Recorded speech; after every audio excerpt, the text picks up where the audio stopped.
The espresso machine hissed like it was mad at me. I wiped the same patch of counter for the third time, watching the steam curl up around my hand and disappear into the warm air of Ridgepaint grind. The place smelled like it always did in the late afternoon. Burnt espresso, sugar, old mop water somewhere under the fake vanilla. Outside the front windows, the street rolled by in slow motion. Cars nosing past, people in coats hunched over their phones, a kid dragging his backpack like it had personally offended him. Our tip jar sat next to the register with 3 crumpled singles and a lot of coins. Someone had stuck a smiley face sticker on the side to make it look less sad. Behind the jar, taped to the metal shelf where only I could see, was my own little nightmare, a folded rent notice with the due date circled twice in red. I checked the time on my phone. 4:42 p.m. 2.5 more hours until I could clock out, walk home, and pretend I wasn't bone tired. "Lena, you're gonna scrub a hole through that counter," Riley said, sliding a tray of croissants back into the warmer. I blinked and realized I'd been wiping the same spot so hard my knuckles were white. "Sanitation is important," I muttered, setting the rag aside.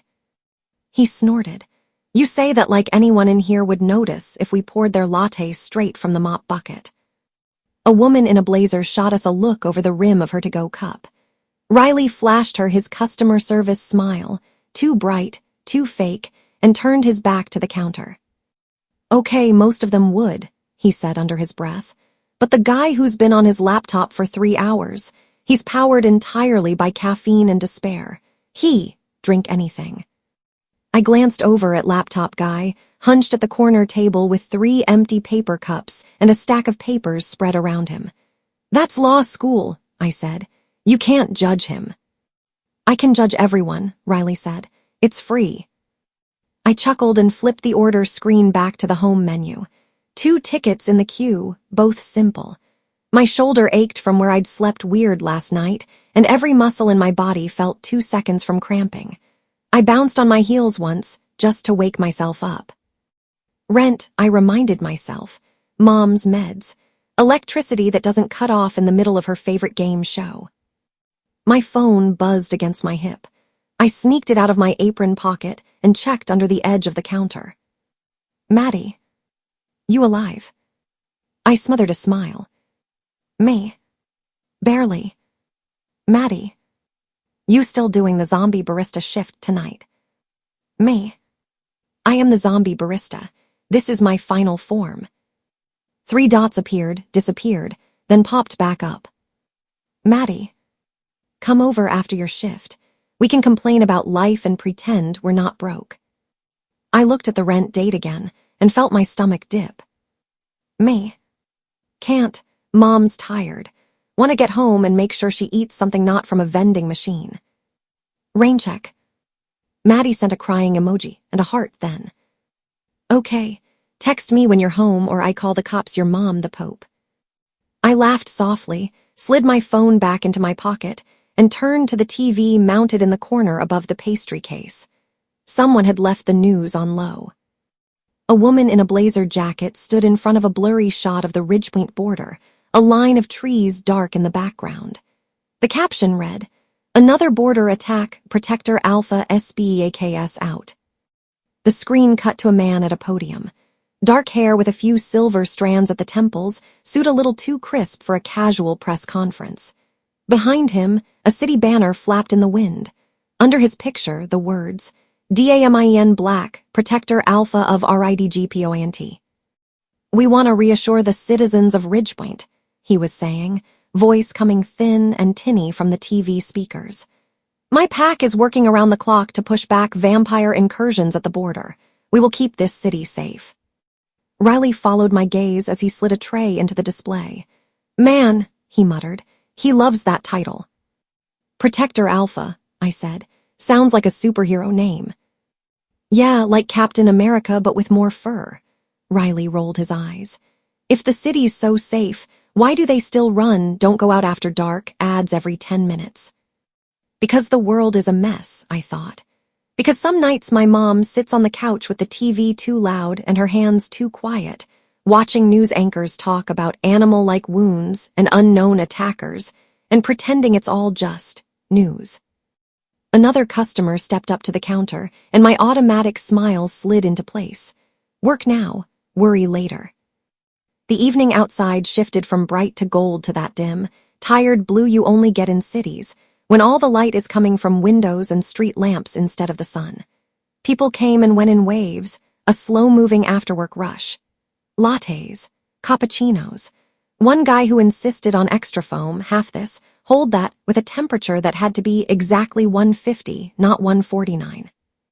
"You're too nice to the weirdos," Riley said after he left. "You're mean to everyone," I answered. "Balance," he said, tapping an invisible scale in the air. "That's what makes us such a great team." I rolled my eyes, but the corner of my mouth lifted anyway. The tip jar got 2 more crumpled bills. I tucked them down so they wouldn't float away if the air conditioner kicked on, then glanced again at the taped rent notice. My stomach gave that little twist and drop that meant I was going to be doing math in my head in the shower later. I was wiping the steam wand when the bell over the door chimed again. Something in me reacted before I even looked up. A little prickle along the back of my neck. The hairs on my arms lifted, like the air pressure in the room just shifted. I glanced at the door. 3 men walked in. They looked normal enough if you only counted clothes, boots, dark jeans, jackets that could have come from any mall. But that was where normal ended. The first guy through the door was tall, broad through the shoulders in a way that made his jacket hang just right. His hair was dark and short at the sides, a little longer on top like he'd run his fingers through it instead of styling it. His face was all lines and angles, strong jaw, a faint scar near his right brow that drew the eye up. His eyes stopped me. They were brown at first glance, but as he stepped out of the wash of streetlight and into the cafe's softer glow, they caught a strange gold in the center. Like someone had trapped sunlight in there and forgotten to let it out. The 2 guys behind him fanned out without even looking at each other, one drifting toward the wall, the other a half step to his right. None of them turned their backs to the door. The one closest to the window scanned the street once before he even glanced at the menu. The way they moved reminded me of a video I'd seen of soldiers clearing a room, silent, coordinated, everyone aware of exits and angles. Riley muttered, wow," under his breath. "Do you know them?" I whispered. "If I knew guys like that, do you think I'd still be here?" He whispered back, then plastered on a grin. "Welcome to Ridgepoint Grind. What can we get started for you?" The 2 in the back murmured about cold brews and something black. The leader, because that's what he felt like, even if I didn't know why, stepped up to the counter and looked at the board like he was giving it an inspection. "What can I get you?" I asked, my voice surprisingly steady. He looked directly at me then, and that weird gold in his eyes grabbed me by the throat for a second. Up close, I could see a faint scrape along his jaw, like he'd brushed against something rough and it hadn't quite healed. "Black coffee," he said. His voice was low, rougher than I expected. "No room." Of course, I don't know why I'd pictured him ordering some complicated drink. There was something about him that didn't match whipped cream. "Sure, what size?" "Large." I tapped it into the screen. "Name for the cup." He hesitated, just a beat, like he had to decide which one to give me. "Jax." I wrote it with my dull black marker, Jax, on the cup before my brain could start making fun of the spelling. "Okay, Jax," I said like it was any other name. "I'll have that out in a minute." Riley started the drip, and I slid a receipt across the counter with my pen. "Just sign here." He reached for it at the same time I did. Our fingers brushed. It was like touching a live wire. Not the kind that shocks you and makes you yank your hand back. It was more like someone plugged me into a different world for a second. Sharp, bright, too much. The cafe blurred. The hiss of the machine faded. For a split second, all I could see were dark trees and a sky split by a round, white moon so full it felt about to burst. I heard breath, mine, coming fast and hard, and the ground under me was not tile, it was damp leaves and cold earth. A mug clattered off the counter. I jerked my hand back, the vision snapping like a rubber band. My heart thudded against my ribs. My elbow had bumped an empty mug someone left near the register. It hit the floor and rolled in a lazy circle. "Lena," Riley said. "I've got it," I blurted, dropping to a crouch before the mug could roll under the cooler. Thankfully, it hadn't shattered. My hands shook as I picked it up and set it aside. "Whoa," Riley said, laughing a little too loudly. "You okay there, Kung Fu?" "I'm fine," I said. My voice sounded thin. I wiped my hands on my apron, trying to disguise the tremble as just wiping. When I looked back up, Jax was still watching me. His expression hadn't changed much, but something in his eyes had sharpened, like he'd noticed more than just a clumsy barista. "You okay?" he asked quietly. I forced a breath in, then out. "Yeah, just long day." I faked a smile. "I'm good." For a second, I thought he might call me on it. Instead, he gave a small nod and moved aside, letting the next guy come up and order. I focused on making his coffee like it was the most complicated task in the world. Scoop, drip, lid. My fingers still tingled where they'd touched his. "You're tired," I told myself. "Too much caffeine, not enough sleep. That's it." I called out his name, Jax, and he stepped forward, taking the cup from me with long fingers. We didn't touch this time. I felt stupid for even noticing. He carried his drink to the table in the corner that gave the best view of both the door and the window. His guys joined him, setting their cups down and sitting in chairs that kept their backs against the wall. None of them raised their voices above a low murmur. I tried not to stare. I failed a little. As I wiped down the front of the pastry case, my eyes kept sliding back to them. One of Jax's guys had a tattoo crawling up the side of his neck, partly hidden by his collar. The other wore a cap pulled low, but every time the door chimed, they all looked up in perfect sync. On the TV, the news anchor moved on to a sports segment. After a commercial, Damian Black's face filled the screen again, now in a pre-recorded panel with some city official. The caption said something about night patrols and keeping citizens safe from shadow threats. I glanced at the TV, then at the three men in the corner. Jax's jaw clenched as he watched Damien talk. For a second, a muscle jumped, and he looked angry. Not the annoyed kind, but the heavy, quiet kind that settles in your bones. One of his guys said something under his breath. Jax shook his head, looking away from the screen. "Who are you?" I wondered. The sky outside darkened from navy to ink. The afterwork crowd thinned. The table with the study group emptied. Law student guy finally packed up and left, looking like his soul had been partially removed. A couple at the far table took forever to finish their shared cheesecake. Eventually, Jax and his men stood. He brought his empty cup back to the counter instead of leaving it on the table. It was a small thing, but most people didn't bother. "Thanks," I said, taking it from him. "Good coffee," he said. No smile, but it didn't sound like he was just being polite. You're welcome." Our eyes met one last time.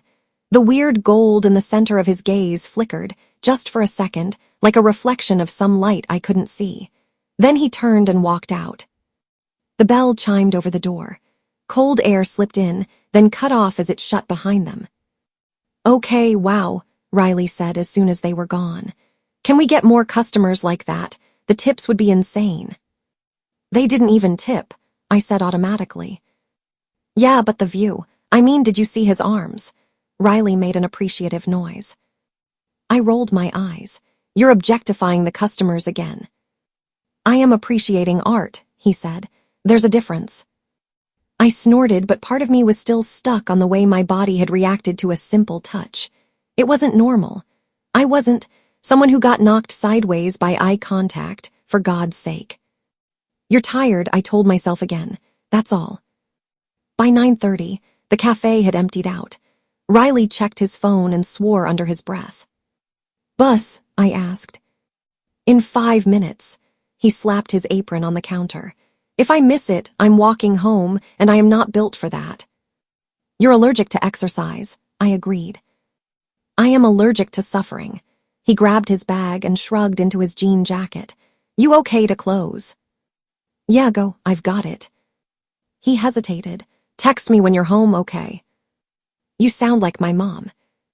Someone has to. He backed toward the door. Don't let any hot weirdos kidnap you. I'll do my best, I said dryly. The bell chimed one last time as he slipped out into the night, hurrying down the sidewalk. Suddenly, the cafe felt a lot bigger. I turned the volume on the TV down until it was just a soft murmur and flipped the open sign to closed. I finished wiping tables, flipped chairs up, and ran the register tally. The numbers weren't terrible. They weren't rent either. The news played the same loop of shots from the border. Flashing lights, yellow tape, blurry trees. Damien Black's face again, serious and composed, talking about patrols and keeping the peace. I muted him. The hum of the fridge and the soft clink of cups were the only sounds as I rolled silverware and restocked napkins. Every creak of the building made me glance at the door, but no one tried it. No one peered in to see if we were still open. When the last chore was done, I grabbed my denim jacket from the hook in the back, shrugged it on over my black Ridgepoint Grind t-shirt, and slid my arms into my backpack straps. I texted my mom. May.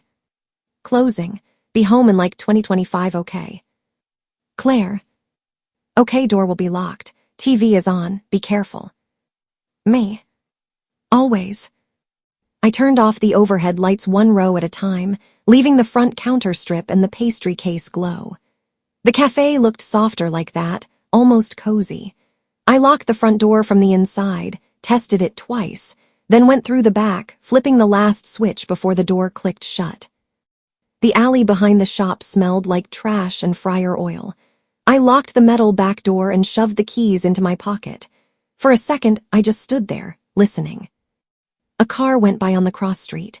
Somewhere a dog barked. The air had a bite to it that made my breath puff white. Don't be weird, I told myself. You do this all the time. I stepped out to the sidewalk and started my usual route home. Ridgepoint at night was a mix of cold air and neon. Street lamps lined the main road, throwing pale circles on the cracked concrete. A bar one block over had music leaking out every time the door opened. People moved in clusters or alone, most of them wrapped in coats, faces lit by their phones. I put one earbud in but didn't hit play. It felt better just having it there, even if it wasn't doing anything. 2 blocks from the cafe, the prickles started again. It started between my shoulder blades, like a small hand pressing. Not hard, just there. I tried to ignore it, but my pace picked up on its own. At the next storefront, I pretended to check my reflection in the glass. Behind me, a man in a gray hoodie walked at a steady distance. Hands in the front pocket, head dipped just enough that I couldn't see his face clearly. There was nothing obviously threatening about him. No knife, no creepy ski mask. He was just there. I looked away, heartbeat nudging higher, and crossed the street at the light. Halfway across, I risked another glance. He crossed too, hitting the curb just as I did. Maybe he lives in the same direction, I told myself. Not everyone walking behind you is a serial killer. My hand slid into my jacket pocket anyway, fingers wrapping around my phone. I turned right at the next corner toward the route that took me along the busier Main Street. After 3 steps, I changed my mind and cut left instead, toward the side street that led to my usual shortcut. It was a narrow alley that shaved 5 minutes off my walk and let me dodge the bar crowd. The hair on my arms lifted as I turned. Footsteps behind me turned too. Okay, no, that's not nothing. I sped up. The side street was quieter, just a row of closed shops and a laundromat with humming machines visible through the front glass. My sneakers made soft sounds on the sidewalk. Behind me, the hoodie guy's steps echoed a half-second behind mine, like a shadow. Hey, he said suddenly. My hand clenched around my phone. Nope, I muttered under my breath, not looking back. Hey, he said again, a little closer. You work late. My chest tightened. So do a lot of people. I've seen you, he went on. You come out of that coffee place every night. The urge to spin around and tell him to screw off fought with the urge to pretend I hadn't heard him. I chose the third option, keep walking, faster. "It's dangerous out," he said, "with everything on the news." "Oh my God," I said, finally stopping. I turned halfway, keeping some distance between us. "Do you need something?" He pulled his hands from his pockets. Pale fingers, long, nails a little too clean for someone in that hoodie. The streetlight caught his face as he stepped into the circle of light. He looked maybe mid-20s. Dark hair, skin a shade too light for someone who spent any time in the sun. His eyes. My stomach dropped. From far away, they were just dark. Up close, there was a faint red tint to the irises, like they'd been rubbed raw or he was wearing weird contacts. Under the street lamp, the red caught, just barely. "Just saying," he murmured, lips curling into something that wanted to be a smile but never made it. "You shouldn't walk alone. You never know what's out here." My thumb hovered over my phone screen, so ready to hit the emergency call button my fingertip hurt. "I'm fine," I said, forcing my voice to stay level. "Have a good night." I turned and kept walking. "Thing is," he said, following, his footsteps matched mine again, "you smell different." Every instinct I had screamed at once. "What did you just say?" I asked without turning around. "It's not a bad thing," he said. "Just strong, sharp, not like most people." My skin crawled. "Okay," I said. "That's my cue to stop talking to you." The alley entrance was coming up on the right, a narrow gap between buildings, a single flickering light halfway down. It opened onto another street that led toward my apartment. On normal nights, I took it without thinking. Right now, every horror movie I'd ever seen played in my head in fast forward. If I stayed on the main road, he stayed behind me. If I cut through the alley, I shortened the walk and maybe lost him. There were back doors, side exits, a fence I could hop if I had to. I swallowed hard. "You're fine," I told myself under my breath. "You're overreacting." I turned into the alley. The change was instant. The street noise dulled, replaced by the drip of something from a pipe above and the faint buzz of the dying light. Dumpsters lined one side, big metal mouths closed tight. The air smelled like old fries and something metallic. My footsteps echoed, so did his. I kept my phone in my hand, screen on, thumb hovering over the call icon. My heart pounded so loud it felt like it was in my throat. "You sure you don't want company?" he asked. His voice came from closer now, too close. "You really shouldn't." His hand brushed my shoulder. I jerked away, spinning around. "Don't touch." A low growl rolled through the alley like thunder. It came from ahead, where the light barely reached. A heavy, rumbling sound that vibrated in my chest and made the tiny hairs at the back of my neck stand straight up. The guy froze, head snapping up. From the shadow at the far end of the alley, something moved. It wasn't a dog, it was too big. It stepped forward, paws silent on the dirty concrete, into the weak halo of the overhead light. A wolf. A huge, dark wolf, big enough that the top of its head would have reached my ribs if it stood next to me. Maybe higher. Its fur was so dark it almost swallowed the light. Muscles bunched under its coat as it lowered its head, ears flattening back against its skull. Its eyes burned with reflected gold. My brain short-circuited. There are no wolves in Ridgepoint. Not loose, not in alleys, not anywhere near city buses and laundromats and my stupid coffee job. But it was there anyway, filling up the space like it had every right to exist. The man in the hoodie hissed, an ugly sound. "This isn't your territory," he snapped at the wolf. He'd talked to it, like he expected an answer. The wolf's lips peeled back from long white teeth. It growled again, louder, deeper. The sound vibrated through my bones. The man's eyes flashed red, clearer this time. Not just a tint, a flicker like something lit from the inside. Everything in me locked. He took one step back, then another. His gaze cut from the wolf to me, back to the wolf. "Not worth it," he muttered. "To the wolf, not to me." Then he turned and bolted out of the alley, disappearing around the corner into the main street. For a long second, the only sound was my breathing and the soft, controlled exhale from the wolf. I couldn't move, couldn't think. My fingers were clenched so tight around my phone my joints hurt. The wolf took one slow step forward, into clearer light. Up close, it was even bigger. Its fur was dark, almost black, but with hints of brown where the light hit. Its shoulders were broader than any dog's I'd ever seen. Every line of its body was tension and control. Its gaze lifted to me. Our eyes met.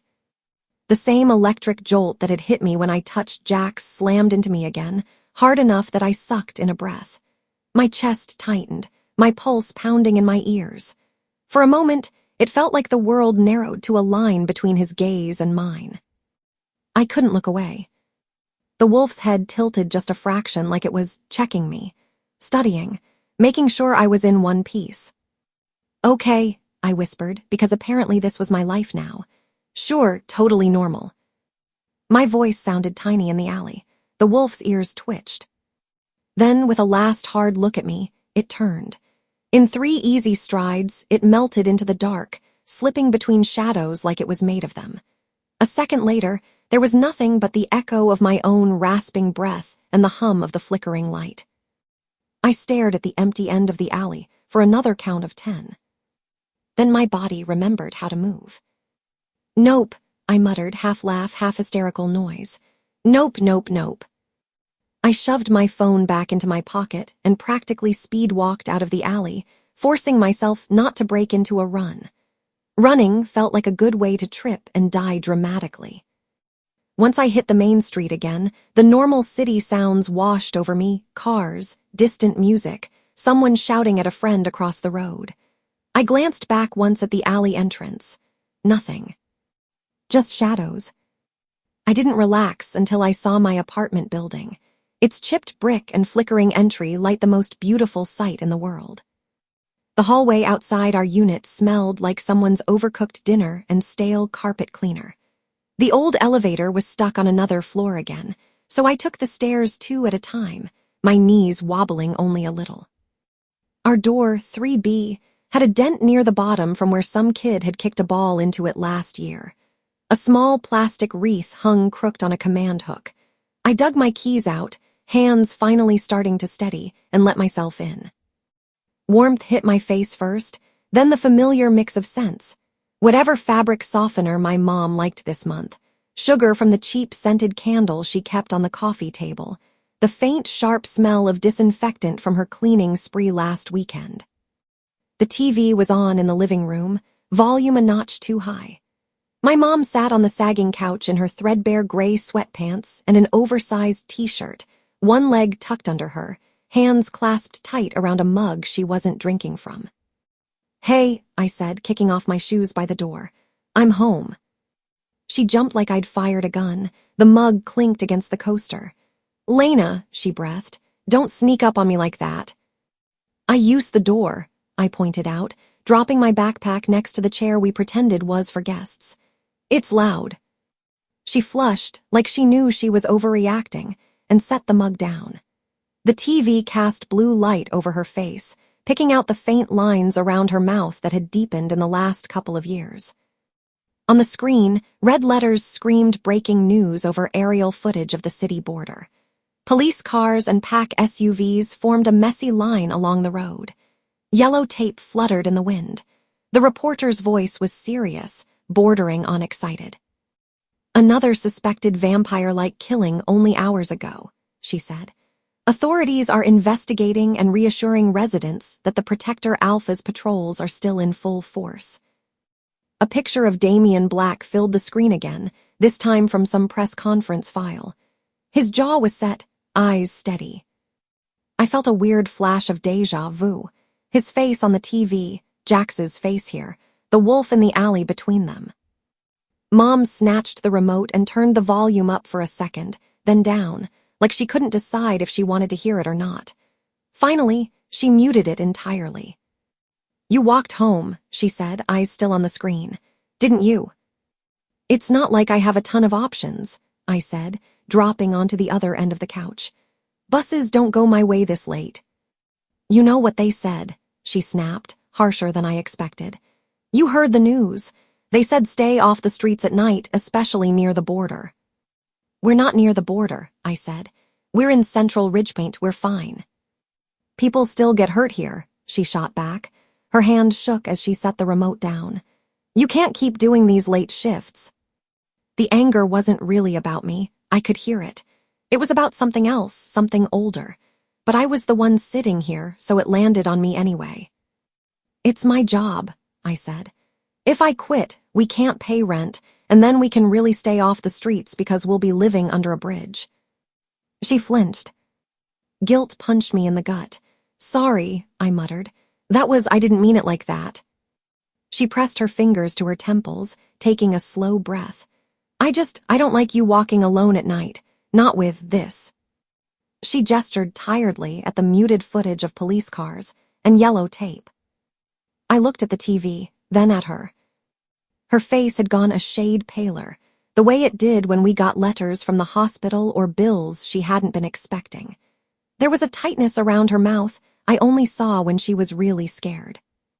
This freaks you out more than it should, I said before I could stop myself. Her eyes snapped to mine. What do you mean? Most people just roll their eyes and say, vampire news again, I said, shrinking a little under her gaze. You look like you're about to break. I don't know, it just seems personal. She held my stare for a long moment. Then she looked away, picking at a loose thread on the blanket draped over her knees.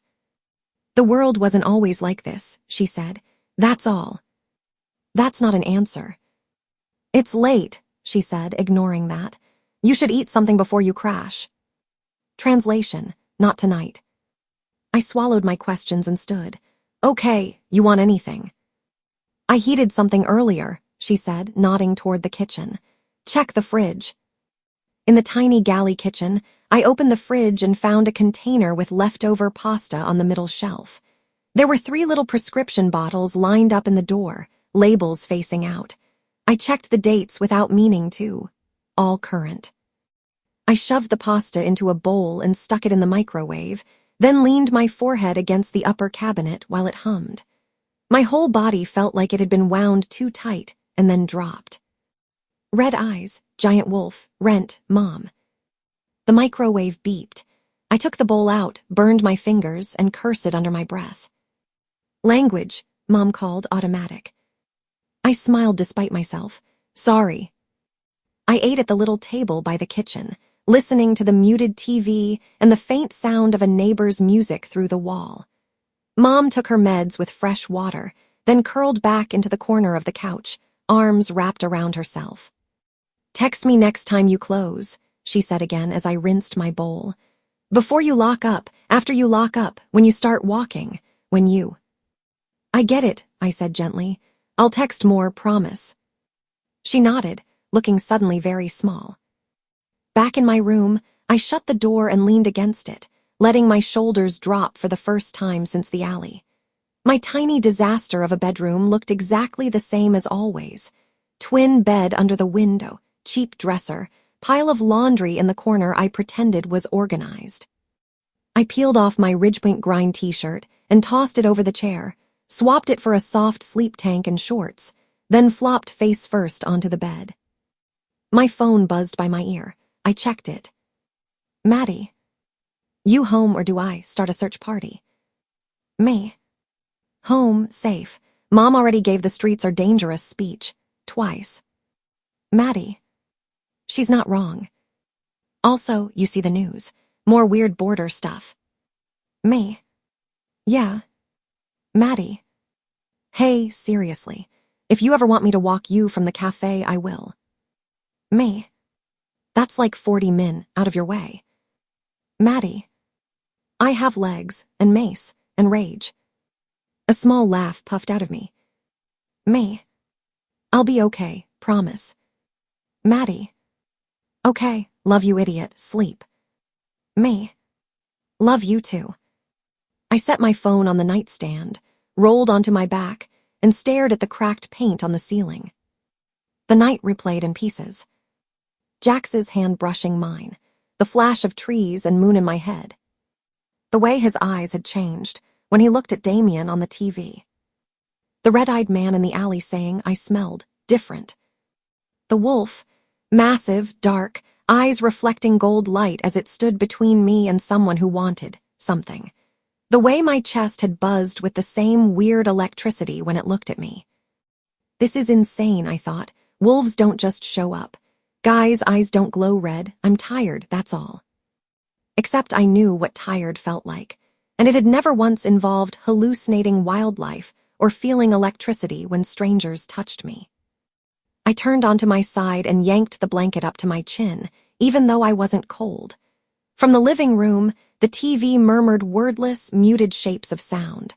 Somewhere outside, a siren wailed and faded into distance. Eventually, my thoughts tangled together and slipped away, pulling me under. I was running. The world around me was trees and shadows, the air sharp and cold in my lungs. Only it wasn't exactly my lungs. I wasn't upright. My body was lower to the ground, my hands, paws thudding against soft earth. The smell of dirt and leaves and something wild filled my nose. A huge white moon hung overhead, caught in the black lace of branches. The sound of my own breathing and the rhythm of my stride were the only things in my head. Run, run, run. Something chased me and something called to me at the same time. I couldn't see either, but I knew both were there. The pull in my chest felt like a hook. A howl tore through the night behind me. It sliced through the dream and into my bones. I jerked awake, heart pounding so hard it hurt. Darkness pressed in from all sides.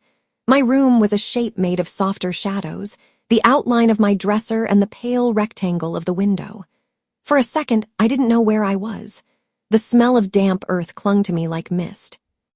Then I heard it again. A low, distant howl from outside. Not close, but clear, rising and falling in a way no dog on the block could mimic. I fumbled for my phone. The screen lit up, blinding me. 3:07 a.m. My breath came in short bursts. Sweat stuck my tank top to my back. Another howl answered the first, farther away. My skin prickled. I swung my legs over the side of the bed, pushed up, and padded to the window. The floor was cold under my bare feet. I hesitated for a heartbeat, then hooked a finger under the edge of the curtain and lifted it a little. The street 3 floors below was washed in the yellow light of the single working street lamp. A couple of cars were parked along the curb. The pizza place on the corner had its metal gate pulled down, graffiti tagging the bottom panel. And under the streetlight, like he'd been cut out of some other life and pasted into mine, stood Jax. He wasn't in a suit like Damien. He wore the same kind of clothes he'd had on earlier, dark jacket, jeans, boots. Hands tucked into his pockets, shoulders square. His head was tipped just slightly back, eyes scanning the length of the street, the alleys, the shadowed doorways. He looked like he was on patrol, not strolling home from a bar, not out for a walk, watching. My heart skidded. Did he follow my scent here? Did he just happen to be in my neighborhood at 3 a.m? Neither option made sense, but there he was anyway, under my window, surrounded by the thin circle of light. For a second, he went still, like he'd heard something only he could hear. His gaze lifted to my building. I froze, holding my breath. The room was dark enough that he shouldn't have been able to see me through the glass. Still, it felt like he was looking right at me. We stayed like that for 3 slow beats of my heart, him in the light, me in the shadow. Then he turned. He walked down the sidewalk, out of the pool of yellow, into the darker strip between lamps. A few seconds later, he disappeared from my view. I let the curtain fall back into place and stepped away from the window, my pulse still racing. "Who the hell are you?" I whispered into the dark. The old pipes in the wall rattled like they were laughing at me. I crawled back into bed, pulling the blanket up over my shoulders even though I wasn't cold anymore. Outside, somewhere between the buildings and the trees at the edge of the city, something howled again. This time, it didn't sound entirely like a warning. It sounded like a beginning. The alarm on my phone shrieked straight into my skull. I slapped at the nightstand until my fingers hit cold glass instead of snooze, blinked at the screen, and groaned.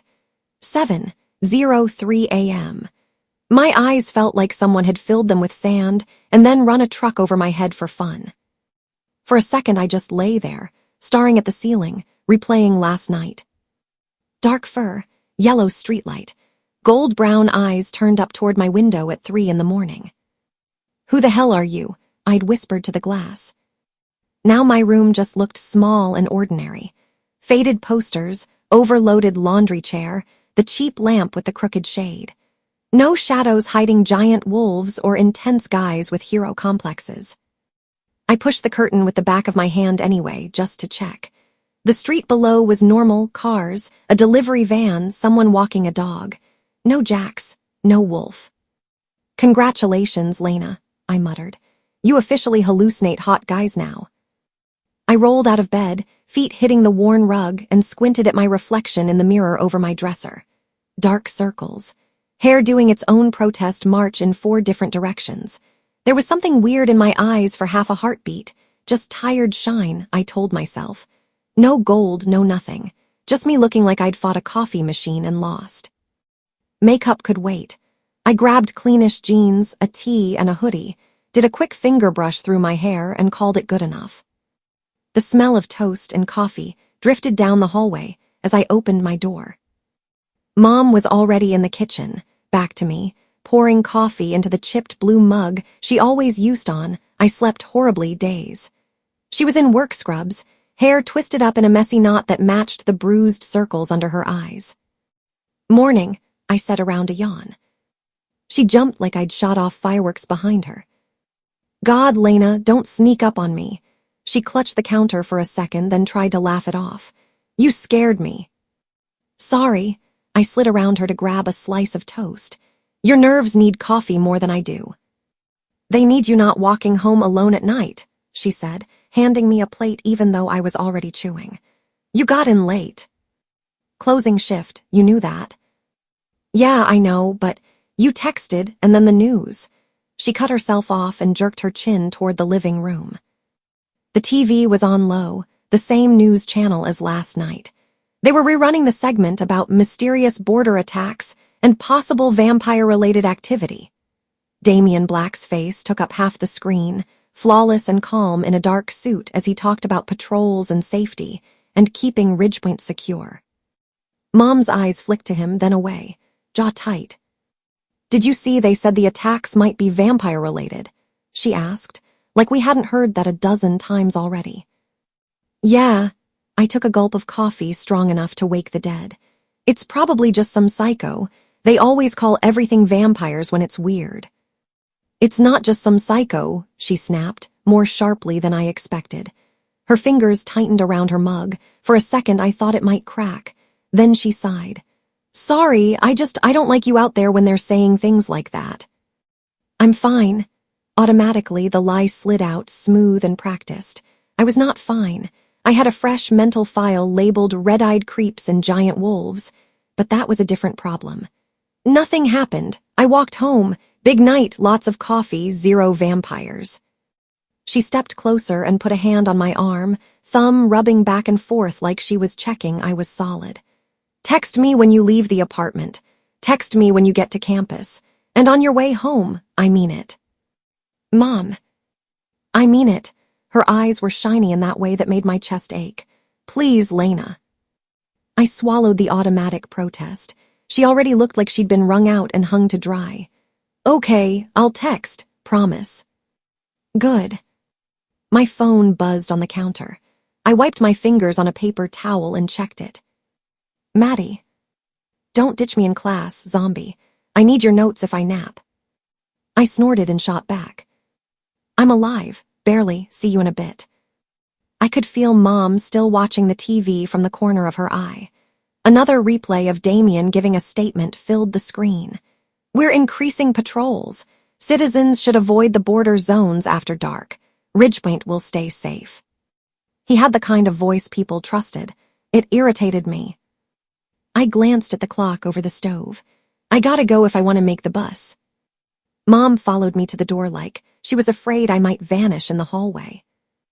"Text me when you get there," she repeated, pulling me into a hug that was tighter than usual. "I will." I hugged back, breathing in the smell of her shampoo and hospital soap, warm and familiar under the sharp tang of coffee. "Love you." "Love you more. Go, you'll be late." She let me go but kept watching as I walked down the hall, her hand still on the doorframe when I glanced back. I texted her as soon as I hit the street. Leaving now. Heart emoji popped up almost immediately. At the bus stop, the world looked stubbornly normal. Morning air cool against my face, clouds streaked pink and orange over the apartment blocks, a dog tugging at its leash toward something interesting in a bush. An old guy in a flat cap leaned on a cane. A girl my age had headphones in and was scrolling. A mom bounced a fussy toddler on her hip. I checked over my shoulder once out of habit. Just the same cracked sidewalk and chipped paint on the railings. No hoodies, no glowing eyes. At least on the outside, the city was good at pretending nothing bad ever happened. At bus, I typed to Mom. Okay, came back right away. I shoved my phone into my hoodie pocket as the bus pulled up, groaning like it hated its job more than I hated mornings. I grabbed a seat by the window and let my forehead rest against the glass. The bus rattled into motion, swallowing city blocks one tired lurch at a time. I tried to focus on the day ahead, class, library work, but my brain kept circling back to last night like a dog worrying a bone. The guy in the hoodie, the way he'd smiled too much and too quickly, you smell different. I hadn't imagined that, no matter how hard I wanted to pretend. And the wolf, that huge shape stepping between us like it was the most natural thing in the world. The deep growl I felt in my bones more than heard. The way its eyes had met mine, and that same strange pull had tugged behind my ribs like something in me recognized something in it. Then at 3 a.m, Jack's under the streetlight, hands in his pockets, looking up at my building like he owned the night. A bump in the road jolted me back to reality. Coffee sloshed out of a paper cup in the front row. A guy cursed softly and dabbed at his jeans with napkins. The bus smelled like exhaust, cheap perfume, and too many bodies crammed into one metal box. No wet fur, no pine, no cold night air. Get a grip, I told my reflection in the window. The glass threw back a warped version of my face, pressed against clouds and brick buildings. You're sleep-deprived and weird, that's it. I texted Mom again when the campus buildings came into view. Almost there. Thank you, be safe. A second later, Maddie. I'm at the steps. Bring caffeine or I'll riot. I smiled despite everything and thumbed back. You and the vampires, huh? I hit send, then paused. Deleted the second message I'd started, JK, not real, and shoved the phone away. If I didn't say things out loud, maybe they'd stay a little less real. The bus hissed at the curb, and college chaos swallowed me whole. Students' flyers, someone trying to get people to sign up for a club I would never have time for. The usual. Elianae. Maddie barreled toward me from across the walkway, trying not to spill her coffee. Her curly hair was stuffed into a messy bun, and she had eyeliner as sharp as a weapon. You look like you got hit by midterms, she said, squinting at my face. Rude, I said, also accurate. She hooked her arm through mine as we started walking toward our building. How late was your shift? Close, got home after 11. My brain is still doing latte art. She made a sympathetic noise. You know sleep is a thing most humans do at night, right? Yeah, well, some of us have to help keep our mothers supplied with overpriced medication and rent money. She squeezed my arm lightly. Hey, I didn't mean. I know, I bumped her shoulder. It's fine, just tired. To our left, a group of guys were talking loudly about last night's news. Did you see the footage? They're saying vampire attacks again. It's probably a gang thing. Nah, man, I saw a wolf near the border last week. Maddie rolled her eyes. Everyone's an expert now. Yeah, I said a little too quickly. She looked up at me sideways. Everything okay? Any weirdos on your shift? My stomach tightened. I could have said no and moved on. Instead, it came out halfway to the truth. There was this guy, I said. Last night, hood pulled up, came in late. He left, but when I was closing, I realized he was behind me all the way down 9th. Maddie stopped dead on the path. Excuse me. It's fine, I said quickly. He didn't touch me, he just talked. Talked how? Just, I don't know, creepy nice. Said he'd seen me before. Told me it was dangerous to walk alone at night. I swallowed the last line, not you smell different. For some reason, that one felt like it belonged in a separate, locked box in my head. God, Lena, she made a face. That's textbook stalker intro. Hey, I'm just worried about your safety. Let me stand too close and breathe weird on you. I snorted. That's almost word for word. She was not amused. You should have called me, or the cops. I was handling it, I said lamely. And then this huge dog or something came out of nowhere and freaked him out, and he took off. It's fine. Her eyes widened. Huge dog. Like, I don't know, maybe someone's pet. The mental image of the wolf, massive, silent, eyes like molten metal, did not look like any pet I'd ever seen. Anyway, I'm fine, I got home. She narrowed her eyes, studying me. I swear, Ward, if you're lying and you end up starring in a Netflix doc called The Barista Who Ignored Red Flags, I'm haunting you. I promise I'm not getting murdered. I tried for light. I'm too broke to be an interesting victim. She clicked her tongue. And don't forget the hot, angry guy. You said he came in again, right? I tried not to visibly flinch at the memory of Jax under the street lamp. Yeah, yesterday, again. Maddie grinned, suddenly cheered up. Oh, so wrong. Creepy hoodie guy, bad. Intense jawline coffee guy, probably also bad, but in a much more entertaining way. I never said he was. You called him annoyingly hot, she said smugly. Exact wording I remember. Stop having a memory. Can't, it's a gift. She nudged me with her hip. And you said you thought you saw him near your building last night, so stalker with muscles, stalker upgrade. It's probably a coincidence, I said, but my voice didn't sound convinced, even to me. Sure, she said. Coincidence that he shows up at your job, your campus, and now your street. I've seen that movie. It's not a movie. Not yet, she said. If he turns up outside our apartment with a boombox, call me. I want to film it for evidence. We reached the lecture hall doors, students streaming in around us. Go sit before all the good seats are gone, she said. I'm grabbing a refill, zombie. I stuck my tongue out at her and slid into a seat halfway up, pulling my notebook out as the professor lumbered to the front and started setting up slides. For the next 50 minutes, my pen pretended to take notes while my brain went anywhere but the whiteboard. Every time the professor said territory or boundary or conflict, my thoughts jumped straight to Damien and Jax in my head, facing off in some shadowed corner of the city. The word Maddie had tossed around as a joke lingered too. Stalker. The thing was, Jax hadn't felt like a stalker under that streetlight. He felt like a guard. A very irritated, very intense guard with annoyingly sharp cheekbones. I pressed my pen harder than necessary into the paper and drew a crooked tree instead of writing down whatever economic principle we were supposed to be learning. You smell different. Human girls shouldn't be standing in the blast zone when alphas talk. Alpha.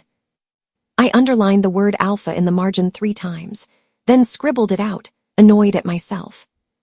By the time class ended, my head hurt. We spilled out into the hallway. Maddie had another class across campus and vanished with a quick wave. I'll text you, she called. Don't adopt any more stray weirdos. No promises, I muttered. My stomach growled. I had 20 minutes before my next class and a long-standing pact with the vending machine in the back courtyard. Instead of following my usual route, I cut down a side hallway, following the signs toward the quieter part of campus. The courtyard out back was always a little calmer than the main lawn. A couple of trees, some benches, a service road with a view of the delivery dock. Usually a place to find silence and questionable snacks. I stepped around a hedge and froze.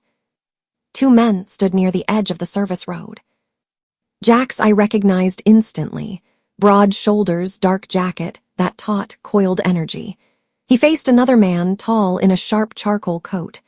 Damien Black looked exactly like he did on TV, except here, up close, there was nothing soft about him at all. His presence pressed against the air like something physical. Even from behind a tree, I felt it. I ducked back so fast my backpack thumped against the bark. Heart hammering, I eased just enough around the trunk to see. "Not your jurisdiction, Hale," Damien was saying. His voice stayed smooth. "You and your pack stay on your side of the city. Central will handle the hunts." "We both know the border doesn't stop anyone who wants to cross it," Jax replied, low and controlled. There was heat under it, though. "And innocent people live out there. The last attack spilled over into my streets. Exactly why I'm telling you to leave it to the teams who know how to deal with this." Damien's jaw flexed. "I can't have you stirring up panic with talk about staged fights or whatever fantasy your pack is entertaining." So Jax had said something. It wasn't just my imagination. Jax's hands were loose at his sides, but his whole body looked like a spring about to snap. "What I see are cameras more than fangs," he said, "and bodies that somehow always fall in front of yours." Damien stepped closer, and even from here I could see the shift in his expression. The public face slid away, replaced by something colder. "Careful," he said softly. "You're walking a thin line between concern and insubordination. Remember who vouched for your territory. The Hale name is tied to mine." Something ugly flickered over Jax's features and was gone. "I remember exactly what our names are tied to." A breeze stirred the leaves overhead. I didn't dare breathe. Damien's gaze sharpened in a way that made the hairs on my arms stand up. "Then remember the cost of breaking that trust." Silence stretched. Jax's shoulders rose on a breath, fell again. Then his eyes shifted slightly, past Damien, toward my tree. I flattened myself against the trunk like that would help. "You're being watched," he said. Damien's head snapped around. His gaze swept the courtyard, moving over hedges, benches, the stairwell. I held my breath so hard my chest hurt. After a moment, he gave a tight smile that didn't reach his eyes. "I don't see anyone." "You're not the only one with eyes," Jax said evenly. They stared at each other another second. Then Damien straightened, smoothing one hand over his coat. "We'll talk again," he said. "Until then, stay in your lane." He turned and strode toward the main campus path, phone already in his hand, slipping back into polished politician mode before he even hit the corner. The second he was gone, the air felt a little less heavy. Then Jax turned and walked straight toward my hiding spot. "Crap," I whispered. I considered bolting, but every option looked worse. If I ran, I'd literally run into him. If I pretended I'd just arrived, I'd still have to explain why I was behind a tree like a badly written spy. He rounded the trunk. We nearly collided. He stopped with inches to spare. Up close, he seemed even taller than he had behind the cafe counter. His eyes were sharp and too focused, taking me in like I was a problem he couldn't believe he was still dealing with. "Do you have a hobby that isn't eavesdropping on things that can get you killed?" he asked. "Hi, good morning to you too," I said, my voice coming out higher than I wanted. "Nice weather we're having while powerful people say ominous things." One corner of his mouth twitched, not quite a smile. "This isn't a joke." I wasn't joking. I crossed my arms, mostly so he wouldn't see my hands shake. "You're the one having movie-level arguments in open courtyards. Maybe pick a conference room next time." His gaze flicked over my shoulder, making sure Damien was really gone, then came back to my face. "You shouldn't have been listening." "You shouldn't keep showing up wherever I am," I shot back. "You do realize how this looks from my side? First the cafe, then the alley, then my street at 3 in the morning, now my campus. You sure I'm the one stalking you?" That got a reaction. His eyes narrowed. "You saw me." "At my building," I shrugged, trying to sound casual about the thing that had kept me awake half the night. Hard to miss someone standing under a streetlight like a broody statue. He didn't deny it. "You shouldn't walk home alone at that hour." "I wasn't expecting a personal security detail," I said. "Next time, maybe just send a memo." "Next time, maybe you listen to warnings." The word grated. Warnings. From a guy who kept dropping out of shadows and talking like we were in some secret club I'd never signed up for. You keep acting like you on the sidewalks, I said. Last time I checked, this was still a free city. Last time I checked, you were human, he said, and the way he said that word, human, made it sound like a fragile thing. Human girls shouldn't be standing in the blast zone when alphas talk. The word hit like static in my brain. Alphas, I repeated slowly. Is that like your fraternity, or you just calling yourself the main character out loud now? Lena, he sighed my name like it was a problem. This isn't a game. You keep saying that, I said, but you're the one talking in riddles. He studied me for a moment, eyes searching my face as if he was trying to peel it back and see what was underneath. I wanted to step back, but I made myself stay put. Then he shifted the subject with whiplash speed. Have you had any strange dreams lately? He asked. Headaches, changes in your hearing, your sense of smell, anything like that. I blinked. What? He didn't look away. Answer the question. Images flashed in my head. Trees, moon, the sensation of running on 4 legs, the feel of dirt under paws that weren't really there. The way my skin had prickled in the alley. The way his voice at 3 a.m. had made my heart stutter. No, I said a bit too quickly. His jaw tightened. You hesitated. I'm thinking, I snapped. Some of us need more than half a second to answer weird questions about our dreams. His eyes narrowed. Lena. I have stress dreams about coffee and overdue rent, I said, cutting him off. That's it. No weird senses, no headaches, no whatever you're fishing for, unless you count the headache I get whenever you show up to monologue at me. He stared at me like he was trying to decide if I was lying or just stubborn. The truth was, I didn't want him inside my head. I didn't want to hand him my nightmares and watch his face say, I told you so. Admitting any of it would make the whole thing too real. And it already felt real enough. You don't get to talk at me like you know everything, I added. You're not my boss, you're not my anything. He stepped in closer, not enough to actually touch me, but enough that I had to tilt my chin up. I caught a faint hint of something under the city smells clinging to his jacket, like trees after rain, clean and sharp. I know this city, he said quietly, and I know what lives in it. You don't. If you're changing, if anything about you is shifting, you need to tell someone who can help, not pretend it's nothing until it kills you. A weird, stupid part of me noticed how close he was, how warm his breath felt against my cheek, how my pulse had taken that little jump again, even while my brain screamed that he was being controlling and overdramatic. I forced a laugh I didn't feel. Yeah, okay, sure. If I suddenly grow fangs or start howling at the moon, you'll be my first call. He didn't smile. Stay away from the border, he said instead, and from anyone with eyes like that man who followed you. That made my stomach drop. I never told you about him, I said. Something flickered in his expression. You think you're the only one who saw him, he asked. You think I was under your window because I like the view. Heat rose in my face. I think you like being mysterious and bossy. He looked like he wanted to argue with every word coming out of my mouth, but the bell for the next class started chiming across campus, scattering students in all directions. Just stay out of things you don't understand, he said finally. Right, I said, because that's been going great so far. I shouldered past him before he could say anything else, my heart beating too fast and my brain buzzing with 1,000 questions I didn't have time for. All through my next class, the professor's words washed past me like static.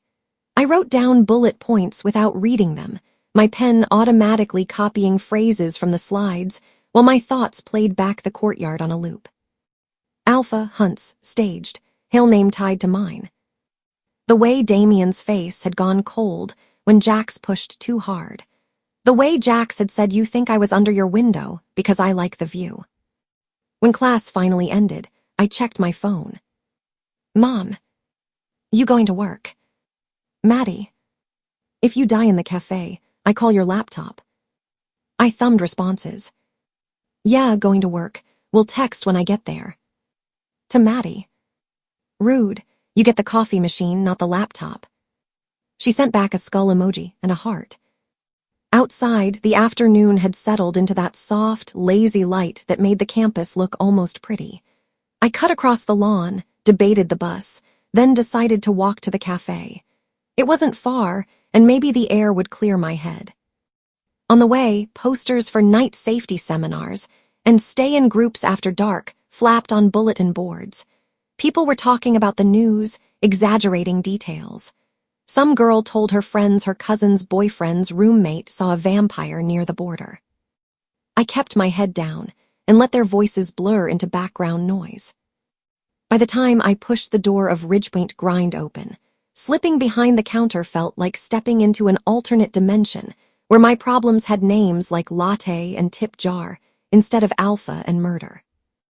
Riley was already there, loading pastries into the display case. "You look like you fought the sun," he said when he saw me. "I did," I said. "It won." He snorted. "You're on register for the first hour, okay? My brain can't handle math yet." "Deal." I tied my apron and slid onto my usual mat behind the counter. The evening rush came in waves.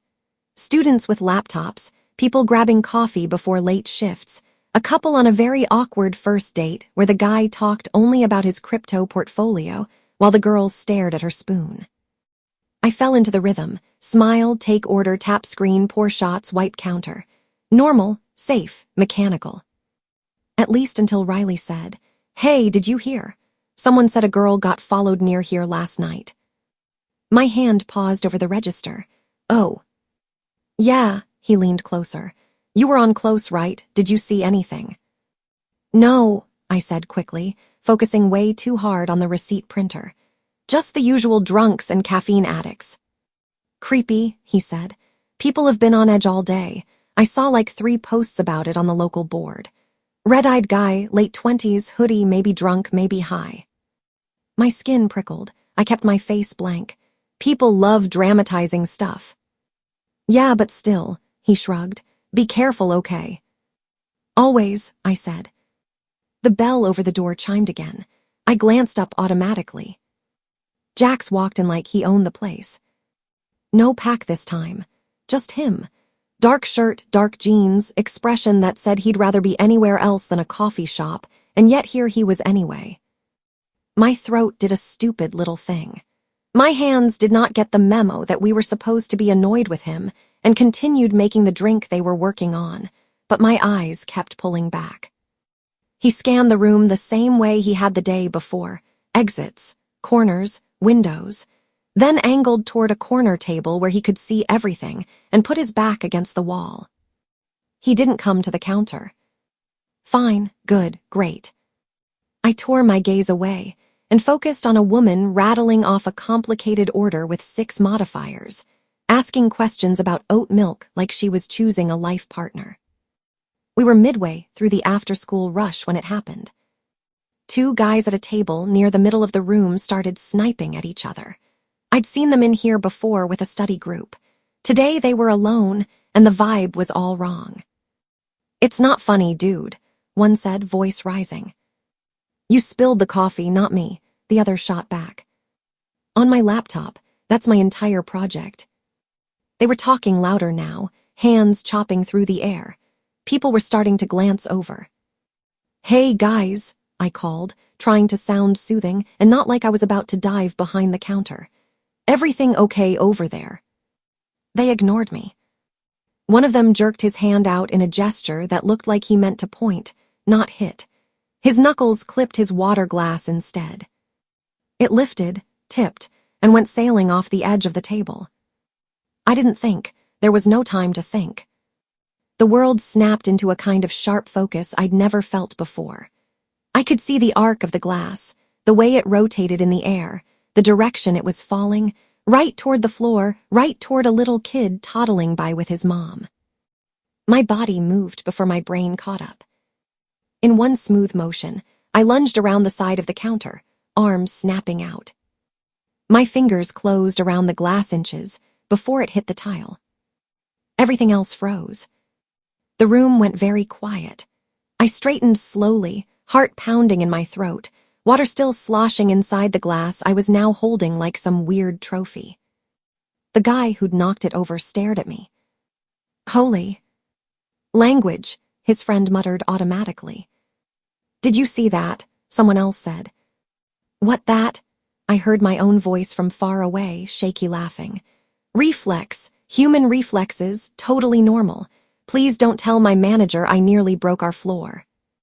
Riley's eyes were huge. How did you even get there that fast? Cardio, I said weakly.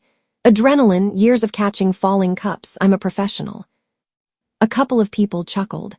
Someone actually clapped, because apparently this was a circus now. I set the glass back on the table with a smile that felt glued onto my face. Maybe keep it further from the edge. Yeah, sorry, the guy said, cheeks red.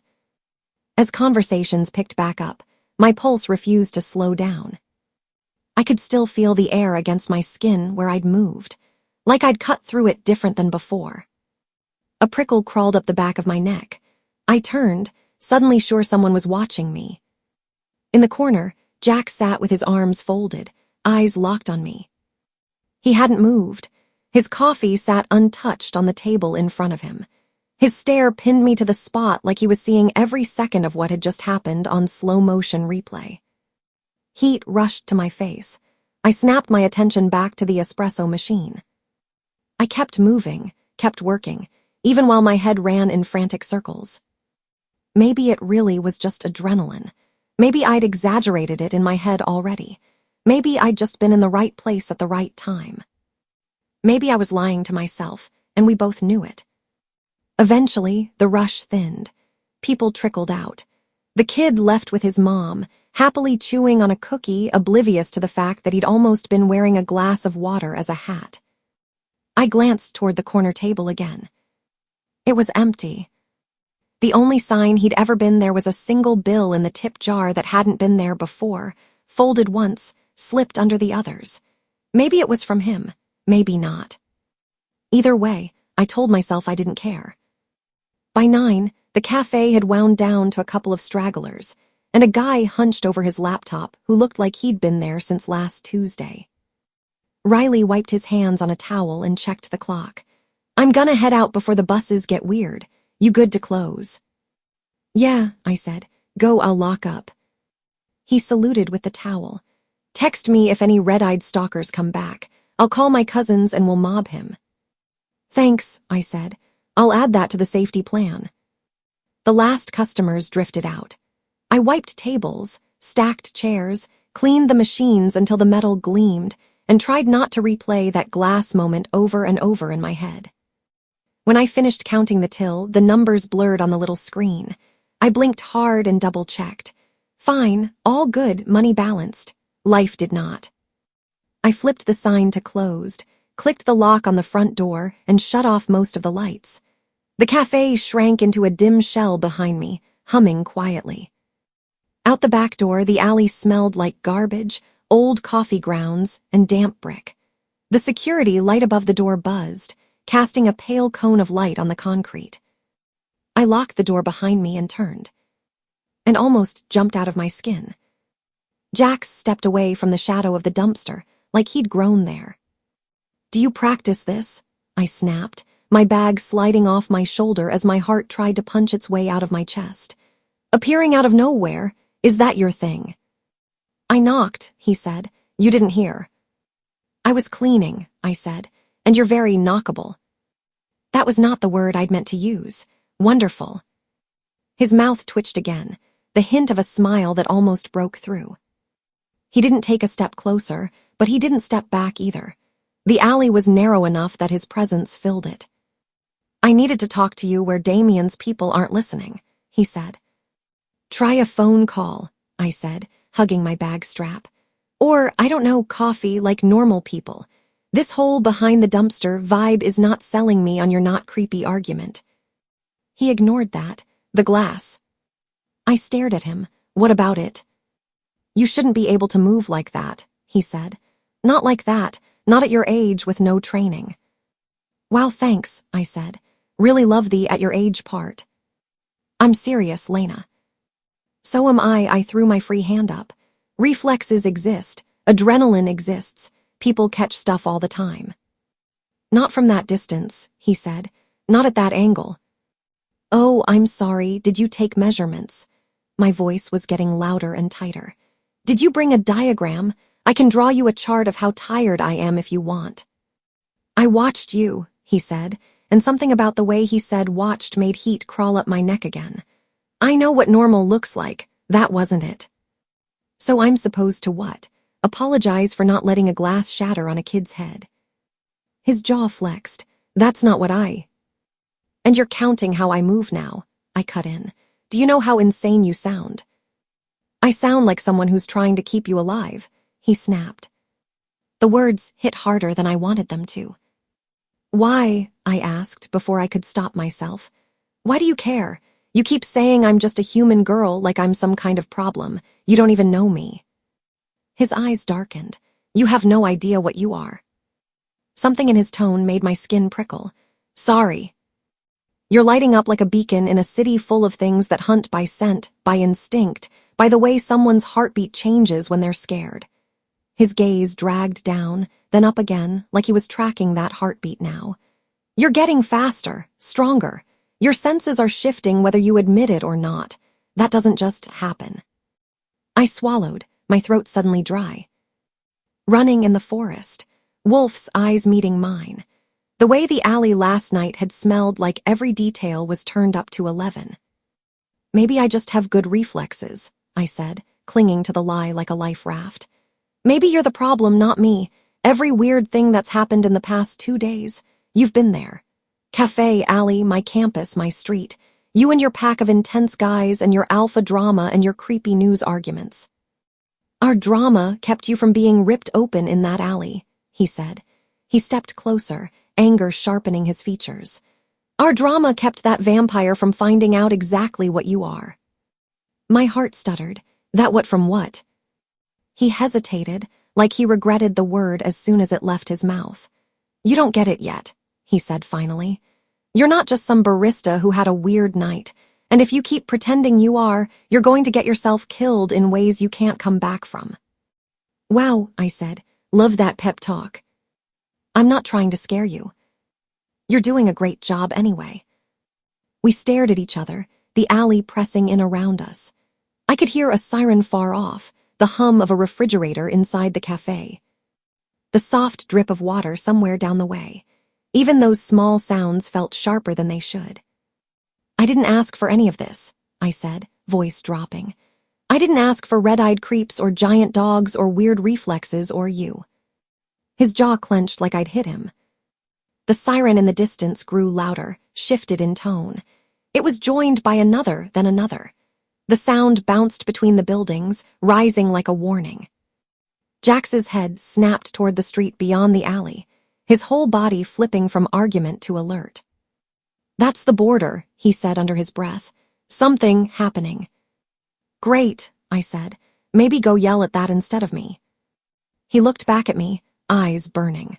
For a second, he looked like he wanted to keep arguing. Then the sirens wailed again and a police radio crackle drifted faintly down the alley. He swore softly, some word in a language I didn't recognize. Go home, he said, stepping back. Straight home. No alleys, no shortcuts. Don't stop if you hear anything. Don't look if you see something you don't understand. You can't just... He was already moving, walking past me toward the street with that too quiet, too smooth prowl. By the time I turned to follow, he'd vanished around the corner. The alley felt colder, without him in it. For a second I just stood there, my own breath loud in my ears. Then my survival instincts finally kicked in. I walked, out of the alley onto the main street, staying under streetlights and near other people. My feet itched to cut through the familiar shortcuts, but Jax's last words crawled under my skin. No alleys, no stopping, don't look. I lasted 3 blocks. The park at the edge of our neighborhood loomed to my right, trees shifting in the breeze, path lights glowing in scattered pools. The main road went around it, long and well-lit and boring. The path through the park cut straight across. 10 minutes faster, 10 minutes closer to my bed and away from all of this. Police sirens had rolled past in the other direction a minute ago, toward the border. There was no one in sight now, except a woman walking her dog near the entrance. It's fine, I told myself. You've walked this path 100 times. There are people around, you're tired, you want to go home. I turned into the park. The air felt cooler under the trees.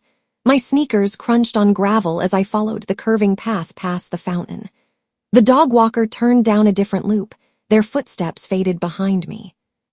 I pulled my phone out, thumb hovering over Mom's name. "Hey, I'm cutting through the park like a genius" was exactly the kind of text that made her sleep better. I slid the phone back into my pocket. A scream tore through the night. High, sharp, close enough that it felt like it scratched my skin. It cut off just as suddenly. I froze. Every horror movie Maddie had ever made me watch slammed into my brain at once. My body screamed run the other way. Something else, stupid, stubborn, or both, shoved me forward. "Hello," my voice sounded small and rough. "Hey." No answer.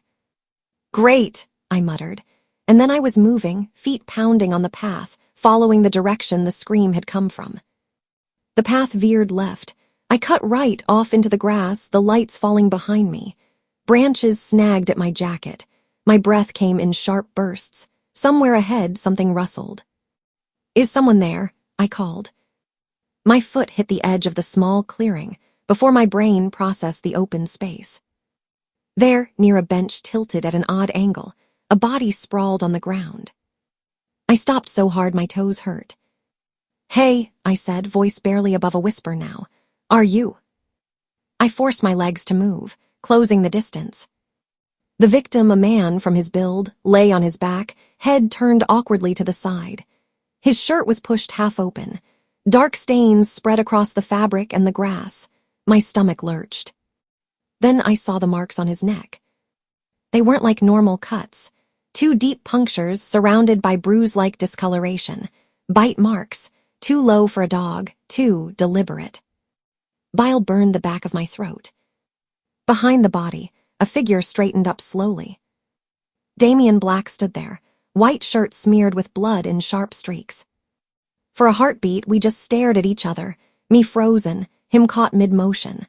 The park lights didn't quite reach us here. Shadows sliced across his face, leaving his eyes in darkness. He looked undone, less put together than I'd ever seen him on a screen.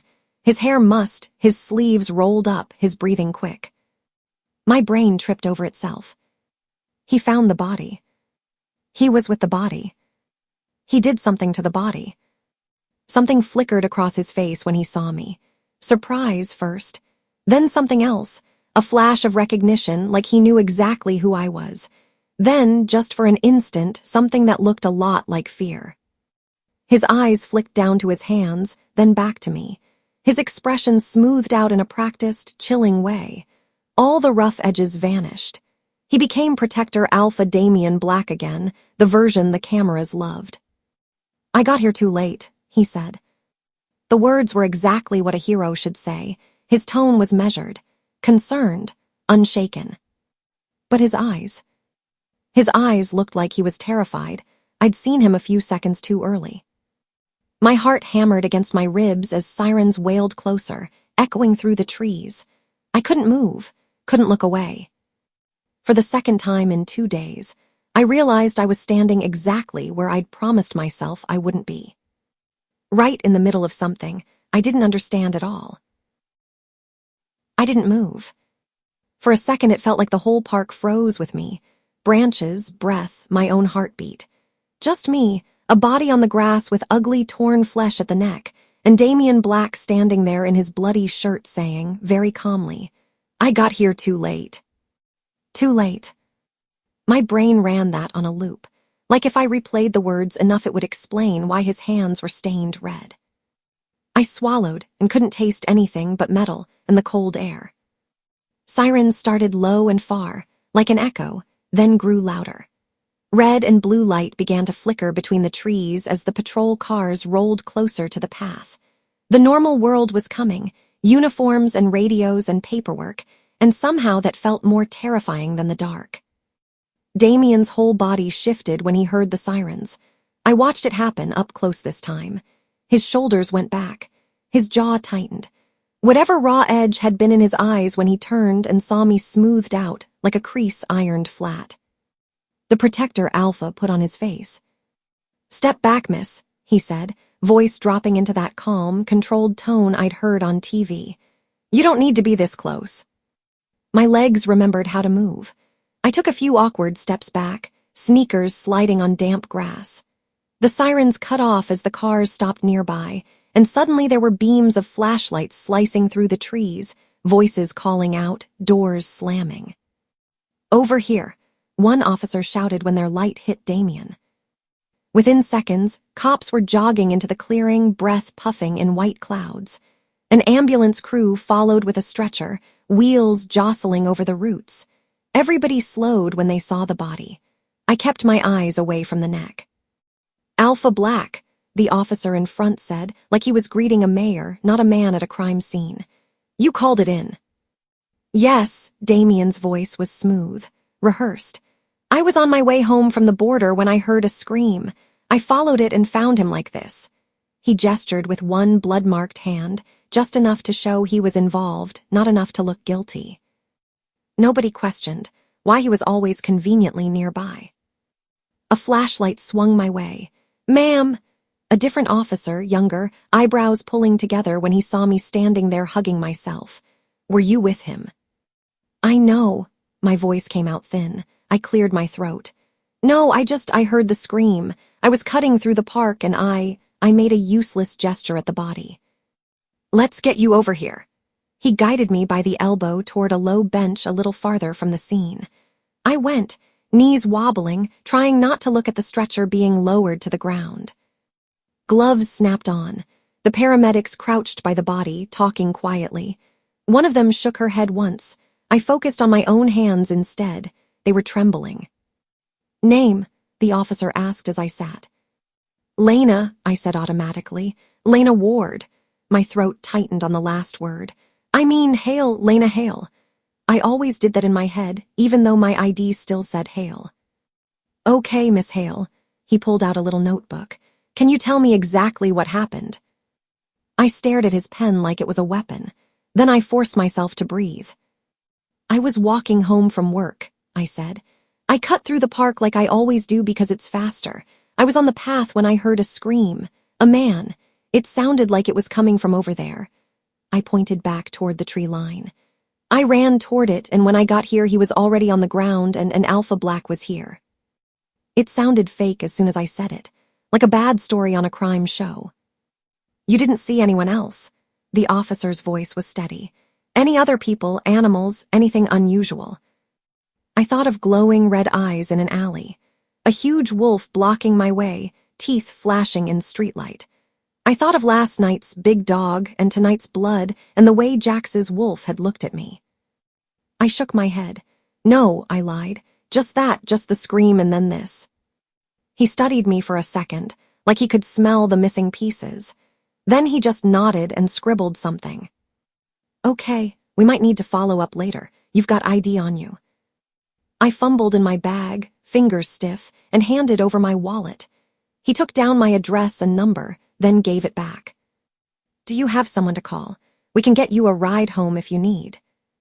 "I'm close," I said too fast. "I live a few blocks away, I just want to go home." Behind him, Damien was talking with the officer in charge, gesturing toward the trees like he was pointing out a threat only he could see. His shirt looked even whiter now under all the flashing lights, the blood standing out like paint. At one point, as the paramedics lifted the covered body onto the stretcher, Damien's gaze slid past the cops and landed on me. He didn't look away right away. It wasn't a quick acknowledgement. It was a slow, measuring scan of my face, like he was memorizing it, like he was trying to decide what box to put me in: victim, witness, problem. My skin crawled. I pressed my hands into my thighs to stop them shaking. The officer in front of me followed my line of sight and shifted, like he wanted to block Damien's view. He cleared his throat. "We've got your info, Miss Hale. Try to go straight home, okay? And maybe avoid the park at night for a while." "No problem," I muttered. "Do you want us to call anyone?" He tried again. I pictured Claire on the couch, glued to the news, fingers gripping the remote. "She's probably watching this right now," I said softly. "She'll just worry more." He gave me a sympathetic look, then stepped back when another cop called his name. They turned toward Damien as one of the reporter's vans pulled up on the nearest road, the station logo bright even from here. "Let's get this area sealed," Damien was saying. "We'll increase patrols around the park perimeter until we've driven out any remaining threats." "Alpha, the press is here." "I'll make a statement," he answered smoothly. Of course he would. I stood up on shaky legs. No one stopped me. No one really looked at the girls slipping out of the circle of light and back into the dark trees. As I walked away, I felt his stare on my back like a hand. By the time I reached the path again, my phone was clammy in my palm. I gripped it like it was a weapon and told myself I'd just say, "Bad night," to Claire and hope she didn't see my face. Yeah, right. I walked faster. The hallway outside our apartment smelled like someone had burned dinner, plus cleaner, plus the faint sour scent of old carpet. Normal building smells, normal life. My hands didn't get the memo. I had to jab the key at the lock twice before it slid in. Before I could turn it, the door yanked open from the inside. "Lena!" Claire grabbed my wrist and hauled me in like I was the one being rescued. She shut the door behind me with her hip, threw the deadbolt, then slid the chain, all in one frantic series of movements. Her fingers were shaking more than mine. I started weakly. "My phone." "What happened?" She cut me off, eyes scanning my face, my clothes. "They just said something on the news about the park and you weren't answering and—" "There was a thing," I said, and wow, my voice sounded useless even to me. "In the park, I heard a scream. There was a body." The word caught in my throat like a stone. "The cops came. I'm fine. I swear I'm fine." All the color drained out of her face. She let go of my wrist only so she could hold my shoulders, eyes wide. "You went toward the scream." "I know," I said. "I know. Someone yelled. I moved. I didn't think." "Oh, God." She pressed a hand over her mouth, then dropped it, packing a tight circle in the tiny entryway. "You can't do that, Lena. You can't keep walking around alone at night when that kind of thing is happening. You can't." "Mom," I reached out and caught her elbow before she could wear a groove in the rug. "I'm okay. Look at me. No bites, no blood, no anything." I forced a shaky grin she didn't buy for a second. The TV in the living room was still on, volume up. The local anchor's voice floated in. What authorities are calling another possible vampire-related attack, this time inside Ridgepoint Park? Protector Alpha Damien Black was on the scene. Claire's eyes flicked toward the screen, then back to me. "You saw him." "Yeah," I swallowed, remembered the red on his shirt, the steady way he lied. "He was already there when I got there. He said he got there too late." Some weird sound left Claire's throat. She dropped onto the nearest part of the arm of the couch and sat like her knees had given out. "Sit," she ordered, pointing at the cushion beside her. "Tell me everything." I sank onto the couch. The room was dim except for the TV glow and the lamp by the wall, yellow light catching on the lines around her eyes. For a second, I thought about editing harder, about just saying I heard sirens and saw nothing. But there was a dead man's face stuck in my head, and my hands still couldn't stop shaking. "I was on the main path," I said quietly. "I heard someone scream, so I ran toward it. There was a clearing, and he was on the ground, his neck." I stopped there. Claire flinched anyway. "Damien was there. His shirt was covered in blood. The sirens came, they questioned me, I told them what I heard, and then I left." Claire stared at the coffee table, jaw tight enough to hurt. On the TV, they cut to aerial footage of the park, full of flashing lights. "You went toward it," she repeated softly. Not accusing exactly, just stunned. "I'm not going to just walk away from a scream, Mom." My voice caught. "What if he'd still been, I don't know, I just moved." "I know," she whispered. "Of course you did." Her eyes were shiny. "You're just like—" She stopped herself, swallowed hard, and shook her head. "You can't, not right now, not when—" She waved a hand toward the TV. On screen, the anchor's tone shifted into serious mode. We're now hearing that Alpha Black will be leading a live operation near the East Industrial border tonight in response to this newest attack. Our crews are on the way, and we'll be bringing you updates as the situation unfolds. They cut to a reporter standing in front of a view of warehouses and smokestacks. Words scrolled at the bottom. Live. Protector Alpha hunting VAMPIRES AT border. Claire made a small, strangled noise. Of course he is, she muttered. I glanced at her. You don't like him. It doesn't matter what I like, she said too fast. The reporter kept talking about brave wolves and keeping citizens safe, then mentioned viewers could watch real-time footage as Damien took the fight to the monsters. I saw Damien with blood on his shirt and remembered the way one of those monsters in the alley had looked at me like I was a snack and a puzzle. You can't walk home late anymore. Claire turned back to me, eyes sharp. We'll figure something out. You quit the closing shifts or we get you rides or... Mom, we can't afford me quitting. The words slipped out before I could soften them. I winced. I'll be more careful. I'll text every time I leave somewhere, every time I get somewhere. I'll stick to main roads. I trailed off. None of it sounded like it would fix that body on the grass. She scrubbed a hand over her face. Careful isn't enough when people are dying. On the TV, they threw up a graphic of Damien's face, cleaned up in a suit, over footage of wolves running in slow motion. Protector Alpha Damien Black has promised to hunt every last vampire down. Claire's mouth flattened into a hard line. I caught the edge of something there, old anger, not just tonight's fear, but it vanished under worry. She slid closer on the couch and pulled me into a tight hug, one hand in my hair like when I was little. I let my forehead rest against her shoulder for a second, eyes stinging. I just got you through school without you getting killed by finals, she said, trying to make it a joke and failing. I am not losing you to some vampire mess. I'm not planning on getting killed by anyone, I mumbled into her shirt. I still have student loans. She huffed out a laugh that was half sob. Promise me you're staying inside tonight. No more parks, no more shortcuts, no more hero. I pulled back enough to nod. I promise, I'm not leaving the apartment. Her shoulders loosened a little at that. Good. She wiped under her eyes and looked back at the TV. Come on, if we're going to be terrified, we might as well do it together. We sat there side by side as the station cut to live shots of the industrial zone. Claire eventually got up to put the kettle on, moving like she didn't want to miss anything. I watched Damien's wolf form on the replay from some past hunt, the slow-motion shots of him running, and felt that same itch. That sense like the picture they were showing and the truth I'd just seen didn't line up. The longer the ticker at the bottom flashed live hunt, SDARTNG soon, the more that itch turned into a need. I wasn't going anywhere, I'd promised. But that didn't mean I had to just watch the edited version.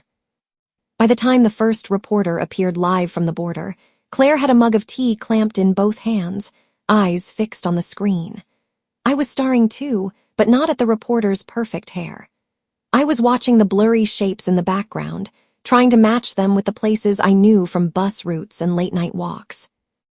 Protector Alpha Damien Black is expected to lead tonight's operation personally, the reporter said, voice full of breathless admiration. We're told several packs will coordinate to push suspected vampires away from the city limits and secure the industrial zone. The way they talk about him, Claire muttered, you'd think he walked on water. Wouldn't that be slippery? I said automatically. She shot me a look that almost turned into a smile, then sighed and rubbed her temple. I'm going to change. If I get called in, I don't want to do it in pajamas. She set the mug down and headed for the bedroom, tossing over her shoulder. Lock the door if you go to the bathroom. And if you get tired, just go to bed. Don't stay up all night watching this circus. Got it, I said. The bedroom door clicked shut behind her. The reporter kept talking. The camera cut once to a shot of the industrial zone from a different angle, where you could see more of the open ground between the warehouses and a chain-link fence. Sirens wailed faintly in the distance. Somewhere under all that, wolves howled, but it could have just been my imagination. My gaze slid from the TV to the living room window. From there, you could see some of the city lights, but not nearly enough. Our building was too far from the border for a clear view. Unless you went higher. I chewed the inside of my cheek. The promise I'd just made to Claire was still warm in my mouth. I'm not leaving the apartment. The roof wasn't leaving the apartment. Technically, it was connected. Same building, same locks, same stairwell. It wasn't like I was about to hop a bus to the industrial zone. I could look, just look, see if this operation looked as heroic from the outside as they said. On TV, Damien appeared for a quick pre-hunt soundbite, already in a dark jacket, flanked by mounted cameras. "We'll be pushing them back from our borders tonight," he said. "Ridgepoint will sleep safely, I promise you that." His eyes looked straight into the camera like he was talking directly to every living room. For half a second, they felt like they landed on me instead. My fingers curled. "Okay, no," I told the air. "I'm not letting you just sell me the trailer when I can see the movie." Claire's muffled voice floated out from the bedroom. She must have answered a call. Now or never. I grabbed my hoodie from the back of the armchair and my old pair of binoculars from the shelf above the TV, cheap black plastic, slightly scuffed from fireworks nights. I scribbled a quick note on a sticky pad, hand shaking more from guilt than fear. On the roof, still in the building. "Love you." Eli left it on the coffee table where she'd see it. The locks were loud in my own ears as I slipped them back. I eased the door shut behind me, pressing it closed until the latch clicked instead of slamming. The hallway was dim, one overhead bulb buzzing, the carpet worn flat. My heart thudded as I headed for the stairwell, half expecting Claire to fling the door open and yell my full name. No such luck, or maybe that was good luck. I couldn't decide. The stairwell smelled like dust and old paint. I took the steps 2 at a time, partly eager, partly just trying to get somewhere that wasn't between my lying to my mother and my curiosity chewing holes in my brain. At the top landing, the metal door to the roof loomed. We weren't supposed to go up there technically, but the latch had never worked right. I wrapped my hand around the bar, pushed, and it gave with a rusty squeak. Cold night air washed over me, sharper and cleaner than the stairwell. The city spread out beyond the low gravel lip of the roof, all orange streetlights and the glow of windows, and far off, the distant glimmering line of the industrial zone. I stepped out and let the door fall almost shut behind me, leaving it unlatched. The rooftop was flat, with a few vents and a satellite dish and 2 faded plastic chairs someone had dragged up years ago. I went to the side that faced the border. From up here, Ridgepoint looked almost peaceful. Almost, if you ignored the faint red-blue pulses at the edge of the city. I raised the binoculars. The lenses pulled everything closer. The industrial zone snapped into focus in jittery little circles as my hands steadied. I could see the tops of warehouses, the glint of metal fences, the blocky shapes of parked trucks. In front of those, the flashing lights of police cruisers and what looked like news vans lined up at the perimeter. Behind that, where the streetlights started to thin out, shadows moved. I zoomed toward the shadows. They weren't just shadows. Wolves moved in the gray spaces, big ones, the size of motorcycles. Some mottled, some dark, 1 or 2 pale. They flowed between the buildings in a pattern that looked like chaos until you watched long enough to see the rhythm underneath. Against them, darker shapes darted and blurred. I couldn't make out faces from this distance, but their movements were wrong for humans. Too fast, too smooth, like video footage sped up. Vampires. Whether I believed in them or not didn't change the fact that my brain labeled them that. The word fit. The station must have been feeding the same footage to our TV, because faintly through someone's open window, I could hear the anchor's excited narration riding on the wind, out of sync with my own view. Bravely pushing back the threat, Protector Alpha Damien Black leading the charge. I scanned back and forth until a big, black wolf filled my circle. He was larger than the others, coat almost swallowing the light, posture like he knew where the cameras were even from here. When he lunged, it was in a clear line of sight for the vans. "Damien." A shiver slid down my spine. He snapped at one of the dark figures, who spun and went down in a dramatic spiral, arms flung wide. I watched the vampire hit the concrete near a cluster of crates and lie still. Another wolf darted into frame, snarling theatrically over the body for the benefit of some camera I couldn't see. A second vampire collapsed nearby, chest heaving a few times, then slowing. It was like watching a war movie someone had pressed play on in the wrong place. I dragged the binoculars away, stomach twisting. Then curiosity yanked them back up. The same dead vampire landed in my circle again. I held her there, breath shallow. For 3 seconds he was still. On the fourth, his fingers twitched. Just a little. The hand closest to his chest curled, uncurled, then went still again. My own fingers tightened around the binoculars hard enough to make the plastic creak. "No way," I whispered. I blinked, thinking maybe my tired eyes were glitching. Zoomed in a little more, held my breath.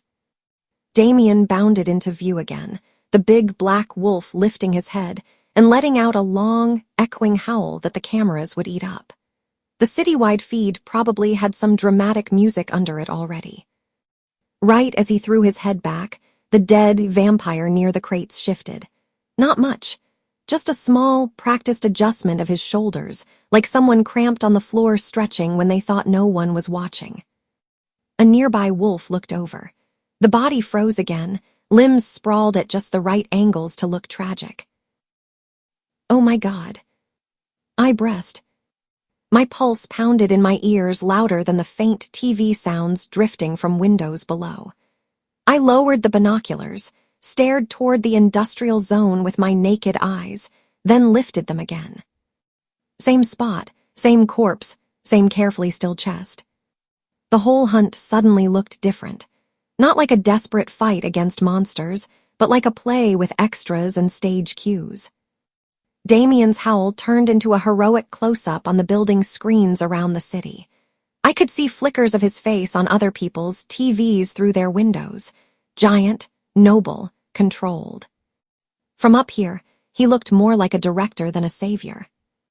I swung the binoculars away from him, scanning the edges of the fight. There, on top of some stacked metal near a low roof, a lighter-colored wolf that didn't fit the staged rhythm. He moved differently, sharper, like he was watching for something off-script. Light gray-brown fur, muscular shoulders, ears pricked. My chest did something stupid when he lifted his head and looked straight toward my side of the city. It was too far for him to actually see me, right? Too far for him to know I was on some random roof with cheap binoculars. Except his head tilted, ears angling like he'd caught a scent on the wind that shouldn't be there. His gaze tracked upward over the distant line of apartments. I sucked in a breath and ducked, pulling the binoculars down like I'd just shone a flashlight in his eyes. Chill ran all the way down my spine. Yeah, okay, time to stop spying on the monsters. In the distance, I heard a reporter's excited voice through someone's open balcony door. "Looks like the operation has been a success tonight as Protector Alpha Damien Black." Success, right. I backed away from the low wall, my legs suddenly unsteady. The roof seemed too open now, like every shadow in the city could see me standing there. I turned and pushed through the door, letting it close behind me as gently as I could.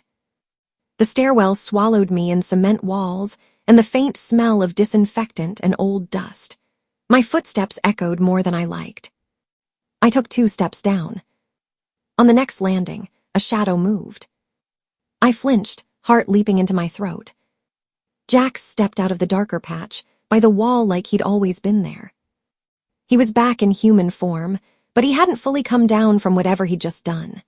His dark shirt clung to him, damp from sweat or mist, and his hair was pushed back like he'd run a hand through it while pissed off. His eyes were bright, a warm gold brown that looked way too close to that wolf's gaze for comfort. He looked up at me, and every wolf metaphor I'd ever heard suddenly made sense. "Are you out of your mind?" he asked. Not hello, not are you okay. Just straight to that, low and sharp, voice bouncing off the stairwell walls. My hand tightened around the binoculars, the strap digging into my fingers. Wow, okay, also hi. He took 2 steps up toward me, not quite into my space yet, but close enough. I was very aware there was no one else in this stairwell.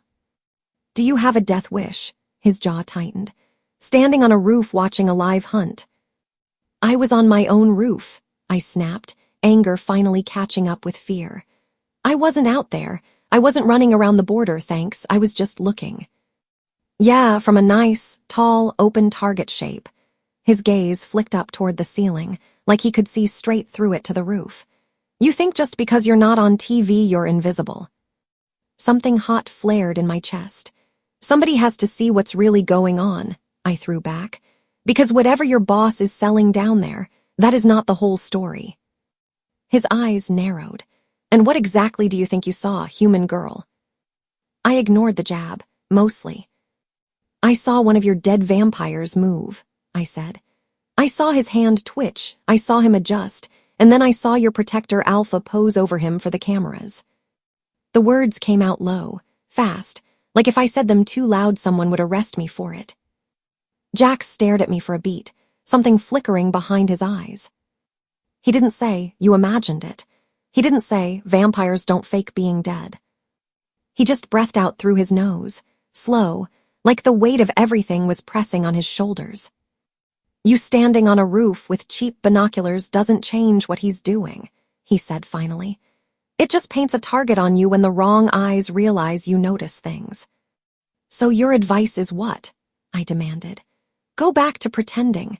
Ignore the dead guy in the park, ignore the hunters faking kills, ignore you turning up in alleys and outside my building and in stairwells like some horror movie extra. That was me keeping you on this side of the teeth, he shot back, voice softening around the edges even as it sharpened in the middle. You don't understand what you're standing in between. My heart was still racing from the roof and the sight of him stepping out of the dark, but anger steadied my tongue. Then explain it, I said, because right now all I have is wolves and vampires and staged deaths, and you yelling at me every time I accidentally exist somewhere. You're a werewolf, aren't you? The word felt ridiculous and completely right at the same time. He didn't laugh. He didn't say, that's insane, go back to sleep. His jaw flexed. The muscles in his forearms were tight under his rolled sleeves. For a second, his eyes flashed, catching the stairwell light in a way that made my breath stutter. There are things in this city you're not ready to understand, he said slowly. And if you keep staring into that world, it will stare back and eat you. It should have sounded dramatic. It didn't. It sounded like a fact he'd lived with for a long time. I took 1 step down, closing the space between us without quite meaning to. The stairwell felt smaller. The air between us felt thicker. You think I haven't already had that world crash into mine? I asked. You were there in the alley. You were outside my building at 3 a.m. You were just out there fighting those things, and Damien was standing over a body in the park. I'm already in it, Jax, whether anyone wants me there or not. His gaze dropped for a heartbeat to my mouth, then snapped back up to my eyes like he was mad at himself for letting it slip. Heat crawled up my neck even as I wanted to smack him. Up close, he smelled like night air and something sharp, like pine sap and metal. His hand twitched like he wanted to grab my arm and shake some sense into me, and also like he knew he shouldn't touch me at all. That was me trying to keep you off his radar, he said finally, quieter. You don't know what happens to people he decides are useful. Yeah, my voice shook for a different reason now. Well, hanging around me in alleys and stairwells and roofs is a weird way to keep me unnoticed. Something in his face pinched. Like I'd hit something he didn't want me to see. He blew out a breath and stepped sideways, off the center of the stairs, giving me a clear path down. It felt like he'd just opened a door and slammed another one at the same time. You should go back to pretending none of this is your problem, he said. Stay in your cafe, go to class, text your mom too much. Forget you ever saw wolves or red eyes or moving corpses. Too late, I said.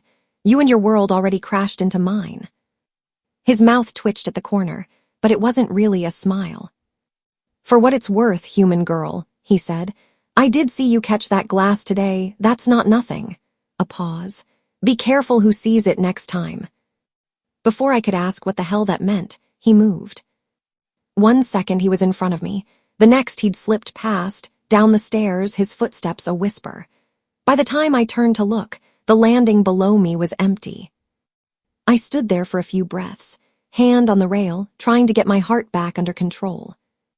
Then I went down to the 3rd floor, unlocked our door, and stepped back into regular, boring, human life. Or what was left of it. Claire had drifted sideways on the couch, half on her side, blanket pulled up around her knees. The TV still blared, washing the room in blue-white light. A mug sat forgotten on the coffee table beside my sticky note. The anchor's voice was calmer now, in that post-action way people talk when they've already seen the worst part. "What authorities are calling a successful border operation tonight," she said.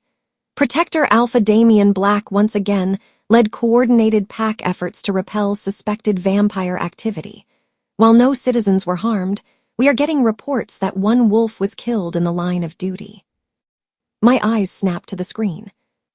"In a statement from the Northside Pack," the anchor went on, "we've confirmed that the victim was the beta of the late Alpha North.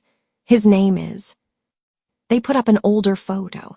A man in his 40s, smiling stiffly at the camera, wearing a leather jacket with a symbol I didn't recognize. "Our thoughts are with his family and pack at this time," the anchor finished. "Alpha Black has vowed to continue the fight until the vampire threat is eradicated." A clip of Damien appeared next, still in his dark jacket, hair slightly musk-like he'd just shifted back. He looked calm, confident, heroic, not like a man I just watched stand over a fake corpse for the cameras. "We lost a brave wolf tonight," he said, eyes steady. "He died protecting this city. I will not rest until every vampire that threatens Ridgepoint is driven out or destroyed. You have my word." To Claire, curled on the couch, that probably sounded reassuring. To me, it sounded like PR. The image cut back to the anchor, who segued into some analyst talking about public safety and supernatural tensions, but I barely heard them. The moving hand on the ground, the beta's old photo, a real death in the middle of a fake show. So yeah, not harmless. I set the binoculars on the table and sank down on the other end of the couch. "You missing anything?" I asked softly. Claire startled awake, blinking. Her eyes went to the TV, then to me, then to the note. She let out a breath that was mostly annoyance, partly relief. "Roof, she said. "You know that still counts as out of the room, right?" "I didn't leave the building," I said weakly. "Loophole." She pinched the bridge of her nose. "You really are your father's daughter." My chest did something weird at that. Before I could ask what she meant, she nodded toward the TV. "You hear," she asked, "about the wolf?" "Yeah." I glanced at the screen where they were still running the beta's name in a banner. "So even in his controlled hunts, people die." "That's why you don't get involved in their world," she said quietly. Their world, not our world. Like she'd stood just outside that line before and gotten burned. I turned that over in my head while an analyst talked about collateral damage and maintaining order. None of it sounded like anything that had anything to do with me and my normal life, except that I'd just been at a crime scene. I'd watched a vampire play dead, and a wolf I sorta kinda knew had appeared in my stairwell. After a few minutes, Claire rubbed her eyes again. "All right," she said. "Enough of this, we both need sleep. You eat." "Not really," I admitted. "Kind of lost my appetite when I met a corpse." Her mouth tightened. "We've got some crackers and half a yogurt. That's it until I get paid." Of course we did. There was always, "That's it until I get paid." My stomach growled on cue. I grimaced. "I'll hit the vending machine downstairs," I said. "I've got a couple dollars." Claire started to protest, then sagged back into the couch cushions. "Inside the building," she said. "No park, no roof." "I got it, Mom." I stood up, stretching my stiff legs. "You want anything?" "No, just you back on this couch in 5 minutes." "That I can do." I slipped my shoes back on, stuck a couple of crumpled bills into my pocket, and cracked the door. listening for anything weird on the other side. Nothing. Just the hum of someone else's TV and the faint bass thump of music from 2 floors down. Inside the building, safe enough. I stepped into the hallway, shut the door as quietly as I could, and headed toward the elevator. For once, I didn't feel like doing stairs with my head still full of wolves. The elevator groaned its way up, doors sliding open with a metallic sigh. I stepped in, hit the button for the lobby, and watched my own tired reflection in the scratched panel as we descended. "What are you doing, Lena?" I muttered to myself. No answer, obviously. The lobby was small, with beige walls, a row of mailboxes, 2 mismatched chairs, and a pot plant that had seen better days. The lights were dimmed, the kind of low late-night mode that said, "We're technically open, but please don't." The vending machine glowed against one wall, full of overpriced junk.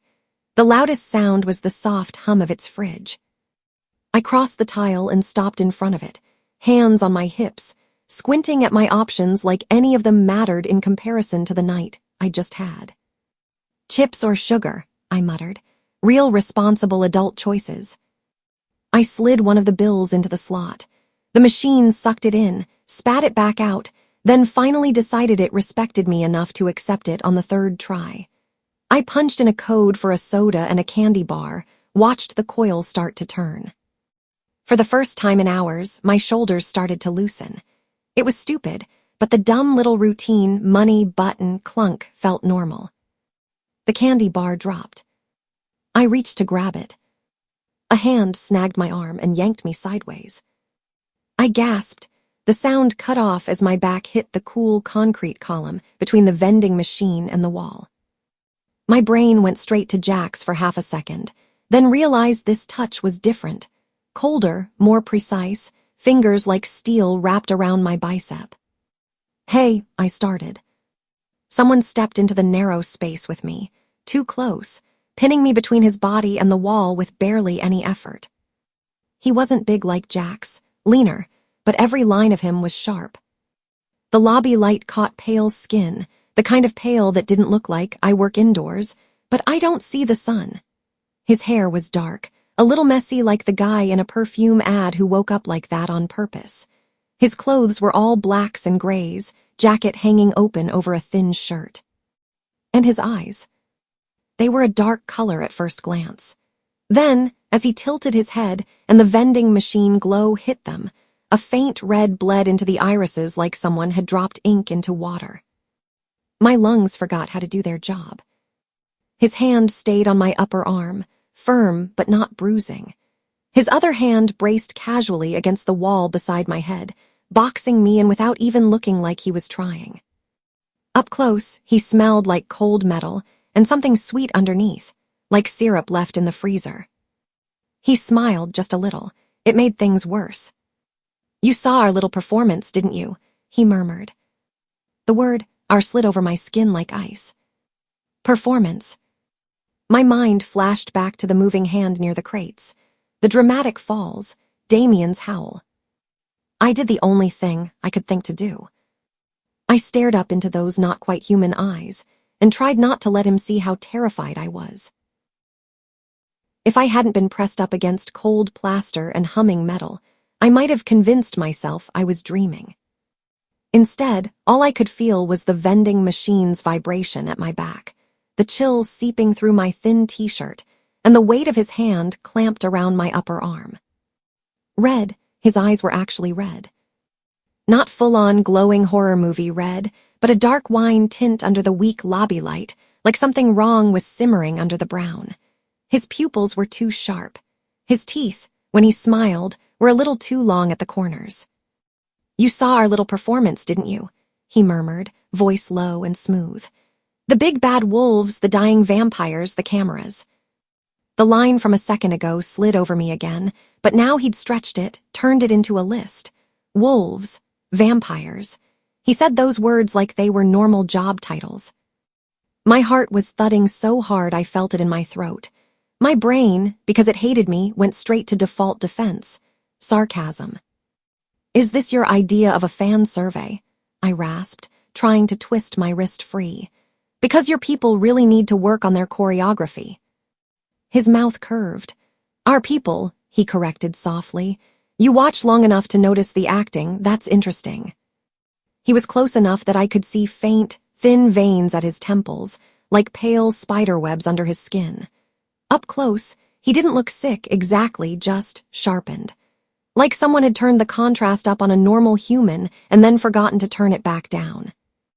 You're way too close, Dracula, I muttered. Back up or buy me dinner, those are the options. He laughed once under his breath. You're fun. I was not fun. I was 1 millimeter from either screaming or throwing up. The fluorescent light in the lobby buzzed and flickered, casting the whole space in a weird, sickly wash.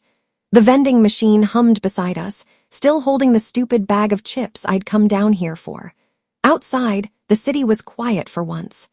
No sirens, no shouting, just late-night hum. Somewhere behind us, down the hallway, a door clicked. The faint ding of the elevator drifted out. His head cocked, the way Jax's wolf had done before attacking, listening to something my human ears couldn't parse yet. The lazy amusement in his eyes sharpened. He said, like an inconvenience had just popped up on his schedule. Lobby's too public. Come on, wild girl, let's walk. Before I could dig my feet in, he shifted his grip. 1 second I was pinned. The next, my arm was in his hand like we were just two people walking side by side. He angled his body to shield me from the hallway, palm light but firm on my shoulder. If anyone stepped out of an apartment right then, they'd just see a guy gently steering his girlfriend toward the back of the building. Not a vampire dragging a witness deeper into the dark. The word vampire rang in my skull too loud. I hadn't said it out loud yet. Neither had he actually, but the news anchors had over and over. Vampire-like attacks, vampire threats, vampire hunts. My legs moved anyway, because my body had apparently decided obey and maybe don't die was the priority for the night. We turned down a short service corridor off the lobby, past the maintenance closet and the laundry room. You watched from your roof, he said conversationally, like we were on a coffee date. Little building, decent angle on the industrial zone. How much did you see? Nothing, I said immediately. I saw news vans and a lot of fur, that's it. Liar, he didn't sound offended, more entertained. You saw enough to know it's a performance, that's why you're shaking. I'm shaking because some creep grabbed me while I was trying to buy chips. My voice came out thin and high. It has nothing to do with your bad action movie. The corridor was dimmer than the lobby. Only one emergency light glowed over the metal door at the end, the back exit that led to the same alley where Jax and the wolves had fought the night before. He pushed the bar with his free hand. Cold night air slammed into my face, sharp with asphalt and old rain and the faint sour salty smell of trash. The door thunked shut behind us. The alley was a narrow slice of city. Brick wall on one side, the back of our building on the other, a dumpster parked like a fat, green troll halfway down. A single security light buzzed above the door, throwing a cone of harsh white across the cracked concrete. He let go of me.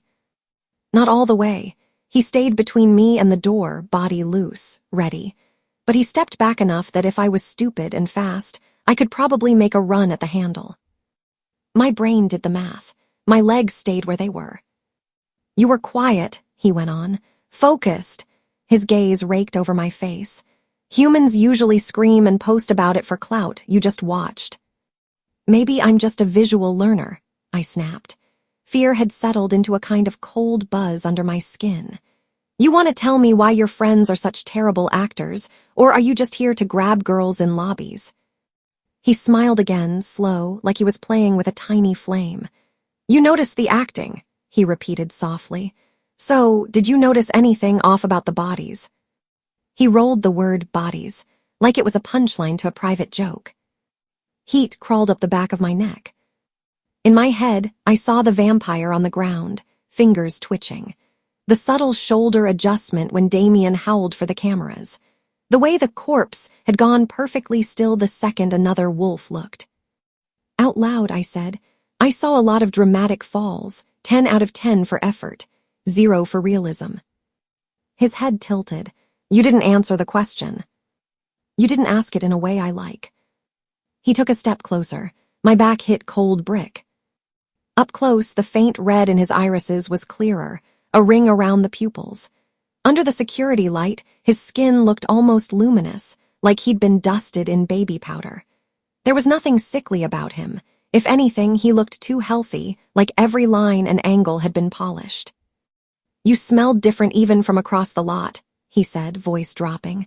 Most humans are all caffeine and sugar and stress. He inhaled near my neck, not quite touching. You smell like bad decisions and wolf territory. Wolves will notice. Vampires already noticed. So what are you? My whole body went cold hot, like stepping from a shower into cold air. I'm a girl who went for a soda and found a creep, I said, forcing my voice steady. That's all. I dug my fingers into his chest and shoved. He didn't move. Okay, cool. Love that for me. Let me guess, I added, because I didn't know how to shut up. Your name's something dramatic.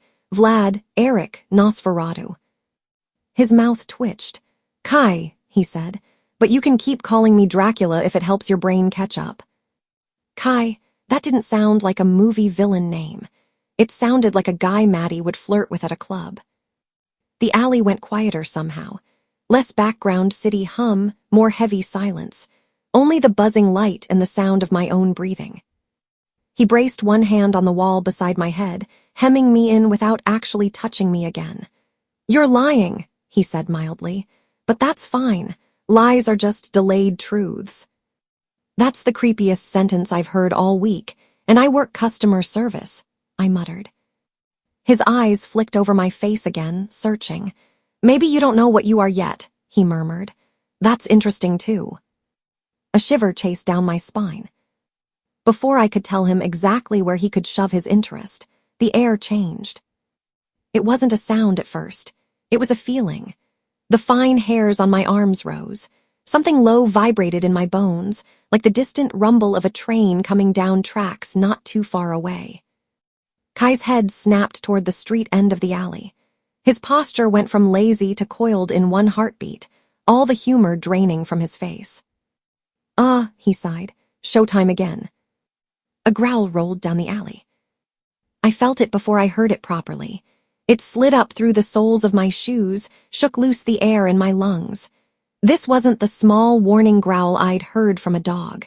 This was something bigger, deeper, from a chest built for it.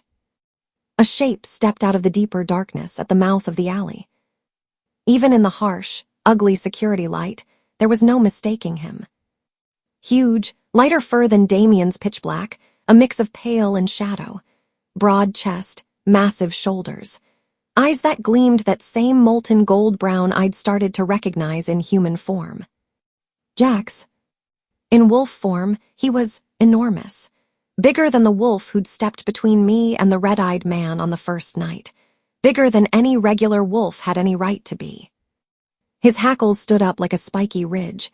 His lips peeled back in a soundless snarl that showed too many teeth. Those eyes locked on Kai first, then flicked to me for half a second. I ducked instinctively, like his gaze was hands shoving me down. Kai's mouth twisted. Your guard dog has good timing, he said. His voice was steady, but there was a new tension in his shoulders. In one blur of motion, he let go of me entirely and shifted sideways, putting his body between me and Jax.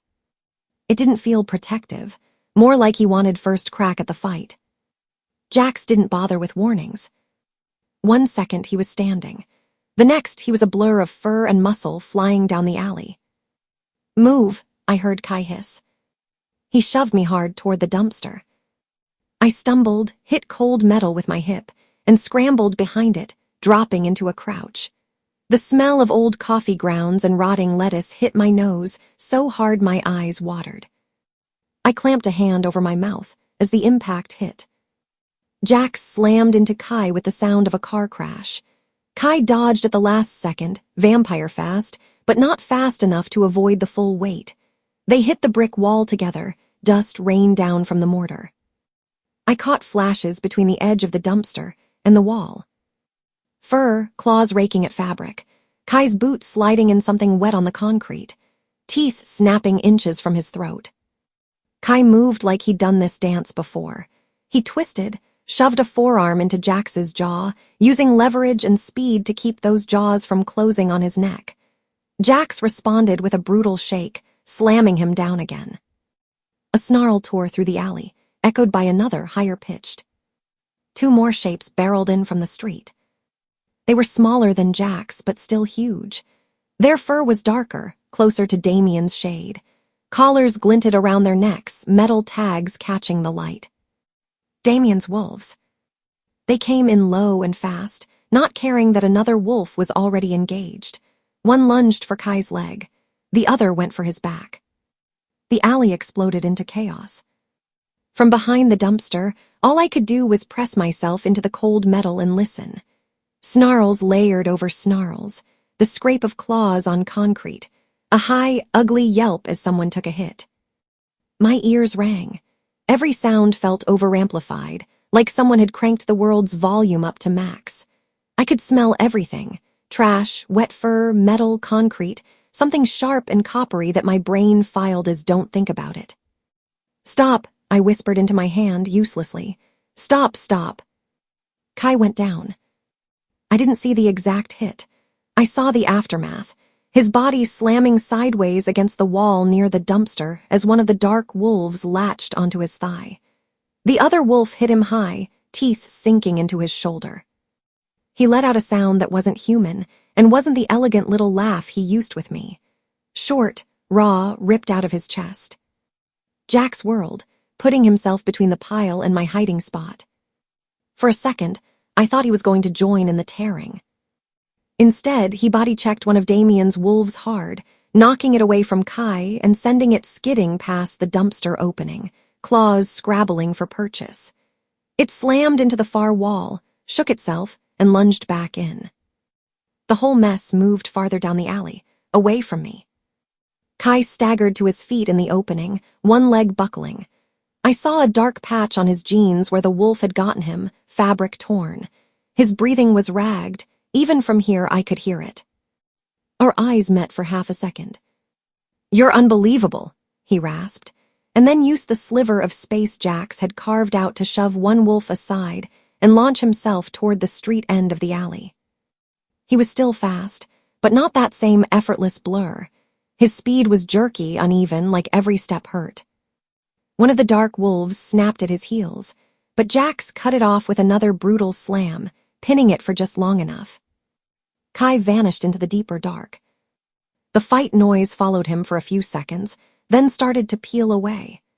Damien's wolves thundered past the mouth of the alley, scents and snarls fatting as they chased the injured vampire into the night. Suddenly, the alley was too quiet. Only the buzz of the security light and my own panting. I stayed frozen behind the dumpster until a shadow moved closer.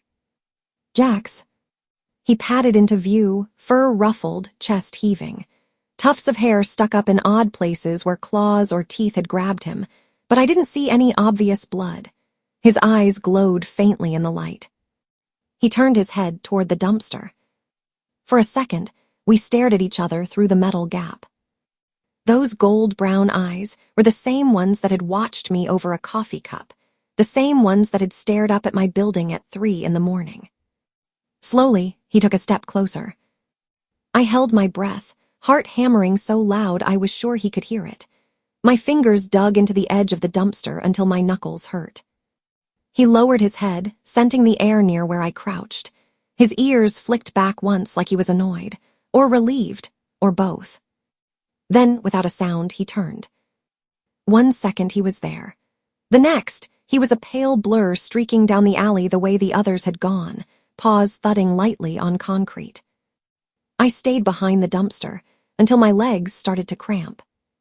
Then I forced myself to stand, one hand on the cold metal to steady myself. The alley looked normal again. Trash, brick, a smear on the wall where someone had hit hard. Normal if you ignored the memory of 3 wolves and a vampire tearing each other apart behind your apartment. I went back inside. The emergency bar door thunked shut behind me, the sound echoing up the stairwell like a judge's gavel. I didn't take the elevator. I needed stairs, something solid to feel under my feet. Every step up felt like climbing out of a hole and sliding back in at the same time. My hands were still shaking. Jax's words from earlier looped in my head. If you keep staring into this world, it will stare back and eat you. I just watched it try. By the time I reached our floor, my heart rate had dropped from sprint to slow jog. Not normal, but not about to explode either. The apartment door was still locked. The security chain hung loose this time. Claire must have forgotten to slide it back on when she crashed. I eased the key in, turned it, and pushed the door open. Our living room glowed with soft TV light. The news channel was still on, volume low. The anchor's voice had that weird middle-of-the-night calm. Reading updates like this was just another day. Claire was curled up on the couch, blanket around her shoulders, head tipped back against the cushion.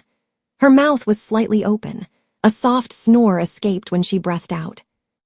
The digital clock on the cable box said 3:42 a.m. I closed the door as quietly as I could and re-engaged both locks, sliding the chain into place with a tiny click. Claire's eyes fluttered. "Lena," she mumbled, half asleep. "Yeah." I stepped closer, forcing my voice steady. "Hey, sorry, I couldn't sleep. Went to get some air, I'm back." Her eyes blinked open a little more. She squinted at me, then at the TV, then groaned and rubbed her forehead. "You scared me," she said fuzzily. "Didn't hear you get up." "Sorry," I said again. "I'm okay." Her gaze lingered on me for another second, like she wanted to question that. Then exhaustion won. "Lock the door," she murmured, even though I already had. And don't stay up all night." "Yeah, I won't." She adjusted the blanket and let her head fall back, drifting off again. On the TV, they were replaying footage of Damien's successful operation. The chyron read, "Protector Alpha strikes again." A clip of him in human form flickered by, giving some pre-recorded statement about courage and sacrifice. My stomach twisted. I slipped down the hall to my room. Every step felt like walking through heavy air. My bedroom was the same mess of textbooks and laundry as usual. It didn't look like a place where the night's insanity belonged. I shut the door and leaned against it, letting my head thump back lightly. Jax's wolf slamming Kai into the wall. Damien's wolves piling on. Kai's almost laugh turning into a sharp sound of pain. I should lie down. I should sleep. I should pretend none of that happened. Instead, I stood there staring at my bed and thinking about the trash bag I'd meant to take out earlier. It sat in the corner, overflowing with old receipts and cafe pastry wrappers. The smell of old sugar was faint but there. Normal, boring, safe. If I lay down now, I knew what would happen. My brain would replay the alley like a glitchy movie on repeat. I'd see teeth and eyes and hands reaching. I'd hear that growl. I'd hear my own whisper, "Who the hell are you?" I needed something, a tiny ordinary task, something I could control. Trash. I grabbed the bag, twisted the top tight, and knotted it. "Dump this, soda, bed," I muttered to myself. No more fights, no more wolves, no more anything. That sounded like a reasonable plan at 4 a.m. I cracked my door, listened. Claire's faint snores, the TV's dim murmur. No wolves in the hallway. No vampires at the vending machine. "Okay," I whispered, fast. I tiptoed down the hall, keys and a couple of crumpled bills in one hand, trash bag in the other. The apartment door clicked softly behind me when I slipped out, locks sliding back into place. The hallway outside was mostly dark. One sallow fluorescent light flickered near the elevator. Somewhere farther down, a TV droned behind a closed door. I took the stairs again, the trash bag rustling against my leg. Each step down echoed in the narrow stairwell, my sneakers squeaking slightly on the concrete. The back exit door opened with another metal bar shove. The cold air slapped me awake all over again. The alley looked empty. Same brick, same dumpster, same buzzing security light. No fur, no blood I could see from here, just dark patches on the ground that might have been oil stains, or not. I swallowed and stepped out, the trash bag bumping my hip. Just trash, I told myself under my breath. Trash and soda, then sleep. As I got closer to the dumpster, I heard it. Not a growl, not footsteps. A sound somewhere between a hiss and a groan, low and rough, like someone trying really hard not to let it out. I froze. The trash bag slipped a little in my hand. Kai, I whispered before my common sense could beat my mouth to it. Nothing answered. Then softer, like the air itself was exhaling, I heard it again. A rough, uneven breath. Very slowly, I walked around the side of the dumpster.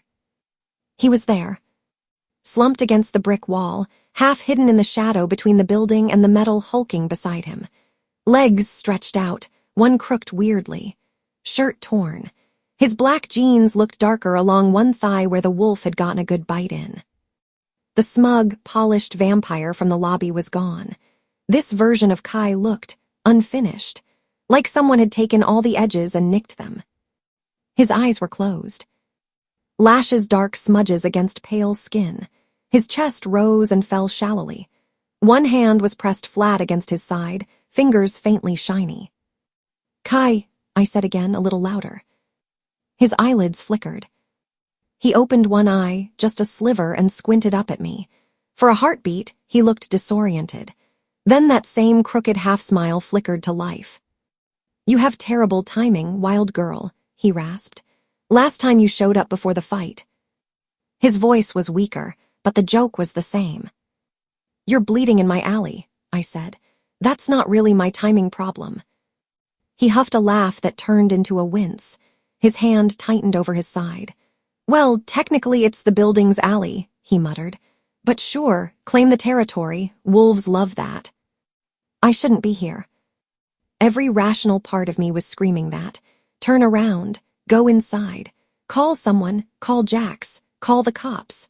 Call Damien's hotline. Call literally any authority and let them deal with vampire bleeding behind the trash. Except I'd seen what authority did tonight. Wolves tearing and biting before anyone asked if he'd done anything to deserve it besides exist on the wrong side. My gaze dropped to his leg. The denim there was torn, ragged around the edges, skin under it looking wrong. Not graphic, exactly, just too raw. He'd been limping when he ran. Now that he was still, the damage was impossible to ignore. I dropped the trash bag by the dumpster with a soft thud. This is so stupid, I muttered. His eye narrowed. Talking to yourself now. Helping you, I snapped. I think, maybe, unless you bite me and then I get full permission from the universe to say I told you so. I stepped closer and crouched in front of him. Up close, he smelled different, not just that metallic edge. There was smoke there too, and something like old stone after rain. Underneath, faint and strange, I caught a thread that made my stomach flip, something that echoed the way the park had smelled right before I found the body.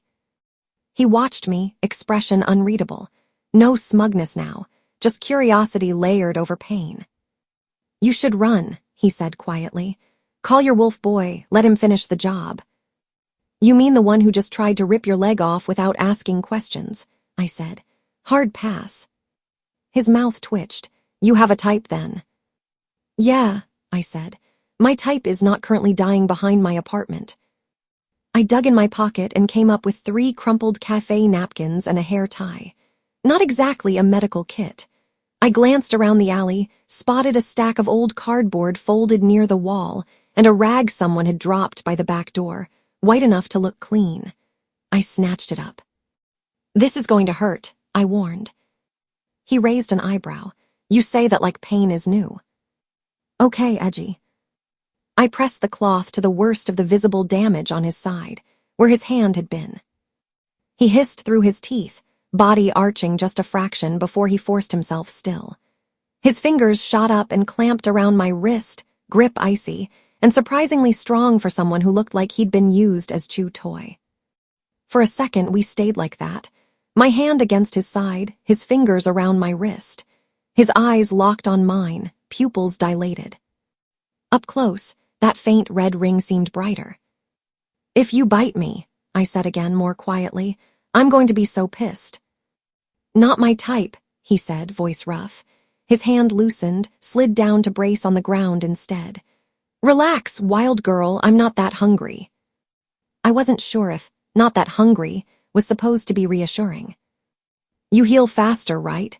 I asked, shifting the cloth, trying to press where it seemed worst without slathering my hand in his blood. "Like, that's a vampire thing, or is that just TV?" "TV gets some things right," he muttered. "But wolf bites slow it down, especially if the wolves really want you dead." "Yeah, I got that impression." He snorted, then winced. "Careful, some of that is important." "This is the least careful thing I've ever done," I said. "And that's saying something. I live on coffee and bad life choices." He watched my hands for a minute, then looked up at my face again. "Why aren't you running?" he asked quietly. "You do realize I dragged you into an alley and pinned you against a wall 10 minutes ago." 15, I said automatically. "And if you were going to kill me, you've had plenty of chances tonight." "That's not an answer." I swallowed. My throat felt tight. "I don't like watching people bleed out in alleys," I said finally, "even if they're jerks." His mouth curved again. It didn't quite reach his eyes. "So I'm a jerk now. That's an upgrade from creep." "Don't push it." He let his head fall back against the brick, eyes closing briefly. "You're interesting," he said. "It's rude." "You keep saying that like I asked to be." He smiled faintly and didn't argue. For a few minutes, the only sounds were his uneven breathing, the hum of the security light, and the distant whoosh of a car on the main street. My hands settled into a rhythm. Press, adjust, check his face, breathe. "You realize I'm a vampire, right?" he said eventually, eyes still closed. "Yeah," I said. The red eyes and the almost fangs and the way you said vampires, like a LinkedIn job title sort of gave it away. "And you realize what my kind does in all the stories your humans tell." "Yes, I've seen movies," I said. "You also realize your kind almost died in my alley, and I'm the one keeping your inside stuff, inside. So maybe don't try to freak me out more than you already have." His eyes opened again, softer now. "I don't hunt unwilling humans," he said. "For the record, it's tacky." A startled laugh escaped me. "Tacky." "And stupid." His lips quirked. "They scream too loud, they bring wolves, it's messy." "So your moral code is about noise complaints." He shrugged one shoulder, winced again. "I said I'm not a saint, wild girl. I didn't say I'm a monster by your definition." My hands stilled for a second. "Those bodies you saw," he added, voice dropping. "Not all of them were supposed to stay down. Some were just playing dead." My heart kicked hard, so I wasn't crazy. "You're not crazy," he said. "You're observant, that's more dangerous." A sound drifted down the alley then. Faint, light. A scrape, a soft clack of claws on concrete. Kai's entire body went rigid under my hands. "They're coming back," he whispered. "Wolves, Damien's not your Boy Scout Alpha." "How do you know?" He gave me a flat look. "You hear a lot when you're prey." The footsteps were clearer now, not heavy, measured. 2 sets, maybe 3, padding near the alley entrance. Panic shot through me like electricity. His eyes flicked to the open space next to the dumpster, then to me. "Go," he hissed. "Get inside now." "If they follow my scent, they'll find you," I whispered back. "They were already here once. They'll finish the job." "Good," he said, but his expression didn't match the word. Adrenaline made everything sharp. The space between the dumpster and the wall suddenly looked useful, not just gross. "Move," I said. "Excuse me." "Move," I repeated. "Come on." Before I could overthink it, I slid my shoulder under his and hauled up. He was heavier than he looked, all lean muscle and weird vampire density. He sucked in a breath between his teeth, jaw clenched. "You're insane," he ground out. "Probably," I said. "You can add that to the list." I half-dragged, half-guided him deeper into the shadow between the dumpster and the building. The metal scraped against the rough concrete as his boot bumped it. I winced at the sound. "Sorry," I hissed. "Sorry." "You apologize too much," he muttered. I eased him down until he was as tucked as he could get, shadow swallowing most of him. His hands clenched on my arms once, hard, when his leg moved, then let go. "I told you," he started. The sounds at the mouth of the alley got louder. No time. I stepped out into the center of the alley, heart hammering, hands shaking, trying to look like a girl with trash and not like a terrible liar covering for a vampire. 2 wolves padded into view from the street. They were both dark-furred, closer to Damien's shade. Their bodies moved with predatory grace, heads low, noses twitching as they sniffed the ground where the fight had been. Collars gleamed around their necks, metal tags catching the security light. Wolves. Real wolves. If I hadn't watched Jack's shift with my own eyes by now, I might have convinced myself these were just big dogs from a security company. But there was nothing domestic about them. They paused about 10 feet away from me. I tried to keep my breathing even. My brain screamed run. My body did not move. "Some psycho was out here earlier," I said, voice higher than I would have liked. "Big dog, I think. He was attacking some guy. I yelled and they ran that way." I gestured toward the opposite direction from where I'd shoved Kai, down the alley toward the street. One of the wolves lifted its head and looked at me. Its eyes were wrong, too smart. It stepped closer, nose working overtime. I froze, every muscle locking. It came near enough that I could see individual hairs along its muzzle. It inhaled deeply near my jeans, nose hovering just above my knee. It smelled everything. Trash, alley, Kai, and under that, something that wasn't human coffee girl, wasn't vampire, wasn't anything I had language for yet. Something that hummed under my skin every time Jax was nearby. I held my breath until my chest hurt. The wolf huffed out a breath that stirred my pant leg, then turned away, as if satisfied or too focused on the trail I'd pointed to. It trotted down the alley, the other following, noses to the ground. They disappeared around the corner at the far end. As soon as they were out of sight, my legs nearly gave out. I staggered back to the gap behind the dumpster, grabbed the edge to steady myself, and peered in. Kai was watching me. His expression wasn't amused now. It wasn't smug. It was something closer to startled. "You lied for me," he said softly. "It was either that or let them turn you into a chew toy," I said. My voice shook. I cleared my throat. "And I feel like I've already hit my chew toy quota for the night." He huffed a laugh. "You're going to get yourself killed," he murmured. "Wolves smell everything, including that." He nodded toward me, like my entire existence was a scent cloud. "What is that supposed to mean?" I snapped, too tired and scared to pretend I wasn't offended. He tilted his head, studying me.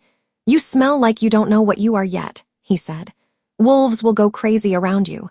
Vampires, too, if they're smart." "Love that, so I'm a walking hazard." "You're a glitch," he said, "in someone's script." I thought of Damien's choreographed hunts, his perfect speeches, his staged heroics. "Your script?" I asked. "Not mine," his lips twisted. "I'm just one of the actors for now." He shut his eyes briefly, then opened them again. "You should go back upstairs before the next patrol comes," he said. "I'm not worth you getting caught between teeth again."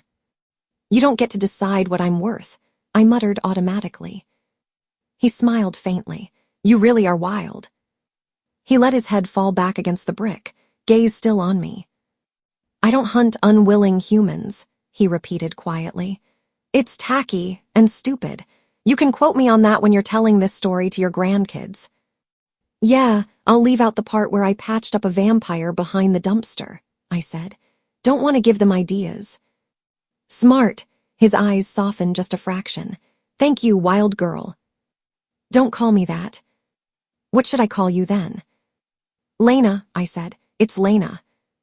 He rolled the name around like he was tasting it. "Lena," he said. "Right, try not to die, Lena. I'm not patching you up twice in one night either." "That's my line," I muttered. I stepped back, grabbed the trash bag I dropped earlier, and hauled it into the dumpster with more force than necessary. It thunked in loudly. "One night," I told myself under my breath as I straightened. One more weird night and then I'm done. That's it. No more wolves, no more vampires, just coffee and rent and mom. The universe did not respond. I turned toward the back door.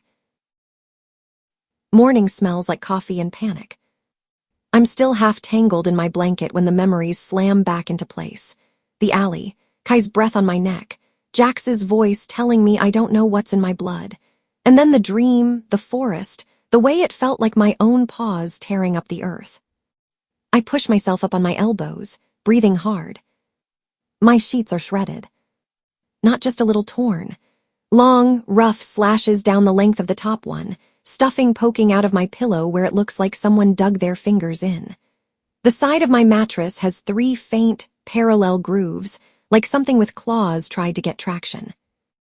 My fingers. I hold my hands up close to my face. There's dirt packed under my nails, dark lines against my skin. My nails themselves look wrong. A little rougher, like they tried to lengthen and then changed their mind halfway through.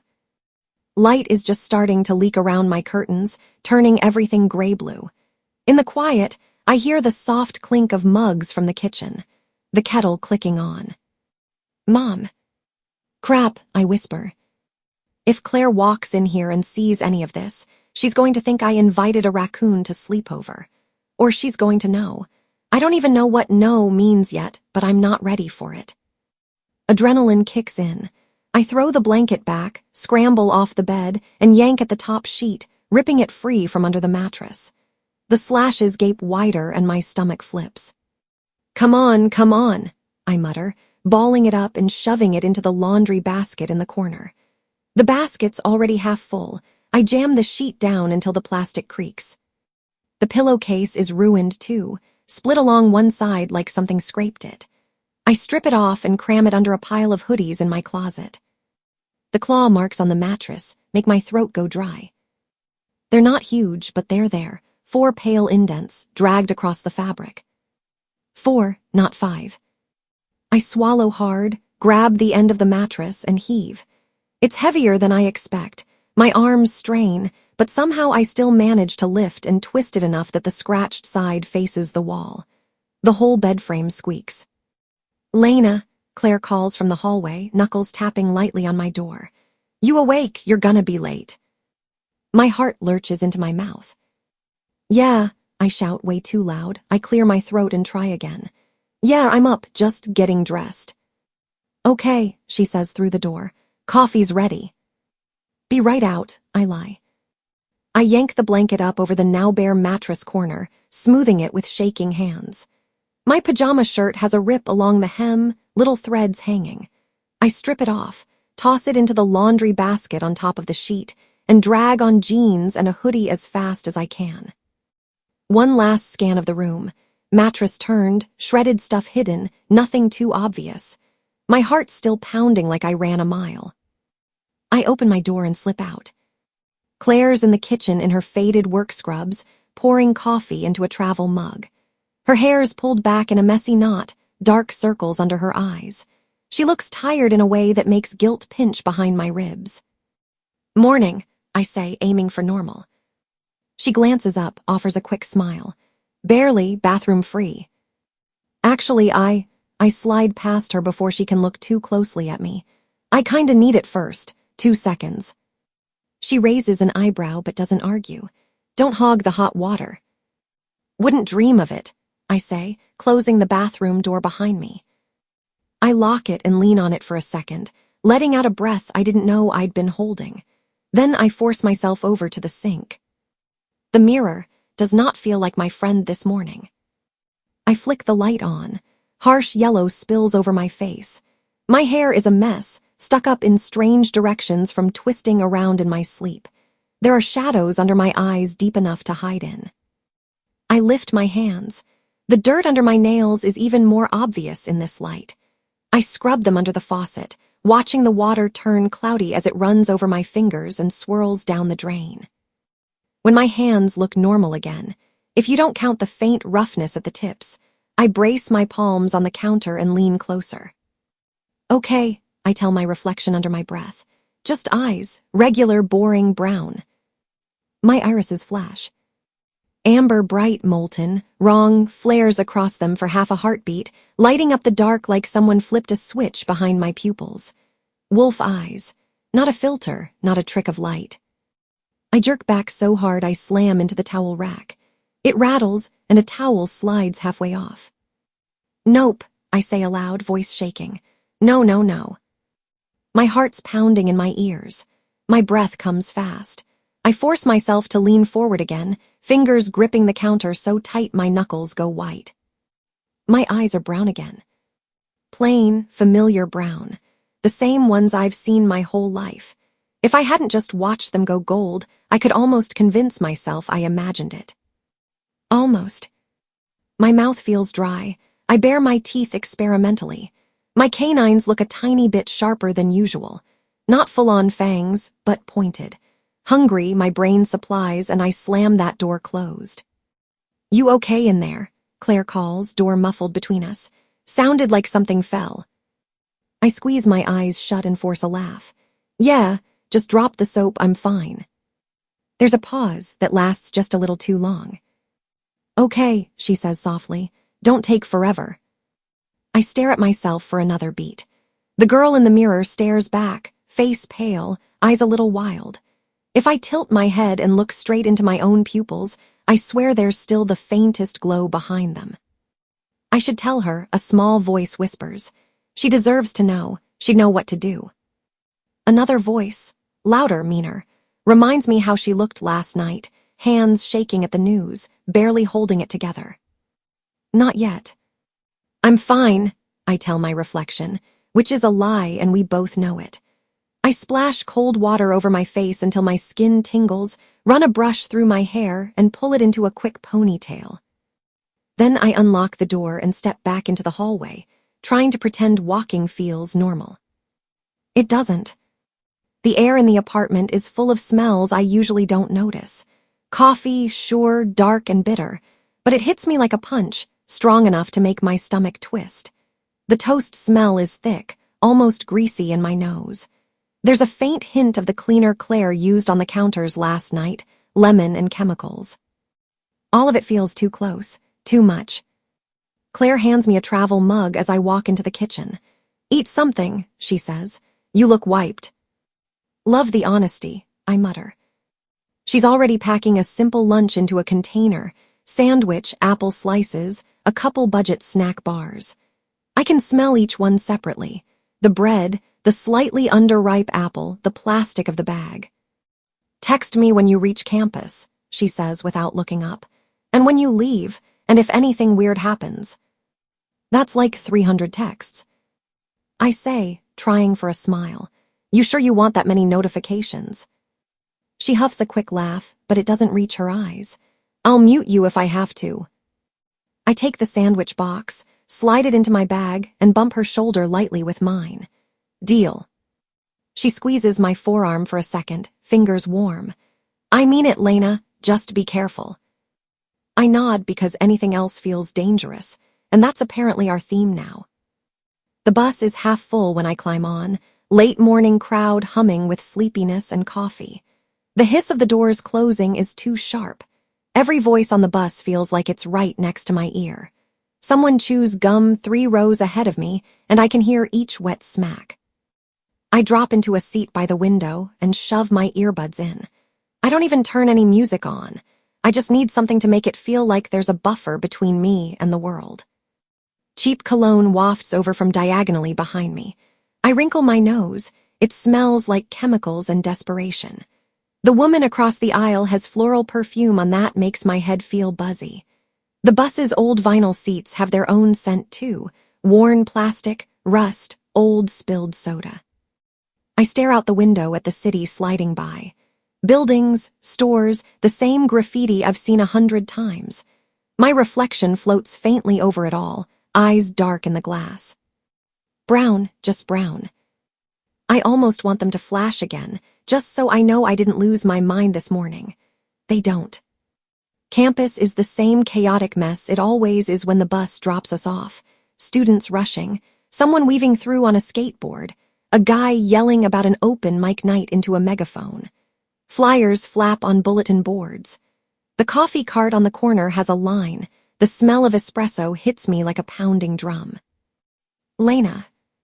Maddie appears from my left, waving one arm, coffee cup in the other. Her curls are shoved into a bun with a pencil stuck through it. Her eyeliner is smudged like she did it on the bus. "There you are," she says, bumping her shoulder into mine. "You look like you got hit by finals and midterms on the same day." "Feels about right," I say. "Didn't sleep much." "Yeah, I saw," she says. "You answering my texts at like 2 in the morning. I figured either you were up or I needed to call an exorcist." "Please don't summon anything else to this city," I mutter. She gives me a look. "Okay, creepy. What's that supposed to mean?" "Nothing," I say quickly. "Just joking. The city wouldn't shut up. Sirens, news, neighbors yelling over the TV, you know." We start walking toward the main quad. The closer we get to the center of campus, the more everything ramps up. Voices overlap. Laughter bounces off the brick buildings. The fountain in the middle splashes. There's a whiff of burnt coffee from a student's travel mug, greasy bacon from someone's breakfast sandwich, a sugary wave from a pastry box someone's carrying. And under it all, faint but sharp, a metallic tang. Blood. I glance around automatically. The smell is tiny, nothing like the park, but my brain zeroes in on it. A guy walking past us has a Band-Aid on his finger. There's a tiny red spot in the center where it's soaked through. It shouldn't be that strong. It shouldn't make my mouth go dry. I flinch just a little. Maddie catches it. "You good?" she asks. "You spaced out for like 12 seconds. You almost walked into that sign." I look up. There's a poster 3 inches from my face. I sidestep it, cheeks warm. "Yeah, I'm fine, just tired. It's like someone turned the volume up on everything today." Maddie eyes me. "That's what happens when you drink your feelings instead of sleeping, babe. Ever heard of an energy drink? I have like 4 in my bag. We can share one and die together." "Tempting," I say, "but I don't think my heart needs more reasons to explode, thanks." She snorts, and we push into the lecture hall. Inside, it's a different kind of loud. The hum of the overhead projector, pens scratching on paper, fingers tapping laptop keys. It feels like my ears can separate each tiny sound from the rest, whether I want them to or not. A guy 3 rows back is tapping his foot, heel thudding lightly against the metal chair leg, over and over and over. It makes something ugly prickle under my skin. I curl my fingers around my pen until my knuckles ache, forcing myself not to whip around and growl at him like a lunatic. Our professor starts talking about economic models or something else that might as well be in another language right now. The words wash over me in waves without sinking in. By lunch, I'm exhausted in a way that has nothing to do with how many hours I slept. The cafeteria is a sensory grenade. Grease from fries, tomato sauce, reheated meat, sweat, perfume, cleaning chemicals. It all hits me as soon as we walk in, and for a second I have to stop just inside the door, hand on the wall. "You really do look like death," Maddie says. "It's kind of impressive." Compliment taken, I manage. We grab food. I grab a slice of pizza and some fries because that's what I always grab. The scent coming off the pizza is weirdly strong. I can pick out every ingredient. Cheese, garlic, old tray. My stomach growls, but when I take a bite, the texture feels wrong in my mouth, too soft. Grease coats my tongue. Across the room, someone is opening a container of raw ground beef for the grill. The smell drifts across in a thin line. My head snaps in that direction without my permission. The scent hits somewhere deep in my chest, hot and dark. Nope. I set the pizza slice down, fingers curling against the cardboard plate. Maddie is mid-rant about a professor when she notices. "Hey," she says, lowering her voice. "You're doing that thing where you're here but also not here again. What's going on? And don't say nothing, because your nothing face sucks." I stab a fry with my fork, watch ketchup smear across it, then let it fall back to the pile. "Just nerves, I guess. Park crime scene. News, I'm still replaying it." Maddie's expression softens. "Yeah, I'm surprised you even came today. If I found a body in the park, I'd be hiding under my bed for a week, with snacks." Tempting plan, I say. She bumps her knee against mine under the table. You know, if you ever want to not talk about it and just binge trash TV instead, I'm available. Not talk about it sounds great, I say. Soon. We finish what we can of our food. Her, most of her burger, me, like 3 fries, and head for the parking lot. The sun is higher now, bright enough that it makes my eyes ache. The asphalt radiates heat. Cars are everywhere, students weaving between them, doors slamming, engines revving. Maddie's ancient blue car is parked halfway down the lot. We're almost there when the sound hits me. An engine revs too hard. Tires squeak against pavement. It's not the loudest sound in the lot, but it cuts through everything. My stomach drops like someone pulled a trapdoor. I turn my head.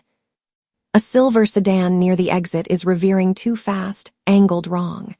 The driver's face is lit by their phone screen, not their mirrors. A kid, 8, maybe 9, steps between 2 parked cars directly behind it, chasing a bright plastic ball that rolls across the asphalt. Nobody's looking at him. Not his older sister walking ahead with earbuds in, not the driver, not the people near them. My body moves before my brain finishes the thought. I drop my bag. It hits the ground with a heavy thump. The world narrows down to the kid, the car, the space between them. The noises around me dull. It's not silent. It's like someone turned down the ambient volume and cranked up the things that matter. The low growl of the sedan's engine. The tiny skidding sound of the kids' sneakers on the pavement. I sprint. The lot blurs around me. Cars are just blobby shapes I'm weaving between. Wind whips my hair back. My legs feel coiled and springy, each stride longer than it should be. The ground barely seems to exist under my feet. For a second it feels just like the forest dream. The car's bumper is almost at the kid's back by the time I reach him. I hook an arm around his middle and yank. We tumble sideways. The asphalt scrapes my elbow through my hoodie. The kid lets out a startled yelp. The car's tires screech as the driver slams the brakes. The bumper misses where the kid's legs were by inches. Everything freezes. Then sound floods back in all at once. Oh my God, the kid's sister shrieks, running toward us. Eli. I'm so sorry. The sedan's driver practically falls out of the car, phone still in their hand, face gone white. People around us are staring. One guy has his mouth hanging open. Another girl's hand is over her mouth. Did you see that? Someone says. She was way over there, another student points. How the hell did she? Is he okay? Eli's sister drops to her knees, hands all over him. Are you okay? Are you hurt? The kid blinks at her, then at me. His eyes are big and round. That car almost squished me, he says blankly. My heart is hammering, but my breathing is fine. Too fine. Like I could jump up and do the same thing again. My muscles feel electric, alive. I'm vaguely aware my elbow stings, but it's a distant thing. I'm okay, Eli says, sounding weirdly calm. She grabbed me. That's thank you, his sister says, voice wobbling. She looks at me like I've grown an extra head. I didn't even see him go. I push myself up to sit, legs shaky now that the adrenaline is ebbing. It's fine. He's okay. That's what matters. Fine, the driver repeats, looking like they might throw up. I could have, oh God, I'm so sorry, I wasn't. Maybe try not texting while driving backwards, someone mutters nearby. I force a tight smile, dusting off my jeans with shaking hands. No harm done, I lie. Maddie appears out of nowhere, dropping to a crouch beside me. Lena, what the hell? Her eyes flick to the distance between where I dropped my bag and where we are now. It's not a short distance. I just moved, I say, which is technically true and also completely unhelpful. Moved, she echoes. You were like 20 feet away. 1 second you were next to me, then you were gone, then you were superheroing somebody's kid at 60 miles an hour. Adrenaline, I try. Mom's strength. Is that a thing if you don't have kids? Maddie narrows her eyes at me like she knows I'm deflecting and has no idea how to prove it. Your hoodie's ripped, she says instead, nodding at my sleeve.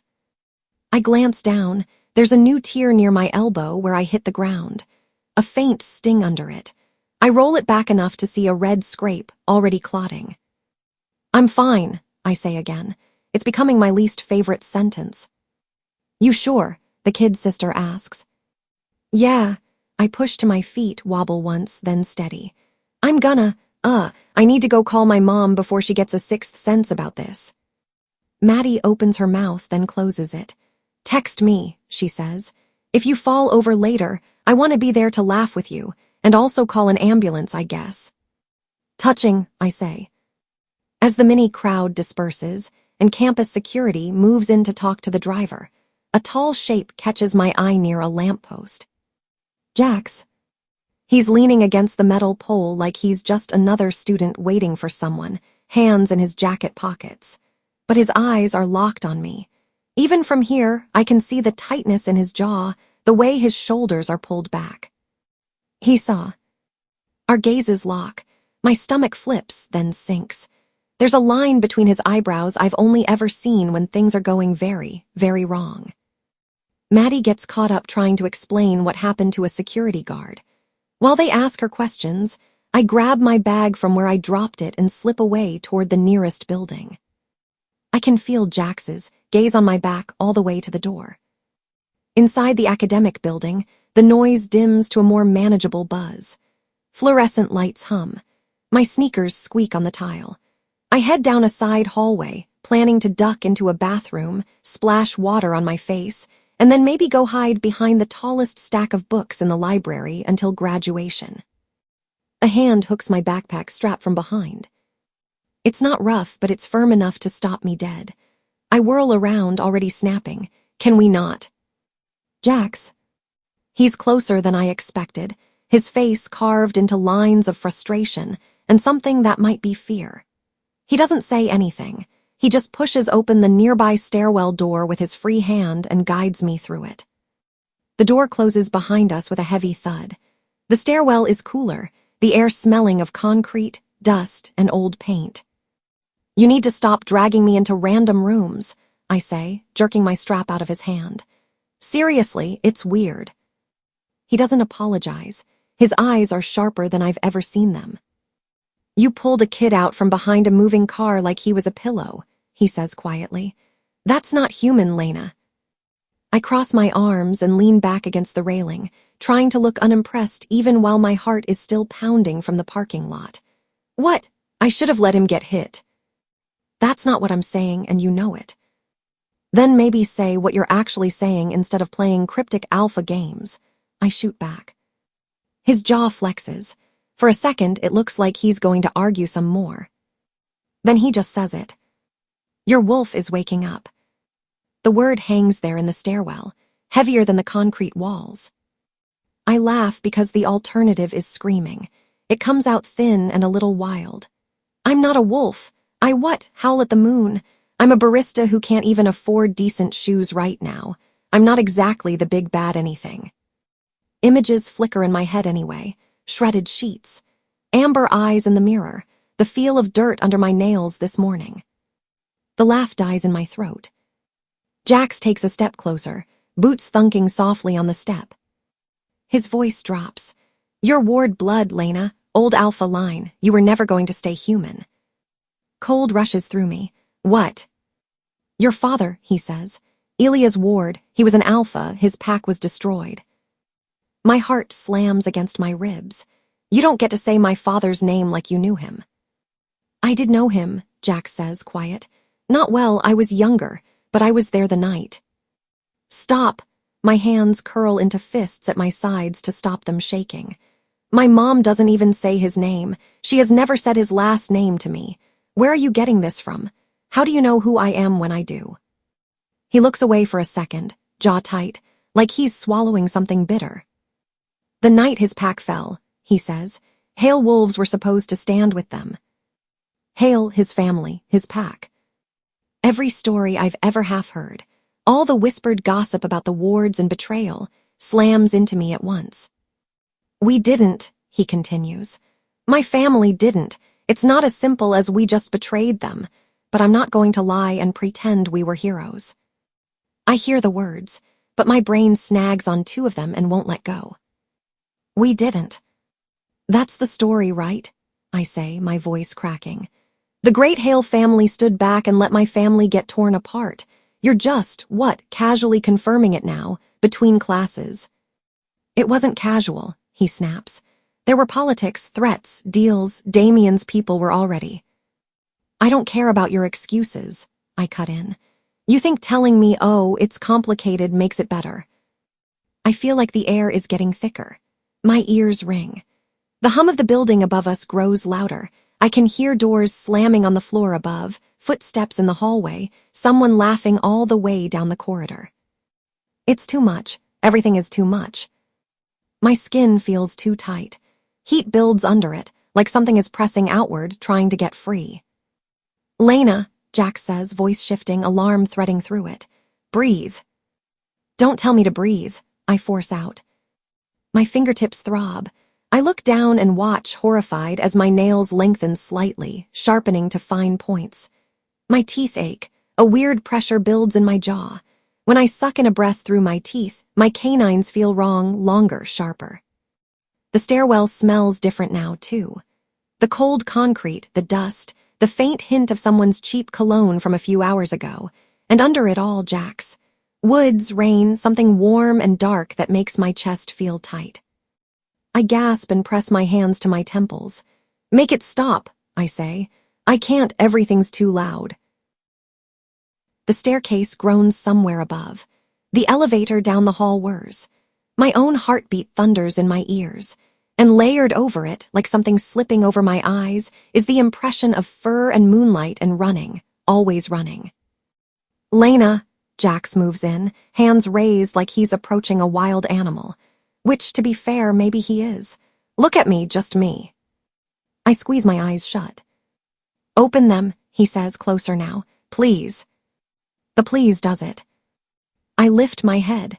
My vision swims for a second.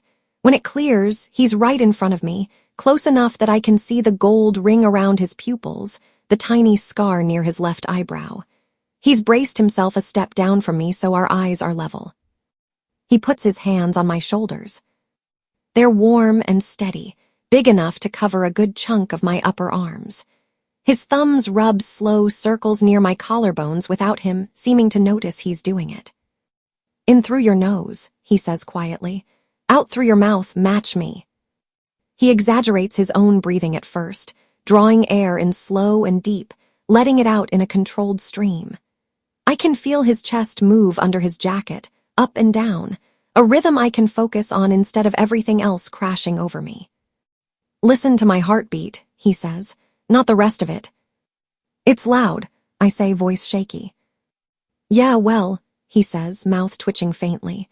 I'm not exactly calm right now either. Focus anyway. I try. The sounds in the building don't vanish, but they move back a little, like someone sliding a door shut. My pulse slowly falls into rhythm with his. My nails soak back into normal shape, though my fingers still tremble. The ache in my jaw eases. I feel my canines dull, going back to human. My eyes, which felt like burning coal for a second, cool. The amber haze fades.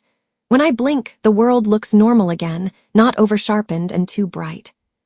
I sag back against the wall. Jax doesn't drop his hands immediately. We stand there, breathing in sync for another few heartbeats. I hate that you're right, I mutter finally.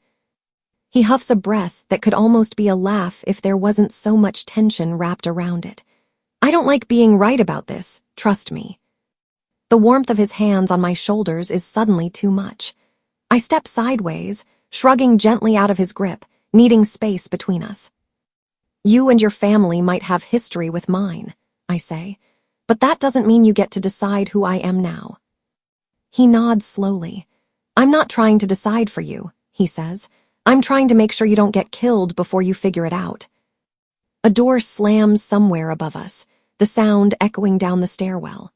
It's a reminder that time is still moving, that classes are happening, that my life has not completely stopped just because my genetics are throwing a tantrum. If anything feels off again, he adds, call me. I don't have your number, I point out, because apparently my brain thinks now is a great time to be petty. He blinks. Then, weirdly, he smiles just a little. "Right," he says, reaching into his pocket.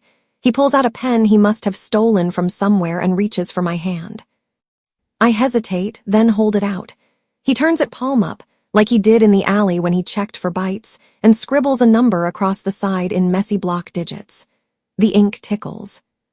"There," he says, capping the pen. "Now you do." I pull my hand back, fingers curling over the ink like I'm afraid someone will read it off me. "Don't stalk my social media," I say, because I don't know what else to say. He snorts softly. "I don't have social media." "Of course you don't," I mutter. He opens the stairwell door a crack, glances out, then looks at me again. "Go to class," he says, "or pretend to. Go somewhere with people, don't go home alone yet." "Noted," I say. We slip out of the stairwell separately, him heading one way, me the other. My hand tingles where his number is written. I shove it into my pocket so I don't have to look at it. By the time I'm on the bus going home, my body feels like it's been put through a mixer. Every muscle is tired and wired at the same time. The city outside the bus windows is sliding into early evening. The sky is streaked pink and purple over the buildings. I get home to find Claire at the kitchen table, bills spread out like a losing card hand. The TV on the counter is tuned to the news, volume low. The anchor's voice buzzes about growing vampire threats and increased patrols. "How was your day?" she asks without looking up. "Busy," I say, dropping my bag by the door. "Classes, some parking lot drama. Nobody died, so that's a win." Her head snaps up. "Parking lot drama?"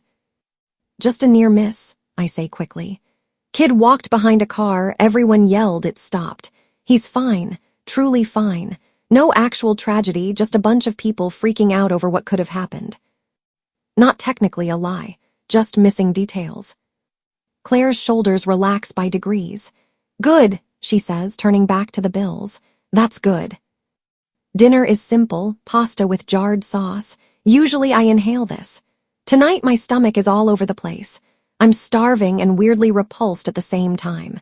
The sauce smells too acidic, the cheese too sharp. I twirl a few bites on my fork and force them down. On the TV, the anchor says, "Protector Alpha Damian Black will be holding a closed-door strategy session tonight with key pack leaders to address the recent uptick in vampire incidents across the city."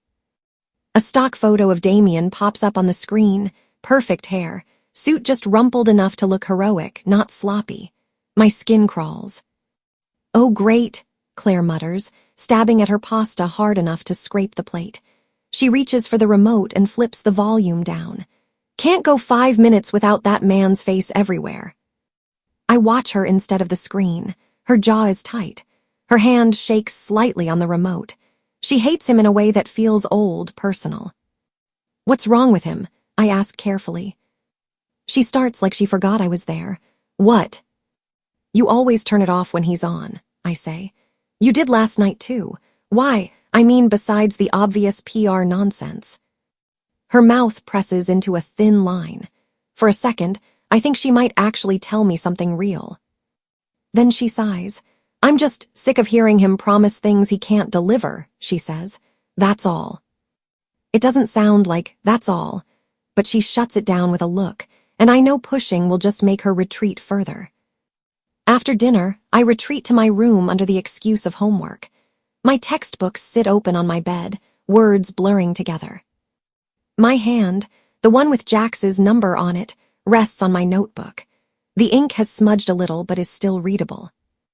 I should probably wash it off, pretend none of this happened. Pretend I didn't almost grow claws in a stairwell with an alpha's hands on my shoulders, while he told me my dad was a man I've only ever heard in half-whispered rumors. I don't move. The TV noise seeps in faintly through my door. Damian's name floats through the wall, followed by closed door session and other pack leaders. Alphas, Jax. If they're meeting tonight, they're probably talking about the park, about the hunts, about vampires faking their deaths and whatever game Kai and Lucian are playing. And apparently, about unknown wolves waking up in my territory. People like me. My stomach churns. I pick up my phone, thumb hovering over my messages. I type out, "Are you going to that meeting?" I stare at the words, picture Jax seeing them, picture him not replying, picture him telling me to stay out of it like a kid. I delete the message before I can think too hard about it. A second later, I find myself grabbing my hoodie off the back of my chair. Sitting here waiting for someone else to decide whether I live or die makes me feel like my skin is shrinking. I'm tired of being the girl who things happen to.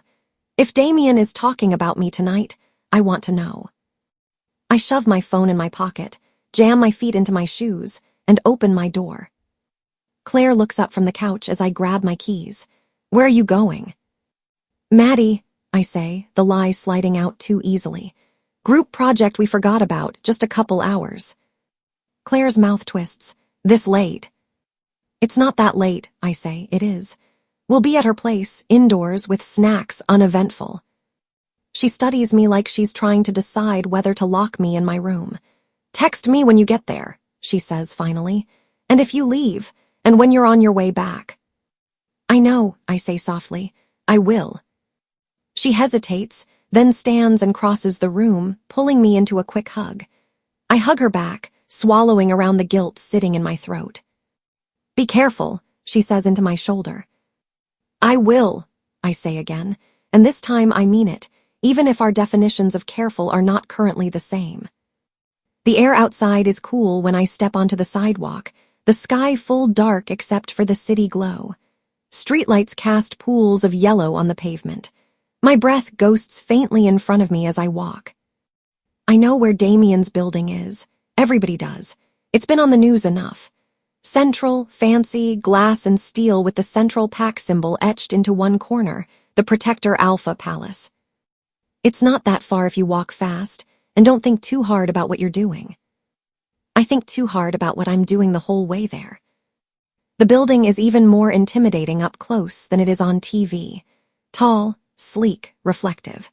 A set of wide steps leads up to glass doors guarded by two guys with the kind of shoulders you only get by being a gym regular or a wolf. Black SUVs are parked out front, dark windows catching the streetlights. No way I'm walking in the front. I circle the block, heart thudding, hood up. On the other side, there's a ramp leading down to an underground parking level and a side door marked deliveries/staff.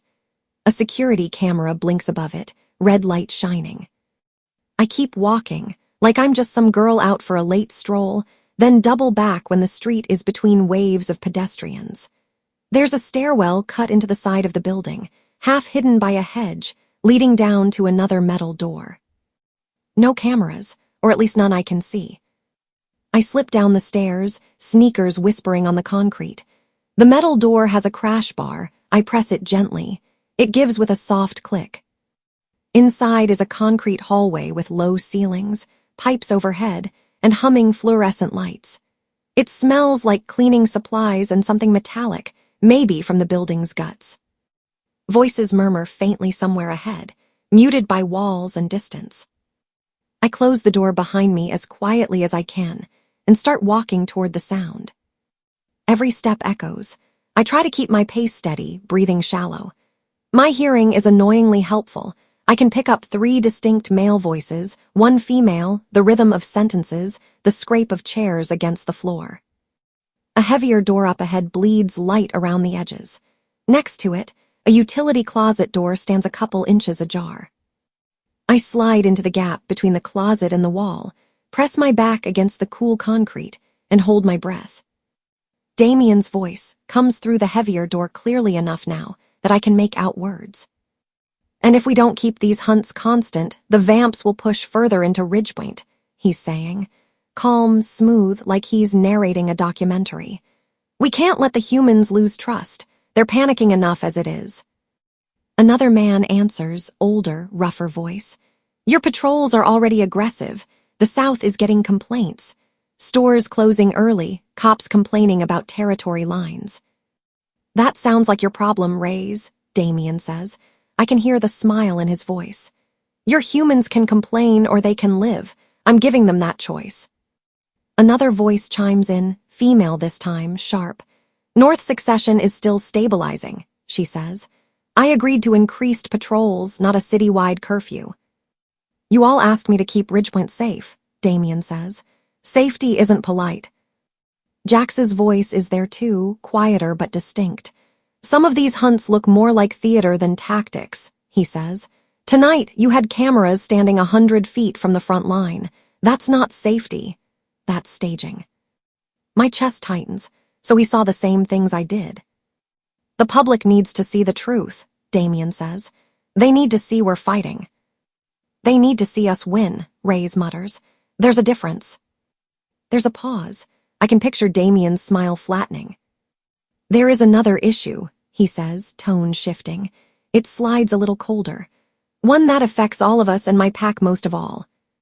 The hairs on the back of my neck stand up. An unknown wolf is awakening in my territory, he says. My stomach drops straight through the floor. Latent, he continues. Powerful, untrained. If vampires sent her power before we have her under control, she becomes a weapon against us. A weapon against everything we've built. Sir. He said her. He's talking about me. Are you sure she's real? Another voice asks. Maybe Nova, North's new leader. Rumors spread fast, not all of them are true. I've had multiple reports, Damien says. Witnesses, wolves who scented something they couldn't place. And one incident in a parking lot this afternoon that was anything but normal. My hands go clammy. My grip on the wall tightens. She must be controlled, Damien says, and now there's steel in his voice. Or eliminated. The word hits me like a physical blow. My lungs forget how to work for a second. My ears ring. She's still a person, Jack says, voice tight. Not a stray dog to be put down, because she doesn't fit your neat little system. Maybe, Damien says. Or maybe she's a walking catastrophe waiting to happen. You've always been too sentimental, Hale. I won't risk my packs on sentiment. Reyes snorts. This from the man running live hunts for ratings. I run hunts for results, Damien snaps. And when I identify a threat, I deal with it. If any of you know who she is, now is the time to tell me. Secrets get people killed. The silence that follows is heavier than anything he said. I hold my breath, every muscle in my body braced. Jax does not speak. The pause stretches. I can hear the scratch of fabric, someone shifting in their chair, the clink of glass. No one, Damien says eventually. Interesting. A chair scrapes back.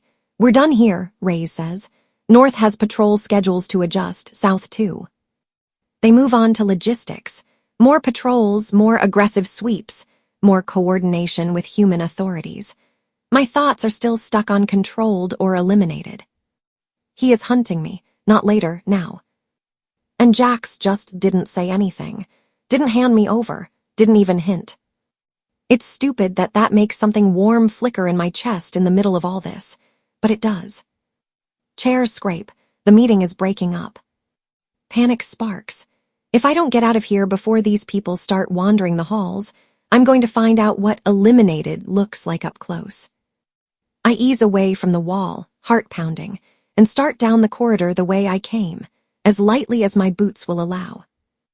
I make it maybe 10 steps before an arm snakes around my middle from the side, yanking me into a narrow cutout between two doors. A hand clamps over my mouth.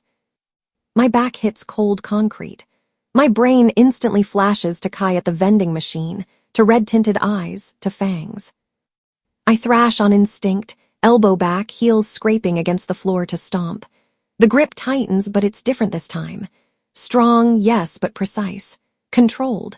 No fangs near my neck, just warm breath and the faint scent of leather and metal. Stop thrashing unless you want a real reason to scream. A low female voice growls in my ear. I freeze. The hand over my mouth eases just enough that I can breathe. The scent hits me properly then. Wolf, not Jax, different. Sharper. Cleaner, like steel and cold air and whatever soap someone uses when they shower at 3 in the morning before a patrol. The light from the hallway catches the face inches from mine. Sierra. I recognize her from the cafe, from the way she hovered near Jack's like a storm cloud with perfect eyeliner. Her eyes are hard, the kind of hard that comes from seeing too much. Her dark hair is pulled back tight, jaw clenched. Her hand slides off my mouth, but her grip on my arm doesn't loosen. "Why are you always where you don't belong?" she snarls.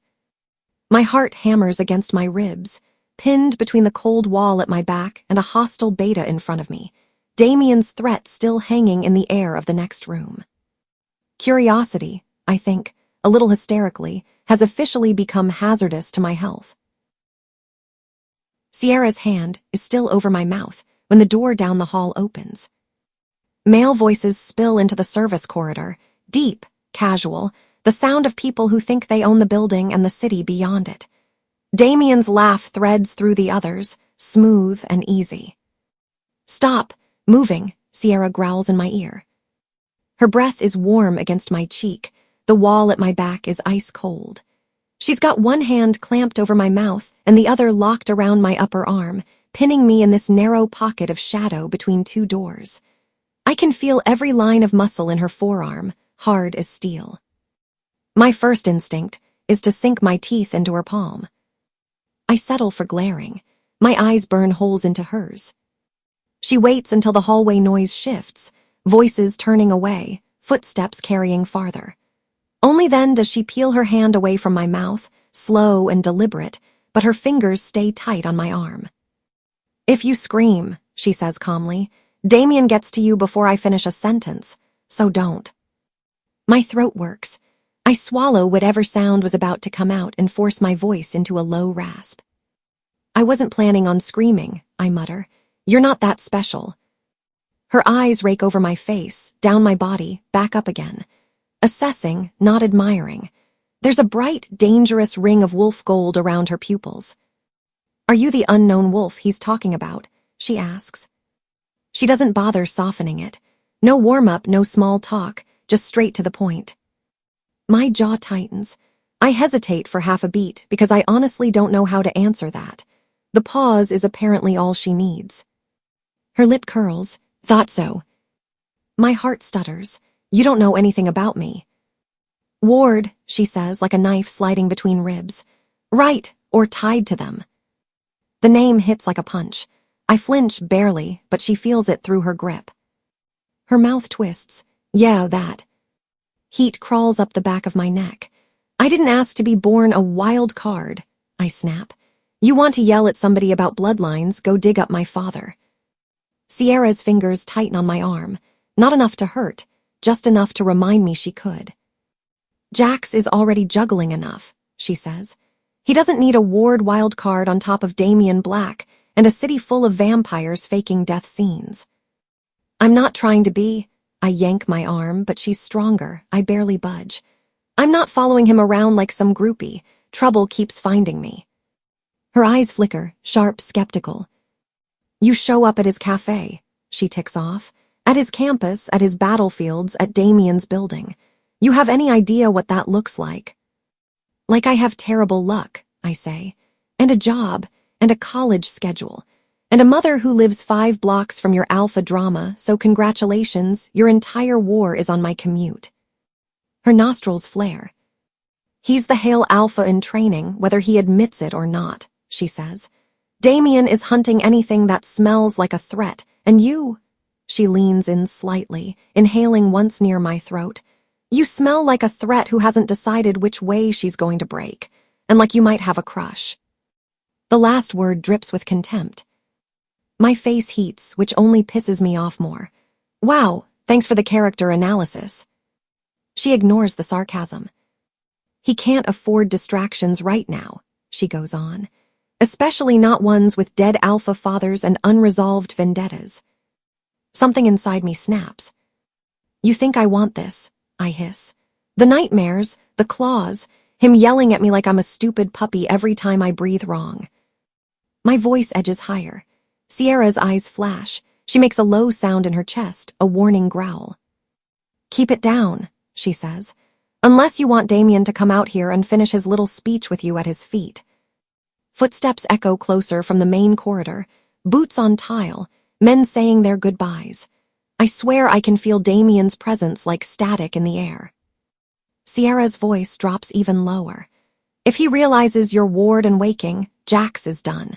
He either hands you over, or he's on Damien's hit list with you. The words hit harder than any shove. I've been so stuck in my own panic I hadn't fully pictured Jax there, caught between me and Damien, forced to choose. My stomach lurches. "So what?" I whisper. "You turn me in and keep him clean. That the plan?" Her jaw flexes. For a moment, she just looks at me, weighing something I can't see. Behind her, the hallway noise fades as doors shut and elevators ping. The meeting's breaking up. We're out of time. "Are you going to drag me to Damien?" I ask, voice barely audible. "Let him control or eliminate me." Sierra's gaze is flint. "No," she says finally. I blink. "No." "If you're going to cause trouble," she mutters, "you're doing it where I can see you." Then she releases my arm, just long enough to catch my wrist instead and tug. "Move," she orders. "We're leaving. You talk only when I tell you to." I stumble after her, heartbeat roaring in my ears. We step out of the narrow recess and back into the service corridor. The air feels colder out here, full of metallic cleaning supply tang and the echo of the city's pulse through concrete. As we pass the heavier door that leads to the main conference area, I hear Damien's voice on the other side, smooth and pleasant as he says goodnight to the other alphas. Every instinct in me wants to shrink, to make myself invisible. Sierra doesn't slow. At the end of the corridor, she shoves open a nondescript metal door. Cold night air knifes in, scraping along my bare neck. We step into a small back parking lot lit by a single buzzing lamp. Fewer cars, more shadows. Sierra clicks a key fob. Headlights flash on a dark SUV that looks like it loses arguments with shopping carts for fun. She glances at me once, sharp. "Front seat." "Not the trunk," I say, because my mouth won't shut up when I'm scared. "Don't tempt me," she jerks her chin. "In." The passenger seat smells faintly of wolf, coffee, and something like pine cleaner. I sink into it, fumbling with the seatbelt. "Where are we going?" I ask as she slides behind the wheel and starts the engine. "Somewhere Damien doesn't know you exist," she says. "Yet." "So you're helping me." She snorts. "Don't get excited, I'm helping Jax." "Of course." We pull out of the lot and onto a side street. The building shrinks behind us, all glass and steel and danger. City lights smear across the windshield as we drive. I recognize some landmarks, the main boulevard, the corner store with the flickering beer sign. But soon we cut east, away from Central's gleaming core and toward older streets. The pavement gets rougher. Streetlights are farther apart. "Why didn't you just text Jax and let him handle it?" I ask after a while, voice quieter. Her fingers drum the steering wheel once. "I did text him. He's on his way to meet us." I glance at her. "In the meantime," she says, "you're mine to deal with." I don't like how that sounds. "You're not supposed to like it." She turns down a narrower road, lined with squat brick buildings and faded murals. The night feels different here, less polished, more honest about what it's hiding. "He keeps sticking his neck out for you," Sierra adds, almost under her breath. "Last thing he needs is Damien catching you eavesdropping on alpha business." The way she says, "for you," makes my chest tighten.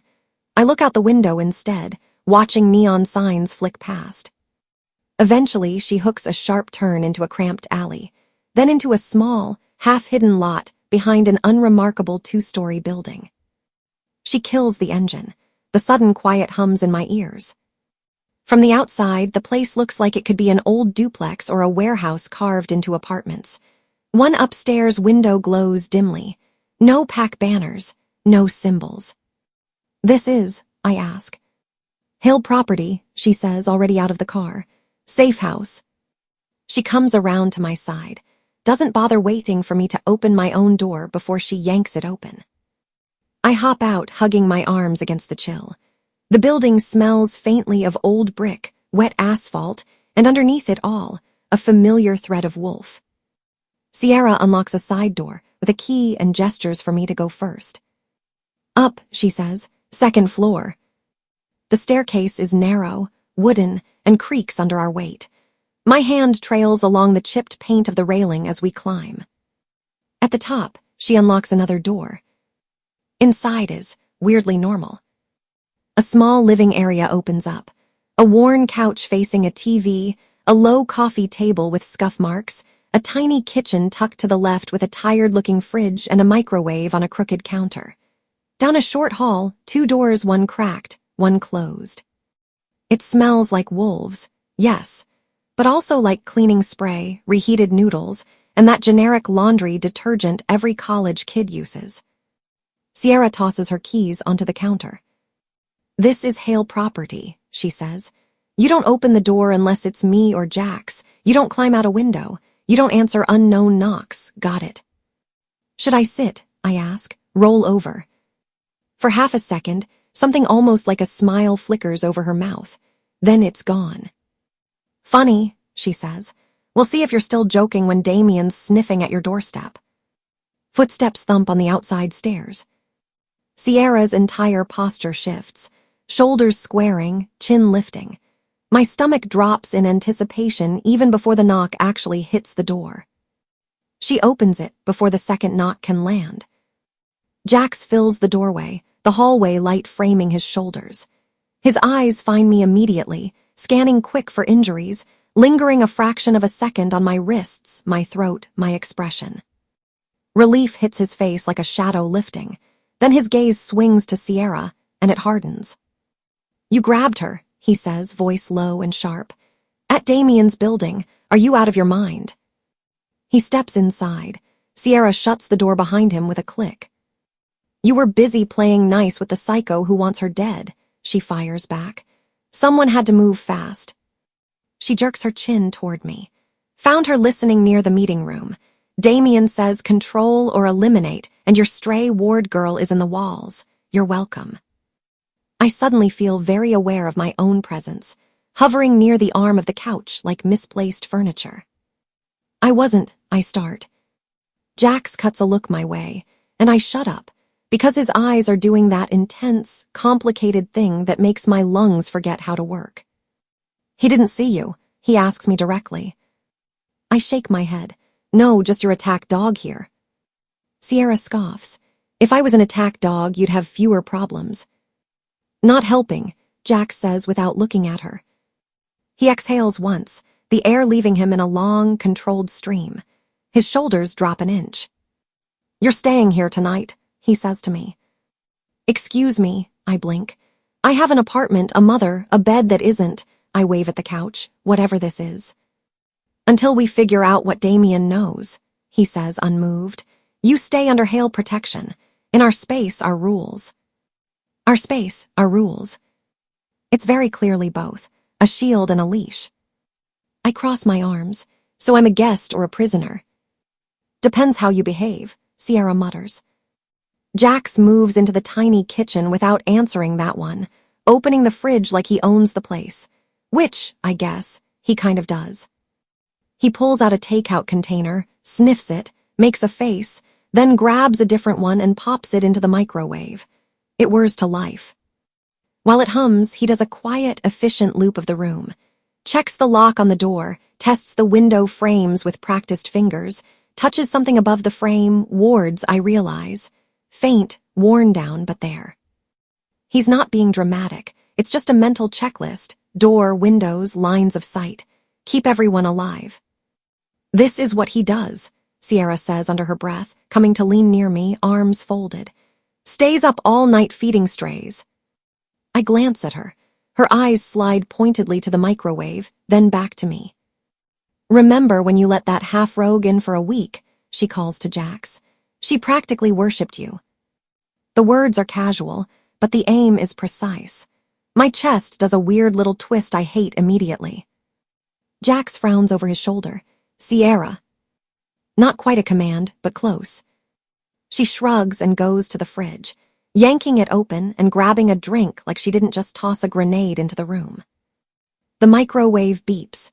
Jax pulls out the container, splits the food onto 2 plates, and sets one in front of me on the coffee table without asking if I'm hungry. "I am," My stomach growls like I haven't eaten in days.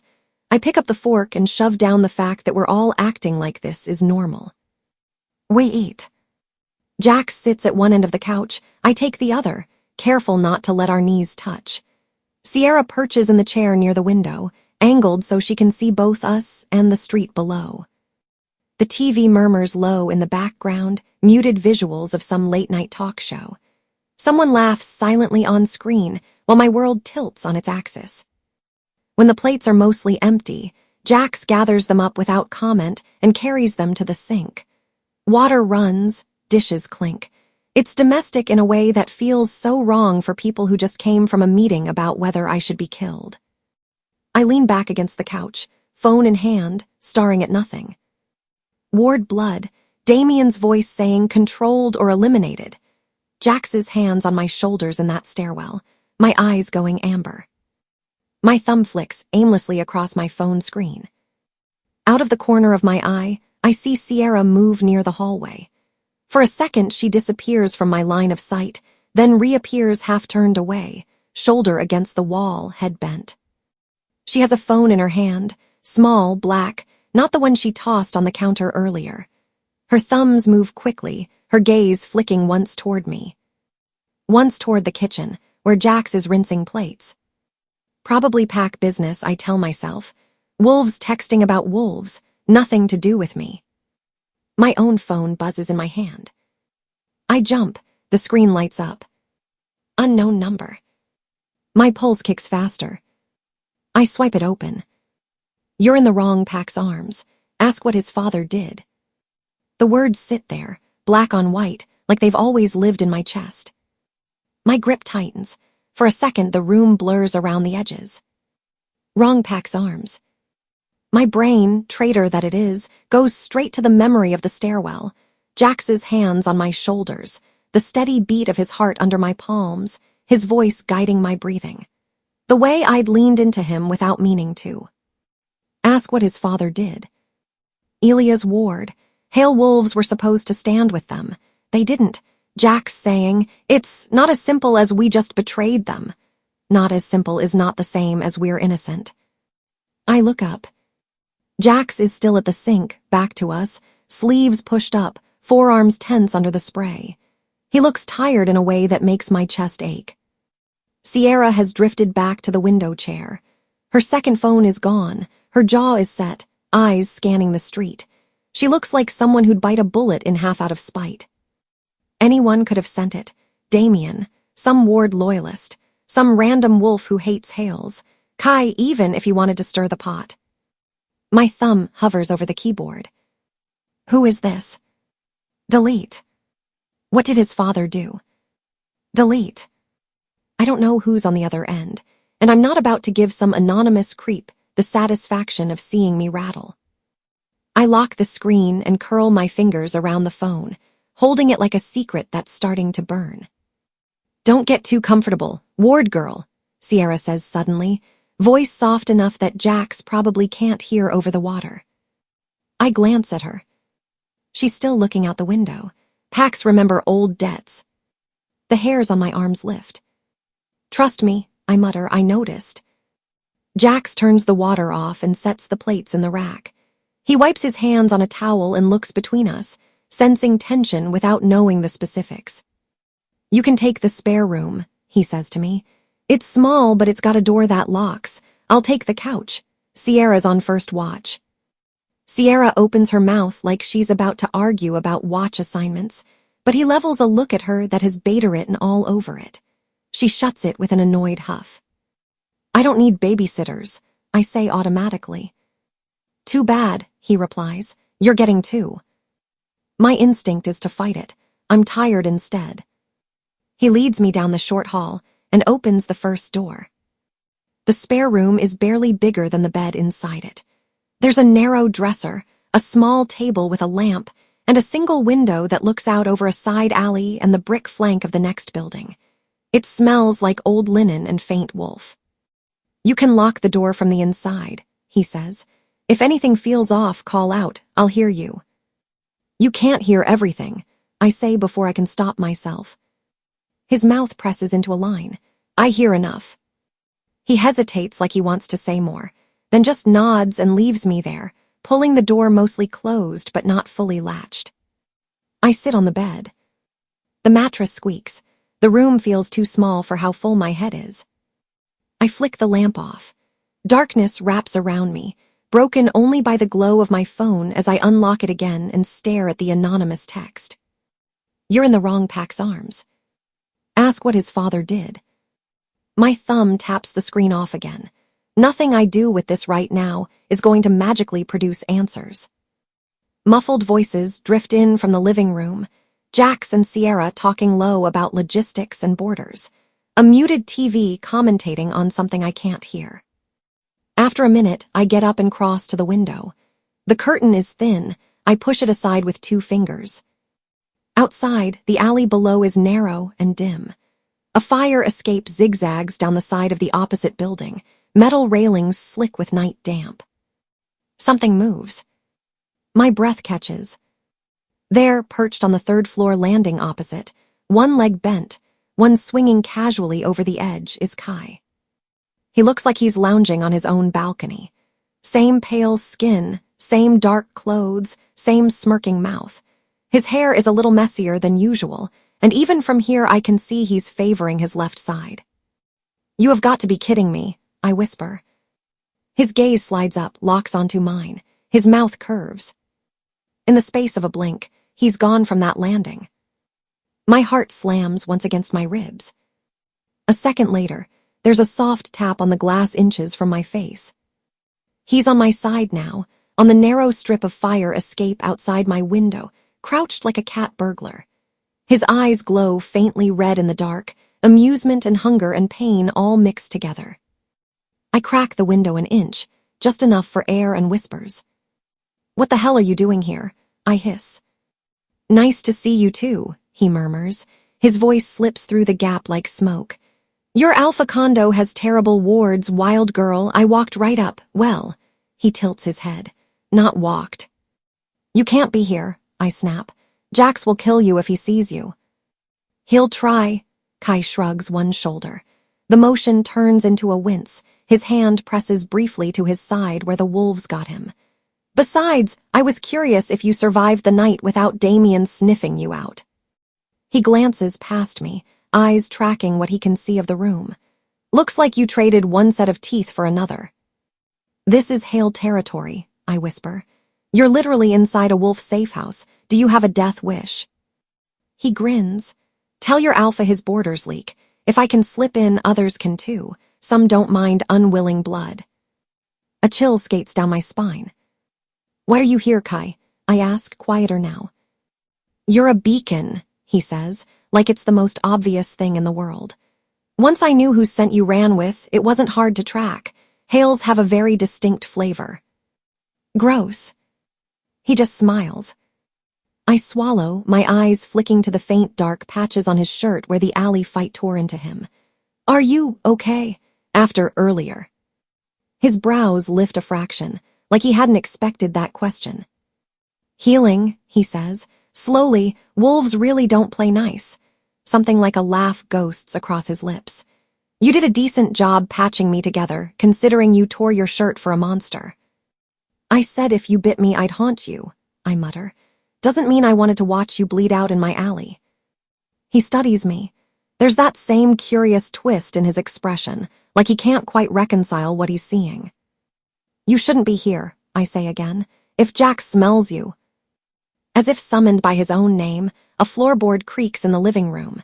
Jax's weight moving. Panic spikes. You need to go, I hiss. Now. Kai's eyes flick toward the door, then back to me. Don't worry, he says. Your alpha doesn't send as far as he thinks he does. He taps one knuckle lightly against the glass, a little goodbye knock.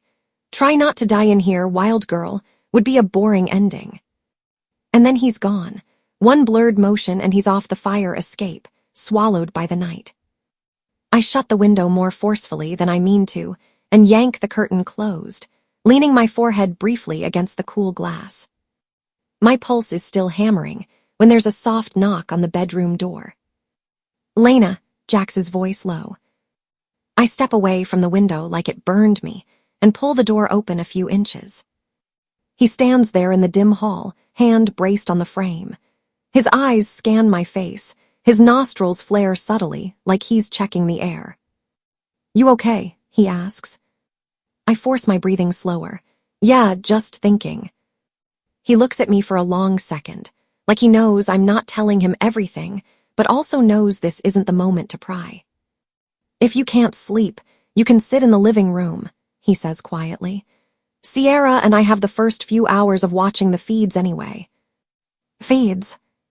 He jerks his head toward the TV. "News, packed channels, Damien loves a broadcast." "Right," my throat is dry. "I'll be out in a minute." He hesitates like he wants to say something else, then just nods and walks back down the hall. I close my eyes for one heartbeat, then follow. In the living room, Sierra is already standing near the TV, remote in hand. The screen blares red, breaking news across the bottom. The volume's up now. Jax is by the couch, phone in his hand, jaw locked. "Reports of a new suspected vampire incident near the Southern District," the anchor is saying. "This attack occurred on the edge of Southside Alpha Rays' territory. Protector Alpha Damien Black has already mobilized to lead the response and is calling for assistance from allied packs." Footage rolls, flashing emergency lights, medics clustered around something blurred for TV, police tape cutting across dark sidewalks. In the background, for half a second, I catch the outline of a wolf slipping between parked cars, a streak of fur, gone too fast for the camera to linger. A text buzzes on Jax's phone. He glances down, thumbs flying over the screen once, a grimace crossing his face. "Let me guess," Sierra says. "Damien wants backup." "Support presence," Jax says. The way he says the words makes it clear he'd like to support something directly over Damien's head. He pockets the phone and his whole body shifts. Shoulders square, spine straightens. The tired college guy is gone, the alpha slides into place. "Call Ross," he tells Sierra. "Tell him to prep the second truck. I want 3 of ours on perimeter, 2 on escort duty if Damien tries to drag any of them back to his circus." Sierra is already dialing, voice clipped and efficient as she rattles off orders. Jax moves to a small shelf by the door, grabbing a duffel I hadn't noticed before. It clinks softly when he lifts it. Metal, tools, things I probably don't want to identify. I step closer to the TV, eyes glued to the chaotic images from Rays' territory. Another attack. Another hunt. Another opportunity for Damien to pose while someone twitches on the ground. "I'm coming with you," I hear myself say. Both Jax and Sierra freeze. Then they look at me, like I've announced I'm going to juggle grenades for fun. "No," Jax says. "Absolutely not." "That wasn't a question," I shoot back. "I've already seen more than half your pack. I've seen Damien's hunts up close. I've watched vampires fake deaths. If he's going after another alpha, I'm not sitting on a couch and watching it on TV." "You don't know how to fight yet." His tone slices through the room. "You barely held your wolf together in a stairwell this afternoon." Heat crawls up my neck for a whole new reason. "That's getting better." "Not enough." He steps closer, voice lower but more intense. "Out there, one wrong move and Damien will smell exactly what you are. Ward blood, latent alpha, unclaimed, untrained. You think he won't latch onto that?" My chest tightens, so I'm just supposed to hide. "For one night," he says. "Yes." "That's not how this works." My hands curl into fists. "He's hunting people. He's staging these shows. Somebody has to call him out on it." "And you think he'll listen to you?" Jax's jaw flexes. "You think you showing up in his spotlight makes anything better?" "I think doing nothing is worse," I snap. "I'm already a target, right? Unknown wolf, ticking bomb, whatever label you guys are using. Sitting here doesn't make that less true." His eyes flash, amber flaring for a heartbeat. "I'm not losing you," he says quietly, and it lands like a weight leveling on my ribs. "Not in Rays' territory, not in Damien's show. Not because you couldn't stand to stay safe for one night." The losing you steals my comeback. For a second, All the fight drains out of my knees and becomes something tangled and stupid in my throat. Sierra hangs up her call, shoving her phone in her pocket. "For once," she says, "I agree with him. You out there is a liability for you and for us." Her tone is blunt, but there's no lie in it. She'd still tie me to the couch if she could, probably, but she's not wrong about the risk. Jax grabs his jacket from the back of a chair and shrugs into it. Then he looks at me and points to the floor in front of the couch like I'm 5. "You stay here," he says. "Door locked. Don't let anyone in who isn't me or Sierra." He turns to Sierra. "You stay with her." Sierra stiffens. "Jax." "That's an order," he says, voice dipping into something deeper. "Alpha with capital A." She bristles, then clamps her mouth shut. The muscle in her jaw jumps. My heart drops. "You're really sidelining her to babysit me." "She's the best person I have to keep you alive," he says, "and I need the rest on the street." He's not wrong, and I hate that. He takes 2 steps toward the door, then pauses and looks back at me.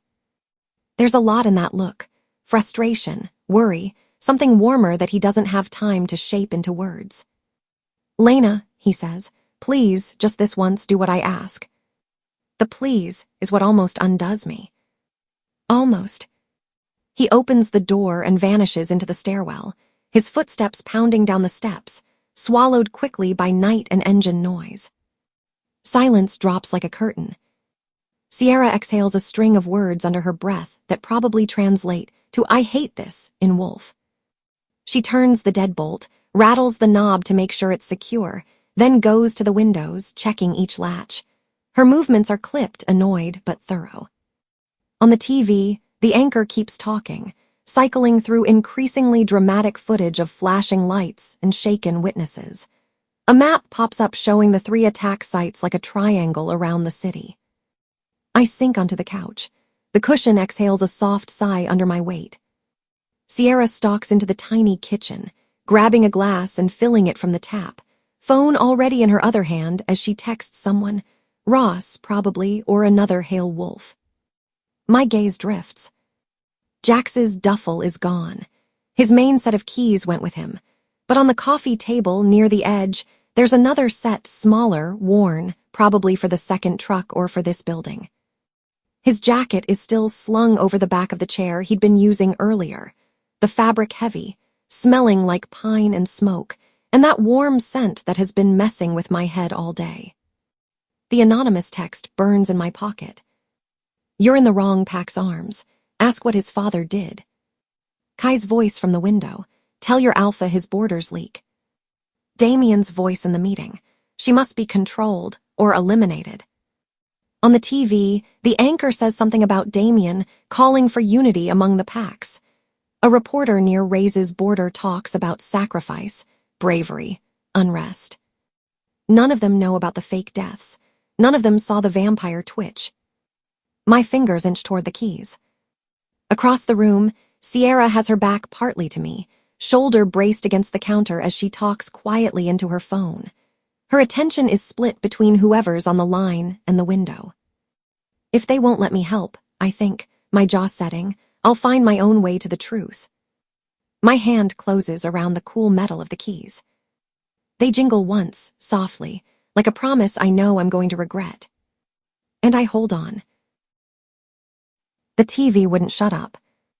Red breaking news banners pulsed across the bottom of the screen, looping the same grainy aerial shot of Southside, flashing emergency lights, dark smears where the cameras couldn't quite catch what was happening in the trees. Sierra leaned against the tiny kitchen counter with her hip, phone wedged between her ear and shoulder, voice sharp. "No, I heard him. Yeah, I'm stuck on babysitting duty, again." A pause, then more clipped. "If Damien's calling for backup, you tell Ross to move his ass." I sat on the couch, pretending to watch the broadcast, but my eyes kept drifting to the chair where Jax had dropped his jacket, and then to the coffee table where something silver glinted in the flicker from the TV. Keys. Not just any keys, a second set of truck keys. The key fob was the same scuffed black as the one he usually carried, but the metal key was cleaner, less worn. Of course he had a spare. Of course he left it right there, like temptation wrapped in cheap plastic. My pulse thudded in my ears. If I stole his truck, he'd kill me, or yell at me until I wished he had. But if Damien was staging another hero hunt, and another alpha was about to die on camera. Yeah, okay, he's here, hang on. Sierra's tone shifted mid-sentence. She straightened away from the counter and cut a quick look at the door. That was Jack's, she said. A second later, heavy boots pounded up the outer stairs. The door rattled and swung open without a knock. Jack stepped in like a storm, hair wind-messy, shirt rumpled, phone still in his hand. He took in the room in one fast sweep. TV, Sierra, me. His gaze snagged on me for half a heartbeat, checking if I was still here, still breathing, and then he moved. Ray's lines are worse than reported, he said, voice clipped. Damien wants full support. Sierra, I need you on perimeter. Ross will take over here. Sierra's jaw dropped. You said I stay, you said Ross. And I changed my mind. Jax grabbed a duffel from near the door and flipped it open, running a quick check of its contents. Medical kit, rolled bandages, a smaller bag I didn't want to imagine the contents of. On the TV, the reporter's voice rose, shrill with drama. Southside Alpha Rays is believed to be on the front lines of the response. I'm sorry, I cut in, standing quickly. You're going into a war zone and just leaving me here with a stranger. Jax didn't look up from zipping the duffel. He's not a stranger, he's Pac. He straightened, finally meeting my eyes. You'll be safer with him than anywhere near Ray's territory. Yeah, because tonight's word of the day is safe, I muttered. Sierra shrugged on her jacket, movements jerky with adrenaline. Ross will show up, grumble about missing the show, eat half your snacks, and sit on that couch watching Cops reruns. You'll be fine. That's not really selling it, I said. Jax stepped closer. For a moment, the rush of orders and motion around us went thin. It was just his face, his eyes, that ring of gold bright around dark pupils. Lock the door behind us, he said quietly. Don't open it until Ross gets here. I mean it, Lena. The way he said my name curled low in my chest, warm and rough and furious all at once. He didn't wait for my answer. He slung the duffel strap over his shoulder, jerked his chin to Sierra. Let's go. The door banged behind them. Their footsteps pounded down the stairs, fading into the hum of the city and the muffled commentary from the TV. The room felt abruptly too big and too small at once. I stared at the door, at the deadbolt I was supposed to slide home, at the keys glinting in the flickering light. If I waited for Ross, I'd be trapped on this couch watching other people decide who lived and died. Again. My gaze slid back to the table. Spare truck keys. My heart climbed into my throat. Don't be stupid, I whispered to myself. On screen, the camera zoomed in on flashing lights and the shadow of trees. Somewhere in that dark, wolves were bleeding. Somewhere in that dark, Damien was probably rehearsing his hero speech. My fingers moved before my brain caught up. I crossed the room, scooped the spare keys up, and curled my hand around them until the edges bit into my palm. Then I grabbed Jax's jacket off the chair. It smelled like pine and soap and wolf. It also smelled like safety. I shoved my arms into it anyway. I thumbed the TV volume down until the room was mostly silent. For a second, guilt sat in my chest, heavy and sour. Jax had trusted me enough to leave me here. Then the news anchor said the words, possible alpha casualty, and the guilt burned off into something sharper. If Damien took out Ray's the way he'd taken out the others, that was on everyone who let him. I flipped off the lamp, leaving the safe house in dim TV light, then slipped out the front door and pulled it shut behind me as quietly as I could. The deadbolt stayed unlocked. If Ross wanted to yell at someone, he could yell at the empty couch. Cold air slapped my cheeks the second I stepped onto the exposed metal landing. My breath puffed white as I jogged down the stairs, Jax's jacket too big on me, the sleeves swallowing my hands. The lot behind the building was half shadow, half sickly lamppost glow. Dumpster, cracked asphalt, a couple of cars I didn't recognize, and Jax's truck, hulking near the back like a sullen animal. The engine wasn't running, but the hood still radiated faint heat when I brushed my hand over it. They hadn't been gone long. Keys in my fist, I started toward the driver's side, heart pounding so hard it made my vision buzz. Voices cut around the side of the building, close and clear. "Ray's beta says they've already lost 2 on the line," Sierra was saying. "If Damien's running this like a show, he's going to." "I know what he's going to do," Jack snapped, voice low and rough. "That's the problem." They were coming around the corner. Panic hit me like a punch. If they saw me down here with his jacket on and his keys in my hand, I was dead, or grounded in some hailpack way I didn't even have words for. The driver's door was too exposed. No time to argue, no time to explain. I darted to the back instead, fingers fumbling on the handle of the covered bed. It creaked louder than I wanted. I grit my teeth, yanked it open, and scrambled inside before it had even finished lifting, heart thundering loud enough I was sure they'd hear it. The interior smelled like oil and metal and wolf. Tools shifted under my knees, and something canvas brushed my hand. I yanked an old tarp over myself, making my body as flat as possible, cheek pressed to the cold, ridged metal. The key fob dug into my palm. I shoved it deeper into the pocket of Jax's jacket. The canopy thudded shut, just as the world outside shifted. The heavy sound of the truck doors opening, the weight of 2 bodies climbing into the cab. The whole chassis rocked slightly. "Still say leaving her there is a bad idea," Sierra said, voice muffled through the metal. "She's safer with Ross than on a battlefield with Damien and Rays," Jax answered. "I'm already bending enough rules having her on our radar at all." The words stung. I pressed my lips together. Engine rumble vibrated under my ribs. Headlights washed the inside of the canopy with a faint, ghostly glow through a crack near the tailgate. We pulled out of the lot. The truck bumped over a pothole, my teeth clicked together, and I bit back a curse. I lay there, breathing shallow, every hiss of the tires on asphalt loud in my ears. Images pounded behind my eyes. The twitching corpse at the first hunt, Kai's hand on my throat in the alley, Damien's protective smile for the cameras. The anonymous text on my phone, "You're in the wrong pack's arms. Ask what his father did." Ward blood, wrong monsters, glitch in someone else's script. Streetlights smeared briefly across the tiny sliver of glass near the latch. Slowly, the feel of the city changed. Less exhaust, more trees. The air coming in through the imperfect seals smelled damp and wild. Pine, wet ground, cold stone from old warehouses. Sirens rose in the distance, more urgent than the polite whine on the news. The truck slowed, then rolled over rougher terrain, dirt or gravel. Finally, Jax killed the engine. Doors opened. The truck rocked as they climbed out. "Take the east flank," Jax's voice carried back. "Nobody breaks line unless Rays calls it." Sierra answered, but the words blurred. Other voices joined Wolves, tense and focused. I lay perfectly still, counting heartbeats until their footsteps blended with others and moved away. When the outside noise had shifted into a general hum instead of sharp, near sounds, I edged toward the tailgate, fingers searching for the latch.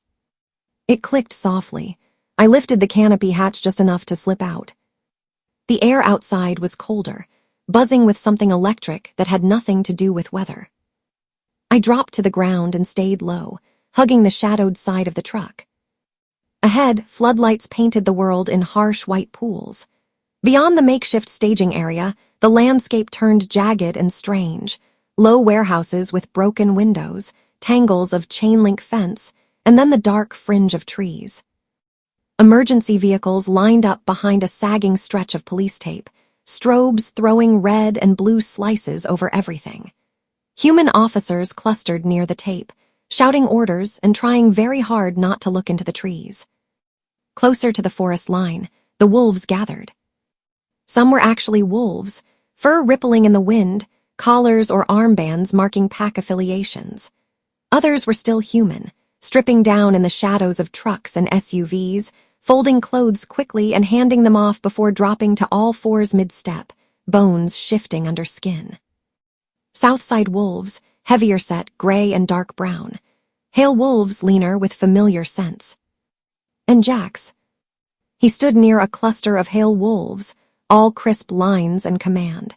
Even from a distance, I could see the tension in his shoulders, the way he kept his body between his pack and the worst of the chaos. "East flank there," he said, pointing. "Keep the line, no hero charges. Damien wants a show, he can do his own stunts." Sierra was beside him, practically humming with the urge to shift, eyes scanning the tree line. If I ran down there and announced myself now, I'd probably be thrown in the back of the truck and driven home like a misbehaving puppy. I needed a better view, and ideally not to die. Along the fence to my right, a low storage building squatted in the dark. Stacks of old shipping containers sat next to it, rusted edges glowing faintly in the floodlights. Keeping low, I slipped away from the truck, sticking to shadows and parked vehicles until I reached the containers. The metal chilled my fingertips as I grabbed a jutting bar and hauled myself up, muscles protesting after a day that was already too long. I scrambled onto the roof of the storage building and crawled forward on my stomach until I reached the edge. From up here, I could see almost everything. The emergency line, the open ground between the warehouses and the trees, the first ranks of wolves, the darkness beyond, thick and breathing. The sounds hit me in waves. Radios crackling, humans shouting, wolves snarling low in their throats, wind rushing through leaves. The scents were worse. Wolf, fear sweat. The sharp, metallic tang of blood carried too easily on the cold air. If Jax looked up, he'd see a dark shape on the roof and maybe recognize the oversized jacket. If Damien looked up. My fingers dug into the rough edge of the roof. I didn't move. Somewhere in that dark, he was going to kill someone and call it justice.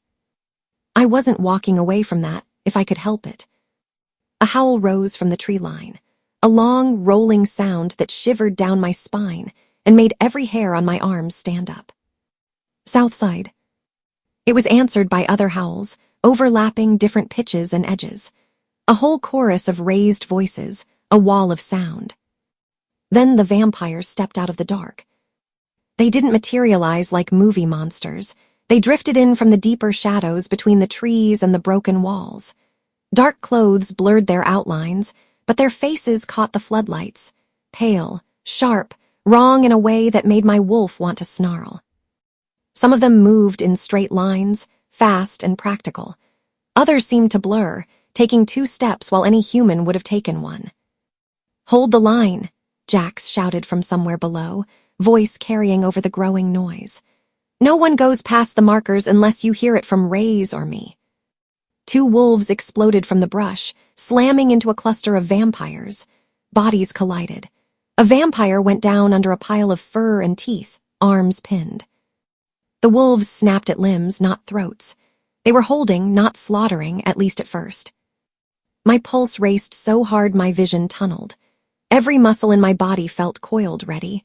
I wanted to move, to run, to throw myself into that chaos and do something.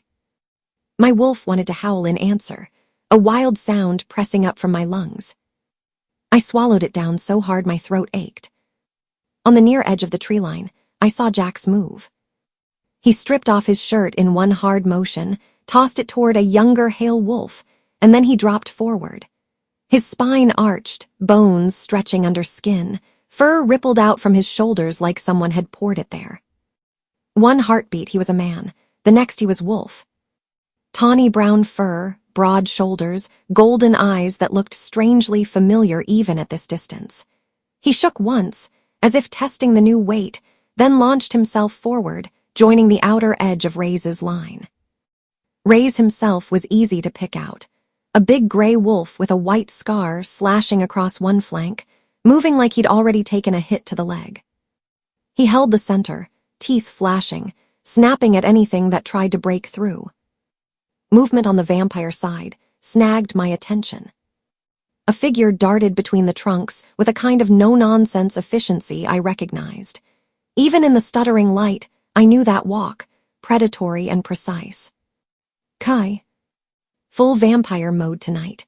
Eyes red, mouth pulled back in something that wasn't quite a smile and wasn't quite a snarl. He moved through the chaos like he was following choreography. Strike, step back, pivot. His hands landed on Wolf's arms, shoulders, legs. Wolves went down, but not disappearing down. They stumbled, rolled, got back up.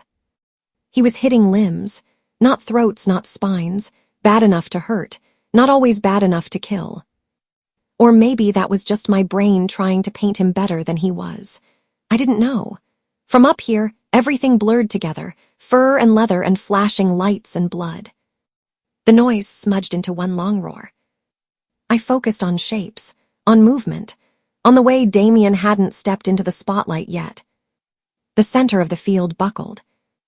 Rays got separated from his wolves, hemmed in by 2 vampires in front and one circling toward his injured side. Blood matted the fur on his leg. His gait had a hitch that made my own knee ache in sympathy. He lunged, snapped, forced one vamp back a step. The other darted in, fingers aiming for his neck. My nails dug, grooves into the tar paper under my palms. "Move," I whispered like he could hear me. The vampire feinted left. Rays turned to adjust, opening his right, wounded side. The third vampire slipped in. A black blur slammed into him from the side. A massive wolf, bigger than Jack's, bigger than Ray's, crashed into the vampire and drove him sideways. The impact threw up a spray of dirt. The cameras repositioned instantly. I could see their lights swing, trying to catch a clean angle. Damien. Even in wolf form, he looked like he'd been built for posters. Large, perfect dark coat, movements big enough to look impressive from a distance. He tore into the vampire with big, showy movements, sending the body spinning. Then, for a fraction of a second, his form blurred. In the blink between shapes, he was man, not wolf.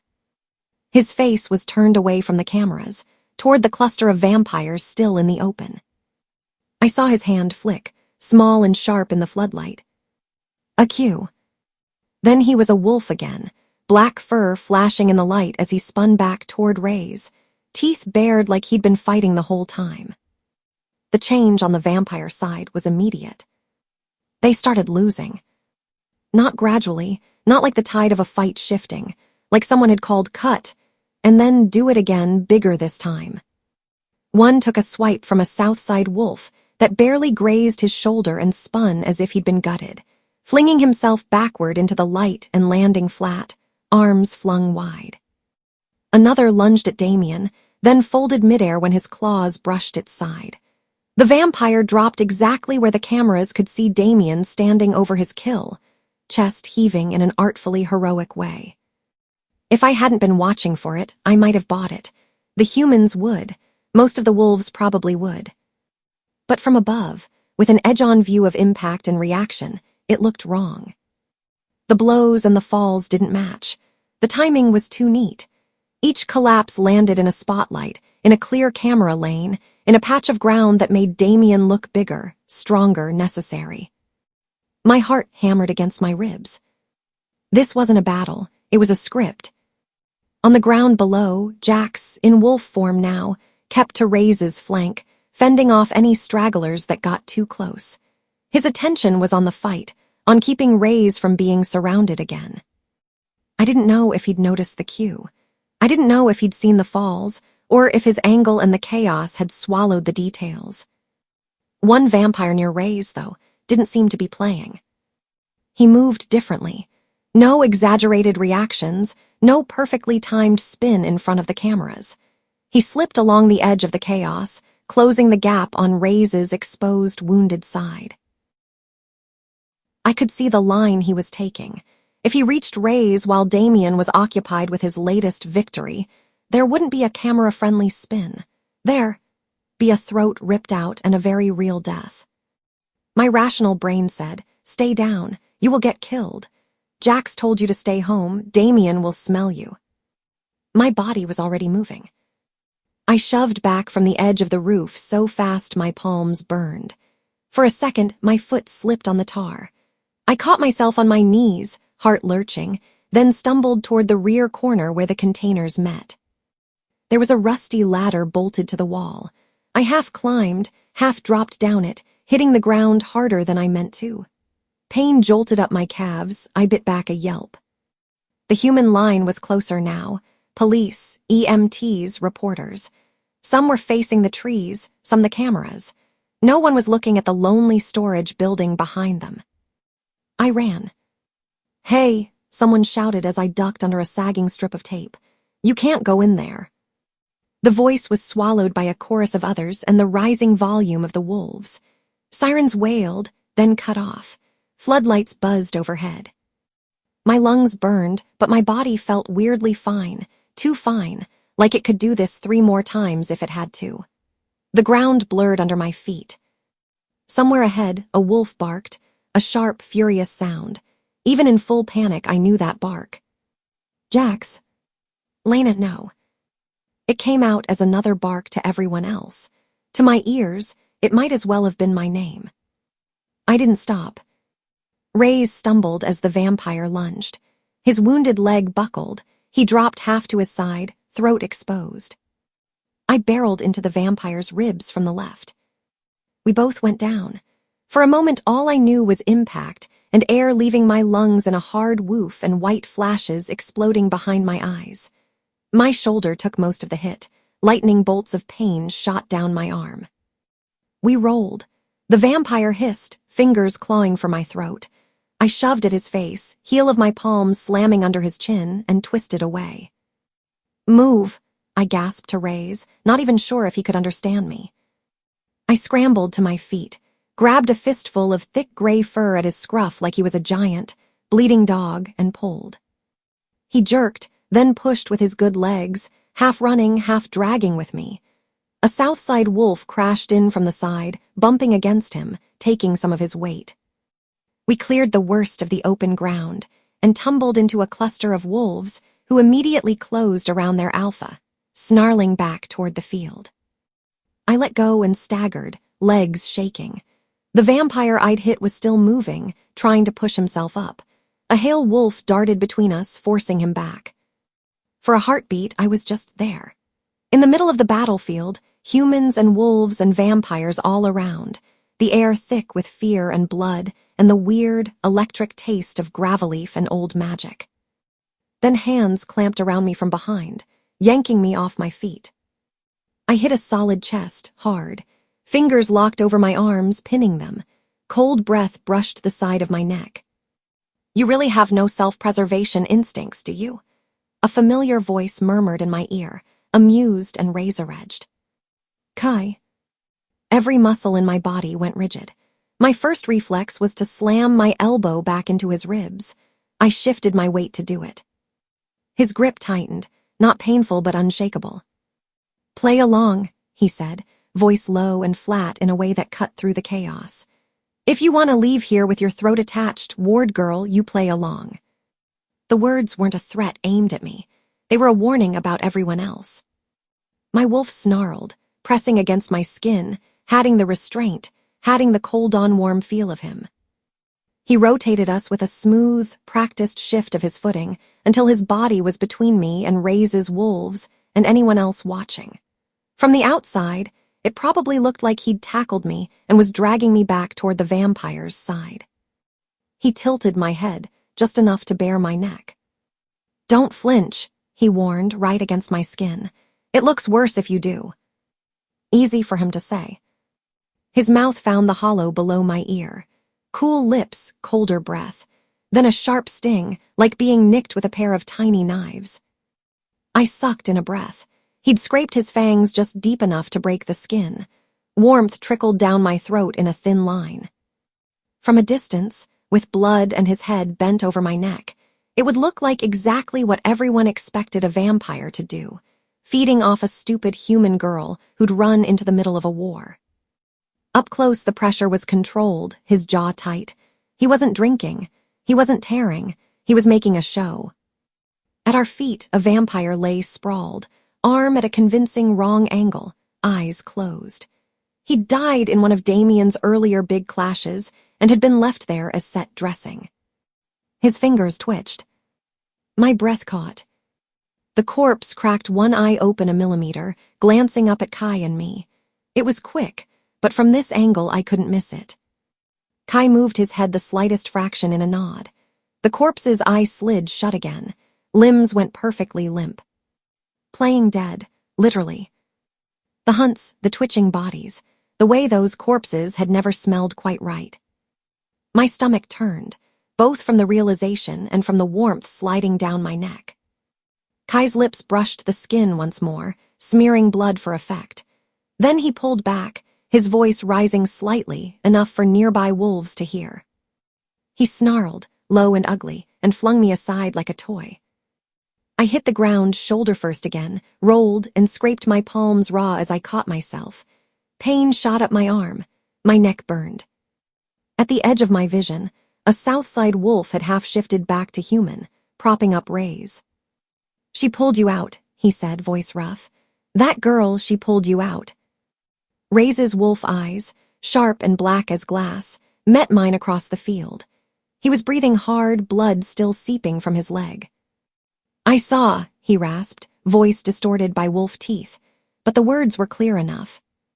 Around us, the fight was dissolving into aftermath. Dead vampires sprawled in dramatic poses. Wolves panted and limped. Medics and human EMTs pushed in, taking over the edges where they were allowed. Damien stood near the center of the field, shifting back to human with theatrical timing, dark hair damp with sweat, shirt torn and artfully blood-stained. The cameras pivoted. Of course they did. Reporters and camera operators edged forward like vultures in nice shoes. The floodlights adjusted, narrowing focus on Damien and the wounded Alpha at his side. "Alpha Rays," one of them shouted. "How serious are the injuries? Is it true there was a coordinated vampire attack directed at your pack specifically?" Rays snarled softly, not in the mood to play nice with the press. Damien, naturally, stepped into the space with a smooth, grave smile. "We'll address details when we've secured the area," he said, voice carrying just enough to reach the microphones. "Right now, the priority is treating the wounded and securing the perimeter." His gaze skimmed the field like a searchlight. It found me. I was still sitting in the dirt where Kai had thrown me, breathing hard, hands scraped, neck sticky. I probably looked exactly like what I was, a stupid citizen who had run straight into teeth. Damien's eyes flicked to the mark on my neck, then back to my face. Recognition flickered there. He remembered the park, the alley, the girl on the news. Calculation followed. He stepped toward me, hand outstretched. "This young woman," he said, voice pitched louder, "showed incredible courage tonight." The nearest camera operators pivoted greedily. I wanted to sink into the ground. I did not want his hand anywhere near me. But refusing him in front of roaming wolves, wounded alphas, and 3 different news crews would be suicide. Maybe literally. I slid my scraped hand into his. His grip was firm, careful, just tight enough to help me up while making sure the cameras saw the gesture. He turned slightly, presenting us both to the cluster of microphones like a prize. "While my packs fought to hold the line," Damien said, "this brave citizen ran toward danger to pull Alpha Rays out from the worst of it." The words made my stomach twist. He was telling a version of the truth that made him look like the benevolent commander of chaos, the man who led brave people into heroism. "This is the spirit," he continued, "that keeps Ridgepoint standing." His hand settled on my shoulder, heavy and warm through Jax's jacket. My skin crawled underneath it. A reporter pushed forward, eyes bright. "Alpha Rays, can you confirm?" Rays had shifted back enough that his mouth could form words. Bandages already wrapped his leg. One of his wolves hovered at his side. He looked at me, then at Damien, then at the cameras. "Yes," he said, voice rough and low. "She pulled me out. Would have been worse without her." That was that, a debt spoken aloud on record. Damien's fingers tightened fractionally on my shoulder. "We are grateful she survived," he said. Then, quieter, angled just enough that the nearby microphones probably wouldn't pick it up, he bent his head. "Be more careful next time, miss." The pause was soft but loaded. "Lena," I said, swallowing the word. It felt like holding a fragile line between my teeth. One corner of his mouth tipped up. "Lena," he repeated, like he were filing it away. Like he already knew the rest of my name and just wanted me to know that he knew. He let his hand fall away. Medics converged, one of them already reaching for my neck. "I'm fine," I said automatically, stepping back, but another hand closed around my elbow, warm, not cold. "Jax." He was human again, shirt half-buttoned, hair plastered to his forehead with sweat. There was dried blood on his forearms that wasn't his. "Just let them check you," he said quietly, jaw tight. There was fire in his eyes. Some of it was directed at Damien. Most of it was directed at me. "Fine," I muttered. A medic dabbed at my neck with antiseptic. It stung, but nothing compared to the way Jax's stare burned into the side of my face. "You were supposed to be at the safe house," he said under his breath. "Reyes was going to die," I shot back, equally low. He flinched almost imperceptibly. Before he could answer, a hale wolf jogged up, breathless. "Alpha," he caught himself. "Jax. South flanks asking for direction. Reyes's wolves are moving the wounded. They need our truck for a run to the clinic." Jax let out a breath through his teeth. He released my elbow slowly, like he was forcing his hand to open. "Stay with her," he told the medic instead. "I'll be back." He turned away, voice already shifting back into command mode as he walked toward the cluster of hale wolves and Southside support.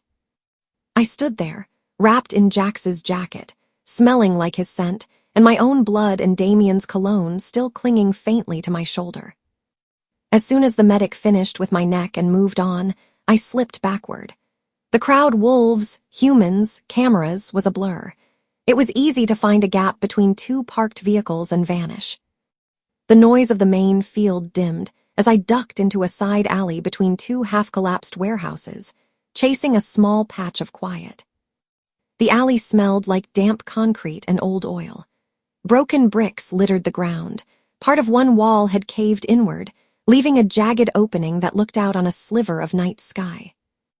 I leaned my back against the cold brick and slid down until I was sitting on the ground, knees bent, fingers pressed into my eyes.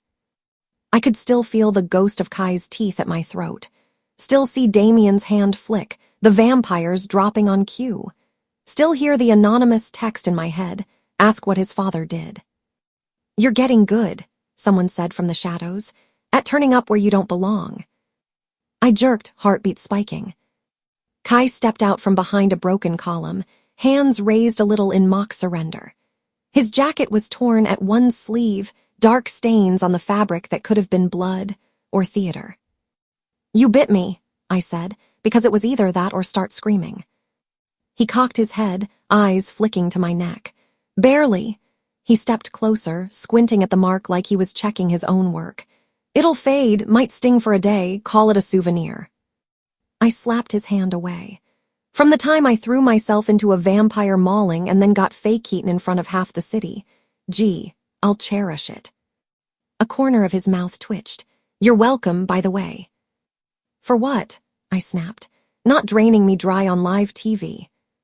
"For making sure nobody else did." His gaze sharpened. "You think Damien wouldn't have turned that moment into a real feeding if it served the story? Tragic loss of a brave civilian plays almost as well as heroic rescue." I swallowed hard. The alley suddenly felt much smaller. "The corpse at your feet," I said, pushing past the lump in my throat. "He moved. He watched you. You nodded at him. What the hell is going on?" For a second, he looked like he was deciding whether I was worth the breath it would take to explain. Then he leaned back against the opposite wall, crossing his arms loosely. "Gravelleaf," he said. "Rare little plant. Nasty smell, nastier harvest. Brew it right, it slows the heart until it's barely there." The memory of the park hunt slammed into me. The way the bodies had smelled like rotten meat and stone, not like anything alive. "Messes with scent, too," he went on. "Masks the usual bouquet. Drop a vampire's pulse and temperature low enough, slap a little gravelleaf haze on top, and to a wolf nose it reads as corpse. Unpleasant but safe to ignore." "And the sigil," I jerked my chin at his wrist. I saw something burn in when you were faking dead earlier, or whatever you call it. He rolled up his sleeve just enough to show me the inside of his forearm. A faint, circular mark was burned into his skin, like someone had pressed a hot brand there and then let it heal halfway. Stasis sigil, he said. Old magic, not mine. You trigger it and the body goes slack. Muscles lock, breath slows, that nice little gravel-leaf drip keeps your scent flat. You stay down until someone with the right key tells you to get up. Like a switch, I said, stomach twisting. Drop now, rise later. Exactly. He let the sleeve fall. First attack, West Side Monroe goes down. Looks like random tragedy. Second attack, North's old alpha eats it. Big public grief, lots of we stand together speeches. Their successors, Nova in West, Myra up north, are more flexible. He said the names like he'd already filed them in some mental cabinet under problems. My chest hurt. Tonight was supposed to be Ray's. Gold star. His mouth twisted. We make a mess, his wolves get scattered. One of my people gets lucky and takes him out while Damien is oh so tragically just too far away to save him. Cameras catch the heartbreak. New, easily steered alpha gets shoved into place. I thought of the vampire lunging for Ray's wounded side, of the way Damien had been just out of position a second too long, of how perfectly the narrative would have played if I hadn't crashed into it. You wrecked the timing, Kai said, pushing off the wall and taking a slow step closer. Pulled him out, messed up the cue. The corpse at our feet opened his eyes because he thought he'd missed the signal. My hands curled into fists. Damien is protecting the city, I said. He's pruning it. Welcome to the backstage tour. Kai's eyes were flat now, humor gone. He uses wolves like chess pieces, uses us like props. Lucian feeds him bodies and fangs and old magic. Damien feeds him territory and indulgences. Everybody gets a trophy. Except the dead alphas, I said softly. Accept them, he agreed. And you, I searched his face. Where do you fit in this murder theater? He shrugged, but the movement was tight. I follow orders, or I did. I didn't sign up to be a stage extra in Damien Black's redemption arc. He stepped closer again, closing most of the space between us. The alley felt narrower, full of cold air and something sharp that wasn't entirely danger. Damien has plans for this city, he said. One alpha to rule them all, one vampire king to share the throne. Lucian, I said, tasting the name like something bitter. Who else? Kai's mouth thinned. He wants the vampires unified under one banner. Damien wants the wolves unified under his. And you, ward girl. He lifted a hand and tapped lightly over my heart with 2 fingers, just once. You're the glitch in his script. My pulse hammered under his touch. Because I'm waking up, because I'm not on his little alpha chart. Because you show up where you're not supposed to, because you pull people out of the way, because you make his big moments messy. He dropped his hand. Heroes, villains, it's all cleaner without you. Too bad, I said. My voice shook a little, but the words came from somewhere deeper, steadier. I'm not going back to sleep so he can kill whoever he wants. Good, Kai said quietly. Somebody should be awake for this. He glanced past me toward the open ground, where the last of the lights were starting to dim and wolves were loading up trucks, limping and bloody. He's going to come down on you for this, Kai added. Hard. Jax, I asked, even though I knew the answer. Pretty boy alpha in training, Kai said. He's not wrong to be pissed. You scared the hell out of him. You also saved Ray's annoying combination. The corner of my mouth twitched, despite everything. You sound almost impressed. I'm almost a lot of things where you're concerned, he said. It's annoying. He stepped back into the deeper shadow, edges of his form already blurring into the dark. Try not to throw yourself into the middle of every execution, all right? He added. I'm running out of ways to fake bite you. Then he was gone, swallowed by the ruin and the night. I was alone with the ache in my shoulder, the sting on my neck, and the weight of what I knew. By the time I made my way back toward the staging area, the worst of the lights had been turned down. Pre-dawn gray seeped into the edges of the sky, softening the hard beams. Wolves, human-shaped and furred, moved like tired shadows, bandaged, limping, loading equipment into trucks. EMTs finished securing stretchers. Reporters packed up gear, looking satisfied enough with their footage. Jax's truck loomed where he'd left it, dirt spattered on the tires. He stood beside the driver's door, arms folded across his chest. Sierra was a few yards away, talking to another hale wolf, but every few seconds her eyes flicked over to him, to me. As I approached, Jax's gaze locked on me. The rest of the world dimmed around the edges. He'd cleaned up as much as the field allowed. Shirt mostly buttoned, sleeves pushed to his elbows, dried blood on his forearms and along one side of his neck. His hair was a mess, dried in wild directions. His eyes were the worst. The ring of gold around his pupils burned, bright even in the dim light. His jaw was clenched so hard I could see the muscle twitch in his cheek. For a second, we just stared at each other. I felt the dirt on my face, the stiffness in my clothes, the sting at my neck where Kai's fake bite mark sat under drying antiseptic. I felt like the world's messiest walking confession. His voice, when it came, was low and even and so much more dangerous than if he'd yelled. "Get in the truck."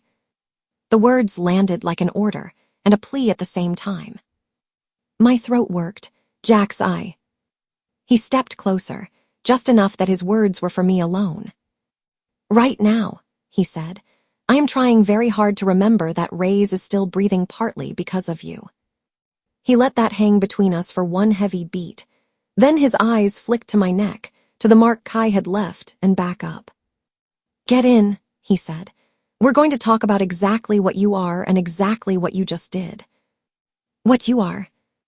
The anonymous text flashed in my mind. Ask what his father did. Kai's voice layered over it, ward blood, glitch in his script. "Jax's in the stairwell, your wolf is waking up." My heart kicked against my ribs. Whatever this conversation was about to be, it wasn't going to be small. It wasn't going to be something we walked away from unchanged. I swallowed, nodded once, and climbed into the passenger seat. The door shut with a heavy thunk that seemed too loud in the thinning night. Outside, wolves moved through the pale gray, loading into vehicles, preparing to go lick their wounds and tell stories about the battle where Damian Black once again saved the city. Inside the cab, Jax rounded the front of the truck and opened his door. The space between us felt small, charged, and full of all the things we hadn't said yet. The engine turned over. We pulled away from the battlefield, carrying the truth about Gravelleaf, staged deaths, and one stubborn, half-awake wolf girl who had just shattered Damian Black's script. The sun hadn't risen yet. Neither had whatever I was becoming. The cab door shut with a heavy thunk that rattled through my bones. A second later, Jax's door slammed too. The engine turned over, low and rough, and the headlights swept across the half-empty field, over EMT vans, over wolves limping toward trucks, over the last of the news crews packing up their cables in righteous outrage. Then the battlefield fell behind us, swallowed by dark and distance. For a while, the only sound was the engine and the swish of the wipers dragging streaks of damp across the windshield. Night condensation smeared the lights into fuzzy halos. The city looked more like a ghost of itself than the real thing. I stared down at my hands.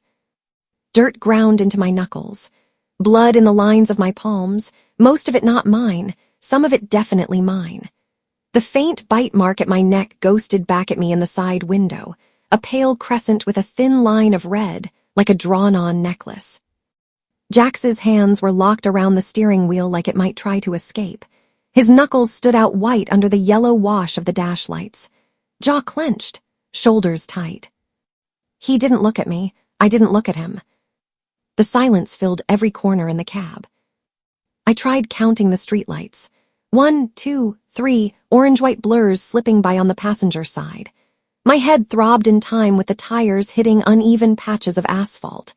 My shoulder pulsed where I'd slammed into the vampire, where I'd slammed into the ground. The antiseptic sting at my neck had already faded into a low burn. We passed a cluster of cruisers still angled across a side street, their lights dimmed low. Beyond them, the trees thinned, industrial edges bleeding into city blocks I recognized more by scent than sight now. Fry oil, wet asphalt, the stale alcohol ghost of a closed bar.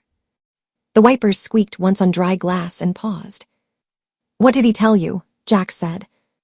"No name, no warm-up, just that." My fingers tightened in my lap. "Which part?" He cut his eyes toward me, not enough to take them off the road, just enough to slice. "Don't play with me, Lena. Vampires don't fake feeding on girls for fun." What did he say? Kai's mouth cold at my neck, the corpse's twitching fingers. Gravel-leaf, sigils, Damien's little hand flick like a cue in a bad high school play. My jaw locked. If I didn't spit it out now, it was going to choke me. "Fine," I said. "Did you know Damien's hunts are staged?" The word hung there, heavier than it had any right to be. Jax didn't slam the brakes or shout or laugh it off. His jaw clenched harder. He exhaled through his nose, a small hard sound, like he'd been bracing for that exact question.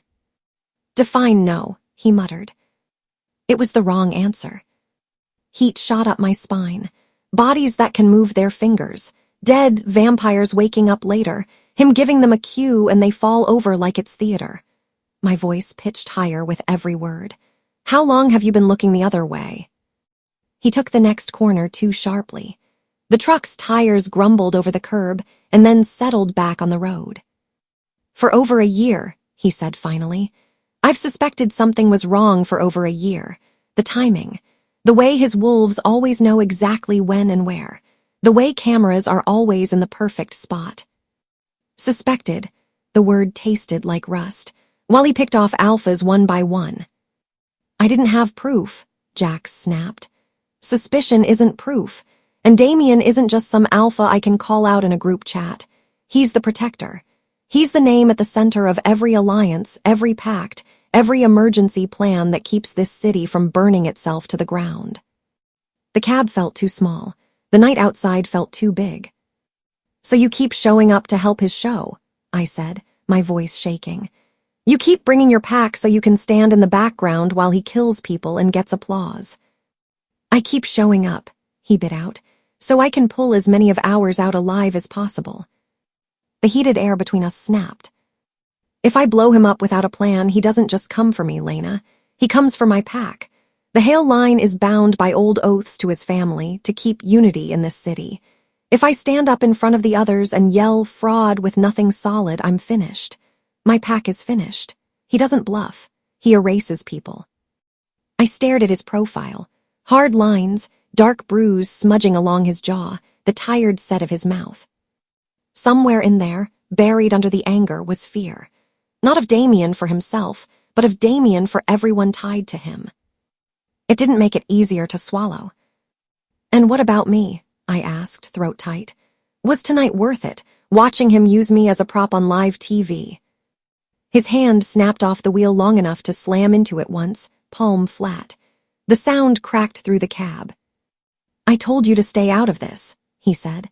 "I told you to stay at the safe house where Ross could watch you. You climbed into my truck and threw yourself straight into his spotlight. You left me in a room with keys and news about another alpha about to die," I shot back. "What did you think I was going to do? Sit there knitting?" "You're not a soldier," he said. "You're barely holding your wolf together and you think you're ready for Damien's frontline. Then stop treating me like a child and tell me what's actually going on."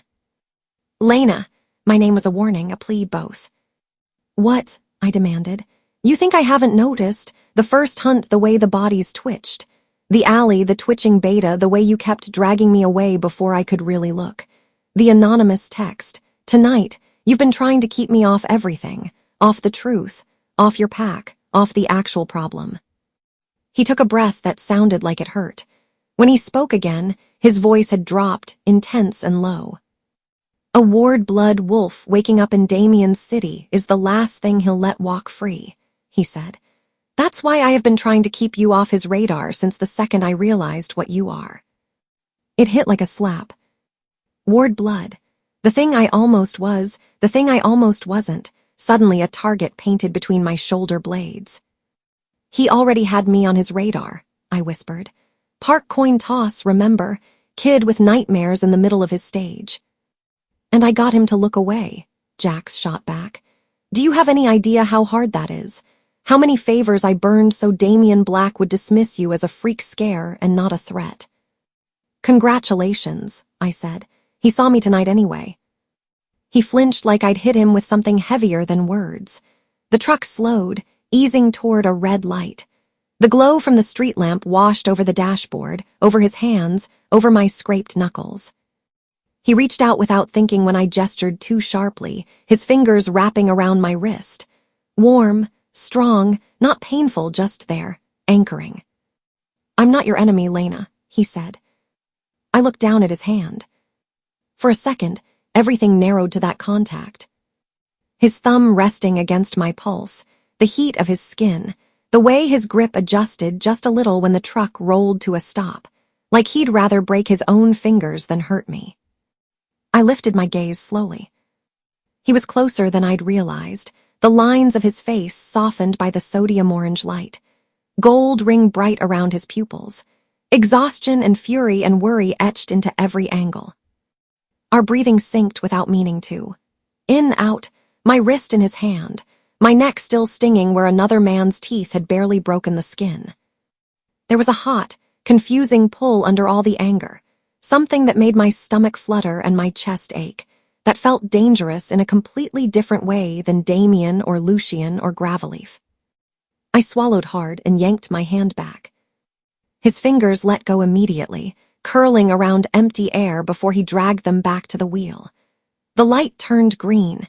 He focused on the road like it was the only thing keeping him upright. We're almost back, he said, voice rougher.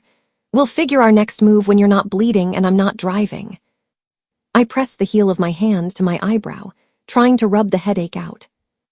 Sure, I muttered, because sitting still has gone so well for me so far. He didn't answer. Outside, the industrial edges gave way to streets I recognized from quieter nights. Brick low-rises, corner stores sleeping behind metal shutters. The faded sign of a laundromat Claire kept saying she was going to try, and never did. We turned into East Side Hale territory. I could feel it more than see it now. That subtle hum under my skin, the way my wolf responded to familiar scents. Detergent from the pack-run laundry, meat and coffee from the cafe, the faint, lingering smell of cedar from the safe house itself. We turned into the narrow lot at the back. The engine cut off. The sudden quiet rang in my ears. Jack sat for a heartbeat longer, fingers still curled around the wheel like he didn't quite trust himself to move. Then he blew out a slow breath and opened his door. The outside air felt colder than before, or maybe I was just feeling everything more now that the adrenaline had burned down to ash. My neck throbbed, my shoulder ached. Every bruise I'd earned tonight decided to introduce itself. A light glowed faintly through the second-floor windows of the safe house living room. Sierra's silhouette passed by, packing. Jax tossed me a look over the roof of the truck. Check-in, warning, apology, all compressed into one quick glance, and then headed for the stairs. I followed, Jax's jacket still heavy around my shoulders. He unlocked the door and stepped inside first. Sierra spun around so fast, I thought she might actually shift just from momentum.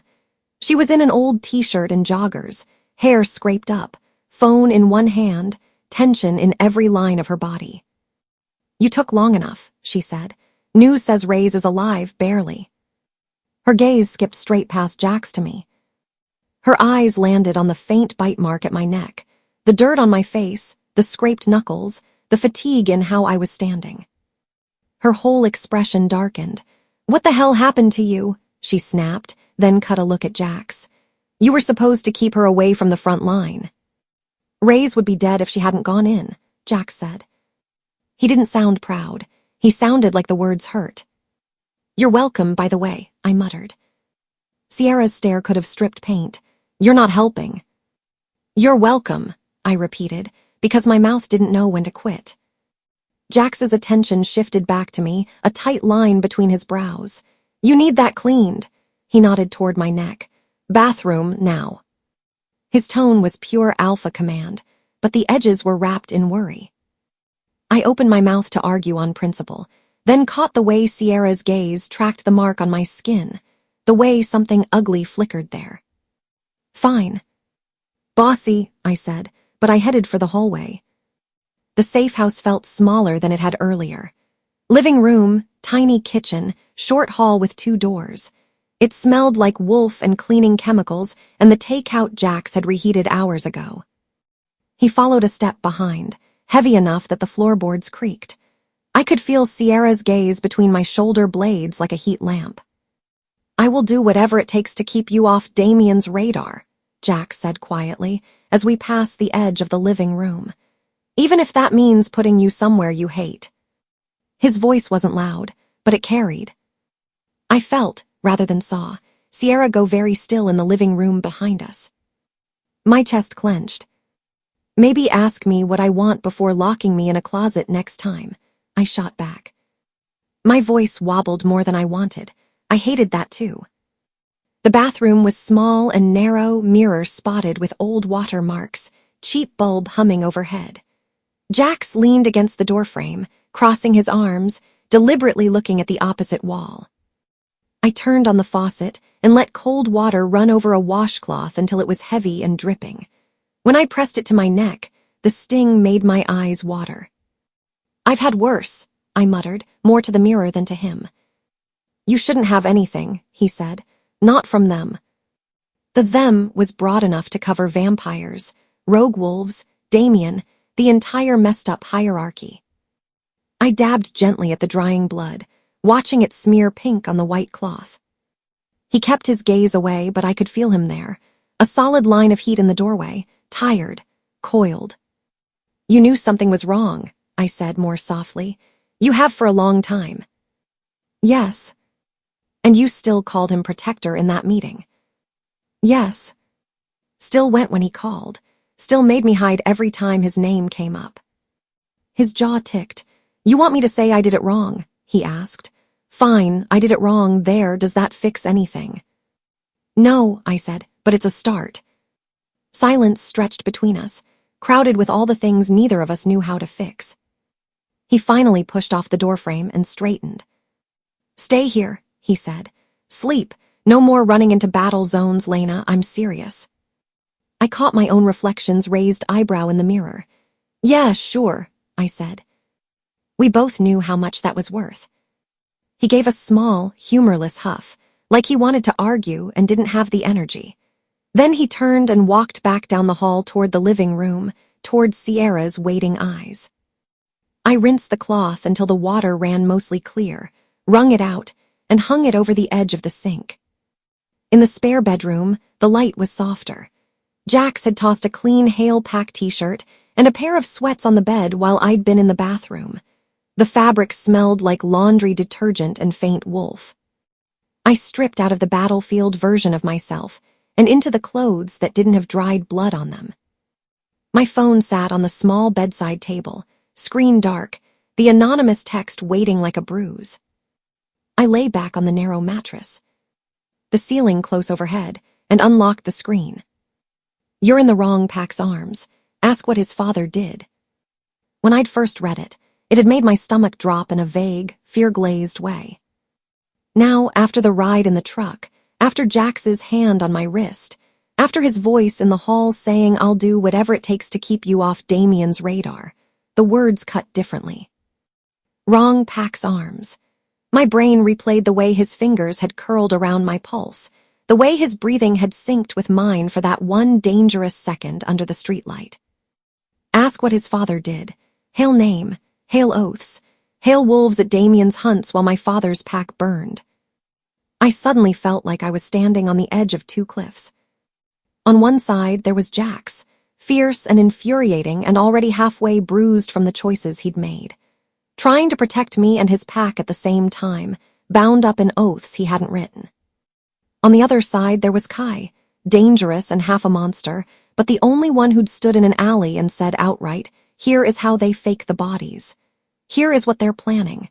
Here is exactly how we're being used." And somewhere above all of us, there was Damien, pulling strings and calling himself protector. Voices drifted down the hall. Jax's low and tired, Sierra's sharp around the edges. Curiosity and paranoia teamed up inside me. I slid off the bed and padded to the door, bare feet silent on the worn wood floor, and eased it open just a crack. From there, I could see the living room in a narrow slice. Jax sat on the couch, elbows on his knees, hands clasped loosely. He looked like he'd come apart if he stopped holding himself together. Sierra stood near the window, one hand on the curtain, the other holding her phone. "You can't keep rearranging pack priorities every time she jumps into a fire," Sierra said. "We've had raises back for years.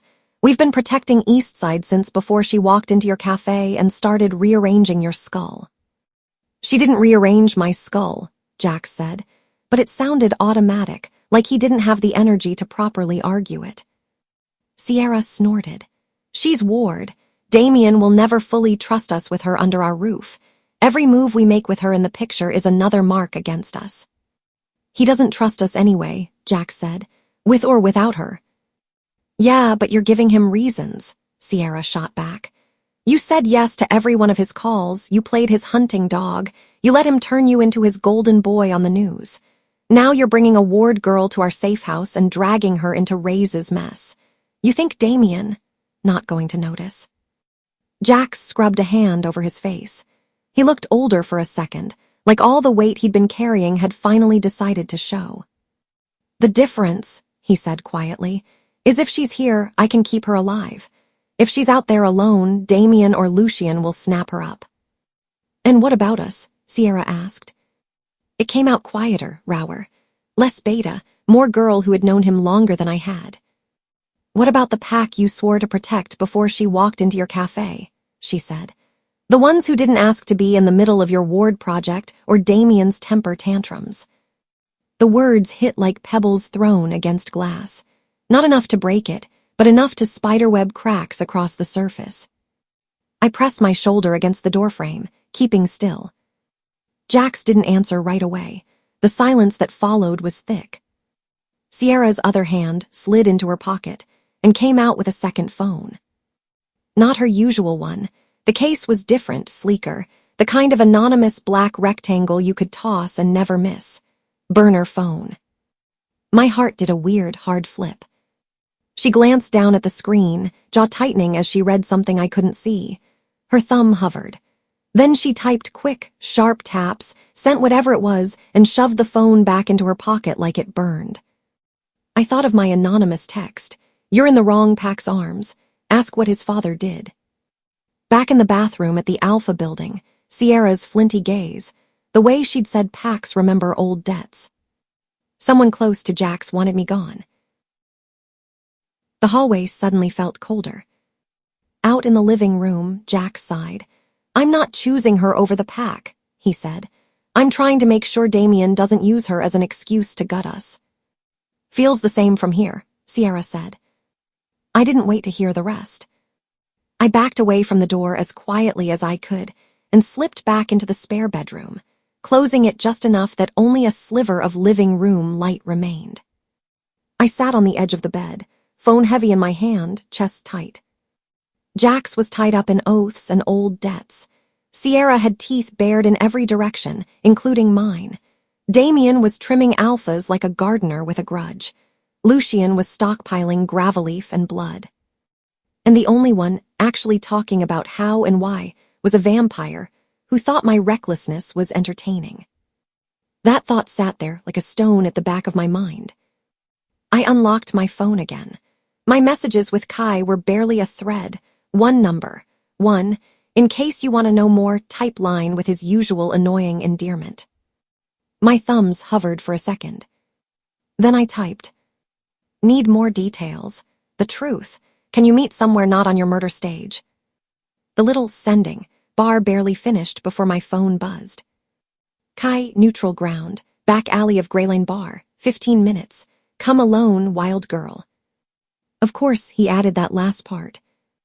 I stared at the message until the letters blurred. Then I grabbed the Hale hoodie from the chair, pulled it over my head, shoved my feet into my sneakers, and moved. I could still hear Jax and Sierra in the living room, voices low, not yelling but not soft either. I wasn't going to walk past them again. The spare room window opened onto the same fire escape I'd used earlier to sneak into the safe house. I eased the latch up, wincing as the frame creaked. Every sound felt 10 times louder in the quiet pre-dawn. I pushed the glass high enough to squeeze through, swung one leg over the sill, then the other, and carefully turned to pull the window down as far as I dared without locking myself out. A thin gap of darkness remained at the top. The fire escape's metal steps rattled under my weight, but the hum of city noise swallowed it. A truck rolled by on the main road, distant siren wailing across town. By the time I reached the alley, the safe house window just looked like another dark square in a wall of dark squares. I pulled the hood up, shoved my hands into the kangaroo pocket to hide their tremble, and started walking. The sky was still black, but the feel of the air had shifted, heavier, like the night was getting ready to exhale. Streetlights fuzzed halos over damp pavement. A few late bars still leaked music and laughter onto the sidewalks. A couple of early commuters trundled past with takeout coffee and tired faces. Greyline Bar sat on a corner where Hale territory blurred into neutral blocks. I'd walked past it before, brick building, half-burned neon sign that now read just GREYLI, the rest dead. At this hour, the front door was still open, music low and tired. 2 smokers huddled under the awning, exhaling clouds into the damp air. I didn't go in. Instead, I slipped around the side, following the narrower alley marked by a scratched-up "Deliveries" sign. The back of Greyline was exactly what you'd expect. Stacked crates, dented dumpsters, a single buzzing security light mounted above a door with chipped paint. The smell of old beer and stale grease and wet concrete hit me in a wave. At first glance, the alley was empty. Then one of the darker shadows near a stack of crates straightened and became a person. Kai. He'd changed his shirt since the field, dark, unremarkable, still stained in places. His jacket was the same one he always seemed to wear, torn at one sleeve where the rogue had slammed him earlier. His face was pale in the alley light, dark hair damp and shoving at his forehead. He gave me a slow once-over, taking in the hoodie, the fresh scrapes, the way I was standing. "Busy night for you, ward girl," he said. "Save an alpha, get fake bitten, star in Damien's promo reel, and now sneaking out on your wolf." "My wolf doesn't get to dictate who I talk to," I said, folding my arms to hide the way my hands wanted to shake. "Your wolf might have some notes about alleyway meetings with vampires," he said mildly. "You're the one who picked an alley," I shot back. "Not exactly a cozy coffee shop." He tipped his head, conceding that. "Neutral ground is hard to find in a city carved up by teeth. This is as close as it gets." He eyed me again, sharper this time. "You came alone, brave or stupid?" "Probably both," I said, "but you told me to." He smiled, quick and crooked. "So you do listen sometimes." "You told me gravel-leaf and sigils and a script," I said, ignoring that. "I need more than that. Names, numbers, what's coming next?" I stepped closer, careful but not shrinking. The security light caught the fatting mark on my neck. His gaze flicked there and lingered almost imperceptibly. "Healing well," he murmured. "See, I'm not all bad news." "Congratulations," I said. "You didn't kill me." "Part of my charm," he said. He shifted, leaning back against the brick wall, ankles crossed. "If you didn't know better, you'd think he was just some guy hanging out behind a bar killing time." "You already know the basics," he said. "Gravel-leaf drops our vitals low enough to fool most noses and monitors. Stasis sigils lock our bodies in corpse mode when Lucian or his people trigger them. Damien gives his little finger wag when he wants us to fall. We fall. Cameras catch it, humans clap, wolves buy the story because it's easier than swallowing the truth." "First hunt," I said. "Monroe, second North's old alpha. Tonight, Ray's was supposed to be the main act." He nodded once. Monroe's death looked random. Shock, tragedy. Second hunt made it a pattern. Tonight was supposed to cement Damien as the only one who can hold the city together while he quietly cleans house. "That's not just trimming the tree," I said. That's clearing the whole forest, he finished, leaving one big black pine in the middle. I frowned. What does that even mean, besides sounding like something a goth landscaper would say? It means there's talk of a bigger ceremony, he said. Something that makes these little hunts look like dress rehearsals. Lucian's been stockpiling gravel-leaf and blood, a lot of blood. My stomach flipped. Human? I asked. Some, he said. Some not. Blood is blood when you're doing old work. He's got sigils inked and burned, herbs dried and ground, all of it sitting in cold storage waiting for a date. And you don't know when, I said. If I did, I wouldn't be standing here making metaphors about trees, he said dryly. I'd be doing something much stupider. Like blowing it up, I said. Why don't you? If you hate it so much, why are you still part of it? He looked away, jaw twitching once. Because Lucian can hurt more than just me if I step out of line, he said. I'm not the only one bound to him. There are others tied up in those sigils, in those oaths, people who didn't get to choose. I thought of Jax and his old Hale oaths, bound to the black line whether he wanted it or not. Great, I said. City full of people choking on promises some dead guy wrote. Welcome to Ridgepoint, Kai said. The light buzzed overhead. Somewhere on the other side of the wall, a glass clinked, muffled music thumping through brick and plaster. I looked at him properly then. Not just at the danger, at the fangs I knew he could flash, at the speed he'd used to cross the battlefield, at the tiredness in the corners of his eyes, at the faint, still healing mark on his wrist where the last sigil had burned in. You didn't have to warn me about Rays tonight, I said. He lifted one shoulder. Didn't warn you, you just ruined everything on your own. A laugh escaped me, sharp and surprised. You're weirdly calm about the fact I might have broken your boss's favorite toy. I told you, he said. I don't mind when people break Lucian's things. Something in his tone made it nearly a confession. The alley air felt colder suddenly, or maybe that was just my wolf paying attention. Standing there, I could feel the lines pulling tight around me. Jax wanted to keep me caged for my own safety. Sierra wanted me gone. Damien wanted me dead or useful. Lucian wanted me as part of his script or buried under it. Kai was willing to hand me the sharp edges of the truth, even if it cut him too. It didn't make him safe. It made him honest. The gravel near the alley mouth crunched. My wolf's hackles went up under my skin. I straightened, head turning before I could think about it. Did you bring anyone? I asked quietly. Kai's body shifted, just enough that his weight was balanced, ready. No. A low growl rolled in from the shadows near a stack of pallets. Not the smooth, controlled sound of a trained pack wolf. Rougher, hungrier. A shape hurled out of the dark, a large, scruffy wolf, fur matted, eyes wild. He came straight for me, jaws gaping. Kai moved faster. He slammed into my side, shoving me out of the way. The wolf's teeth snapped shut where my shoulder had been a heartbeat before. We hit the wall hard. Pain flared along my ribs. I bounced off, the breath whooshing out of me, and spun to face the attacker. The wolf skidded, claws scraping concrete. His body blurred, limbs twisting, spine shortening. In 2 heartbeats he was half-shifted, a man with wolf jaws, fur on his arms, claws where his nails should have been. Boss wants the ward girl, he growled, voice rough and full of saliva. Alive preferred, dead if she fights. The words were clear enough. The boss could have been Damien, could have been someone in his network, didn't matter. The message was the same. Something inside me snapped. My vision tunneled. The alley stretched and shrank all at once. The rogue's scent slammed into me, wet dog and cheap whiskey and a sour note of fear.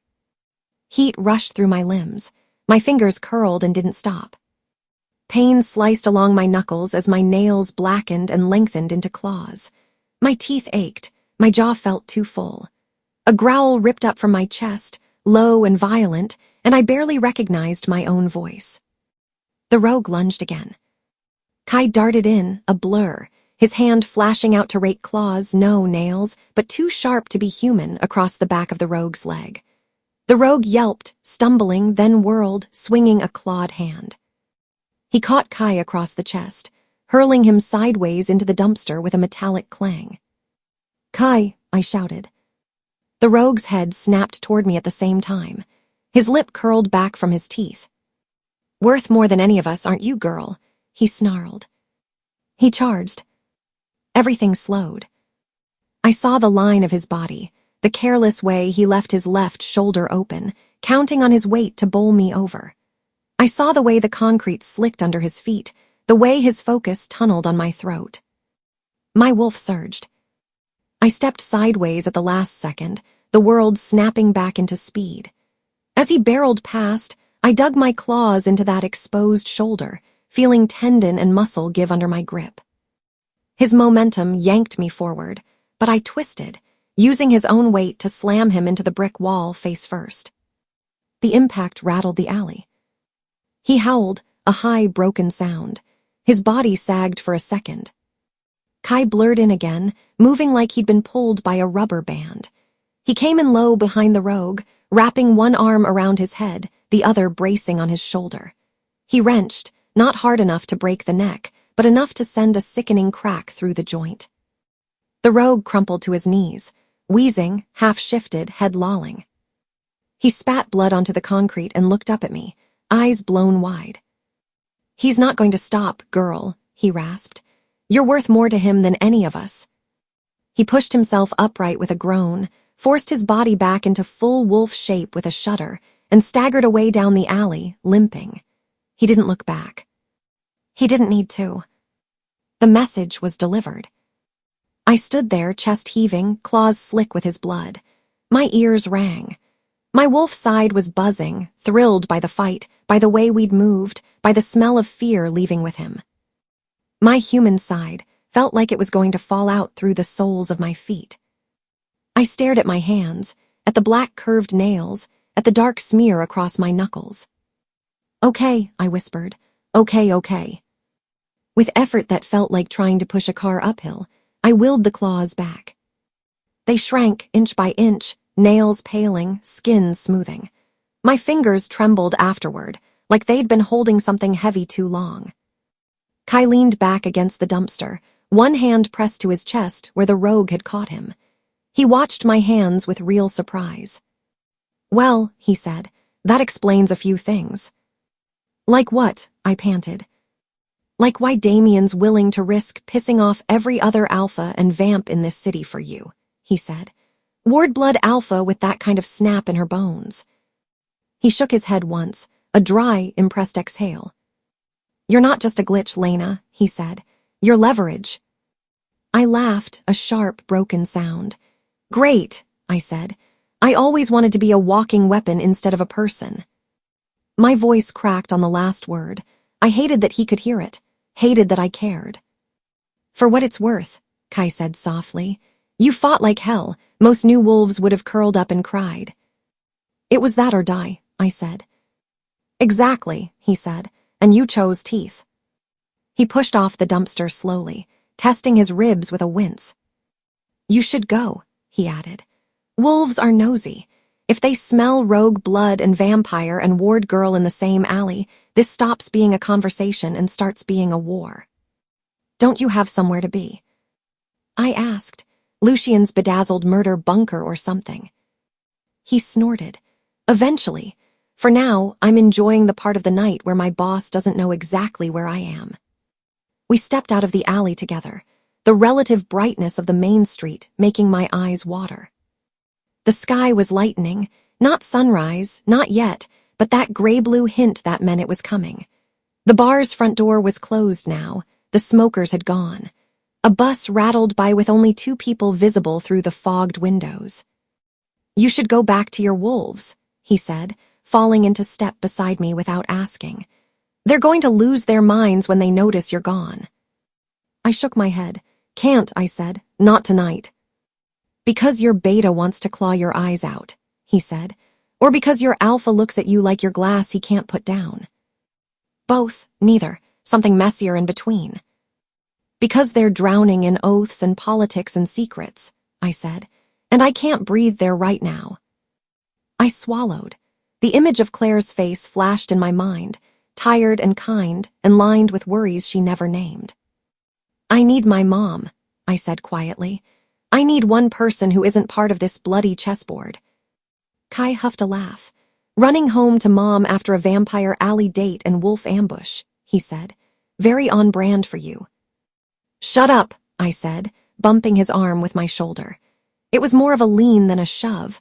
I was too exhausted to really throw weight behind it. We walked. The city changed around us, bars and night shops giving way to laundromats, bakeries, apartment buildings with tired plants on the windowsills. The air smelled less like spilled beer and more like old coffee and morning bread prepping in ovens. At a certain intersection, Kai slowed. "I don't go much further in," he said, nodding toward the deeper east side streets. "Too many twitchy patrol wolves and CCTV that doesn't conveniently glitch. You'll be okay from here." I looked down the road. I could see the corner with the bakery Claire liked, even when she said it was too expensive. The flickering street lamp 3 doors down from our building that the landlord kept promising to fix. The faint glow from someone's TV in a third-floor window. "Yeah," I said. The word came out on a sigh. "I'll be okay." "For now," he said. "For now," I agreed. He hesitated, like something else hovered on his tongue. Then he shook his head. "I'll keep my ears open," he said. "If I hear anything about this big event Lucian and Damien are planning, you'll know." "Why?" I asked. It came out more direct than I meant it to. I was too tired to dress it up. He blinked once, then gave that crooked half-smile again. "Because watching you crash their script is the most fun I've had in years," he said. It sounded like a joke. It didn't feel like one. "Try not to get staked before then," I said. "Try not to let any more random wolves drag you into alleys," he countered. He stepped back, fatting toward a side street. 1 second he was there, the next he was another shadow slipping into the morning. I stood for a heartbeat longer, listening to the quiet, feeling the weight of everything I'd learned settle on my shoulders. Then I turned and headed home. The closer I got to our building, the more real the other half of my life felt. The familiar bakery smell at the corner, even before they opened. The crack in the sidewalk that I always stepped over without thinking. The flicker of the hallway, light inside the front entrance that I kept meaning to text the landlord about. Normal. I was scraped and bruised and still half humming with wolf and vampire and gravelleaf and old magic. But for a second, as I climbed the worn stairs, I let myself pretend I was just coming home late from a bad shift at work. Outside our apartment door, I stopped. Light leaked from underneath. Too bright for this hour, when Claire usually slept like someone afraid the night would disappear if she didn't. My stomach went tight. "Mom," I called softly. No answer. I slid my key into the lock, turned it, and pushed the door open. The TV was off. The only light came from the floor lamp beside the couch, casting a warm pool over the living room. Claire sat on the couch in her old robe, hair pulled back, bare feet tucked under her. Her eyes were red-rimmed, like she'd been crying for a while and then run out of tears. On the coffee table in front of her sat a wooden box I'd never seen before. It was old in the way that didn't have anything to do with dust, edges worn smooth from fingers, metal latch dull and darkened. The wood was scarred in places, like it had been thrown into something hard and brought along anyway. I froze in the doorway. Claire looked up slowly. Relief hit her face first, loosening her shoulders. It was chased almost immediately by anger and fear and something like resignation. "Where have you been?" she asked. Her voice was rough, like she'd been waiting a long time to ask that question. I opened my mouth. Images fought to get out, wolves and vampires and Damien's hand on my shoulder, Jax's fingers on my wrist, Kai's breath at my neck, the rogue's snarl. None of them translated into anything that sounded remotely like, "I took a walk," or "I couldn't sleep." I started. Claire shook her head once, sharply, like she was cutting the question off in midair. "Never mind," she said. It doesn't matter, not the way it used to. She patted the cushion beside her, hand trembling just a little. Sit down, Lena. My legs moved before my brain caught up. I crossed the room slowly, eyes glued to the box. It sat there quietly, but it seemed to hum with something invisible: weight, memory, danger. All the things Claire had never said, packed into wood and metal. I sat. The cushion dipped under my weight. I could feel my heartbeat in my palms. Claire rested her hand on the box lid. We need to talk about your father, she said softly, and why I hid what you are. Her eyes met mine, brown and tired and fierce. Before they come for you, she added. My heart dropped, then kicked up, pounding in a whole new way. Outside, the city was finally starting to lighten with the first hint of dawn. Inside, my fingers hovered near the edge of the box as if it might bite. Whatever was inside was going to change everything. I took a breath, braced myself, and let my hand rest gently on the worn wood, ready to hear the truths that had been waiting longer than the night. I didn't realize I was still holding my bag strap like a lifeline until my fingers started to ache. I dropped it by the door with a soft thud anyway and stepped farther into the living room.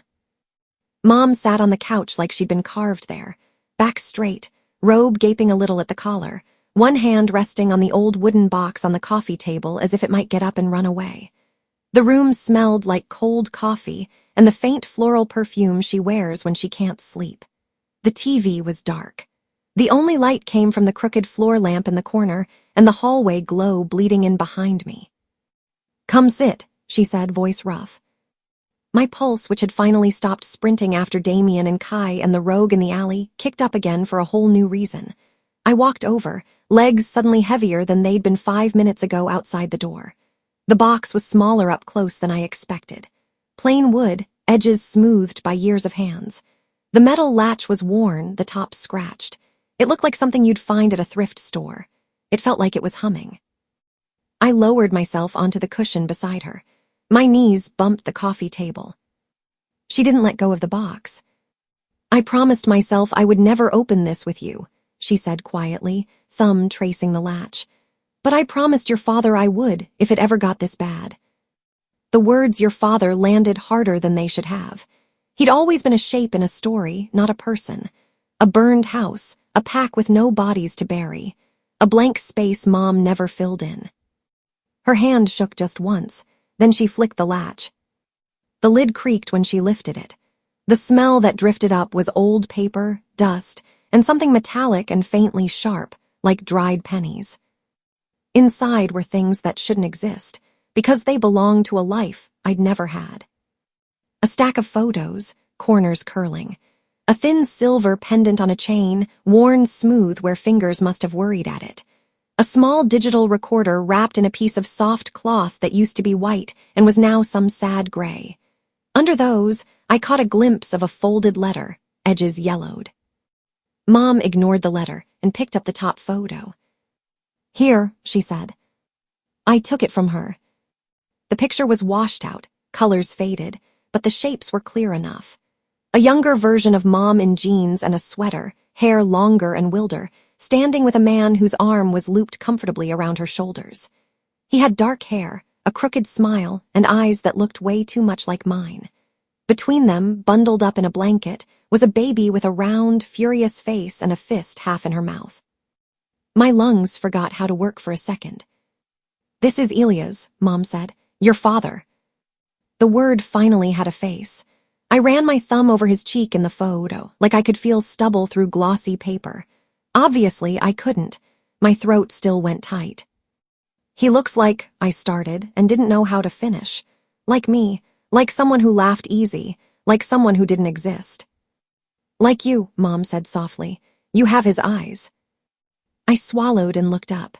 She was watching me, not the photo. Her eyes were bright, like they were reflecting all the light in the room. You deserve the whole story, she said. No more half-truths. No more pretending that wolf on your heels is just bad luck. Her hand went back into the box and came up with the pendant. It was simple, an oval of silver on a thin chain, edges smoothed from wear. Up close, I could see an etched symbol in the metal, a wolf's head in profile wrapped around a crescent curve. "This," she said, letting it swing between us, "is the Ward Alpha crest. Your father wore it until the night he died." She set it in my palm. The metal was cold, and then it was. It felt familiar somehow, like a weight I'd forgotten I used to carry. My fingers closed around it before my brain gave the order. For a second, my vision blurred. My wolf stirred, a low, restless swirl under my ribs. "Elia's Ward," Mom said. "Alpha of the Ward pack, small but respected. A lot of stubbornness packed into a too-small territory." Her mouth twitched like it wanted to smile, and couldn't quite manage it. "Damien was his older cousin," she went on. "Same bloodline. Back then he was just Damien Wardlow, not Black, not Protector Alpha. Just a bright boy who smiled nice for elders and talked a lot about the future." "You were all family," I said. It came out flatter than I meant it to. She nodded once. "Our grandparents swore an oath on it, literally. They carved a stone, a big one with the old marks, mixed blood from both lines into it so it would listen when we spoke." My fingers tightened around the pendant. "No Ward blood spilled by Ward blood," Mom recited. "Not directly, not by our own teeth or our own hands. If one pack was under threat, the other would stand with them. Ward and Wardlow would rise or fall together." I thought of Damien on the field tonight, Black Wolf cutting through vampires while cameras zoomed in. Thought of him at my door downstairs, saying my name like it was a secret he'd owned all along. "How'd that oath work out for you?" I asked. Her eyes flicked to mine. There was something like pride in the way she didn't flinch at my tone. "Sit tight," she murmured, reaching for the little recorder. "Some of this should come from him." She unwrapped the cloth and held the recorder between us. It was old, a cheap model plastic yellowed a bit. A strip of tape on the back had writing in black marker, worn almost smooth. I squinted. For L. "Elias made this when I was pregnant," she said. "He thought it was paranoid. I told him it was a waste of time. I was wrong." She clicked play. Static hissed for a second, then a man's voice filled the room. Warm, a little tired, familiar in a way that made my chest feel too small. "Hey, little wolf," he said. My heart stuttered. "If you're hearing this," he went on, "your mom finally gave in and opened the damn box, which means things went sideways."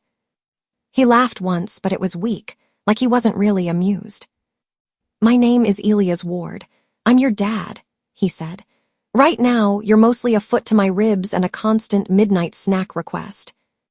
Mom huffed out a wet half-laugh beside me, one hand covering her mouth. "I don't know how old you'll be when you hear this," he continued.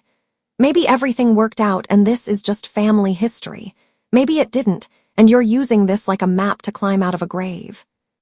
I curled forward, elbows on my knees, recorder balanced between us like it might crack if I breathed too hard. "The Ward line isn't big," he said. "We're not like some of the city families, but the blood we've got is old. It holds grudges, it remembers oaths." There was a faint scrape, like he'd shifted in his chair. "Our grandparents swore on an oath stone they carved themselves," he said. "They mixed blood from both the Ward and Wardlow branches into that rock. Around here we call it the Heartstone. It sits under an old house you've probably never seen. The deal was simple. We don't turn on each other. We don't kill each other's people. Not directly. Not by our own hands." He paused. You could hear him exhale. "Thing about magic like that," he added, "is it listens to what we want, to what we say out loud, to the choices we make. If you've got my blood, if you're a Ward, it'll listen to you too. It's not just a rock, it's a witness." The word witness made something in my chest tighten. My wolf nudged harder, drawn to the idea of a buried stone listening with us.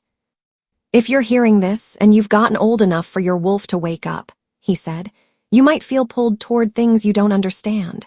Places, people. That's the blood talking. Use your head. Ask questions. Don't let anyone tell you the Ward line is gone just because they want your land or your bones." He cleared his throat. "And if Damien ever gets too shiny," he added, a bit wry, "remember this. Ambition looks good in daylight. It looks worse in the dark when you start counting who it's willing to step on. He's my cousin. I love him.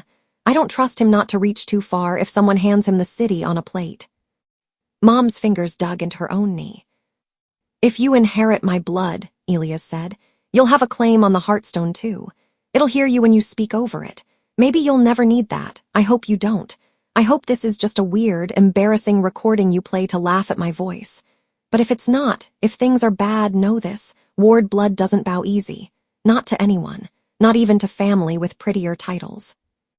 The sound fuzzed for a second. Then his voice came back, softer. I love you, baby wolf, he said.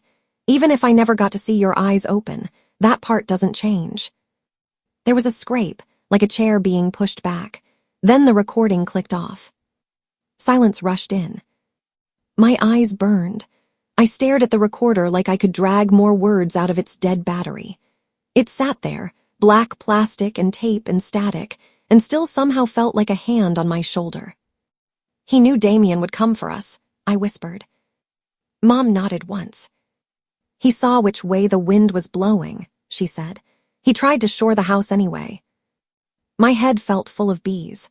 I tightened my grip on the pendant until the edges pressed into my skin. What happened? I asked. That night. Her face changed like someone had switched masks. The grief stayed. A different hardness slid in under it. The night everything burned, she said. I was 7 months pregnant. We were at the ward house. It was late. Elias had just come back from a border patrol. There were rumors about rogues and stray vampires near our line, but rumors weren't unusual. Her gaze unfocused a little, fixing somewhere past me. He got a call, she went on. A runner came in from the east border, bloody and half-shifted. Said there were wolves on our land that didn't smell like any pack we knew. And vamps with them, moving like a unit, not scavengers. Too organized. My chest went tight. The air in the room felt heavy. Elias called Damien, Mom said. He told him what was happening, said we needed backup. She swallowed. Damien said he was on his way. She didn't have to say he was. The way her voice dropped did it for her. They hit us from 3 sides, she continued. Wolves with markings I'd never seen. Vampires who didn't run when they were hurt. They went for the strong first, the ones who could rally others. Elias sent the youngest deeper into the house, told me to go with them.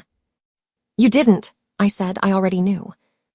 I tried, she said quietly. I got as far as the hallway before a wall came down. After that it was smoke and shouting and fire. I remember seeing Elias at the front, trying to hold the line until Damien's wolves showed up. The muscles in my jaw clenched until my teeth ached. He never did, I said. He showed up, Mom said, after everyone who mattered was already dead. Her voice wasn't loud, but it'd weight. The pack was broken. Most of the alphas, betas, old ones gone. A handful of us left. I was bleeding. The house was half collapsed. Damien walked into that and took charge like it had always been his. He told the survivors the same story he told the city later. He tried to get there in time. He would avenge us. Rogues and vampires had done this, and he would wipe them out. She laughed once, the sound sharp and ugly. And people believed him, I said. He gave them an enemy that wasn't wearing his face, she said. And then he started building what he called the Central Pack. I sat there, trying not to picture it and picturing it anyway. Smoke thick enough to burn your throat. Wolves stumbling in ash. My father on the ground. A younger Damien stepping through it like he was stepping onto a stage. Why didn't you stay? I asked. With the survivors, with Central. Because I watched him look at me like I was a problem that hadn't been solved yet, she said. Because I could feel your wolf kicking in my ribs when he talked about cleansing the city. Because I had this box and this pendant and a witch in my memory who still owed Elias a favor. Her hand went to the box again. I waited until night, she said. I took what I could carry, I ran. My gut clenched. Alone. With you, she said. I could feel you every step. Her thumb brushed the edge of the box. I hid in human towns, she went on. Cheap apartments, motels, places wolves don't like because there are too many people and not enough trees, but they still came. Patrols, scouts, ones loyal to Damien. They smelled ward blood even through my fear. That's when you went to the witch, I said. She nodded. She was an old friend of your father, Mom said. He helped her once. Her name was Mara. She was the one who told him where to find the Heartstone in the first place. I went to her and begged her to hide you. She picked up the pendant from my hand and held it between us again. She used this, she said, and a drop of your newborn blood, bound your wolf deep, deep down, not erased, just wrapped in chains, quiet enough that Damien's people would never sense you at a glance. The spell was never meant to be permanent, especially not once you grew up. That's why I felt nothing all those years, I asked. No pull, no scent, nothing. It's why, when the spell was fresh, she said. You were a baby, Lena. It kept you quiet inside so I could walk you through train stations without every wolf in 10 miles turning his head. But magic like that isn't free. Her shoulders slumped. Mara warned me it would cost something, she said. We used the ward crest because it already knew your blood. To power the binding, there had to be a trade, years from someone. Strength from someone. My mind flashed through all the times she'd come home bone-tired, hands shaking, saying it was just a long shift. The way she'd always looked older than the number on her paperwork. It took it from you, I whispered. Some of it, she said simply. Health, resilience, I was never as strong after that, but you grew up human enough to pass. That was the point. Anger flared in my chest, not at her, at the fact she'd had to choose it all. And then it started cracking, I said. The nightmares, my reflexes, the way I moved, the claws and the sheets. Spells are boundaries, she said. Not prison walls.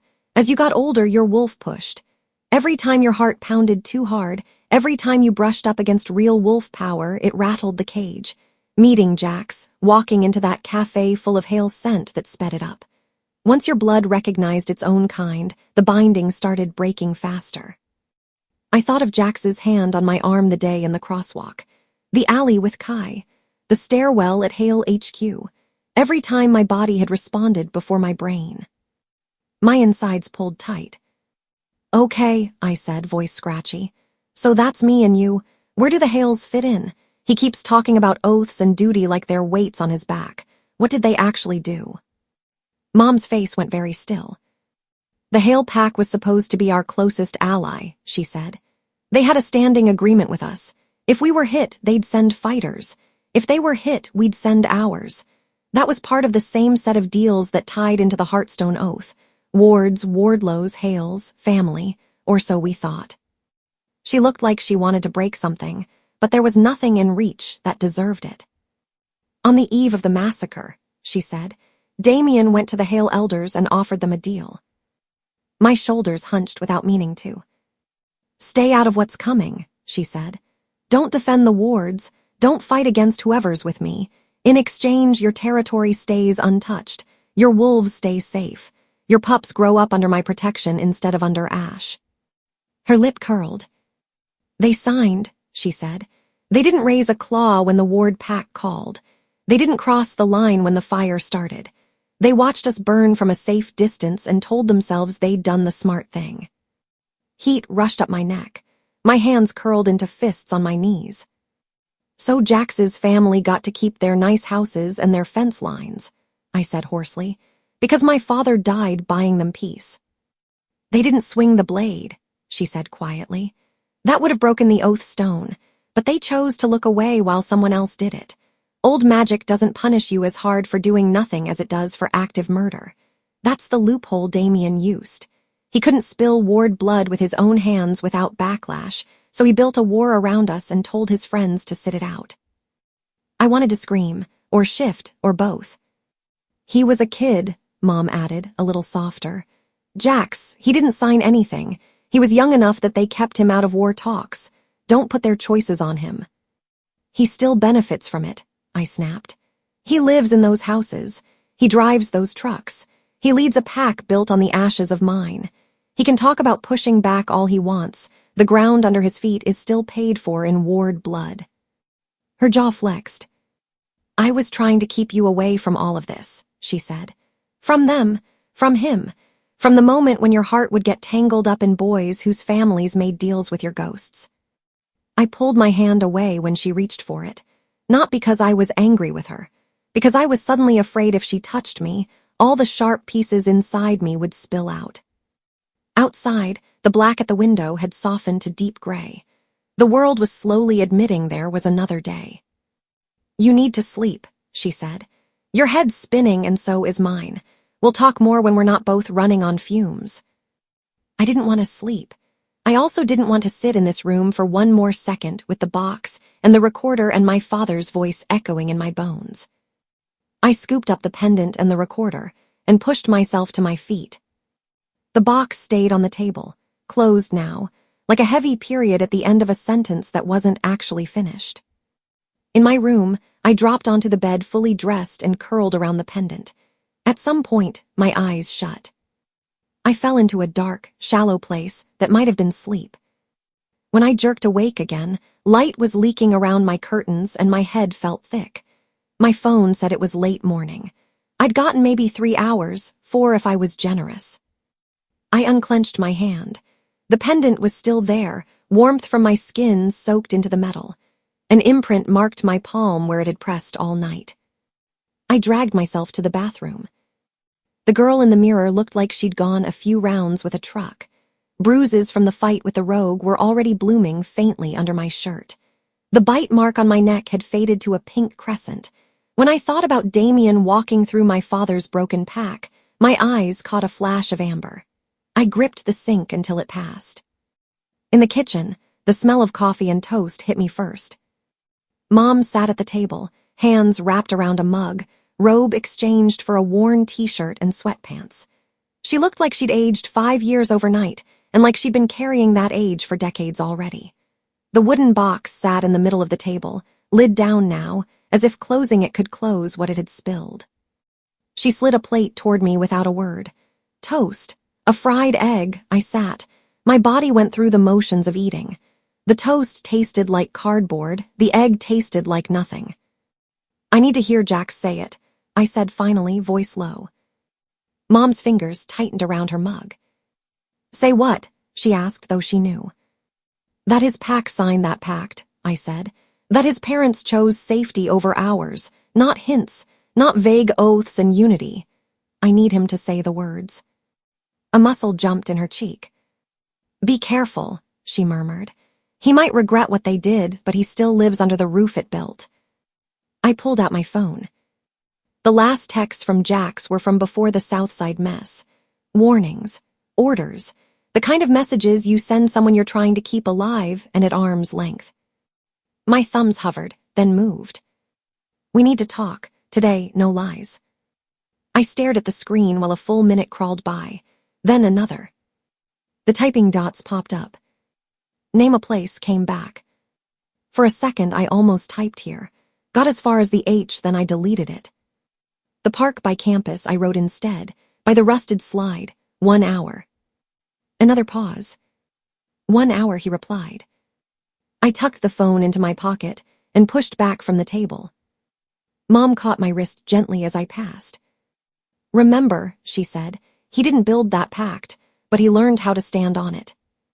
That's not the same as being innocent." My chest tightened. I nodded and pulled away. The hallway and stairwell felt narrower than usual. Every creak sounded like an accusation. Outside, the air was too bright. The city looked normal in that rude way cities do. People walking dogs, cars honking, a guy jogging past with earbuds in. Nobody looking up at the sky like something had cracked open there last night. The park near campus was small. A few bare trees, patchy grass, a sad playground with chipped paint on the slide. I got there 10 minutes early and sat on a bench facing the swings. Kids squealed as their parents pushed them. A couple of teenagers loitered by the basketball court. It all felt wrong. The normal noise made the weight in my chest feel even heavier. I rolled the pendant between my fingers under my shirt and stared at the ground until I felt him. Jax's presence hit before he stepped into view. Familiar scent carried on a breeze. That particular warm wolf, pine and coffee thing that I'd started to think of as safe before I knew better.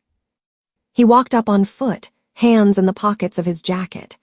Jeans, t-shirt, nothing fancy, but his shoulders looked like someone had piled bricks on them. He scanned the park automatically, edges, exits, people, then came over and sat at the far end of the bench. Up close, he looked as wrecked as I felt. Dark circles under his eyes, a scrape on his jaw, dried blood on one sleeve that probably wasn't his. "You look like you didn't sleep," he said. "Neither did you," I answered. We let that sit there. "I talked to my mom," I said, because small talk had no air in it. He went still. "My father's name was Elias Ward," I said. "Damien was his cousin. They had an oath stone. Ward and Wardlow, same blood. No Ward blood spilled by Ward blood. No turning on each other's packs." Jax's eyes widened just a fraction, enough to tell me he knew exactly what I was talking about. "Rogues and vampires hit our pack," I went on, staring at the patchy grass. "Elias called Damien. Damien said he was on his way. He got there after almost everyone was dead and told the survivors he'd tried his best." I looked at Jax now.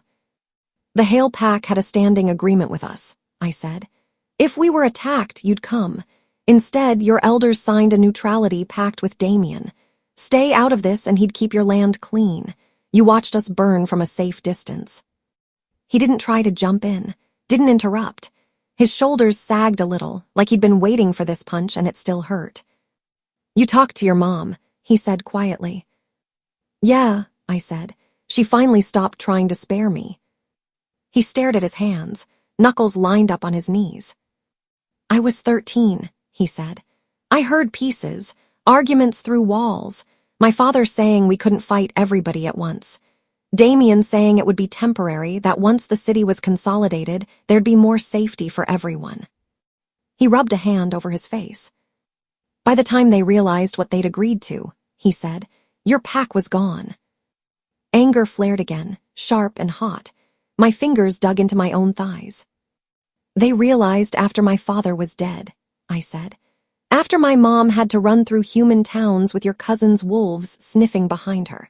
After she paid a witch with years off her life to keep me off your radar." There was a flicker of pain across his face. He didn't look away. "I'm not asking you to forgive them," he said. "I haven't forgiven them. I've spent years trying to pull my pack away from Damien's shadow, to not be that kind of Hale." He let out a breath. "Why do you think I fight him over every line he tries to move?" he said. "Why do you think he calls me soft in front of the other alphas? Because I tell him no, Lena, for my wolves, for humans, for anyone who gets caught in his nets." "I know," I said. "I've seen you, on the field, in stairwells, pulling me out of traffic, grabbing me out of alleys, lecturing me about safety like I'm going to break if you look away for 5 minutes." I swallowed hard. "And now every time I look at you," I added, "I see the guy who kept grabbing me back from danger and the line of people who chose to let my father die so their houses wouldn't catch fire." The words scraped my throat on the way out. He flinched, but he didn't argue. "I can't undo what they did," he said. "I can't unsign that pact. All I can do is choose differently now, for my pack, for the city." His voice dipped. "For you, if you'll let me." I stared at him. The wolf in me leaned toward his heat, remembering his hand on my wrist in the truck. The way his voice had gone low when he called me Lena Ward like it meant something more than dangerous. The girl who'd fallen asleep, listening to her dead father talk about the Heartstone, leaned away. "I don't know how to let you anything right now," I said. "My head's a mess. My chest is worse. Every part of you is tied to people who benefited from my family's graves. I can't sort that out on a park bench."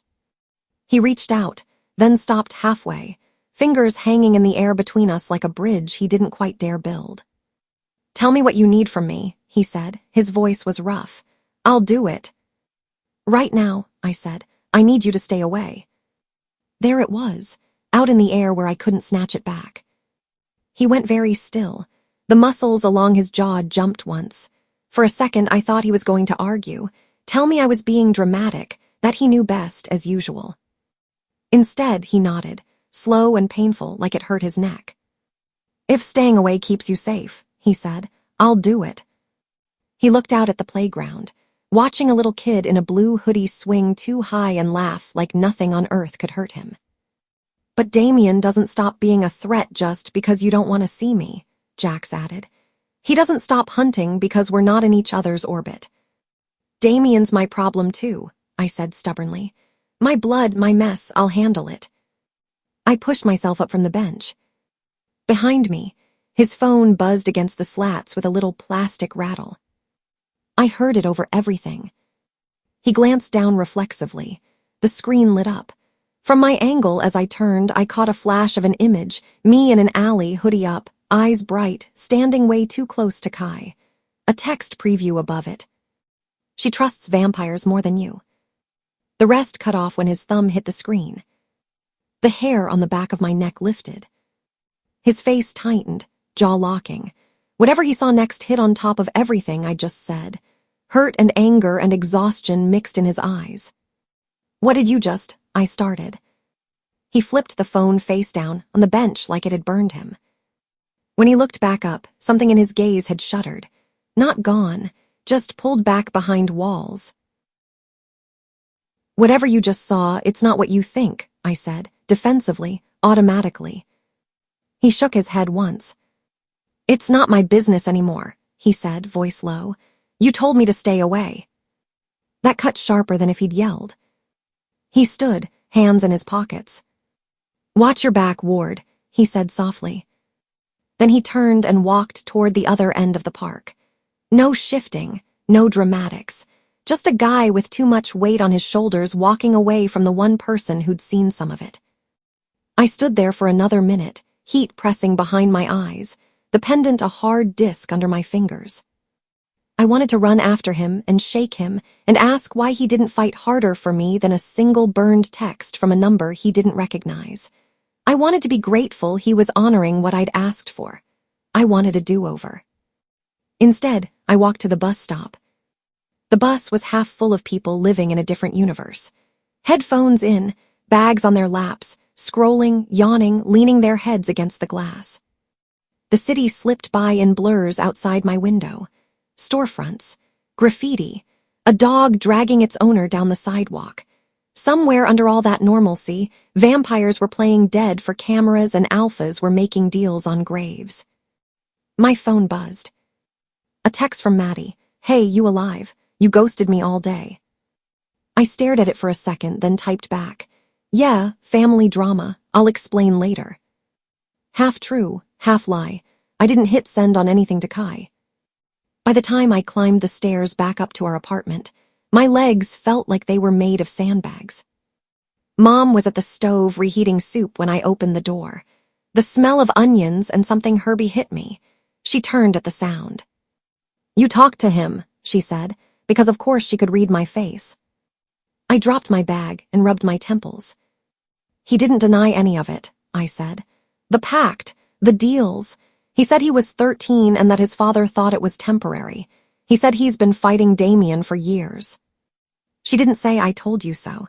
She ladled soup into a bowl and set it in front of me. I picked up the spoon mostly because my hands needed something to do. He says he's trying to be different, I said. Not like them, that he's been pushing back against Damien's power grabs. I swallowed a mouthful that tasted like salt and nothing else. But he still lives off what Damien built, I added, off what my father died for. That's the thing about blood, Mom said quietly, settling into the chair opposite me. It gives and it takes. It hands you a roof and takes your right to pretend it floated down from the sky. I stared at the spoon. I told him to stay away, I admitted. Her eyes softened, but there was worry under it. I'm not saying you can't ever trust him, she said. People can change. Packs can change. But right now, your heart is raw, and Damien is moving pieces while you're looking at boys. I let out a miserable laugh. That's insulting, I said. Also accurate. We ate the rest in silence. After, we washed dishes together. The normal clink of plates in soapy water felt weirdly loud. I showered, pulled on soft pajama pants and one of my oldest t-shirts. The Ward pendant went back on under it before I even thought about it. The metal against my skin was comforting and unnerving at the same time. Mom turned the TV on but didn't really watch, flipping through channels on mute.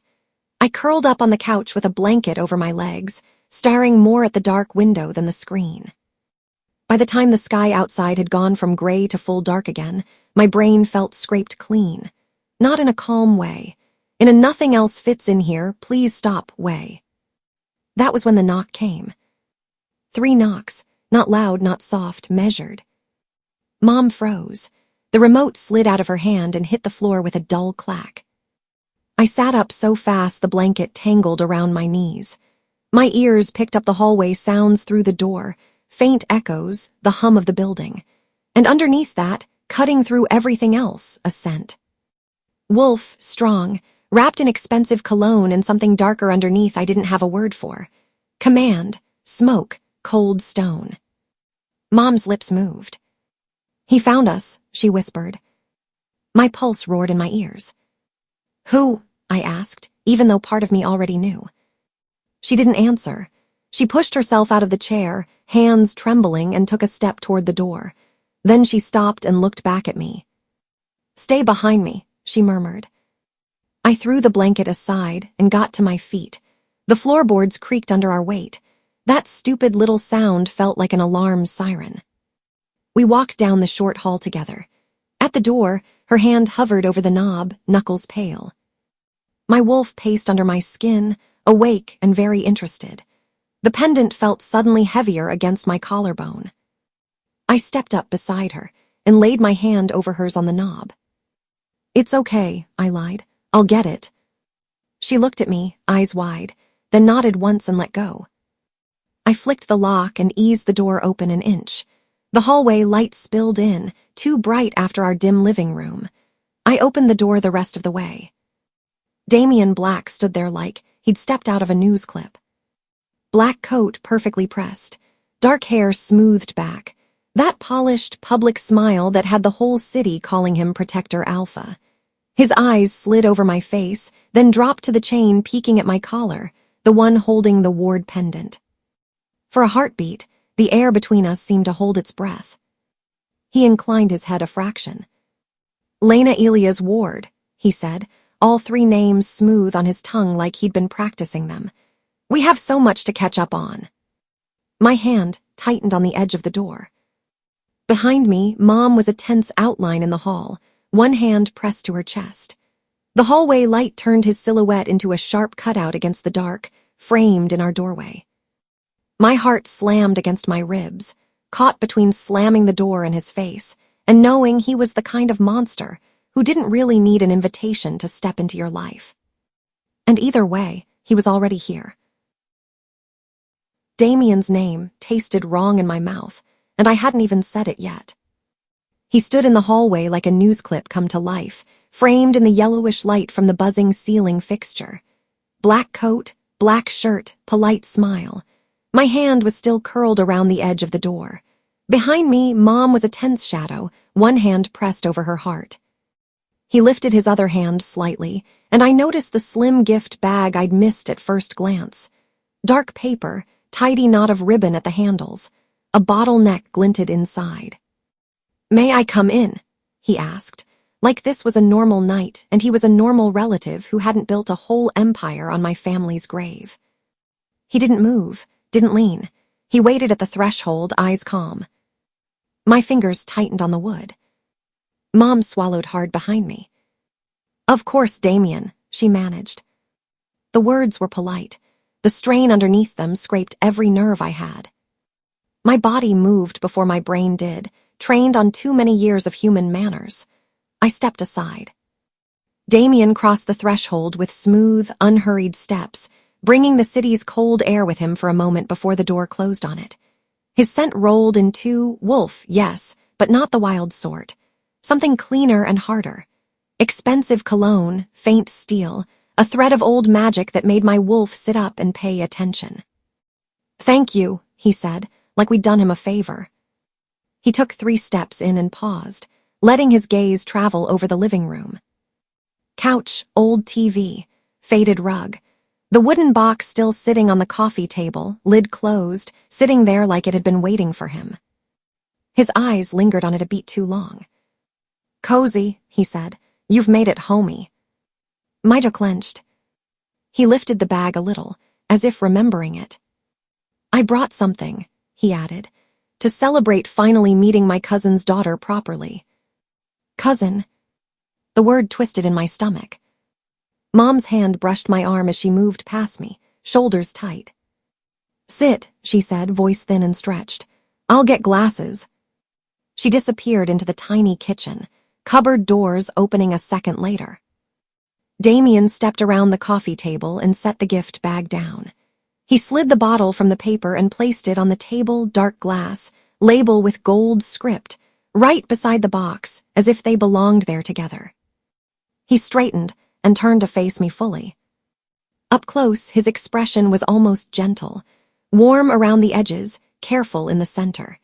His eyes were a dark, steady brown that would have been reassuring on anyone else.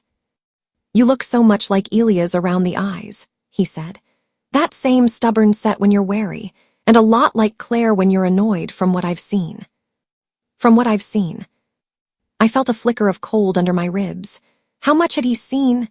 Cameras outside our building, wolves in human clothes at the cafe, vampires playing dead in alleys while someone filmed. My fingers itched for my phone without meaning to. Do you watch all your cousins that way? I asked, unable to keep the edge out of my voice. His smile didn't falter. If anything, it softened. I watch my city, he said, and I keep track of loose threads. You, Lena, are not a loose thread I can afford to ignore. My name in his mouth made my skin crawl. Mom came back then, carrying 3 mismatched wine glasses she must have pulled from the very back of the cupboard. 2 smaller, 1 slightly taller. Her hands shook just enough that the glass rims clinked together. Here, she said, setting them down. Damien took the bottle, uncorked it with practiced ease, and poured. Deep red curled into each glass. He handed one to Mom first with a little nod, then to me. I hesitated. Not taking it would be a statement. I wasn't ready for whatever declaration that would be. I wrapped my fingers around the stem. The glass was cool. The wine smelled rich and heavy. Damien kept one and sank onto the couch as if it lived here. Mom took the single armchair. That left me with the other corner of the couch, a cushion's distance from the man who just offered me safety at the price of everything. He raised his glass slightly. To family finally coming out of hiding, he said. Mom's glass bumped his out of habit. I lifted mine just enough to tap the rim and didn't bother pretending I meant it. The first sip burned a little going down. I was pretty sure that was me, not the wine. So, Damien said, settling back, ankles crossed, looking precisely comfortable and not an inch more. Ridgepoint College treating you well. My fingers tightened around my glass. Excuse me, I said. Your studies, he clarified. At Ridgepoint, balancing pre-dawn shifts with daytime classes is taxing. You must be exhausted. Mom's gaze snapped to me, surprised. I hadn't told her about every class schedule change. It's a small city, she said quickly. Word gets around. Damien swirled his wine, watching the surface. People talk. Some of them talk to me. He looked up again, that benign smile back in place. You've been at the Ridgepoint grind about a year now, yes, he went on. Mostly closing shifts. You seem good with people. Your manager speaks highly of you. The room tilted, just enough to make me feel unsteady. Do you always do background checks on baristas? I asked. On wolves, he said. The word hung there. Especially on wolves who have been very good at pretending to be human, until recently. Goosebumps rose along my arms. I can't sleep, I said flatly. If that's what you're fishing for, college and a job don't exactly leave a lot of downtime. Oh, I'm well aware you don't sleep well, he said, like we were discussing the weather. The running, trees, red eyes behind you, waking with your heart pounding and that tension in your legs like you actually ran, it's common with a wolf that's been suppressed and is clawing to the surface. The glass nearly slipped in my hand. I had never told anyone that. Not Mom, not Jax, not Kai, not in that much detail. How do you know about my nightmares? I asked, each word careful. He tilted his head. There are advantages to being Protector Alpha, he said. I get reports, not just of police calls and pack disputes, of anomalies. A girl who's never been registered with any pack flinching at wolf scent in a cafe. A young woman who jumps in front of a car to yank a kid out of the way in a campus parking lot and moves faster than a human should. He snapped his free hand's fingers once. Excellent reflexes, by the way, he added lightly. You likely saved that boy's life. My heartbeat pounded in my ears. I remembered the screech of tires, the weight of the kid in my arms, Jax's hand on me, dragging me clear. I'd thought only he and the boy's panicked mother had seen. Mom's control cracked. You have people watching my daughter, she demanded. Her voice wasn't loud, but it cut through the room. For a fraction of a second. Damien's smile didn't reach his eyes. They hardened, just a little like glass cooling. I have people watching my city, he said. When a previously unregistered wolf displays alpha-level reflexes in a public parking lot, it comes to my attention. He took another sip of wine like he'd just said something reassuring. You must understand, Claire, I have a responsibility to the packs, to the humans who live under our protection. Rogue wolves and unsupervised power are dangerous. My skin crawled. Every slip, every instinct I hadn't controlled. Somewhere there was a file, a pattern of anomalies. Me. My phone buzzed against the couch cushion beside my thigh. The tiny vibration jolted up my spine. Damien was in the middle of a neat little speech about vampire threats and how he was doing everything in his power to keep the borders secure. Mom looked like she'd bite through the stem of her glass if she wasn't careful. I shifted, pretending my leg had cramped. My hand slid down, fingers curling around my phone. I turned it just enough to see the screen. KAI. My pulse jumped. I flicked the message open under the table. One line. Do not accept anything he offers. He wants your blood for a wardstone ritual. The words snapped everything into sharper focus. Wardstone, heartstone, the same stone my father had called a witness. The same rock soaked with ward and Wardlow blood, carved with old promises. My mouth went dry. I forced my face to stay neutral and tipped the phone, screen down, onto my thigh, thumb holding it in place. Damien's gaze flicked toward my hand. Bad news, he asked pleasantly. Spam, I lied. Someone trying to sell me miracle diet tea. He watched me for a heartbeat too long, weighing the micro-shifts in my expression like he was used to reading tells. Then he smiled again and let it slide. Never trust anyone who promises miracles in a bottle, he said, unless you know exactly what they've put in it. He set his glass down on the coaster. Mom had slid under it without thinking. The fake casual tone fell away. Something cooler slid into its place. You're at a turning point, Lena, he said. Your wolf is awake. The suppression your mother arranged is breaking down. The word suppression in his mouth made my stomach flip. There was knowledge in it, not guesswork. Mom flinched like he'd smacked her. I did what I had to do, she said through her teeth. I know, he said, looking at her with a kind of practiced sympathy. You asked Mara to hide your daughter. Very brave, running from everything you known. Very stubborn. Classic Ward. Mom's knuckles whitened around her glass. Without guidance, Damien continued, turning back to me, a new wolf can go feral. You could hurt people you care about. The wrong people could hurt you, or use you. His eyes drifted toward the window, the direction of Hale territory, of the cafe, of alleyways where vampires lurked. He let the implication hang there. Come to Central, he said. Let me train your wolf properly, teach you control, strength, how to survive in a city that doesn't forgive mistakes.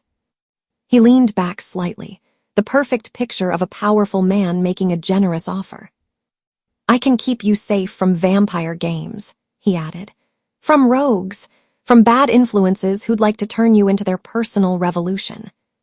Kai's text pulsed against my thigh.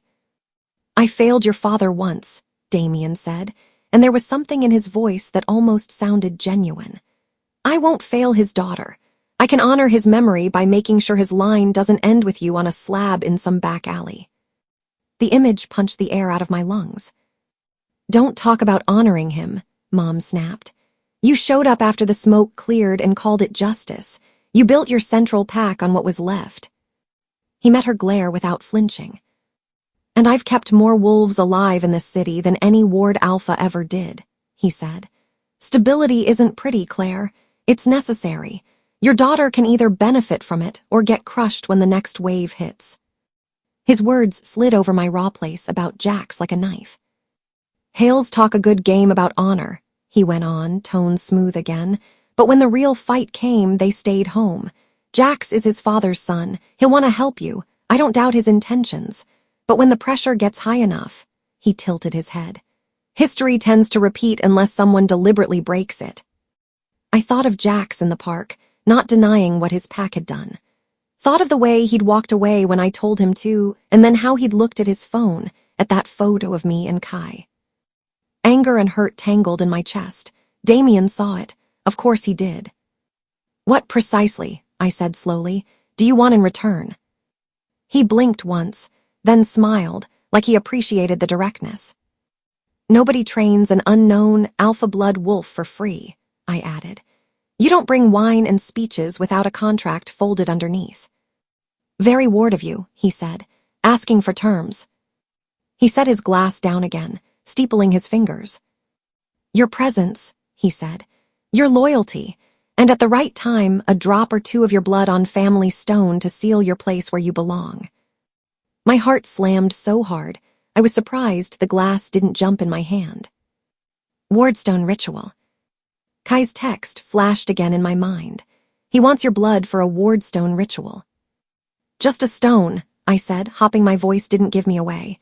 Simple. It's more than a stone, he said, eyes lighting with a different kind of hunger now. It's our history made solid, our promises written into earth. Your father explained some of that to you, I'm sure. Images of my father's recorded voice surfaced. The Heartstone listens to us. It hears what we want. It doesn't like being lied around. Damien smiled. You'd be surprised what we give and take within family, Lena, he said softly. Blood for safety, oaths for power. It's how we survive. As he spoke, his gaze moved over me, not in a gross way, but in a way that made my skin prickle. The line of my shoulders, the way my grip tightened on the glass, the pendant chain visible at my collar, the faint pink crescent of the healed bite on my neck from Kai's act on the field. He wasn't looking at a niece. He was evaluating a tool, a weapon, a key. I made myself hold his eyes. I'm still catching up on who I am, I said. On what I am.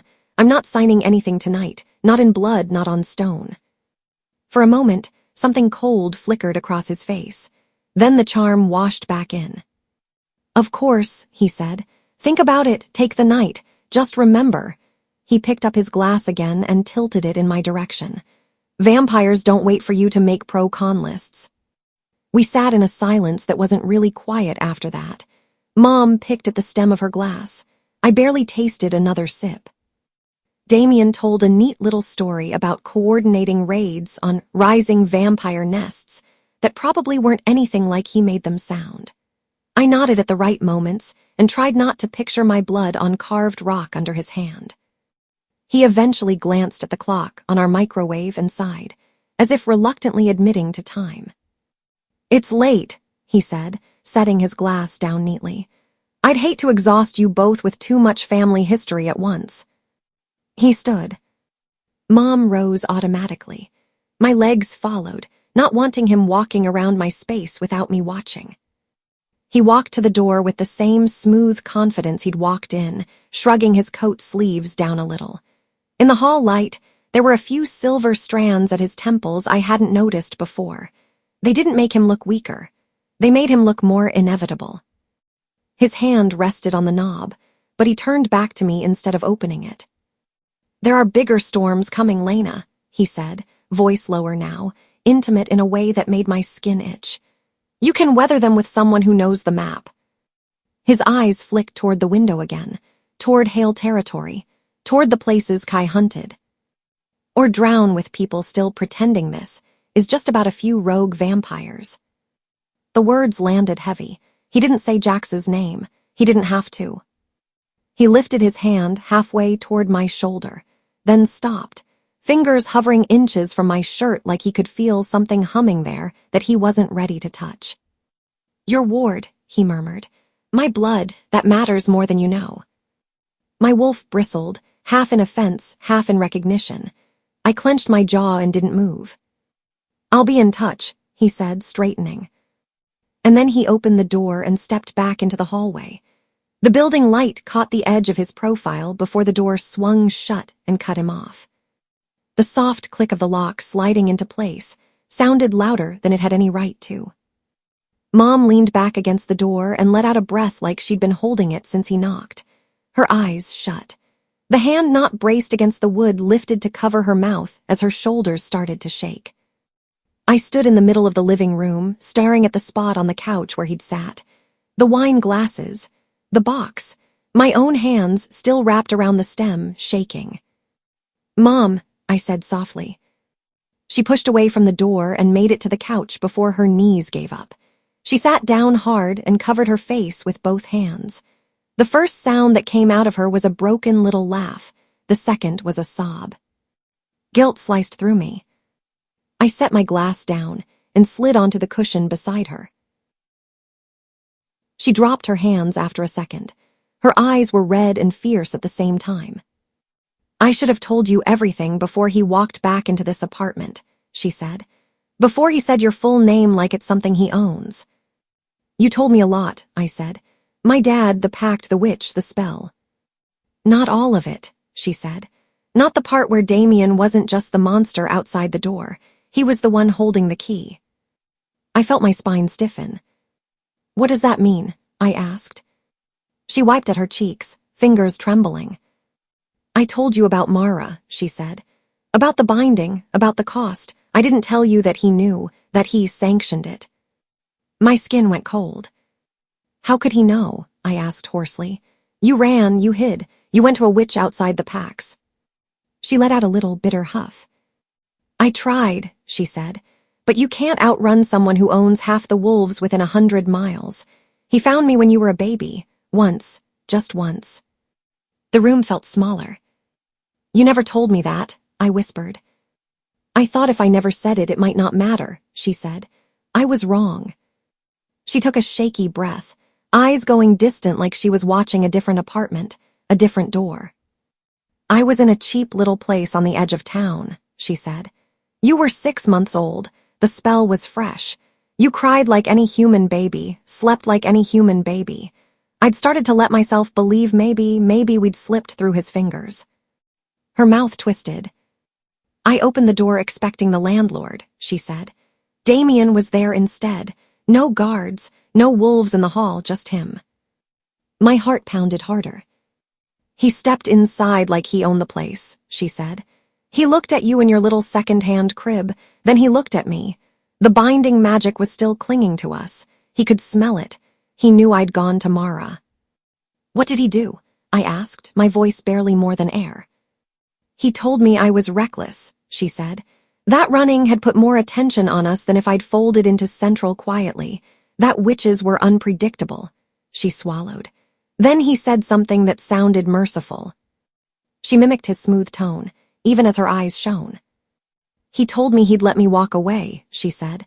"That if I wanted to play human, I could, as long as you stayed that way. No packs, no training, no stepping into his world." I blinked. "So he knew where we were," I said slowly. "The whole time, he just let us sit here." "On one condition," she repeated. "As long as your wolf stayed buried and you stayed out of pack politics, he wouldn't come for you. He called it, honoring what was left of Elia's." My stomach flipped. "How is that honoring anything?" I demanded. "That's a leash." She nodded once. "The witch's spell was knotted into that promise," she said. "Mara warned me. The binding wouldn't last forever. It was strongest as long as you lived like a human.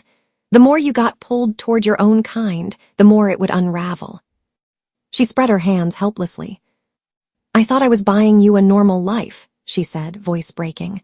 Years of safety. School, crappy jobs, silly fights with friends. I thought if I kept you away from Pax, you'd be boring enough for him to forget. He never forgot, I said. No, she whispered. He waited. The minute you started working in a cafe 5 blocks from Hale territory, the minute you kept standing in wolf scent, the minute an alpha started circling you, the binding started to fray exactly like it was built to, and the deal ended. Images flooded my head. Jax's cafe, his hand on my arm in the street. The first time I'd noticed a wolf in the corner and felt something in me stir. Nights of nightmares. My fingers leaving claw marks in my sheets. So while I was making lattes and stressing about exams, I said slowly, he was just waiting to see when I'd pop up on his radar again. Mom nodded, tears sliding freely now. I was wrong to think he'd ever fully let us go, she said. I didn't realize I was giving him an excuse to come claim you the second you stepped over his lines. Anger flared so hot, it made my vision blur. I yanked the pendant out from under my shirt and gripped it hard enough that the edges dug into my palm. He's not claiming anything, I said. Not me, not that stone, not the city. My phone buzzed again. I looked down, another message from Kai. Open the window. I frowned and stood, legs unsteady, and crossed to the living room window that faced the narrow alley and our rickety fire escape. Mom wiped at her face and muttered something about washing up and making tea, disappearing toward the kitchen. I pushed the curtain aside. There, crouched on the metal grate like he did this every night, was Kai. City glow painted the edges of his face. His dark hair was mussed, jacket unzipped, one hand braced on the rail. He lifted the other in a little wave when our eyes met. He mouthed, "Hey, wild girl," through the glass. I slid the window latch and pushed it up. Cold air slipped in around him. You have a bad habit of showing up after the worst nights, I said. He stepped inside in one smooth movement, landing lightly on the worn carpet. The apartment suddenly felt smaller with him in it. You have a bad habit of inviting the worst company in, he shot back. Figured we should balance the guest list. He straightened, eyes sweeping the room. The half-full wine glasses, the box, the way my hand was still clenched around the pendant. You didn't take anything from him, did you? He asked, all humor dropping out of his voice. Any cuts, any weird handshake over stone, anything that felt like a ritual, even if he dressed it up as something else. No, I said, just wine and speeches. He let out a breath, some tension leaking from his shoulders. Good, he said. The minute your blood hits that wardstone with his hand on it, he stops needing you as a person. You turn into a switch he can flip. My skin prickled. You said ritual, I said. Plural, what is he planning exactly? In words that don't sound like they were focus grouped for vote-friendly TV. Kai snorted. The wardstone is the same heartstone your dad talked about, he said. Buried under an old house your line used to own. It's the magical version of a legal document. It holds the oaths the wards and wardlows made. We don't turn on each other. We don't spill blood. The problem is, magic hears loopholes as clearly as rules. He stuffed his hands in his pockets, packing a small line between the window and the edge of the rug. Damien, been trying to twist that stone to his own purpose for years, Kai went on. He wants every Pax loyalty locked in, not just politics. Magic. Right now, the stone doesn't see him as sole authority. It remembers him as one branch in a family tree. Your blood is the original key. Because I'm Elias' kid, I said. Because you're Ward, he said. Straight line. If your blood hits that rock under his hand, and he phrases the vow right, he can frame it as you choosing to let him speak for all Ward blood going forward. The stone might accept that. And when it does, anyone tied into its network gets pulled under his umbrella. My stomach lurched. So he trains me just enough, I said, and walks me to the altar. Exactly, Kai said. He's not lying about training. He probably would teach you control. He likes his weapons sharp, but he's not going to stop at giving you self-defense classes and a pat on the head. There's always a ceremony with him, a big one. He's been clearing alphas like they're pieces on a board. He's not doing that just for fun. Lucian's involved, I guessed. Lucian doesn't turn around without a reason, Kai said dryly. There's a bigger event coming, something that makes the hunts look like rehearsals. Your blood on that stone is part of the opening act. My head throbbed. Mom reappeared in the doorway, holding a mug. She froze when she saw Kai and let out a sigh that was half laugh, half despair. Great, she said. Vampires, alphas, now the exiled cousin of Dracula in my living room. Kai lifted both hands, palms out. Relax, Mom, he said. I'm the one texting your daughter not to bleed on cursed rocks. She narrowed her eyes. Call me Mom again, and I'll open the blinds at noon while you're napping, she said. His mouth twitched. Fair, he conceded. Before I could decide whether to be horrified or amused, a knock came from the front door. Not Damien's measured politeness, not a neighbor's timid tap about noise. 3 firm, evenly spaced knocks I recognized instantly. My heart lurched up into my throat. Jax. Mom and I locked eyes. Kai tilted his head, listening. Let me guess, he murmured. Dog. I shot him a glare and headed for the door, phone still in my hand, pendant hot against my chest. Behind me, I felt Kai shift so his back hit the wall near the window, posture loose but coiled. Mom moved to stand by the kitchen doorway, arms folded tight. My fingers felt clumsy on the lock. I turned it and pulled the door open. Jax stood in the hallway, hands empty, hair a little more mussed than this afternoon. He'd changed his jacket, but the exhaustion in his eyes was the same, maybe worse. We need to talk, he said quietly. His gaze flicked over my face, checking, then slid past my shoulder and landed on Kai. The temperature in the hallway dropped 10 degrees. Of course he's here, Jax muttered. Define surprised, Kai called from inside. Because I'm not. Jax's jaw tightened.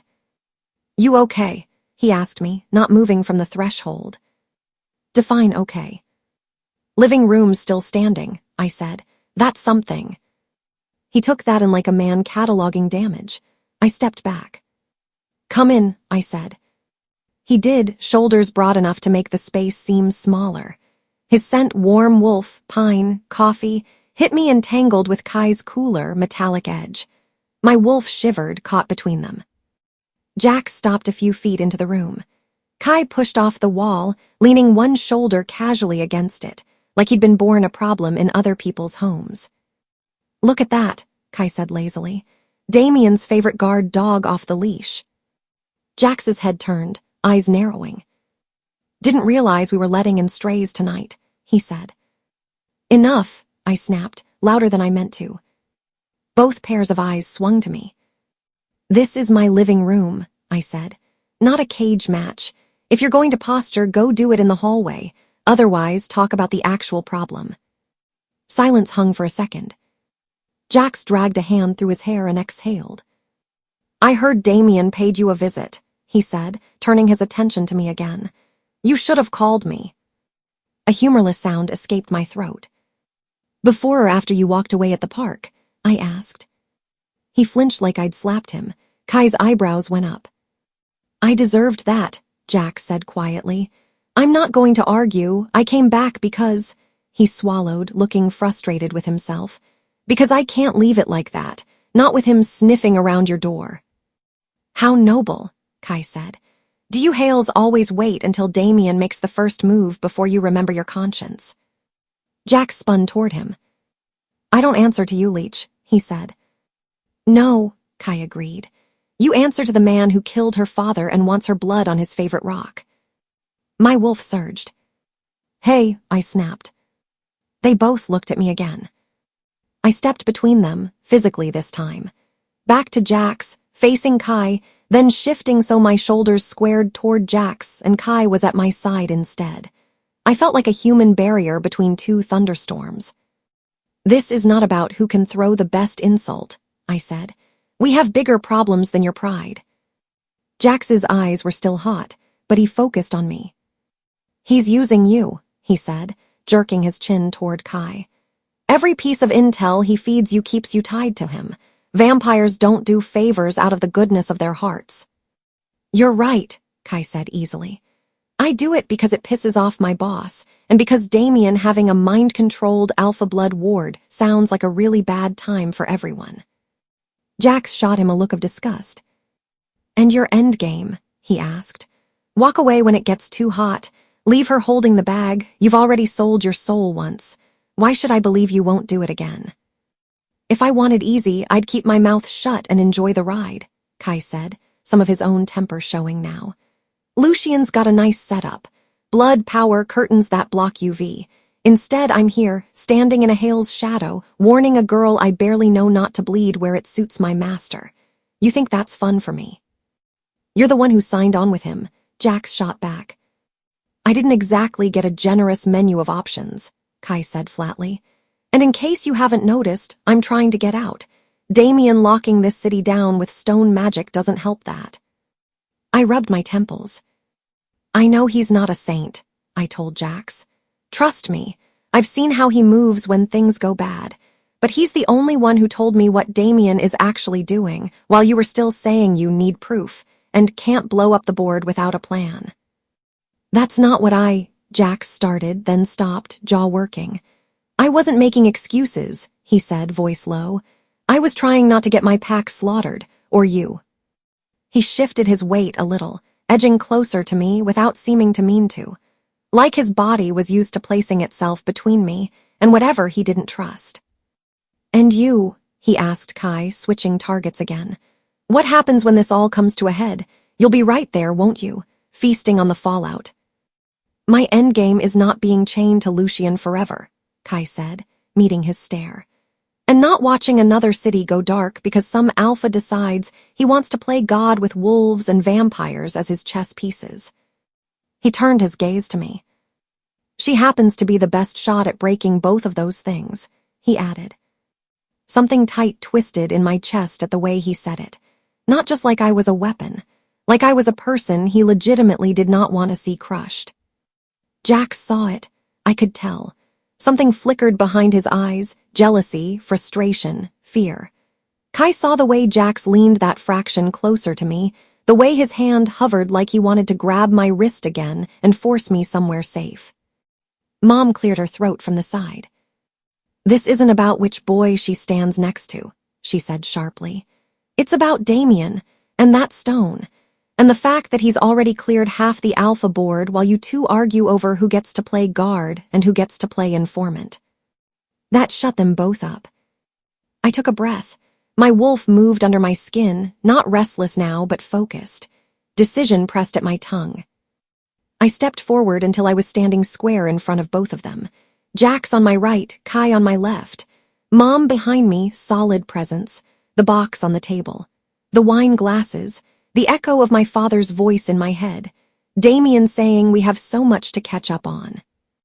If Damien is killing alphas and planning something bigger, I said, voice steady, then we stop him. The room seemed to lean in. I looked from Jax to Kai and back again. All of us, I said, or none of this matters. It doesn't matter who you hate, or who hates you, or who made what mistake when they were 13. He's counting on all of that to keep us divided while he finishes whatever ritual he's building. Jax studied my face, eyes tracing the tension in my jaw, the way my shoulders squared despite the tremor in my hands. You're going to get yourself killed, he said softly. It wasn't a lecture. It was fear wearing his voice like a jacket. I stepped closer to him, close enough to see the little flecks of gold in his brown eyes, the lines at the corners deepened by the last few days. Not if you finally stand with me, I said, each word deliberate. Instead of history. Silence fell like a curtain.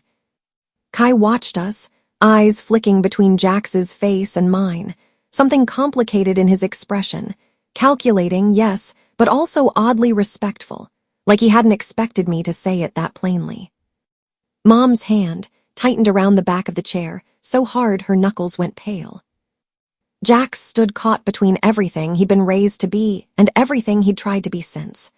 Between the safe path his family had chosen and the girl with ward blood and too many questions asking him to choose something else. The room was thick with the weight of it. No one answered. The line I'd thrown down hung there, humming, waiting for someone to decide which side they were going to stand on. The room felt like it was holding its breath. My words were still hanging there, sharp and heavy. Not if you finally stand with me, instead of history. Jax's hands were clenched at his sides, knuckles pale. Kai was half leaning against the wall by the window, arms loosely folded, but his eyes had that bright, calculating look like he was watching a chessboard reset in real time. Claire stood near the kitchen doorway, one hand braced on the frame, eyes wet and sharp at the same time. Nobody spoke. My heart thudded in my chest, slow and loud. My wolf paced under my skin, waiting. Claire broke first. "If you're serious about stopping Damien," she said, cutting through the silence, "you're not doing it standing in my living room like angry bookends." She jerked her chin toward the kitchen. "Table," she ordered. "Now, we make an actual plan or everybody leaves." That at least got people moving. Jax blew out a breath, unclenching his hands. Kai pushed off the wall. I swallowed and followed my mother, feeling that weird dissociation where you notice stupid details, like the way the floorboard by the hallway creaked, or the fuzz on the edge of the rug, even while your whole life is rearranging itself. The kitchen felt too small for all of us. Our scarred old table sat under the yellow light, one leg still slightly shorter than the others, a folded napkin wedged under it to keep it from wobbling. A ring from someone's forgotten mug stained the wood. The chipped salt shaker Maddie had found at a thrift store sat in the center like a tiny, stubborn, normal thing. Claire took the chair at the head of the table, the one she'd used for bills and late-night forms, and all the human problems she'd tried to keep between us and the wolf world. I slid into the chair on her right. Jax hesitated for half a second, then sat across from me, shoulders square, hands resting flat on the table like he was forcing himself to stay grounded. Kai leaned against the counter at first, arms crossed, eyes flicking between all of us like he was still deciding if this was a bad dream. "Sit, vampire," Claire snapped. He raised his eyebrows but pulled out the remaining chair and dropped into it sideways, half-turned toward the table, one elbow on the backrest. For a weird second, I just looked at them all. My mom, in an old t-shirt that had seen better days, jaw clenched, hair messy from stress instead of sleep. Jax Hale, alpha of the Hale pack, in a hoodie that had a rip at the cuff, looking more like a tired college guy than the guy who stood on borders and held lines. Kai, with his two bright eyes and that restless, dangerous energy, hands inked with faint, dark lines only I knew were part of something worse. And me, some half-awake, half-bound wolf with a pendant burning against my collarbone, and a dead alpha's voice still echoing in my head. "Okay," Claire said, voice tight. "Tell me what you all know that I don't." Her gaze shifted between Jax and Kai. Mine did too. This was the first time they were being forced to pile their secrets on the same table. Jax rubbed his thumb over a nick in the wood, then stopped, flattening his hand again. "We've had 3 major vampire attacks in the last couple months," he said. "West Side Housing Project, outskirts near the river, and the North Industrial raid you saw on the news." He met my eyes briefly. "2 alphas are dead," he went on. "Monroe in the west, Riker on the outskirts. That's not counting the smaller incidents, betas, enforcers, anyone who argued too loudly with Damien during council calls. Official story is Vamps got bold," Kai added, tone flat. "Rogue Coven's pushing in, Lucian losing control of his people, Damien heroically stepping up." His mouth twisted. "Actual story?" he went on. "Half the dead vampires in those televised raids walked away as soon as the cameras turned off. Stasis spells. Graveleaf dosed heavy enough to drop their heartbeats to almost nothing. A nice show for the wolves and humans at home." "Graveleaf," I repeated quietly. He nodded. "Herbal compound with a little magic help," he said. "Deadens things, used to be for short-term medical use. Someone got creative." I swallowed and forced myself to add my pieces. "I saw one of them move," I said. "During that first live hunt, they tossed his body in a pile with the rest and I watched his fingers twitch, I thought I imagined it. Then Ray's almost got shredded in that alley. My throat closed up for a second, remembering the way Damien had almost let the rogue finish him before I interfered. And Damien used it to make a speech, I finished. To all the alphas. Unknown wolf on his board, dangerous vampires, we all saw it on TV. He knew I was there. He used me as a warning and bait at the same time. My voice shook. I forced it steady, fingers digging into the underside of the table where nobody could see. Jax's jaw flexed. He's got the council behind him, he said. Human officials, old pack elders. To them, he's the guy keeping vampires out of their living rooms. They don't want to hear about staged attacks. They want a face to cheer for. And to vampires, Kai said, he's the guy keeping wolves too busy mourning their dead to notice who's picking off the ones that don't fall in line. Lucian gets rid of rival covens and annoyances. Damien clears the alpha board of anyone who could outvote him. Win-win for them. He took a breath, eyes momentarily unfocusing, like he was replaying something ugly. I've heard Lucian mention a final sweep on the next full moon, he added. All pieces on the board in one place, one ceremony, new management. He thinks he's subtle. He's not. The words landed in the center of the table like stones. I opened my mouth to ask where, when, how we were supposed to stop something like that, when the lock on the front door clicked. All four of us tensed at once. I felt my wolf's ears go up, body primed. Jax's shoulders squared, chair scraping slightly as he half rose. Kai's hand slipped into his jacket pocket, fingers closing around something I was willing to bet wasn't a fidget toy. The door opened. Okay, question 1, Maddie said loudly from the hall. Why is my best friend's door unlocked at midnight? And question 2, why are you having a secret war council without me? She stepped into view, clutching a grocery bag to her chest, her dark hair in a messy bun, eyes wide as she took in the full kitchen. Claire, me, Jax, Kai, all sitting around the table like this was some supernatural version of Family Feud. Mads, I blurted, I thought you were at your cousin. She held up her phone, fingers still wrapped around the grocery bag handles. You sent me family drama. I'll explain later, she said. I could hear the drama through the wall, Lena. You guys are not quiet. Claire pinched the bridge of her nose, between thumb and forefinger. Of course, she muttered. Jax watched Maddie with that wary look he used on new humans who might or might not be about to scream and bolt.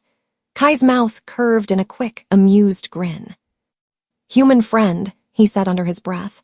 Cute. I shot him a look. He raised his hands like he was innocent. Mads, this is not safe for you, I tried. You need to go back upstairs. Newsflash, wolf girl, she said, dropping the grocery bag on the counter with a thump. It stopped being safe for me the minute fanged things started showing up on local TV and you started coming home smelling like a bonfire and murder. She pointed at me like she was punctuating a sentence. If someone's aiming at you, they're aiming at the people around you too, she went on. So I'm in. You can either tell me what's going on so I can help, or I can keep guessing and get it wrong and accidentally get you killed. Which option sounds worse? Silence again. Claire looked at me, then at Maddie. Her eyes softened a fraction. She's right, she said quietly, and she already knows too much to take it back. Maddie's shoulders dropped a little in relief. She kicked off her shoes by the door, then marched over and pulled out the last free chair, dropping into it like she'd always belonged in this circle. She glanced around at all of us, eyebrows up. Okay, she said. Who's going to give me the TED Talk on why our city is secretly the vampire wolf Hunger Games? Despite everything, my mouth twitched. A tiny bit of air leaked out of the pressure in my chest. I'll give you the short version later, I said. Right now we're trying to figure out how to stop Damien from using an ancient family rock to mind control wolves and kill what's left of the leadership board. Her eyes widened. Of course you are, she said. Why would I expect anything normal? She dug into her tote bag, pulled out a spiral notebook and a pen, slapped them on the table. Okay, teacher mode, she said, flipping it open. What's the actual win condition? What counts as beating him? Claire blinked. Then slowly the corner of her mouth twitched. Stop Damien from completing whatever ritual he wants with the wardstone, she said. Keep the remaining alphas alive. Keep Lena out of his control. Maddie wrote in big, all-caps letters. 1. Prove he's a traitor. 2. Protect remaining alphas. 3. Keep Lena non-dead and non-mind controlled. She underlined the last one 3 times. Okay, she said. Now what don't we know? Kai leaned back, chair tipping on 2 legs. We don't know the exact ritual date, just that it lines up with a full moon, he said. Lucian's cagey, he likes surprises. We don't know how deep Damien's support goes among wolves, Jax added. There's the public council. Then there's the people who follow him because they're scared, and the ones who'd follow him because they think he's right. Hard to tell which is which until pressure hits. Maddie scribbled when, where, who on his side, and circled it. Okay, she said. So we need intel and proof. We also need you not to die in the process. She pointed at me with the pen. Jax cleared his throat. I can take her on day patrol, he said. East side. Show her where Damien's wolves have been crossing borders. Places attacks were staged. She needs to see the city the way packs see it, not just the way humans see it on live stream. Claire's eyes went sharp. Absolutely not, she started. He met her gaze steadily. Damien already knows where she lives, he said. And we already agreed keeping her ignorant just makes her easier to move on someone else's board. I'm not dragging her into a den full of strangers. I'm taking her on my route. My wolves, my rules. I expected Claire to argue more than she did. Her jaw worked once, twice. Then she nodded, tight. Be back before dark, she said, and don't let her out of your sight. I won't, he said. Kai rolled his eyes slightly. While Boy Scout takes her on a tour of the city's least scenic alleys, he said, I'll handle the vampire side. Claire gave him a look that could have curdled blood faster than any spell. He held up his hands. I'll listen, he said. As much as the blood chain lets me. Lucian's inner circle likes to talk when they think the underlings can't say no. If there's any chatter about the purge, about where they want to herd everyone, I'll hear it. He glanced at me. Rooftop club continues, he said. Same bat hour, different nightmare. My lips twitched despite myself. Before I could answer, Jax pulled out his phone. We need someone inside the pack communication network, he said. Not elders, they're already compromised. Someone who hears about route changes and sudden invitations before they hit the formal channels. He typed rapidly, jaw tight. Who? I asked, even though I already suspected. Sierra, he said. Of course. As if my thoughts had summoned her, a sharp double knock sounded at the stove window. Then the front door rattled, a quick, familiar pattern. Claire sighed. I'm going to need more coffee, she muttered, getting up. She opened the door. Sierra stepped in, all-leather jacket and tight posture, a streak of white near her temple catching the kitchen light. Her eyes swept the room. Claire, me, Jax, Kai, Maddie, notebook, tension. Her nostrils flared when she scented Kai. Her jaw tightened. So we're inviting vampires to family dinner now, she said. Technically, I came through the window, Kai said. You're the one using the door like a civilized person. Look at us, growing. She ignored him. What's going on? She asked Jax, eyes never fully leaving me. He gestured to an empty bit of counter. There weren't any chairs left.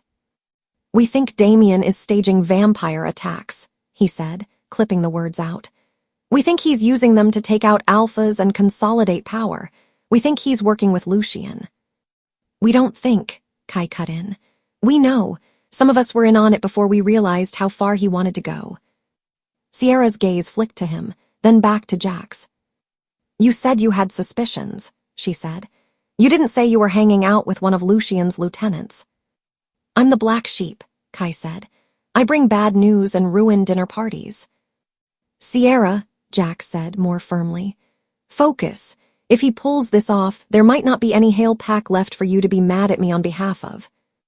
She shut her mouth, eyes narrowing, listening. He gave her the condensed version. Fake deaths, Gravelleaf, stasis sigils, Damien's timed appearances, Kai's overheard final sweep comment. Her face tightened more with each piece. Damien said he was keeping us safe, she said slowly. He said Lucien was pushing him to be harsher, that he was the one holding the line. He's been playing both sides, I said. He killed my father's pack with outside help and a neutrality pact. He's doing it again, just with cameras this time. Her gaze snapped to me. And you, she asked. What's your role in all this, ward girl, besides being the reason Damien suddenly knows my alpha's first name? I'm the one with the blood he wants, I said, feeling the pendant heavy under my shirt.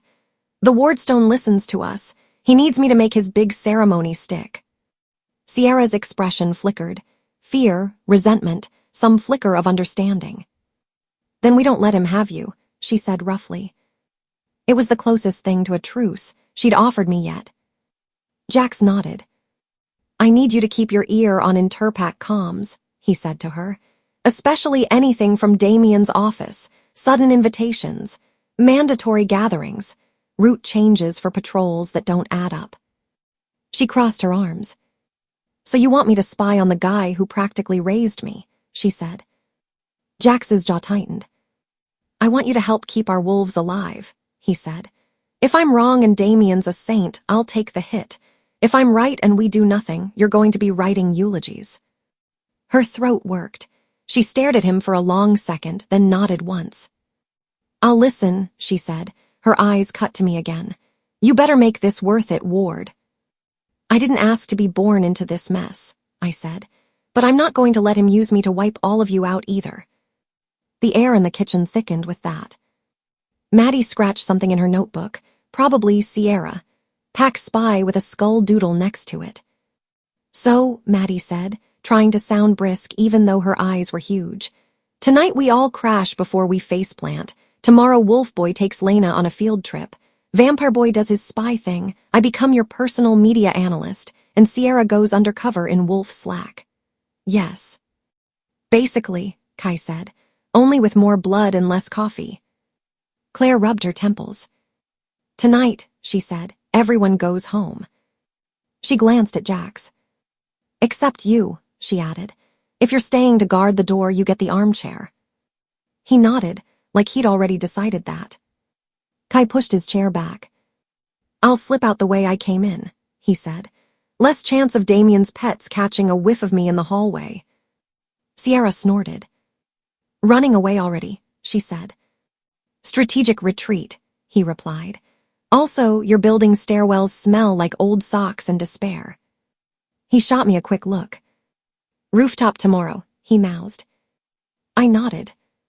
He swung a leg over the sill and slipped out the window, moving with that liquid, unnerving grace that reminded me he could technically fall 4 stories and get back up. Sierra gave Jax a short, sharp nod. Text me routes, she said. He said he would. She left, closing the door a little harder than necessary. The lock clicked. Teehee apartment felt smaller again. Maddie yawned suddenly, clapping a hand over her mouth. No way I'm walking home at this hour, she said. Do vampires obey lease agreements? Tonight you're staying here, Claire said flatly. If I have to deal with one more knock on that door before sunrise, I'm moving. Maddie grinned, even as her eyelids drooped. Floor sleepover, she said. Haven't done that since we were 15, and you made me watch werewolf movies you pretended were ironic. I rolled my eyes, but something in my chest loosened a little. We dug out spare blankets. Maddie spread one out on the rug in the living room, flopped down, and was half asleep before she finished arranging a hoodie as a pillow. Jax, Claire said, armchair. He shrugged off his hoodie, folding it over the armrest as a makeshift pillow, then sank into the chair like he'd done this in 100 different living rooms. I'll take first watch, he said. Watch for what? I asked. He gave me a look. Anything. The kitchen light went off, leaving the glow from the lamp in the living room. Claire stood in the hallway for a second, watching us all like she couldn't quite believe this was her apartment now.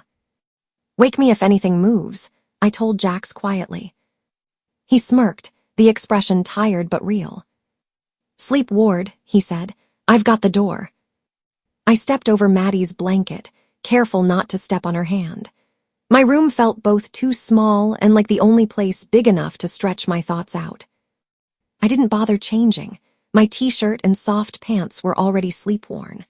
I dropped onto the bed and lay on my back for all of 30 seconds before rolling to my side and curling around the Ward pendant like it was some kind of anchor. Damien's smile, Kai's warning, Jax's promise, my father's voice. They chased each other around my head until sleep finally dragged me under. When I woke up, sunlight was pushing around my curtains in thin bars. My mouth was dry. My eyes felt like they had sand in them, but the weight on my chest hadn't gone anywhere. I rolled onto my back and unclenched my hand. The pendant was still there, warm from my skin, chain tangled around my fingers. A faint red mark indented my palm where I'd squeezed it. Voices filtered faintly down the hall. Maddie's higher, Claire's lower, Jax's somewhere in between. I shoved myself upright and padded out.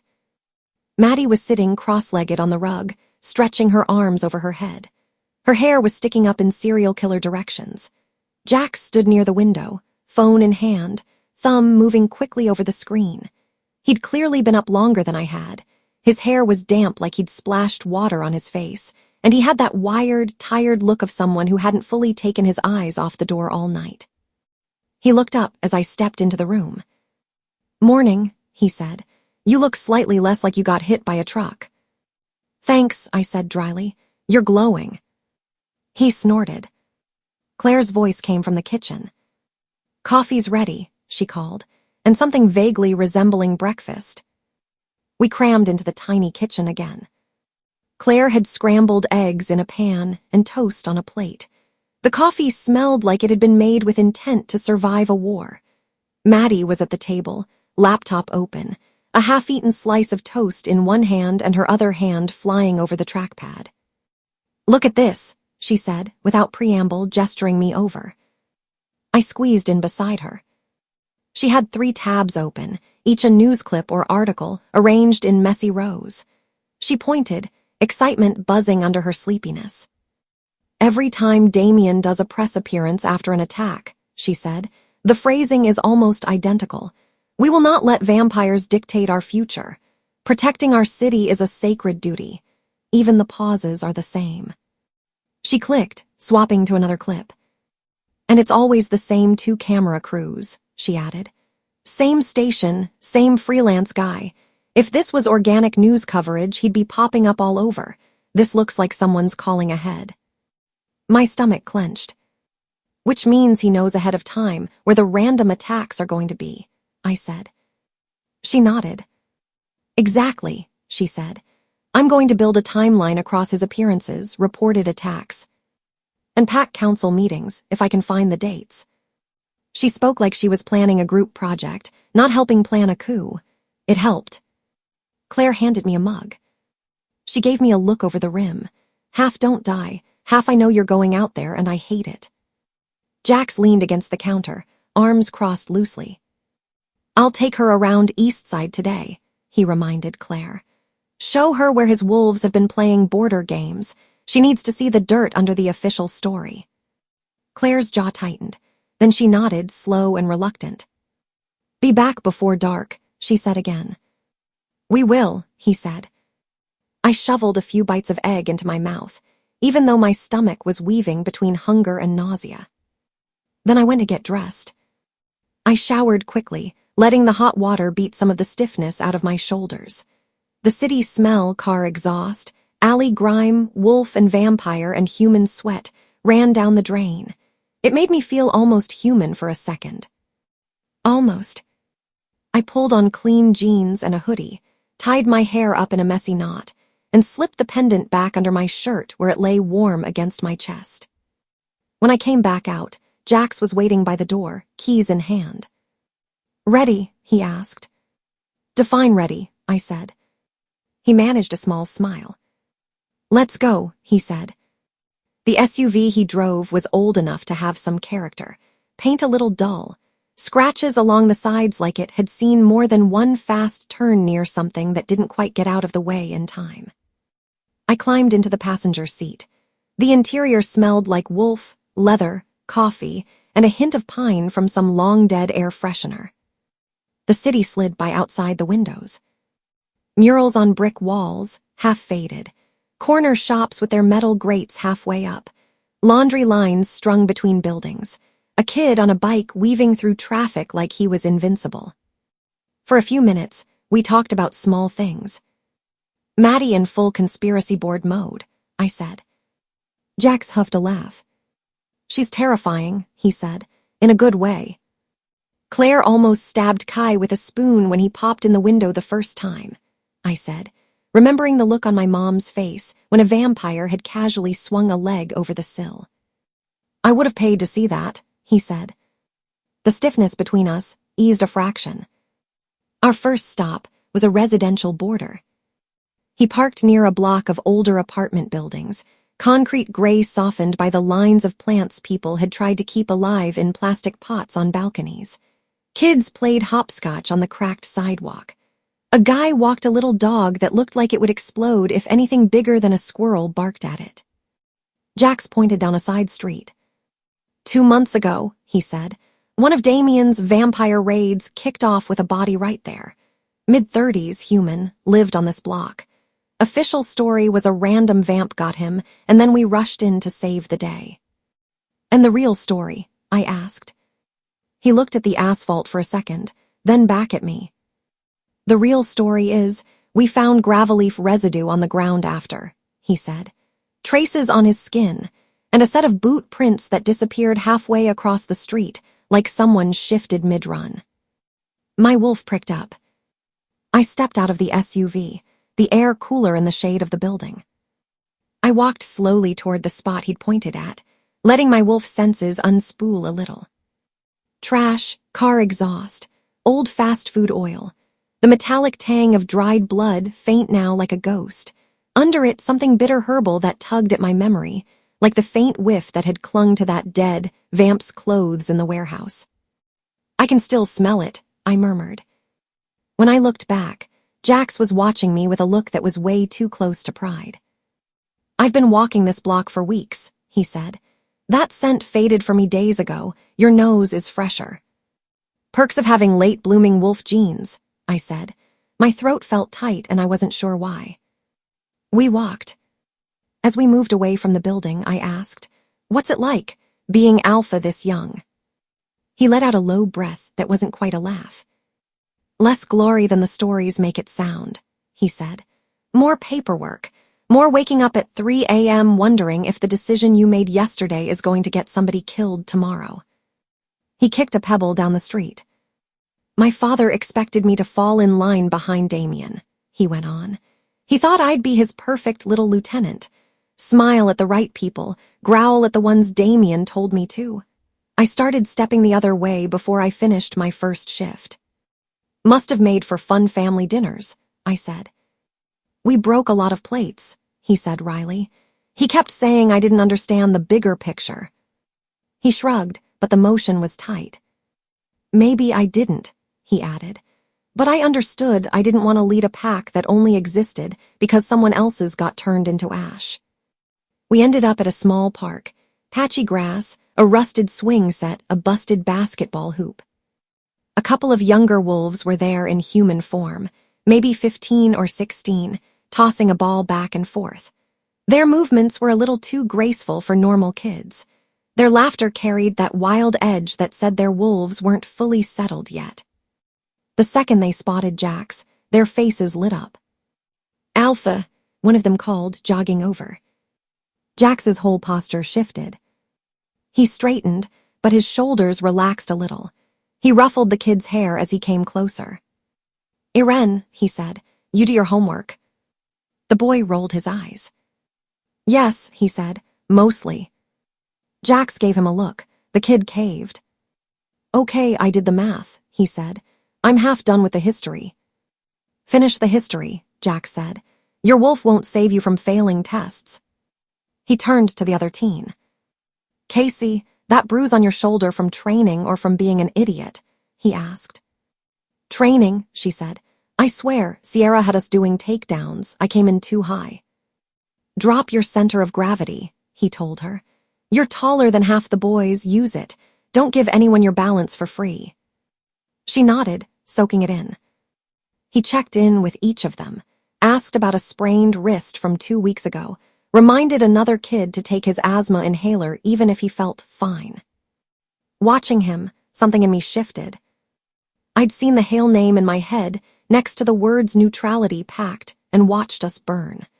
I'd seen Jax in front of me with blood on his hands that wasn't his, pulling me out of danger. Here, in this tiny park, surrounded by kids who looked at him like he hung the moon, the two images didn't line up as neatly as they had in my anger.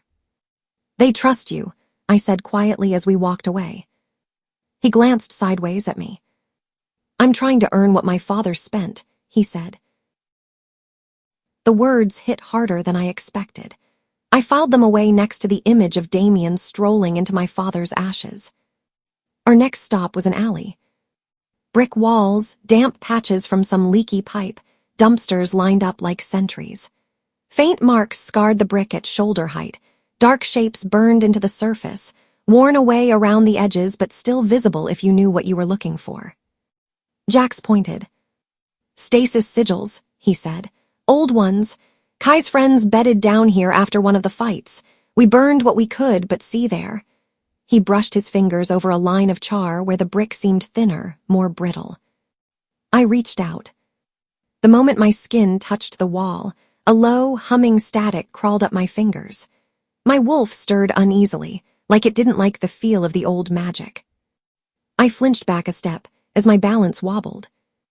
Jax's hand shot out, catching my elbow. Easy, he said. For a second we were close, too close. The city noise dimmed under the sound of my own pulse. I could feel the heat of his body, smell the familiar mix of wolf, soap, and something specifically Jax that my wolf recognized whether I wanted it to or not. I pulled back before the moment could become anything else. I'm fine, I said quickly. He let go, hand hanging awkwardly for half a second before he shoved it into his pocket. We did a few more blocks. He pointed out a bar where pack deals sometimes happened, his voice going quiet when he mentioned the times Damien had held informal gatherings there. A cheap motel where Damien's wolves had holed up after a raid, always checking out before sunrise, always leaving a little too clean. By the time we headed back to the SUV, the sun had shifted overhead. The day felt thinner somehow, stretched between normal and something ready to snap. Tomorrow I take this to my father and the council, Jax said as we walked. Today, I needed you to see it for yourself. I nodded. Good, I said. Now when you say this is what he's doing, I don't have to just take your word for it. I can say, I smelled his lies on the walls. He cracked a grin. In a less creepy way, maybe, he said. The ride back was quieter, not cold, just full.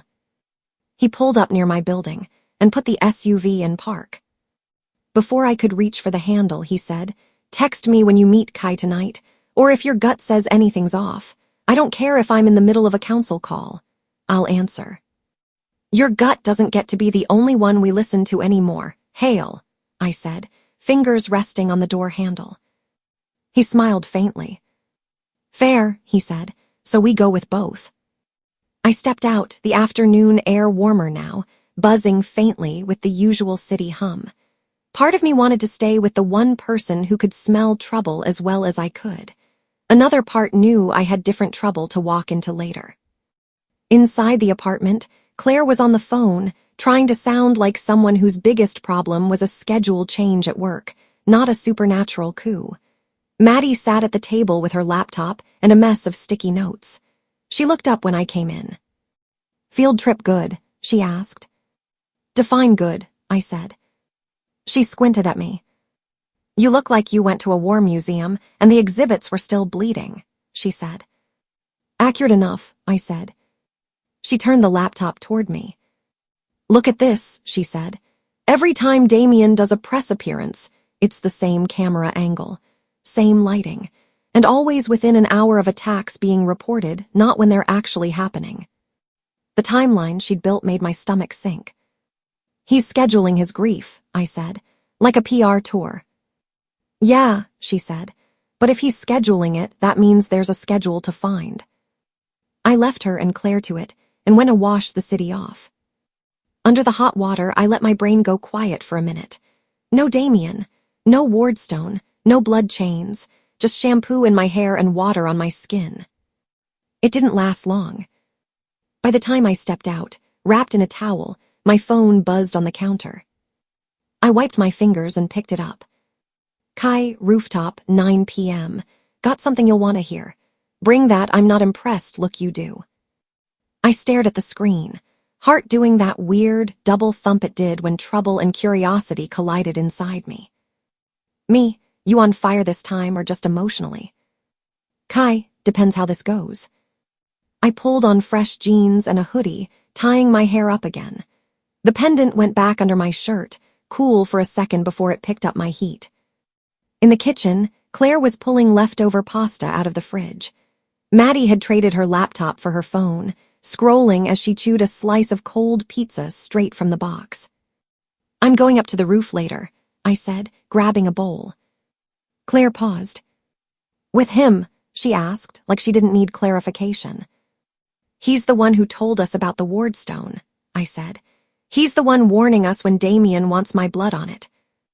Doesn't mean he's not dangerous, she said. So are we, I said quietly. Her mouth pressed into a line. She didn't argue. That somehow felt worse than if she had. We ate at the table, bowls and plates cramped together, the TV in the next room playing something none of us were actually watching.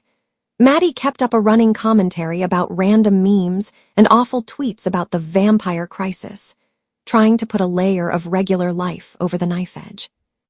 Every time someone on TV said Damien's name, Claire's hand tightened around her fork.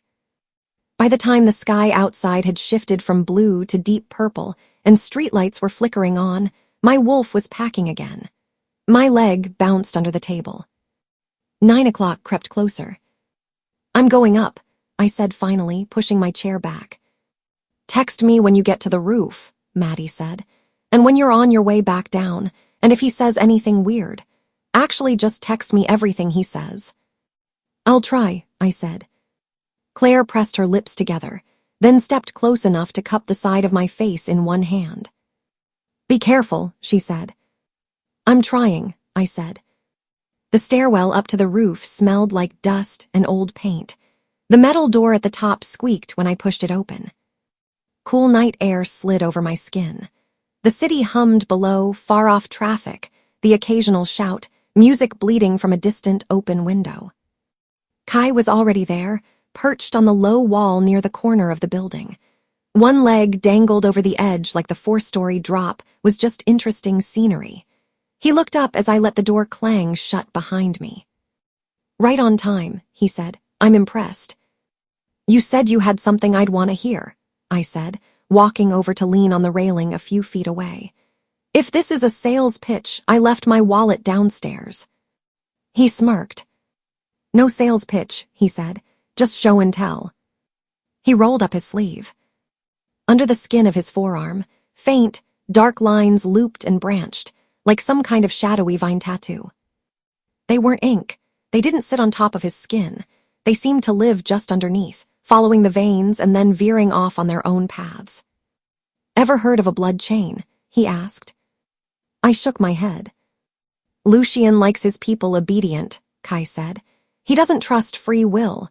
So when I got bumped up to second in command, he did a little ceremony, mixed his blood with mine, put these marks in. He traced one of the lines lightly. If I disobey a direct order, he said, they burn. Feels like someone poured acid under my skin and lit it. If I really push it, if I run or betray him, the chain starts shutting things down. Heart, lungs, he's very proud of his innovation. My stomach rolled. Last time you stalled, I said slowly. What happened? He looked out over the city, jaw tightening. He told me to bring in a kid, he said. Wolf, maybe 16, got scared and ran after one of the fights. Lucien wanted to make a point. I took the long way. Gave the kid time to cross into hail territory where I knew Jax's wolves would pick him up.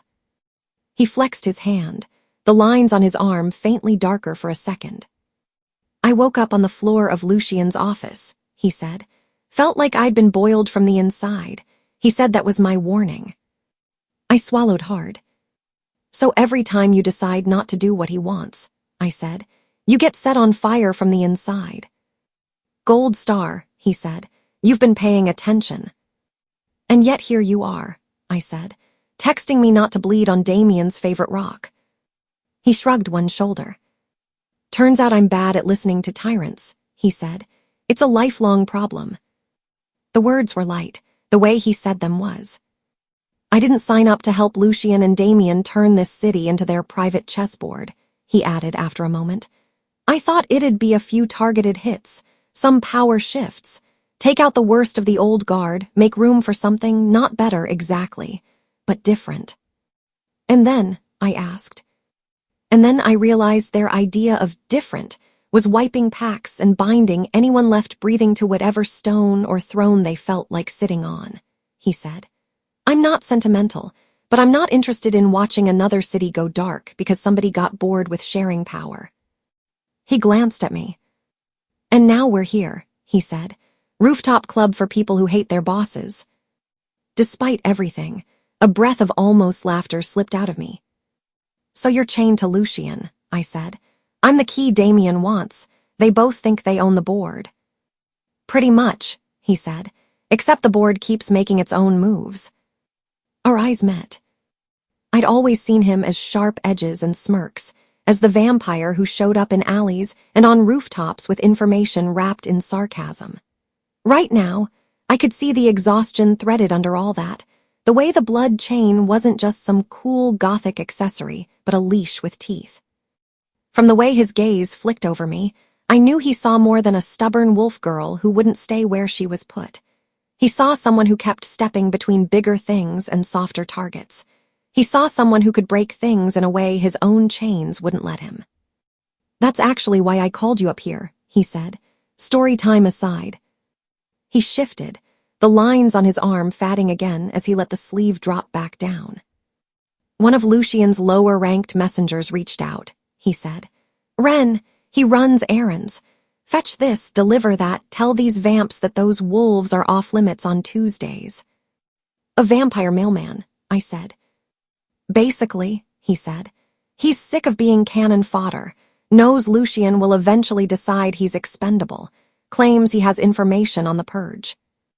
My heart thumped harder. What kind of information? I asked. Where? Kai said. Maybe when, maybe who's already agreed to be in the room.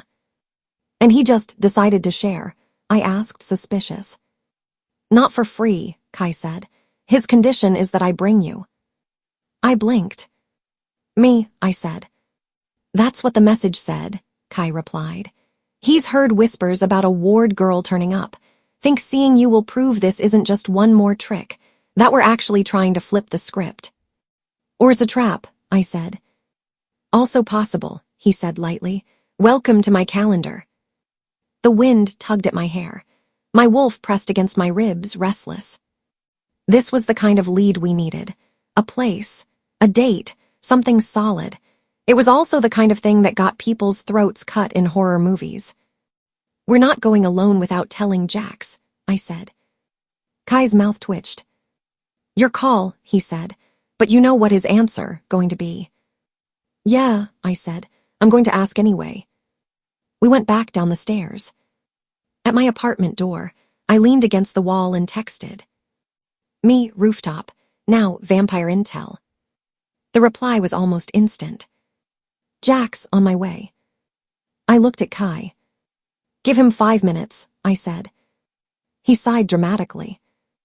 I'm going to get a reputation, he said. Hanging out on roofs with wolves and their disapproving alphas. We headed back up. By the time the heavy door creaked open again, Jax was already there, breath just slightly elevated from the climb. He wore jeans and a dark hoodie, but the set of his shoulders and the way his eyes swept the roof before settling on us screamed alpha. What's this about? He asked. We went through it. Ren, The offer, the condition, the timing. Jax listened, jaw tightening more with every sentence. Absolutely not, he said when we finished. If it smells that much like a trap, it probably is. Every big move so far has been them ambushing us, I said. We finally have a chance to get ahead, to know something before it hits us in the face. That chance isn't worth you walking into a vampire meet with him as your only backup, Jax said, jerking his chin at Kai. Kai put on an offended look.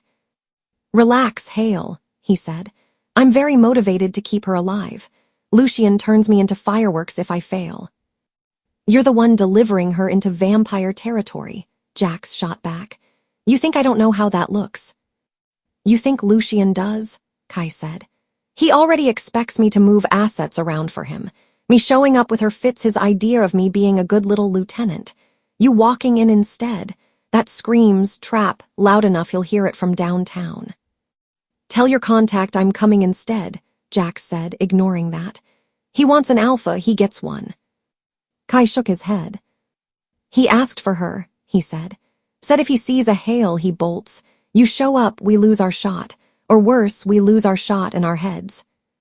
I looked between them. The circle in my chest tightened.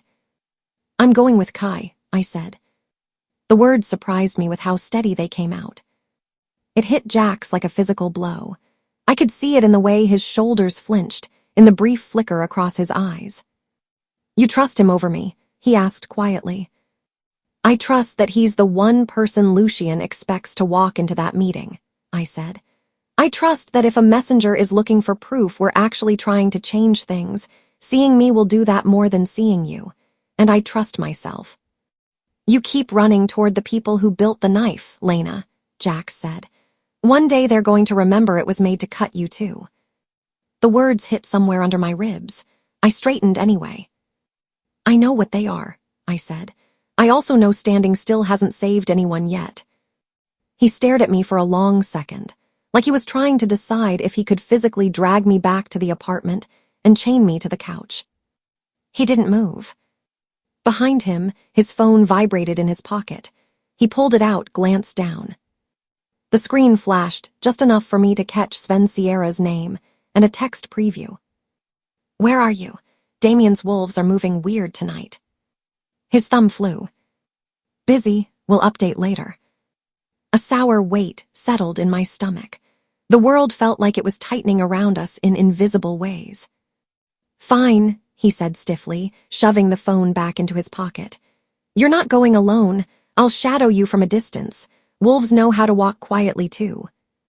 Kinda defeats the don't let Hale smell like trap part, Kai said, but he didn't push it as hard as he might have. The three of us stood there, the wind tugging at our clothes, the city humming oblivious below. Text Maddie, Jax said to me. Not Claire, not yet. She needs a few hours where she's not imagining you dead in a warehouse. I nodded. He looked at me one more time, something raw in his eyes. Then he turned and headed for the stairs. Don't be stupid, he threw over his shoulder. Too late, Kai muttered. We're all here. We waited a few minutes to give Jax a head start, then headed down ourselves. In the hallway outside my apartment, I texted Maddie. Me out with Kai, following a lead, we'll text when back. Her reply came almost immediately. Maddie, if he gets you killed, I will haunt him. I huffed out a breath that was almost a laugh and slid the phone into my pocket. Kai and I went down the back stairs and out into the alley. He walked slightly ahead, hands in his jacket pockets, posture loose, but senses obviously on high alert. I could feel the tension in the air, the way his eyes flicked to shadows and roof lines, the way his nostrils barely flared as he caught scents. We cut through a couple of quieter streets, heading toward the industrial edge of downtown. Streetlights here were patchier. Some hummed with a sickly yellow glow. Some were dead, leaving pools of shadow. The air smelled different, less like food and people, more like old oil, rust, dust, and the faint metallic tang that always seemed to cling to places where vampires and wolves crossed paths. My wolf's hackles went up as we turned into an older industrial block. Kai led us around the side of a shuttered warehouse to an empty loading lot out back. Concrete, stacks of wooden pallets, a graffiti-tagged metal door, a single streetlight flickering overhead, casting a jittery glow that made shadows jump. A figure in a hoodie stood near a concrete pillar, hands stuffed in pockets, shoulders hunched like every sound made him flinch. "Hands where I can see them, Ren," Kai called, voice carrying easily across the space.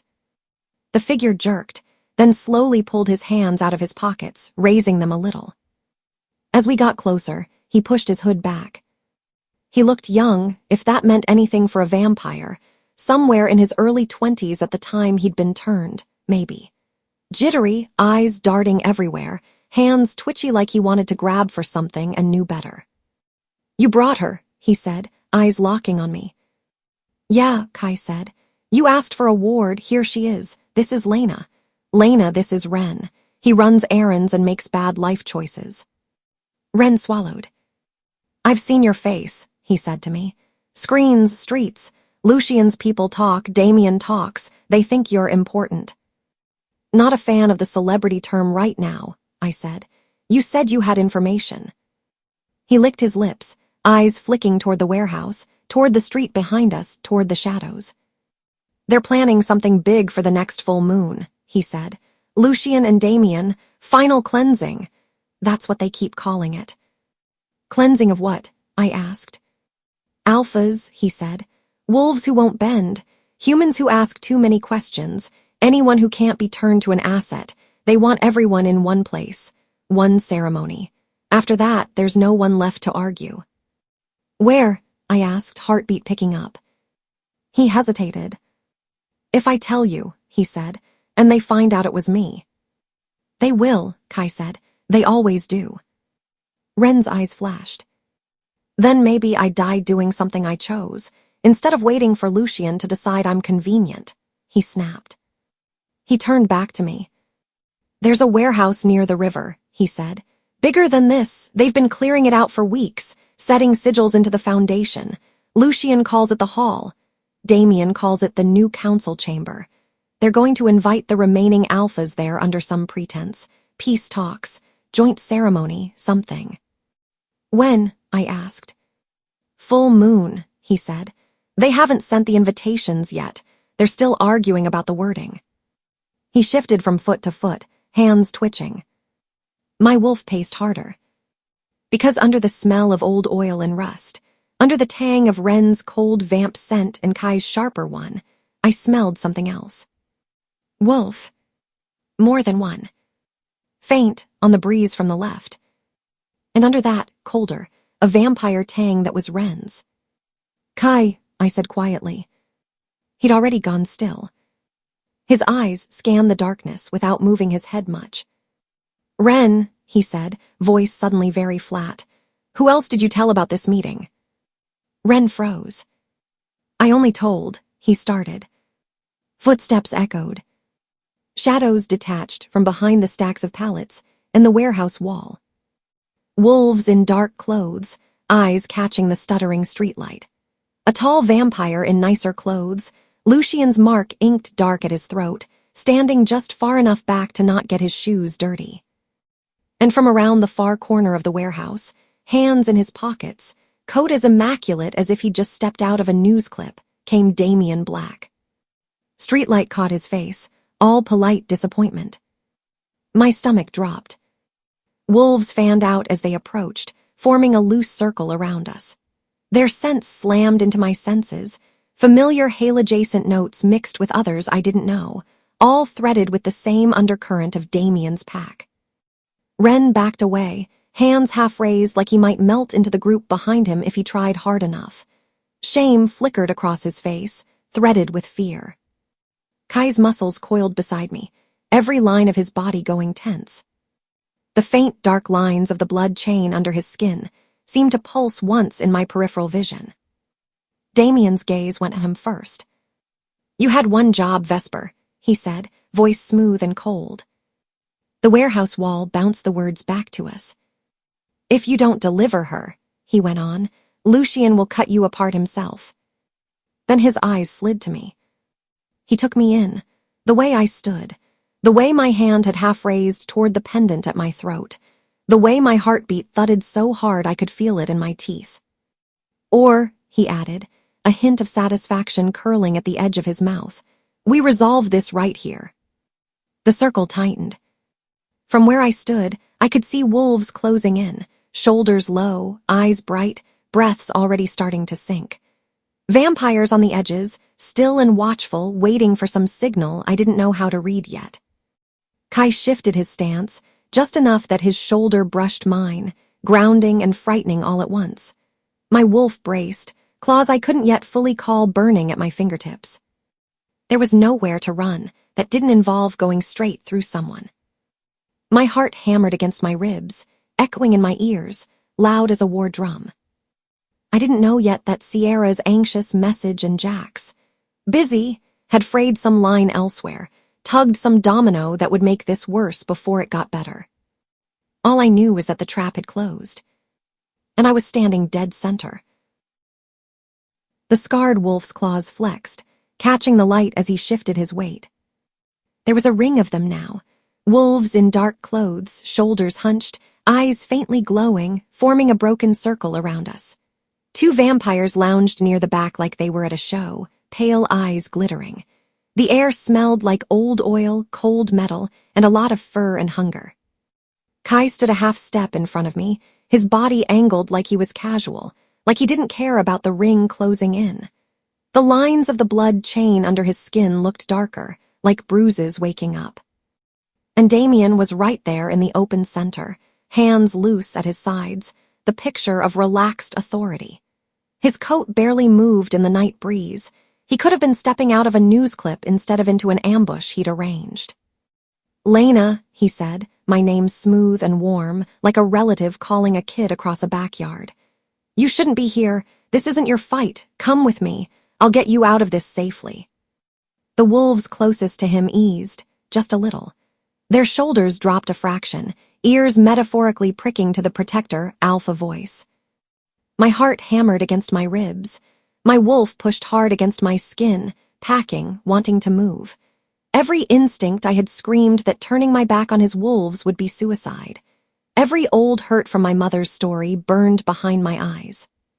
Pretty sure you arranged this fight, I said. My voice came out tighter than I wanted, but it didn't crack. So forgive me if I don't run into your arms. A muscle jumped in his cheek, but his smile didn't slip. He turned his head just enough to glance at Kai, eyes cool and amused. You really think a vampire is your safest option? He asked. Vesper answers to Lucian. Lucian answers to no one. His gaze slid back to Kai fully, the warmth draining out of it. Bring her in, and this doesn't have to get messy. Kai didn't move. I could feel him tense, feel the battle happening under his skin. His jaw locked. His eyes flicked from Damien to me and back again, taking in the circle, calculating the odds. The faint dark lines on his arm pulsed faintly, like ink remembering it was lava. One of Damien's wolves stepped forward. Big guy. Scar across his muzzle when his face half shifted, the kind of build that said he enjoyed being a battering ram. He growled, low and ugly. She's Pack, he rasped. Your leech, you don't get to keep her. His stare flicked to me and his lip curled. He's using you as a shield, he added. That's all vampires do. My fingers curled. I could feel the prickle under my nails, like my wolf was stretching her claws. Damien sighed softly, like a disappointed teacher. Lena, he said, and this time the softness held steel. I'm going to count to 3. Either you walk with me, or my wolves take the vampire's head off and you come anyway, just more upset. The lot felt colder, suddenly. The vampires smiled, delighted. A couple of wolves shifted their stance, claws scratching against asphalt. Kai leaned the barest bit closer, his voice low enough that only I could hear. If I hand you over, he wins, he murmured.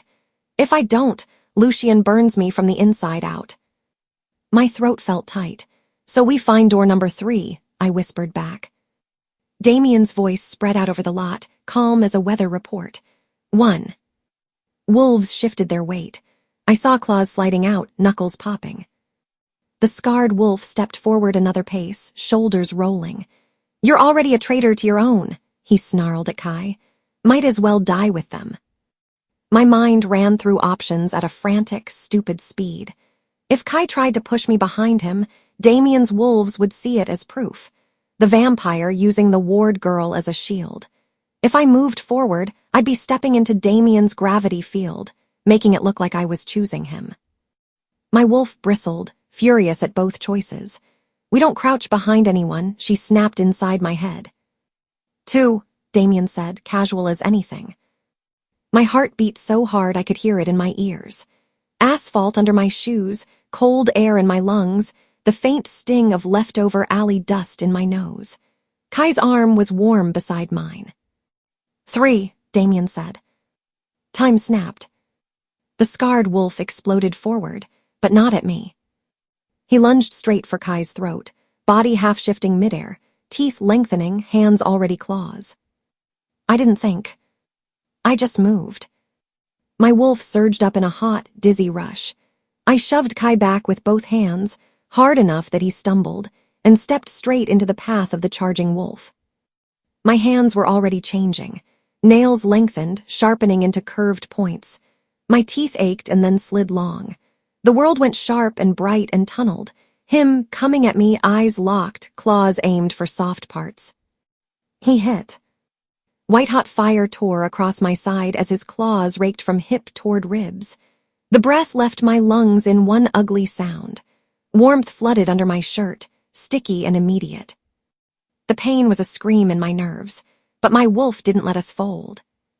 I snarled back at him, a sound that wasn't human, not all the way. My newly grown claws raked across his chest as I twisted sideways, catching him from shoulder to ribs. I felt cloth and skin give. He staggered back, shocked more than anything. For one heartbeat, everybody froze. The human girl, Damien, had been talking like he could leash just showed claws and teeth, and bared them at one of his enforcers. Kai caught himself from my shove and straightened, eyes wide. His gaze dropped to my side. I could see it on his face when he registered the spreading stain, the way I held myself crooked to keep the pain from screaming louder. For half a second he just stared, thrown completely off script. Then he moved. His fangs slid down. I saw the flash even in the dim lot. He blurred forward in that unnerving vampire speed, slamming into the scarred wolf and driving him into a stack of pallets so hard the wood shuddered. The whole circle shattered. "Enough," Damien snapped, the word cutting across the lot like a whip crack, but momentum had already gone feral. Wolves surged forward in different directions, instincts overriding choreography. Some lunged toward Kai, some toward me. The vampires spread out, eyes bright and greedy. Blood ran down my side in hot rivers, soaking into my jeans. My shirt clung, damp and uncomfortable. My wolf held me upright, thickening my muscles, sharpening my edges. I dodged a grab, twisting painfully, and slashed at the nearest wolf's arm. He yelped and recoiled, clutching his bleeding forearm. Movement to my left. The better-dressed vampire, the one with the nice coat and Lucian's mark on his throat, stepped forward, lips parted, eyes shining like he'd just found a rare toy. "She is worth fighting for," he murmured, gaze sliding over me like I was priceless art and a meal at once. He moved toward me, ignoring the mess, drawn by the scent of spilled ward blood and something else. Kai crashed into another wolf, then pivoted, ending up back-to-back with me. I could feel his spine line up with mine, feel his shoulders tense. "You're insane," he said, voice rough, breathless. "You're welcome," I panted. We moved like we'd trained together, like we'd done this 100 times. I didn't have time to be weirded out by that. He tracked the faster, darting vampires, meeting them with speed and sharp angles. I focused on the wolves coming low, my body remembering instinct my brain hadn't studied. I ducked, slashed, kicked off a wall to avoid a lunge. We shoved hard against the wolves closest to us, carving a path through a thinner part of the circle. My side screamed every time I twisted, but the pain was a distant drum compared to the rush of my wolf driving me. We broke through to a more open strip of cracked asphalt near the lot's edge. Streetlights painted everything in sick yellow. Then more wolves moved to cut us off. The high-ranking vampire glided to block our path, grin widening, fangs fully down. Behind him, Damien stood just outside the main mess, his expression tightening, calculations running behind his eyes. My lungs burned. The wound on my side pulsed with every heartbeat, wet under my fingers where I clutched it. A new scent slid in under the blood and adrenaline. Pine, warm fur, the particular grounding smell that had become Jack's in my head. Another note under it, sharper, more bitter, Eastside Pack Sierra. Tires screeched at the edge of the lot. A truck door slammed so hard the sound ricocheted. I didn't dare take my eyes off the vampire in front of us, but my wolf surged toward that scent like a hand reaching for a lifeline. A snarl ripped across the lot. Jax charged into view from between two stacks of pallets, half-shifted. His eyes glowed, amber bright. His teeth were too long for his human face. Claws tipped his hands. His hoodie hung open, torn at one sleeve like he'd shifted too fast for fabric.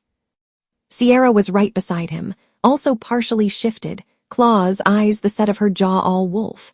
Her hair was wild, her gaze scanning fast, landing on Jax first, then sweeping, hunting for me. Jax froze mid-stride for a fraction of a second when he saw me. I was braced, bloody, shoulder almost touching Kai's. Kai's hands were up, ready. The high-ranking vampire stood in front of us like a wall. Something cracked across Jax's face. Fear, rage, guilt, layered and raw. Damien smiled like he'd written this scene. "Hail," he called, voice carrying. "Always just a little too late." The words landed between us with all the weight of my mother's story. Ward blood on a burning floor.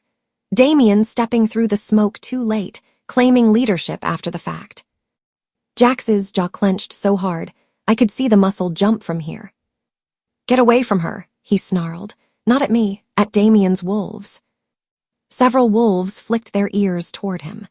A couple shifted their weight, glancing between him and Damien, suddenly unsure where gravity was. Sierra's gaze raced over the layout, fast and sharp. Damien's wolves in their staged positions.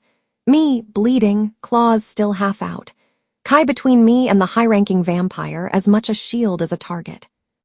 Something flickered in her eyes. Shock, yes, and something like guilt that I didn't have time to unpack. The high-ranking vampire either didn't care or didn't notice.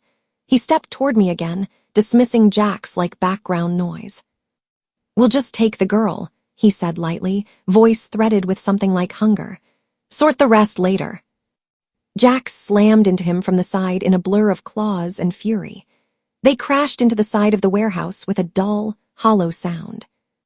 "She's not yours to take," Jax growled, low and lethal. "Stand down, Jax," Damien ordered, his voice suddenly sharp. The polished charm slipped just enough for the alpha command to shine through. Every wolf flinched, even the ones not directly under his banner. The sound carried weight, old habit, training. "She's out of control," Damien said, pitching his words to the ring of wolves. "She attacked my wolves. I'm trying to keep the city safe from an unstable ward." The way he said unstable tasted like poison. The narrative clicked into place in my head. This was how he'd tell it. He came to rescue his misguided cousin's daughter from vampire influence. I snapped and injured one of his loyal wolves. He tried to calm it. The unknown ward was dangerous. Me. A few of his wolves nodded, uncertain but primed. The idea of an untrained alpha blood wolf running around a city full of humans was genuinely scary. I could see it in their eyes. Others looked uneasy at the phrase, "Put her down," unsaid but hanging. Jax wrenched himself free from the vampire and stepped fully between Damien and me, back squared, shoulders wide. If Damien wanted my blood now, he'd have to go through Jax's chest to get it. "You're not laying a hand on her," Jax said. His voice wasn't loud, but it carried across the lot. Damien's eyes chilled. "Think very carefully," he said. "Your father's pack survived because he chose the right side of history once. Are you really going to throw that away over a girl you've known 5 minutes?" Jax didn't look back at me. He kept his eyes on Damien, like tearing his gaze away would give Damien an opening. "My father chose fear," he said, voice rough. "I'm choosing different." The words cracked across the lot like a gunshot. Murmurs rippled through the wolves. Sierra's eyes widened, her whole body going very still. She was hearing her alpha call out his own bloodline in front of another pack. Damien's mask slipped further. The protector alpha everyone knew from the news flickered, revealing something harder and colder. "You're making a mistake, Hale," he said. "When the vamps come for what's left of your pack, remember you turned down my protection." I pushed against the pane and stepped up beside Jax. My legs wobbled. I grabbed his arm for balance. His muscles were tight as stone under my hand. "Funny," I said, breath rasping in my throat, "considering you're the one inviting them in." A couple of wolves looked at me sharply. Nobody talked about that out loud in public. It was the thing everyone suspected, and nobody wanted to say. Damien's gaze slid over me, down to the blood soaking my side, then back up. His eyes were calculating again, taking in Jax's stance, Sierra's position, the tension in his own wolves. This wasn't the perfect moment to crush Hale in front of mixed witnesses. Not when I just bared claws in front of everybody, and not when Jax had just thrown a gauntlet at his feet. "Fine," Damien said at last. He sounded like a man deciding to leave a party early because the music got boring. "Take your unstable little science experiment home, but when she hurts someone, it won't be on my conscience." He flicked his fingers. His wolves started to back off on cue. The scarred one touched the claw marks I'd carved into his chest and shot me a look full of promise and hate. The high-ranking vampire straightened his coat, gave Kai a loaded glance that said later, and drifted back. The other vampire melted into the shadows near the warehouse wall. Damien turned last. He paused as he drew level with me, close enough that I could smell his expensive cologne over the metallic tang of blood. "The full moon is coming, Lena," he said quietly. "We both know you won't be ready without me." Then he walked away, wolves falling in around him like a mobile wall. Within seconds, they were road noise and shadow. He was right about one thing. There was no going back from this. Jax had defied him, in public, in front of wolves who would talk. Whatever weird half-piece Hale had enjoyed under Central's umbrella was gone. The lot felt too big suddenly, empty in the way a room feels after you've knocked over all the furniture. Adrenaline bled out of my muscles, leaving me shaky. My knees buckled. Jax turned fast, catching me before I hit the asphalt. His arms were hot and solid around me, one under my knees, one behind my back. Sierra stripped off her jacket, voice clipped and brisk but vibrating underneath. "She's bleeding through her shirt," she said. "Hold this, hard." She pressed the jacket against my side. I hissed as the pressure hit the raw edges. "Sorry," she muttered. "Better than bleeding out." Kai stood a few feet away, breathing hard, shirt-torn, hair a mess. The dark lines of the blood chain under his skin still pulsed faintly, like the magic hadn't quite decided whether to punish him yet. His gaze stayed locked on me, cataloging every flinch. Jax didn't wait for a group vote. He scooped me up properly, bridal style, and started toward the truck. "I can walk," I protested, even though my vision had started to blur at the edges. "You were walking," he said. "Now you're leaking." Sierra sprinted ahead to yank the truck's passenger door open. "Get in," she snapped at Kai. "If she passes out, I'm not explaining her bite marks to a human doctor." Kai hesitated a fraction of a second, then climbed into the back seat. He stayed close to the door, like the cab might bite. The truck's interior smelled like wolf and old coffee, and something faintly herbal.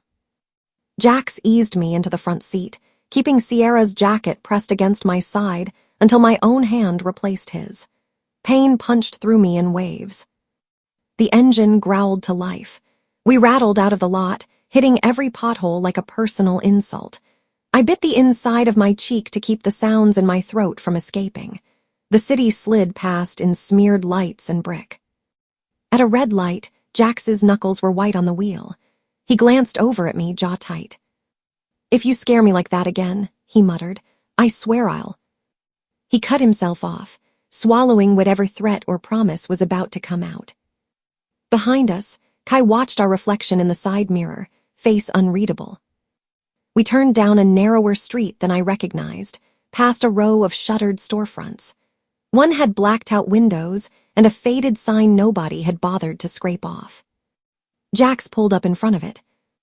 "Old Pack Clinic," Sierra said quickly, already jumping out. "No humans, no questions." The inside smelled like antiseptic, old herbs, and a layered bass note of wolf that made my chest ache. Pale fluorescent lights hummed overhead.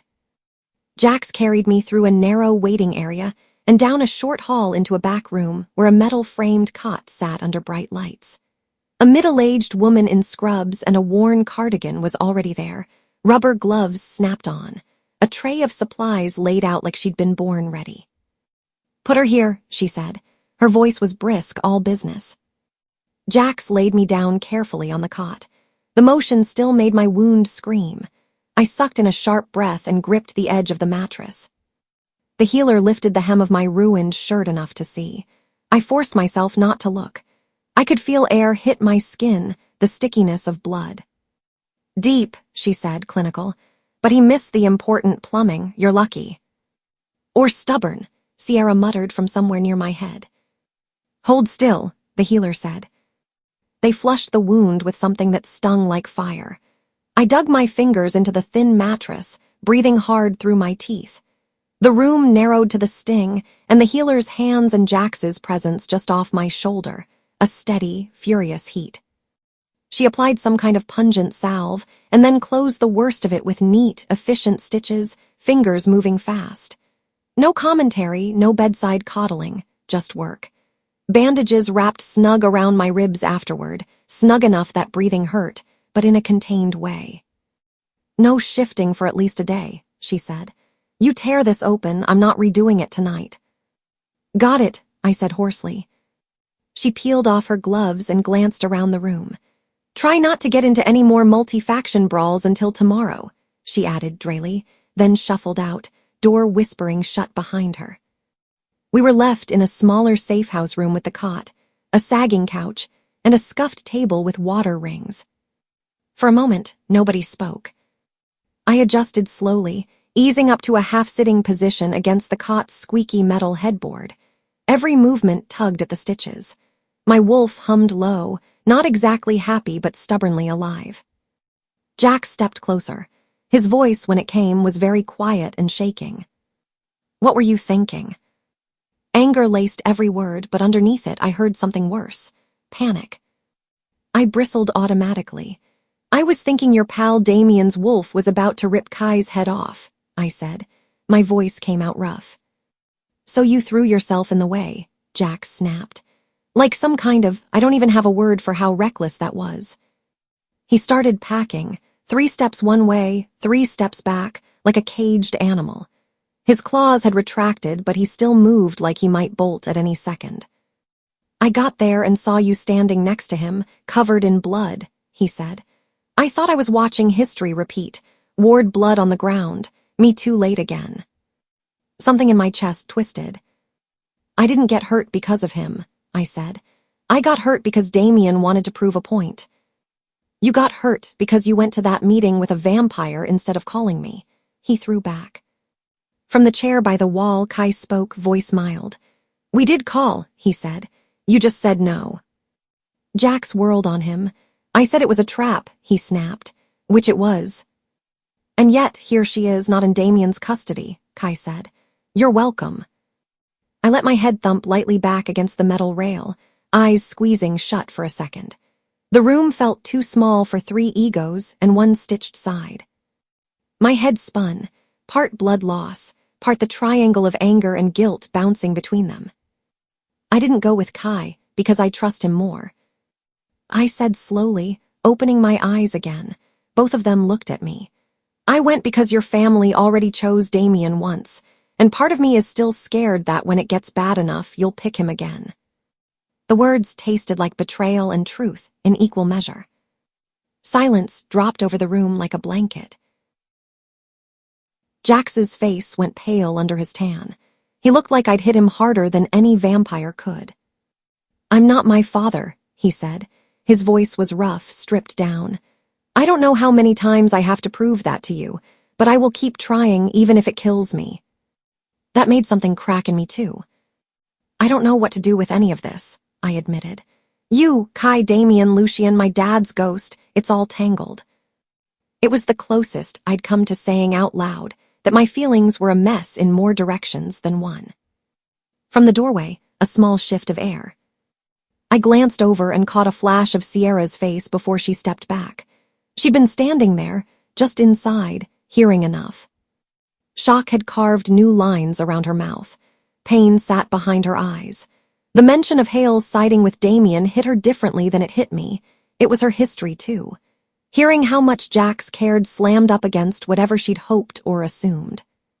She retreated, quiet enough that if my wolf hadn't been straining for every sound, I might have missed it. A little later, when the shouting died down to simmering silence, and Jax stepped out into the hall to take a call that had his father's scent all over it, I eased myself off the cot. "Bad idea," my body informed me immediately, but sitting still was worse.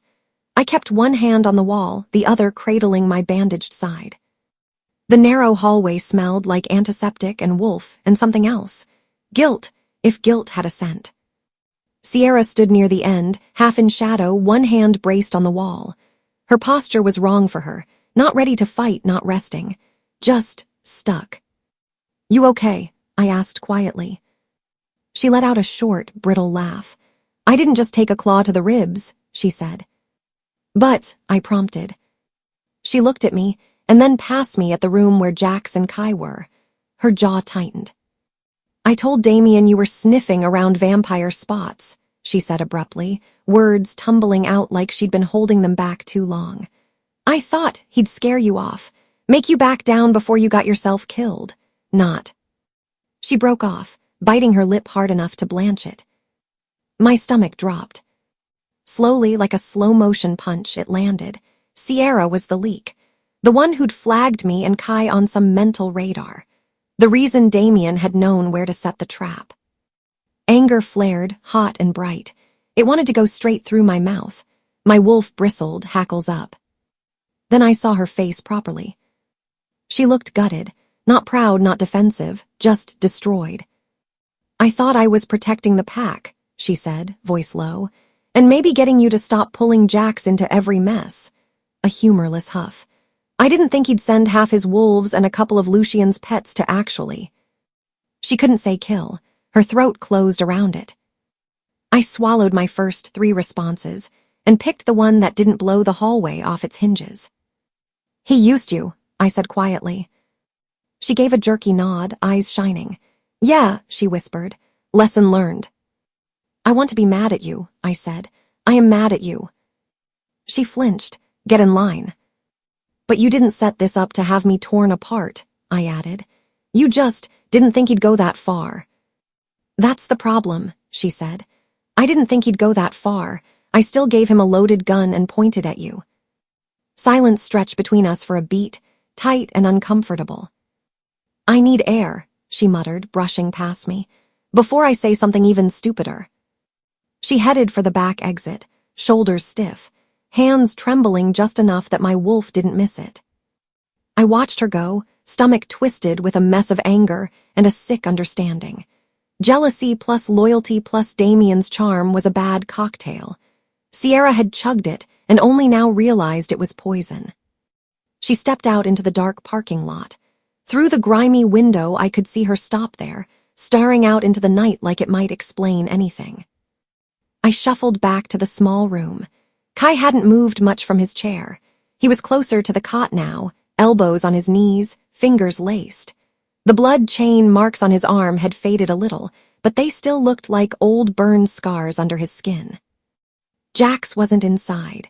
His voice drifted faintly down the hall, low and tense, arguing with someone who had his eyes and none of his reluctance. I eased myself back onto the cot with a hiss. Kai stood halfway up like he was going to help, then paused, hands hovering uselessly. "I've got it," I said, more sharply than I meant to. Sitting sent a fresh wave of ache through my side. "You should go," I added, once I'd settled. I stared at the ceiling, tracing the water stains. "If Lucian finds out you were here." He already knows I'm disobedient, Kai said. He sat again, this time closer, but not too close. The question is how much longer I can get away with it. The overhead light hummed. The clinic ticking noises and Jax's muffled voice down the hall were the only other sounds. You said the messenger wanted to meet tonight, I said. Ren, that he was sick of being cannon fodder. Was that ever real? Kai's mouth twisted. Ren was real, he said. His nerves were real. The part where he thought he was reaching out to me on his own, not so much. He leaned back, gaze going distant. Lucian dangled him like bait. Damien laid the circle around the lot. The moment I stepped in with you, every chain between us lit up. My fingers tightened on the edge of the cot. So this was about you as much as me, I said, testing your leash. Their favorite thing, Kai agreed. His voice was light, his eyes weren't. See how far the dog will run before the collar chokes. I exhaled slowly. My brain felt foggy, but I forced it to keep turning gears. You said on the roof that a messenger had intel about the purge, I said. Full moon, all pieces on the board in one place. Tell me the rest, Kai, all of it. He went very still. This is where you tell me to go, he said, and I tell you something you can't unhear. Try me. He scrubbed a hand over his face, then rolled his sleeve back again, staring at the faint dark branches under his skin. When Lucian promoted me, he said, when I became his second, he tied me to him with this. He gestured at the lines. Blood chain, you saw what it looks like when it pulses when I get too close to defiance. You said if you disobey a direct order, it feels like acid, I said. Yeah, he smiled without humor. Fun party trick. He lifted his gaze to mine. A few months ago, he got a visit from our favorite alpha buddy, he went on. Damien shows up all polished and righteous, talking about threats to the city, rogue vampires, blah blah. Underneath that, he's bringing gifts, bodies, information, an offer. He spread his hands. Lucian gets to prune the wolf board. Damien gets to save the city from the chaos. Everybody watching thinks they're enemies, when really. They're trading favors, I finished. I got that part. Kai nodded. That night Damien mentioned something else, he said. An old stone, deep under city dirt, soaked through with Ward blood and Wardlow blood, a rock that remembers oaths. A shiver ran through me. My father's voice, recorded years ago, whispered in my head, we call it the Heartstone. It sits under an old house you've probably never seen. It listens. Dad called it the Heartstone, I said quietly. Damien and you keep calling it the Wardstone. Same cursed rock, different branding. Kai's eyes flicked to me, interest sparking. Yeah, he said. He likes the rebrand. Wardstone sounds more official when you're trying to sell people on a new world order. My fingers found the pendant at my chest, the little silver wolfand crescent that had belonged to Elia's ward. It was warm against my skin.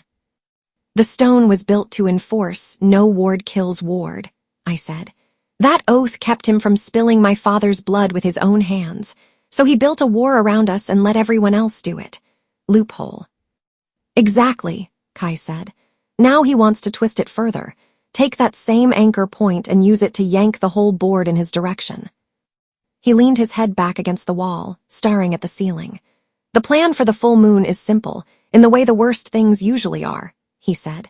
He and Lucian have been staging these little attacks to thin the herd and spook the survivors.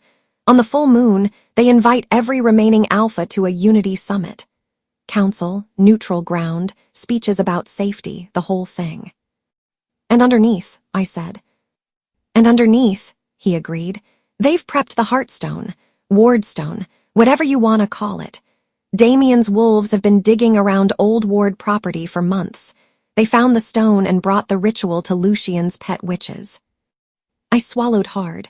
Old ward property, the burned house my father died in, the land my mom ran from. They're going to use my blood, I said. It wasn't a question. He didn't try to lie. You're the last direct ward, he said. The oath on that stone is keyed to your line. They can't rewrite it without you. How? My voice shook. I forced it steady. What do they get if they do? Kai's jaw worked. The details are gross, he said, but the basic idea, They splice new language into the old oath, something like, "No ward blood spilled by ward blood, but all ward blood wolves and any wolves bound to them. Submit to Central's call." They pour your blood onto the stone while Lucian's witchwork is running. The stone remembers your line, recognizes your blood, decides it's authoritative enough to accept the patch. He spread his hands. "Congratulations, you become the anchor point for a citywide leash." My stomach rolled. I pressed my palm harder against the bandage, needing the physical discomfort to ground me. "And the vampires?" I asked. "Where do they fit?" "Lucian's twist," Kai said.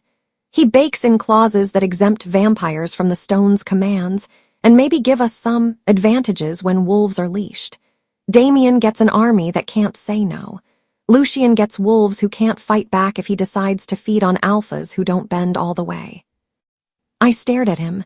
"And you were supposed to help with this," I said slowly.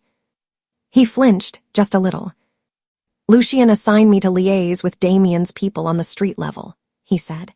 "Track strange wolf activity, sniff out any unknowns. When footage of you at the cafe crossed his desk, little human barista moving too fast in a crosswalk, unknown wolf scent, Damien got very interested." My throat went dry. "His wolves started calling you the girl from the coffee shop," Kai went on. "Lucian had me start looking. That was my original order, find the ward girl if she exists. Confirm. Bring her in, deliver her to the stone." The room felt too small again. "So the night you walked into my cafe," I said, "you already had that order." He met my eyes, and for once there was no humor, no flirt, nothing but honesty. "Yes," he said, "I did." Air left my lungs in a slow, shaky exhale. "And then," I asked, "when did that change?" He huffed out a quiet, joyless laugh. "You slammed a mug down in front of me and told me I was cutting into your tip line," he said. "And when you realized who I was, you didn't flinch the way most people do. You got mad about my boss instead." He shrugged one shoulder. "Somewhere between watching you yell at Damien's wolves for harassing a drunk guy and watching you drag Rays out of a kill box on live TV, delivering you stopped feeling like a job and started feeling like walking someone chained into an execution." "And tonight?" I asked. "Tonight was supposed to be the handoff." "Tonight was them calling my bluff," he said. "Lucian's been getting twitchy that I haven't delivered you. Damien, too. The messenger angle was the carrot. The circle was the stick. If I dragged you into the lot and handed you over, the chains stayed quiet. If I balked..." "You burn," I finished. He looked down at his arm. The faint, dark lines pulsed once under his skin, like something remembering it hadn't finished with him.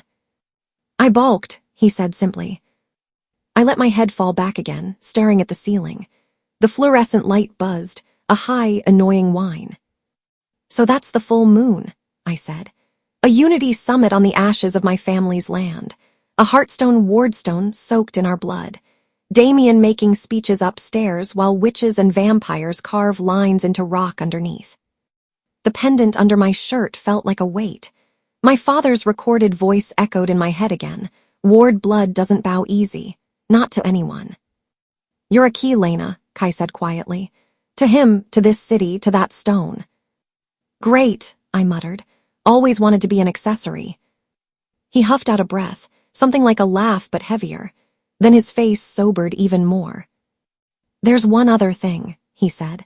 "Lucian gave me a contingency. If the summit goes sideways, if some alpha gets suspicious, if you don't show up, I'm supposed to bring the stone a different kind of blood." I looked at him sharply. "What kind?" "Mine." His smile was thin. "Ward blood in you, vampire blood in me. Hybrid anchor, not as strong but enough to do damage." A cold chill crawled up my spine. Damien and Lucian really had layered their bets. "So either way, you end up on that altar," I said. "Apparently I have a type," he said. "Bad contracts, worse bosses, but..." His gaze met mine again, steady. "I'm done playing along." "Lucian will kill you," I said. It felt weird to hear the worry in my own voice. "Probably," he said lightly. "But if we don't stop them, he's going to kill a lot of people and leash the rest."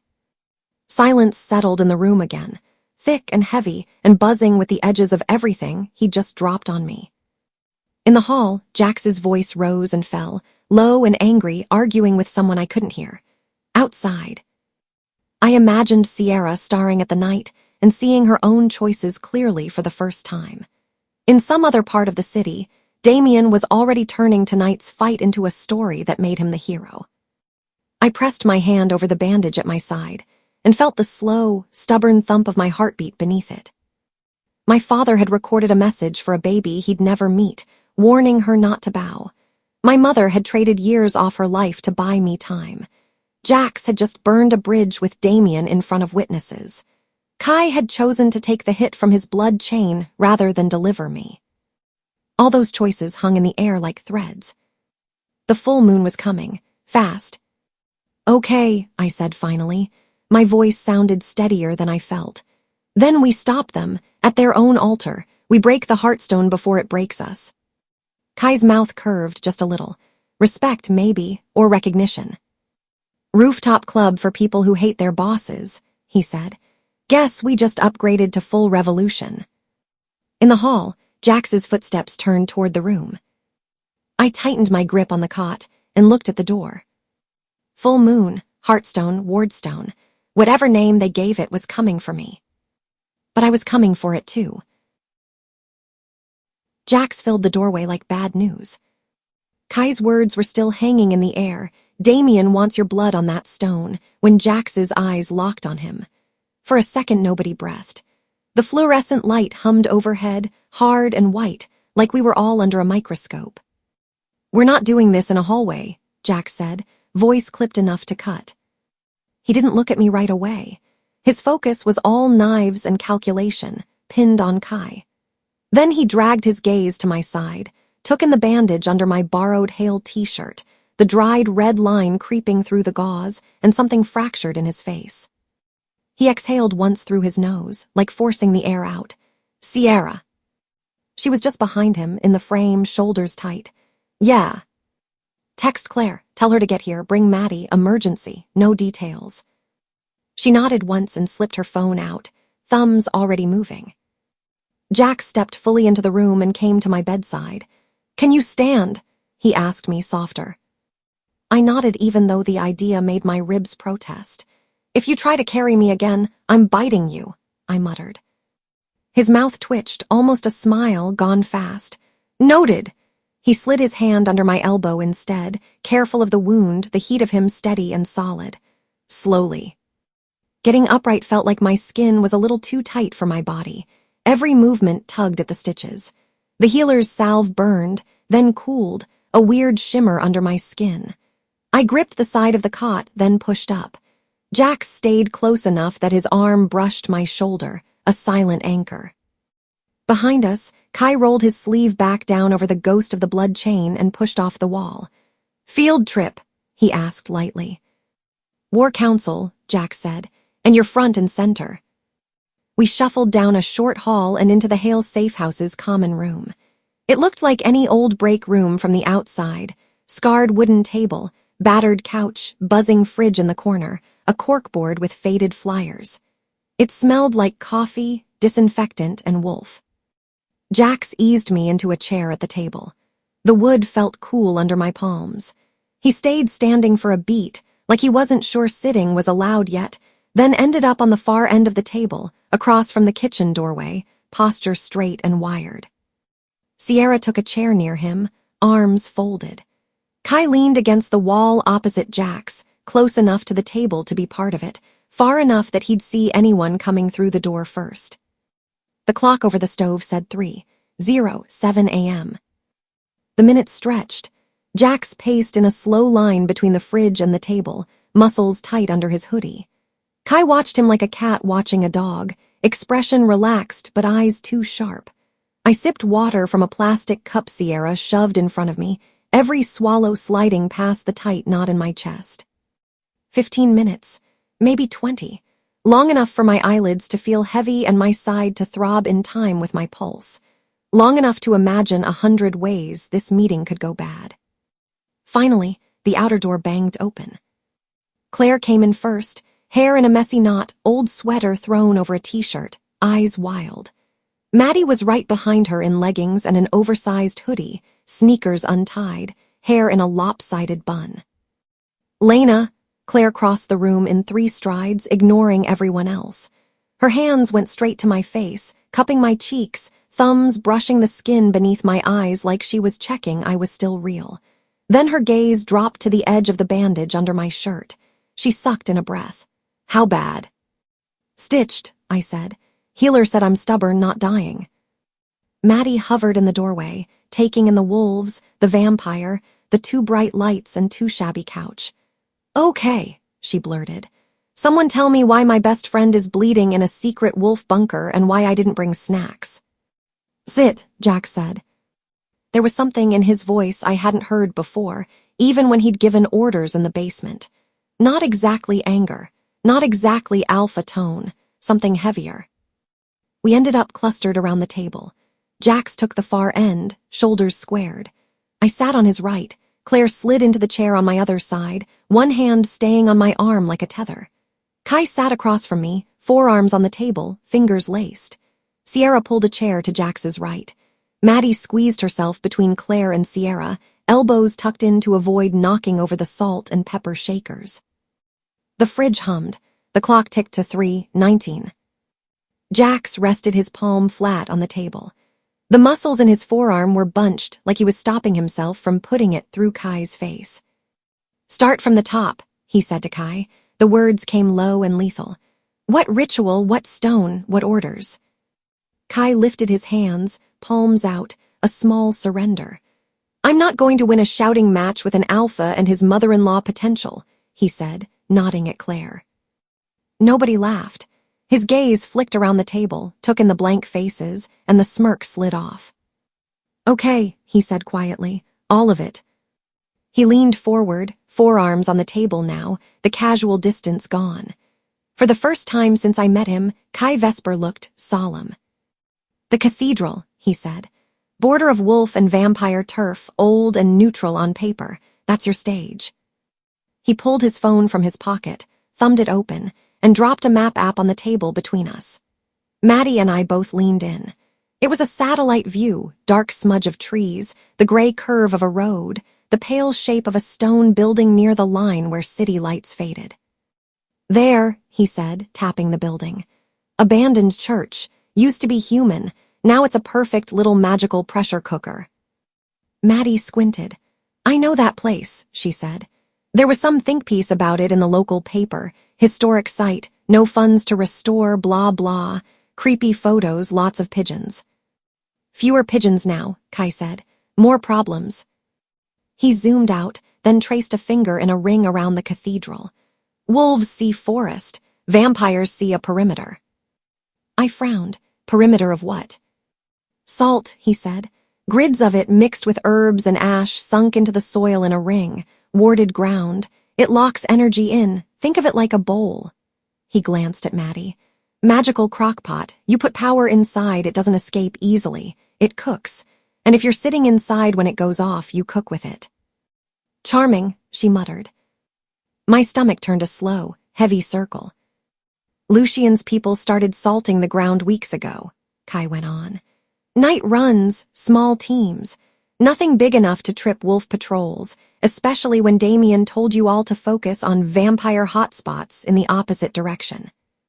Jax's jaw clenched. He didn't argue. He didn't have to. His silence said enough. Kai swiped to another set of photos, grainier, like they'd been taken at night. Stone markers half buried in dirt, each carved with sigils, clustered near the outer edge of the churchyard. "These aren't tourist features," he said. "We place them, channel stones. They pull power toward the center, toward the altar." He tapped the middle of the cathedral, "the drain in your crockpot." It felt like the air in the room thickened. "Under the altar," he said, eyes coming up to meet mine, "is the wardstone." The word sat in the middle of the table, like an invisible weight. My hand found the chain at my throat without me meaning to. "Dad called it the Heartstone," I said. My voice sounded weirdly small. "You and Damien keep calling it the Wardstone. Same cursed rock, different branding." Kai's mouth quirked in something that wasn't quite humor. "Pretty much," he said. Old slab of stone, carved to respond to your line. Ward blood, ward bonds. Damien didn't build it. He just spent years figuring out how to twist what it does. Ward, Claire repeated softly. Her fingers tightened on my forearm. Kai rolled his sleeve back again, exposing the faint, branching dark lines wrapped around his forearm like ivy burned into the skin. Maddie leaned in before catching herself. And him, Jack said. His voice was gravel. Lucien, Kai answered. He runs vampires the same way Damien wants to run wolves, with chains. He tapped his own arm. Blood chain, ritual he used when he made me second in command. His blood and mine layered with binding spells. When I obey, it's quiet. When I disobey, he shrugged one shoulder. Imagine every nerve lit up with acid, your muscles locking, lungs refusing to work. It doesn't kill me, just encourages good behavior. His eyes flicked to me. I've been feeding you crumbs because full rebellion gets me turned into fireworks. Claire sucked in a breath. And you still came tonight, she said. Turns out I'm not good at playing pet, Kai said, eyes dropping to the table. Damien and Lucien plan on making everyone else in this city better at it. Spell it out, Jack said. His knuckles were white on the edge of the table. What exactly happens at this cathedral? Kai exhaled slowly, then laid it out. All remaining alphas get invited to a unity ritual, he said. Official story, one last joint ceremony to purge vampires from the border and renew the non-aggression pacts. Damien gets to look like the hero who brought everyone back from the brink. Lucien gets all the most dangerous wolves in one place. He let that sink in. Once everyone's inside the circle, vampires stage an attack on cue. Panic, power flaring, a lot of noise. In that chaos, Damien brings you, his gaze landed on me, to the altar. Wardstone under the surface, ready and hungry. Your blood hits it. The channel stones do their job. Salt ring keeps everything contained. I could almost see it. The old stone, cold and waiting, the dark lines carved into it, the press of bodies around me. And Damien, I asked. Makes a speech, Kai said dryly. Because he loves speeches. Then he channels. The Wardstone amplifies him. Instead of strengthening bonds for protection like it was designed, he flips it. Bindings for obedience, all wired through your blood. Every wolf in the circle, and by extension in the packs linked to them, gets a leash that runs straight back to him. Orders can't cross it without ripping them apart. He becomes the only alpha who matters. Maddie's face had gone white. She shook her head. That's some next-level cult horror movie. Mind control and fake exorcisms in one package. Sierra looked like someone had swapped her lungs for rocks. He'd leash us, she said harshly. Like pets, he'd leash Jax. And my father, Jax said quietly. If he still goes, if we don't stop him. My pulse thudded in my ears. And me, I said, because someone had to say it. If it works, it leashes me too. Kai's eyes softened just for a second. He thinks so, he said. He's betting everything on it. Claire's grip on my arm tightened enough to hurt. He needs her alive, she said, for this. Exactly, Kai replied. He can't do this with any random wolf. The thing is keyed to ward blood. Without her, it's just a very moody piece of rock and a lot of wasted herbs. So I'm the key, I said. The words tasted like iron. Cool. And maybe the lockpick, Maddie muttered. Her voice trembled, but she didn't look away. Claire stared at the map, at the little digital cathedral with its tiny gray roof. The color had drained from her face. Then, without a word, she pushed her chair back and stood up. Mom, I said. She went to the bag she'd dropped when she rushed in. Her hands shook as she fumbled the zipper open. When she came back to the table, she was holding the wooden box. The same one that had sat on our coffee table days ago. Its edges worn smooth by years of being moved and hidden and moved again. She set it down between the map and Kai's phone and flipped the lid. Inside were the familiar photographs. My dad smiling in a flannel shirt, wolves in human skin around a bonfire, younger versions of people I'd never met, and things I hadn't seen yet. An old leather journal, corners frayed. A folded sheet of parchment gone yellow at the edges. I was hoping I'd never have to read some of this out loud, Claire said. Her voice was rough. but hopping got us here. She lifted the journal and opened it to a page marked with a strip of cloth. My father's handwriting crawled across the paper in looping lines, messy but intense. She didn't read it word for word, just scanned and translated in her own voice. Elias wrote about Damien, she said, not just as Damien Ward. His full family name is Wardlow. That branch comes off the original Ward line a few generations back. Her eyes flicked to me. He's your father's cousin, Ward blood, same root, twisted branch. Wardlow. The names slotted together in my head with a horrible click. Heartstone, Wardstone, I said under my breath. Same cursed rock, same cursed family. Claire set the journal down and picked up the folded parchment. The paper crinkled like it didn't like being handled.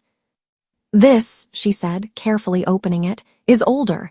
Your grandmother kept it hidden. She gave it to Elias when he took the alpha seat. He showed me once. I memorized more than I wanted to. The parchment held faded ink and sigils, a few names in handwriting that looked like it belonged in some museum in England, not on our kitchen table. At the bottom, in thicker strokes, were signatures. Wardlow. When the first Ward split into Ward and Wardlow branches, Claire said, they didn't just argue and move to opposite sides of the city. They made a blood oath. Magic in it, not just words. She touched one of the symbols with the tip of her finger. The clause that matters now, no deliberate killing of a close blood relative within the line, Ward or Wardlow. If one relative murders another under the oath, the magic rebounds. Physical, mental, sometimes fatal. Maddie frowned. Like magical karma. Like magical landmines, Claire said. She looked at me. That's part of why Damien never came for you himself. He can maneuver, threaten, use other people. But if he walks up and knifes you in an alley, the oath chews through him too. He's trying to avoid that. It fit. The way he'd always had a wolf or a vampire or a camera between us. The way he'd stood in my living room and talked about family, even as he tried to pull my strings. He needs you alive for the ritual, Claire went on. He needs your blood on that stone. He needs distance from direct harm. That's why it's always wolves scaring you, vampires attacking around you, deals and suggestions and pressure. Her mouth twisted. He's keeping his own hands as clean as he can while he burns everyone else. And the Wardstone? I asked. My voice sounded steady. Inside, my wolf was packing, teeth bared. Claire took a breath. Elias told me what it was for before everything went to hell, she said. The Wardstone, Heartstone, whatever you want to call it, was created when packs were being hunted, before there were council rules and shaky treaties. It wasn't built to enslave anyone. It was built to protect. She gestured at Kai's map with a sharp flick of her fingers. When used correctly, with the right alpha and the right intent, it amplifies the alpha's instinct to defend their people. It strengthens bonds so wolves can move like one body when they're under siege. It creates a kind of shield, a network of protection. It responds strongest to the truest air. Her eyes landed on me. Right now, she said quietly, that's you. A weird, hot cold washed through me. All the nights I'd thought my body was wrong. All the mornings I'd woken from running dreams with my lungs burning and my legs aching. Every time Damien had looked at me like a puzzle piece, he was entitled to snap into place. I'd been seeing myself as the weapon he wanted. I hadn't let myself fully consider that the same thing he wanted to twist was also the one thing that could undo him. How do you twist protection into control? Maddie asked, voice small. Claire's gaze swung to Kai. He cleared his throat. By corrupting everything around it, he said. Salt circle locking the energy. Channel stones to funnel it. A ritual designed around obedience instead of shelter. Damien forces his will down through the Wardstone. Lucian keeps the vampires circling to make sure nobody interrupts. They flip the purpose. You get chains instead of shields. And Lucian likes this plan because chained alphas don't bite back, Sierra said, disgust bleeding through her voice. Kai nodded. He thinks he'll be able to lean on Damien afterwards. Personally, I think they'll end up ripping each other's heads off, but that's not our problem if we're dead or leashed. So it's not just about him putting chains on everyone, Maddie said. Her fingers worried the edge of her coffee cup. It's about you, she looked at me, having the one key that can break them. The words landed in my chest and stayed there, echoing. Key, lockpick, target, choice. My wolf went very still inside me, like it understood something my brain was still scrambling to name. By the time the fridge kicked on again, the clock over the stove was creeping toward 4:30. We shifted from horror story to what the hell do we do about it? Jax tugged the city map closer, flattened it across the table, and anchored the corners with salt shakers and a chipped mug. Sierra stood to get a better view. Kai rotated his phone so the cathedral overlay lined up. East side, Jax said, tapping our territory. My pack goes in as ordered. If we refuse the summon outright, Damien knows we're onto him. If we go, we walk into his kill box. We make it not his kill box, Sierra said. How? Claire asked. We can't just not go, they'll come to us. We split roles, Kai said. You've got wolves. I've got vampires. Some of them love Lucian's boot on their neck. Some don't. If I can position a few who are more interested in survival than loyalty near the salt lines and the channel stones, maybe we can break the circle at the right moment. Which breaks the crockpot, Maddie said. Exactly, Kai replied. You disrupt the salt and the channelers, the energy doesn't lock in as neatly. Damien's spell misfires. Maybe it hits back, maybe it fizzles. Either way, he doesn't get the perfect leash he wants. And the alphas? I asked. We can't just have them all there, waiting to be collateral damage in a magical blowout. Jax's fingers traced routes on the map. We need to warn the ones who will actually listen without running straight to Damien, he said. My father, his jaw tightened. I don't know which way he goes if he thinks defying Damien means losing what's left of our pack. You warn him anyway, Claire said, surprisingly sharp. Let him live with whatever choice he makes. He nodded once, short. I can reach Riker's second, he added. Monroe's replacement. A few others, low-level but loyal. If Sierra picks up any rumblings in interpack channels, we know who's being pulled in early. Sierra's shoulders squared. I can listen, she said. He still trusts me, for now. Maddie had her phone out again, fingers flying. I'm pulling everything on that cathedral, she said. There were old photos, some blog posts, maybe blueprints if the city ever tried to renovate. If I can find layouts, we can mark potential choke points, entrances, places they might hide extra fun surprises. Please define fun, I muttered. Definition TBD, she shot back, though her voice was tight. But if Damien's using public history to hide private horror, I want a copy. Voices rose and overlapped. Jax caught my eye sometimes when he pointed at routes on the map, checking that I was still with him. Kai dropped in dry comments. That corridor's a great place to funnel panicking alphas, or Lucian will station at least 2 heavy hitters by any stained glass big enough to throw someone through. But the humor was thinner than usual. Claire watched, quiet and sharp, one hand wrapped around her mug, the other resting on my knee under the table. I tried to follow all of it, the paths, the contingency plans, the lists of names, but my body had its own agenda. My side throbbed with each heartbeat. The room tipped once, just a little, then righted itself. The next time my vision blurred, Claire noticed. Enough, she said, slicing through the conversation. She's bleeding and she's been awake for how many hours now? I had to think about it. Since the parking lot, I said. So, a lot. Strategy doesn't matter if the key player passes out tomorrow, she said. We rest now. We plan more when the sun's up. I can keep going, I started. Jax leaned his knuckles on the table and looked at me properly. You can, he said, but you shouldn't. Some of the pure hard edge in his voice softened. We've got a day, barely. We're not wasting it, but we're also not breaking you before we even hit the cathedral. Wow, Maddie said. Look at us. Functional War Council knowing when to call a timeout. I'm weirdly proud. Jax scrubbed a hand over his face, then nodded. We've got spare rooms upstairs, he said. This place is old pack property. No humans wander in, you 3. He flicked his gaze toward me, Claire, Maddie. Take the bedrooms. We'll rotate patrols. Sierra snorted softly. You mean you and I will pace in circles while Vesper broods on the roof? Kai raised 2 fingers. As a vampire, staying on watch all day is actually in my job description, he said. Not sure about brooding, but I'll give it a shot. Claire stood, the lines of exhaustion in her face deepening now that the immediate crisis of, is my kid dying, had abated a few inches. I'm not leaving her, wherever she sleeps, she said. Wouldn't dare suggest it, Jax replied. Maddie slid out of her chair and wrapped her arms around me carefully, mindful of my side. I leaned into her warmth, the smell of coffee and vanilla shampoo and cheap laundry detergent. We're not dying, she whispered in my ear. I bought new nail polish last week. It deserves an audience. A laugh hiccuped out of me. Morbid motivation, I murmured.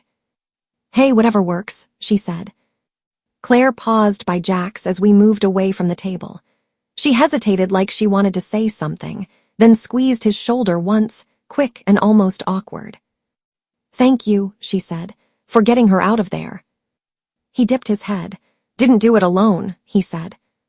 Her mouth tightened. You made the choice anyway, she answered. That matters. Sierra drifted toward the hallway, chewing at her lip. Kai lingered near the doorway, watching me with an unreadable expression until I met his eyes. Then he looked away and headed for the stairwell. When I pushed myself up from the chair, pain flared along my ribs and I sucked in a breath. Jax was suddenly there at my side again, hand light at my elbow, matching his pace to mine as we headed for the narrow stairs. I felt his gaze on my back and Kai's on my profile. The triangle between us hummed, messy and tight, and impossible to untangle tonight. Upstairs, the hallway was narrow and dim, the carpet worn. A small window at the far end showed the faint smear of gray on the horizon. Claire ducked into the first room to yank blankets into order. Maddie slipped past us into the second, muttering something about claiming the side of the bed farthest from the window in case any weird moonlight nonsense tried to sneak in. I lingered outside the door, hand braced on the frame, breathing around the ache in my side. Footsteps creaked on the stairs behind me. Jax came up rubbing the back of his neck, hoodie hanging open, fatigue etched under his eyes. He stopped when he saw me alone. You should be lying down, he said. You should be too, I shot back. You look like you lost a fight with a truck. He huffed out a short, disbelieving laugh. Feels accurate. The air between us shifted. The brief flicker of humor faded. He stepped a little closer, gaze dropping to the edge of my bandage, then back up to my eyes. About tonight, he said. I felt myself brace. The part of me that had grown up flinching at raised voices, at slamming doors, at anything that smelled like anger, braced for blame, for orders, for this was your fault. He didn't give me any of that. I knew Damien was dangerous, he said instead. I knew he liked control. I didn't know he wanted to turn you into a leash for the whole city. His jaw flexed. I should have seen the pattern sooner. I should have cut him off earlier. I kept thinking I could hold the line, keep my pack safe, pay a smaller cost instead of a bigger one. And now. He trailed off, as if there weren't words for the rest. You were trying to keep your people alive, I said. My voice came out quieter than I meant it to. Fear makes you choose weird compromises. You're not the only one who's done that. He looked down the hallway, back toward the stairs, then back at me. Lena, he said, He stopped. I watched his throat work, his fingers flexing on the banister. For a second, he looked almost young, under the alpha mantle and the history and the anger. Just a guy in a hallway trying to figure out how to say something he'd never said before. I'm in love with you, he said. No dramatics, no flourish, just dropped into the space between us like a stone into a pool. My heart stuttered. Heat raced up my neck. My wolf stilled, then leaned forward, ears up.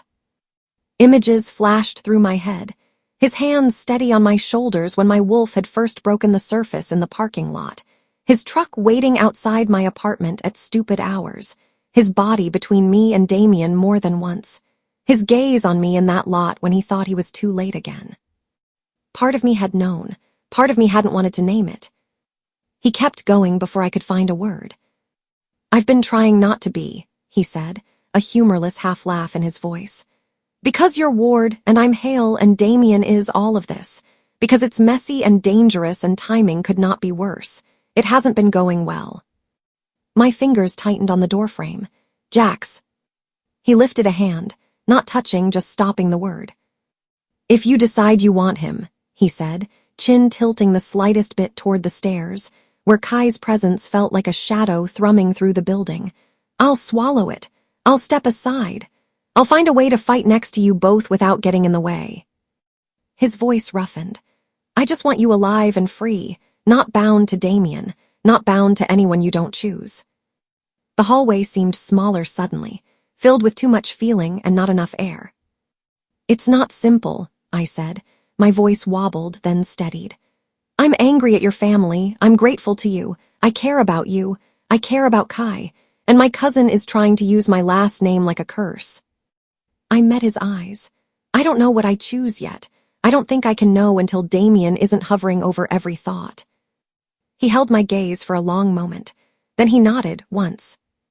Then we kill him first, he said. You decide later. A laugh broke out of me, half hysterical, half relieved. No pressure, I said. Exactly, he answered. He reached up, slow enough that I could have stepped back. I didn't. His fingers brushed a piece of hair away from my face and tucked it behind my ear. They lingered for half a heartbeat against my skin. Warm, solid, comfort and trouble in the same touch. Sleep, he said, voice soft. I'll be downstairs, nothing gets past me tonight. The scary part was how much I believed that, how much I wanted to. Okay, I whispered. I slipped into the room. Claire was already half asleep on top of the covers, one arm thrown over her eyes. I crawled onto the bed carefully, easing onto my uninjured side. As my head hit the pillow, the muffled rhythm of Jax's footsteps receded down the stairs. The last thing I saw before sleep dragged me under was the faint gray light seeping through the curtains, and the ghost of a full moon farther than I wanted it to be. Daylight woke me. Pale strips of it slid around the edges of the curtains and laid bars across the ceiling. My side ached, but less like an open wound, more like a bruised memory. Claire was still next to me, on top of the covers, one arm draped loosely over my legs. A little line of drool had dried at the corner of her mouth. The sight made something in my chest unclench. I carefully lifted her arm, slid out from under it, and swung my legs over the edge of the bed. Sitting up made the bandage pull and my wolf grumble, but it was manageable. I pulled on jeans and the loose hoodie Jax's healer had found for me, the fabric soft enough not to rub. The pendant lay cool and flat against my sternum. I palmed it once, then let the hoodie fall over it. The hallway outside was quiet. Someone had left a mug on the floor by the stair top, half empty and cold. I picked it up on instinct, mom reflex from being the kid who couldn't stand clutter, and carried it down. The kitchen smelled like coffee, and toasted bread and wolf. Maddie was at the table, hair in a messy bun, fingers scrolling her phone. Sierra leaned over the map spread out again, dark circles under her eyes. Kai sat on the counter, long legs dangling, balancing a mug in his hand like it was a stage prop. He looked exactly as alert as he had at 3 a.m. Vampire perks. Morning, wolf royalty, Maddie said, looking up. Coffee. Please, I said, voice still rough. Jax was by the sink, rinsing a plate. He turned when I came in. For a heartbeat, all the noise in the room seemed to drop away. His eyes softened, just a fraction, then he went back to stacking dishes like he hadn't said anything earth-shifting in the hallway a few hours ago. Kai lifted his mug in a little salute. Nice of you to join the apocalypse planning, he said. Wouldn't want to miss the snacks, I answered. Maddie shoved a mug toward me and poured coffee, then slid a plate with toast across. Eat, she ordered. You're the key needs carbs. I took a sip of coffee, burned my tongue, didn't care, and bit into the toast. The normal gesture of chewing while a vampire and 3 werewolves watched me was almost funny. Any dreams? Maddie asked casually. Just weird forest stuff, I lied. I wasn't getting into flashes of stone altars and blood in Damien's eyes. Jax's phone buzzed. He glanced at the screen. "East Side Patrol," he said to Sierra. "They saw some of Damien's wolves sniffing around the old rail line, testing lines, probably." "Go," Sierra said, scooping up a notebook. "I'll bring the map." They drifted toward the front room, voices lowering as they slipped into pack logistics. Maddie swore softly, realized her laptop charger was still upstairs, and bolted, calling over her shoulder that if anyone touched her browser tabs, she'd haunt us. That left me and Kai and the hum of the fridge. He hopped off the counter, mug dangling from his fingers. His eyes tracked Jax's retreat and Maddie's flight, then slid back to me. "Before your guard dogs come back," he said quietly, "can I steal you for 5 minutes?" I raised an eyebrow. "Depends. Are you planning to sell me to the highest-bidding cult leader?" "Not today," he said. He tilted his head toward the back door. "Too many ears in here." Curiosity and my wolf both leaned toward yes. I set my mug down and followed him. The back step opened into a narrow strip of concrete and patchy dirt behind the building. A chain-link fence separated the lot from an alley lined with dumpsters. The air smelled like oil, damp pavement, and a faint hint of pine drifting in from somewhere distant. Kai leaned against the brick wall, one boot propped, the sun edging his hair in pale light. He squinted up at the sky briefly and then looked at me. I sat on the concrete step, careful not to pull my side too much. "You didn't have to move last night," he said. "You didn't have to pull me out of a parking lot or a warehouse or the campus fight," I pointed out. "We're past have to." He snorted softly. "Yeah, but I usually do it from a safe, sarcastic distance." His gaze dropped to my bandage, then came back up. "Watching you step in front of a wolf my size was not on my bingo card." I shrugged, then winced. "You looked like you were about to get your throat remodeled. My wolf didn't exactly check a pro-con list." He tipped his head back, looked at the thin strip of sky, exhaled. When he looked at me again, some of the perpetual smirk had worn off. "I am not cut out for normal," he said, in case that wasn't obvious. "Really?" I deadpanned. "I thought you were going to invite me to brunch." He huffed a laugh. "I can't sit in sunlight without feeling like my skin is wrong," he went on. "I don't age right. My diet is not cute." He lifted the hand holding the mug, the hint of self-disgust shadowing his eyes. "My family is a walking red flag, and you are, inconveniently, someone I keep wanting to see alive." Heat prickled the back of my neck. He shrugged one shoulder. "For me, that's about as close to a love poem as you're going to get." I barked out a laugh that caught somewhere near my ribs. "You're terrible at this," I said softly. "Romance?" he asked. "Yeah, I told you, terrible boyfriend material." He took a small step closer, but not enough to crowd me. The distance between us felt very deliberate. "Jax is stable," he said, like it physically hurt him to admit it. "Sunrise guy, pack, roots, community center gift baskets. I'm midnight with teeth and bad habits." I thought of Jax's hand tucking hair behind my ear, of Kai's fingers on my shoulder in the dark watching Damien's wolves circle. Sunrise, midnight, both terrifying in different ways. "If you choose him," Kai said, "I'll live, probably literally. Lucien might actually kill me if you chose me. His investment loses value if I grow a conscience and a girlfriend." "You think very highly of yourself," I murmured. He smiled, quick and bitter, then let it drop. "Either way," he said, "I'm in this fight, not for Damien, not for Lucien, for you, because I want to see you walk away from that cathedral, preferably with all your original parts." I stared at him, at the faint lines of the blood chain under his skin, at the way he hid every vulnerable thing under jokes and swagger. "I don't know what I choose yet," I said honestly, "but I know I don't want you dead either." He tipped his head, eyes narrowing faintly. "Careful," he said. "Sounds dangerously close to feelings." "Don't get used to it," I shot back, but my voice was softer than my words. The back door creaked open. Jack stepped out, phone in his hand, scanning the alley in a quick sweep. His gaze landed on me, then on Kai, then on the distance between us. Kai lifted his free hand. Relax, Hale, he said. I'm just telling your almost girlfriend I'm not here to stab her in the back. Jax's jaw tightened. Funny, he said. That's exactly what Lucien expects you to do.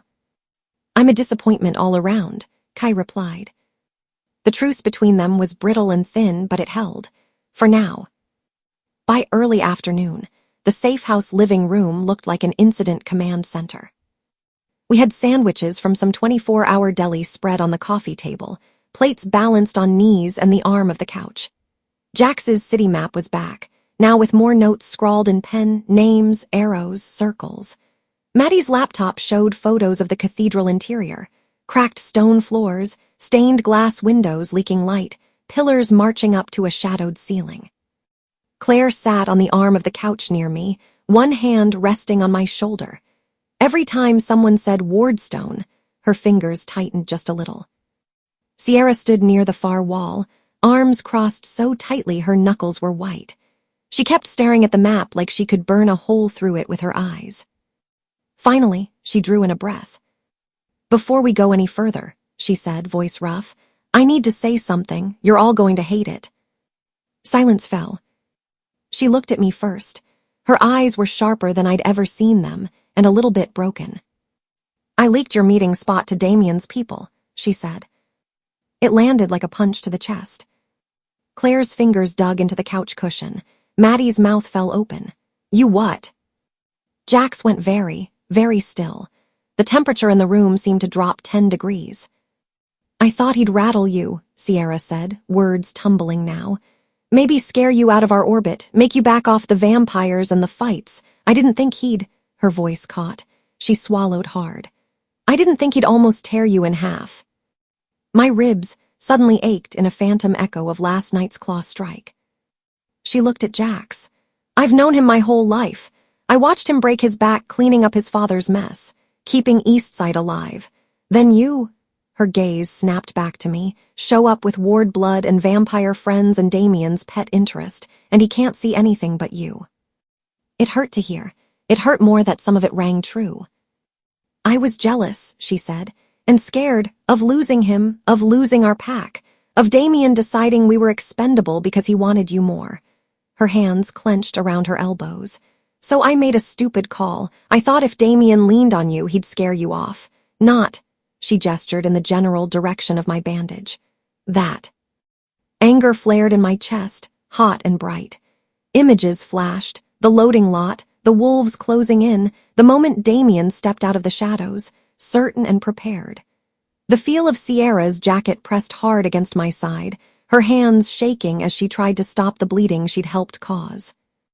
You almost got me killed, I said, my voice shook. I didn't hide it. I know, she said. Her eyes were shining, but she didn't look away. Claire looked like she wanted to rip Sierra's throat out. Maddie looked like she might help. I should throw you out of my pack for this, Jax said. His voice was low, controlled in a way that was scarier than any shout. Sierra's chin lifted, but her shoulders curled inward. I know, she replied quietly. She took a breath. So here's how I make it right, she said. Damien still thinks I'm just Hale's obedient beta who respects his authority.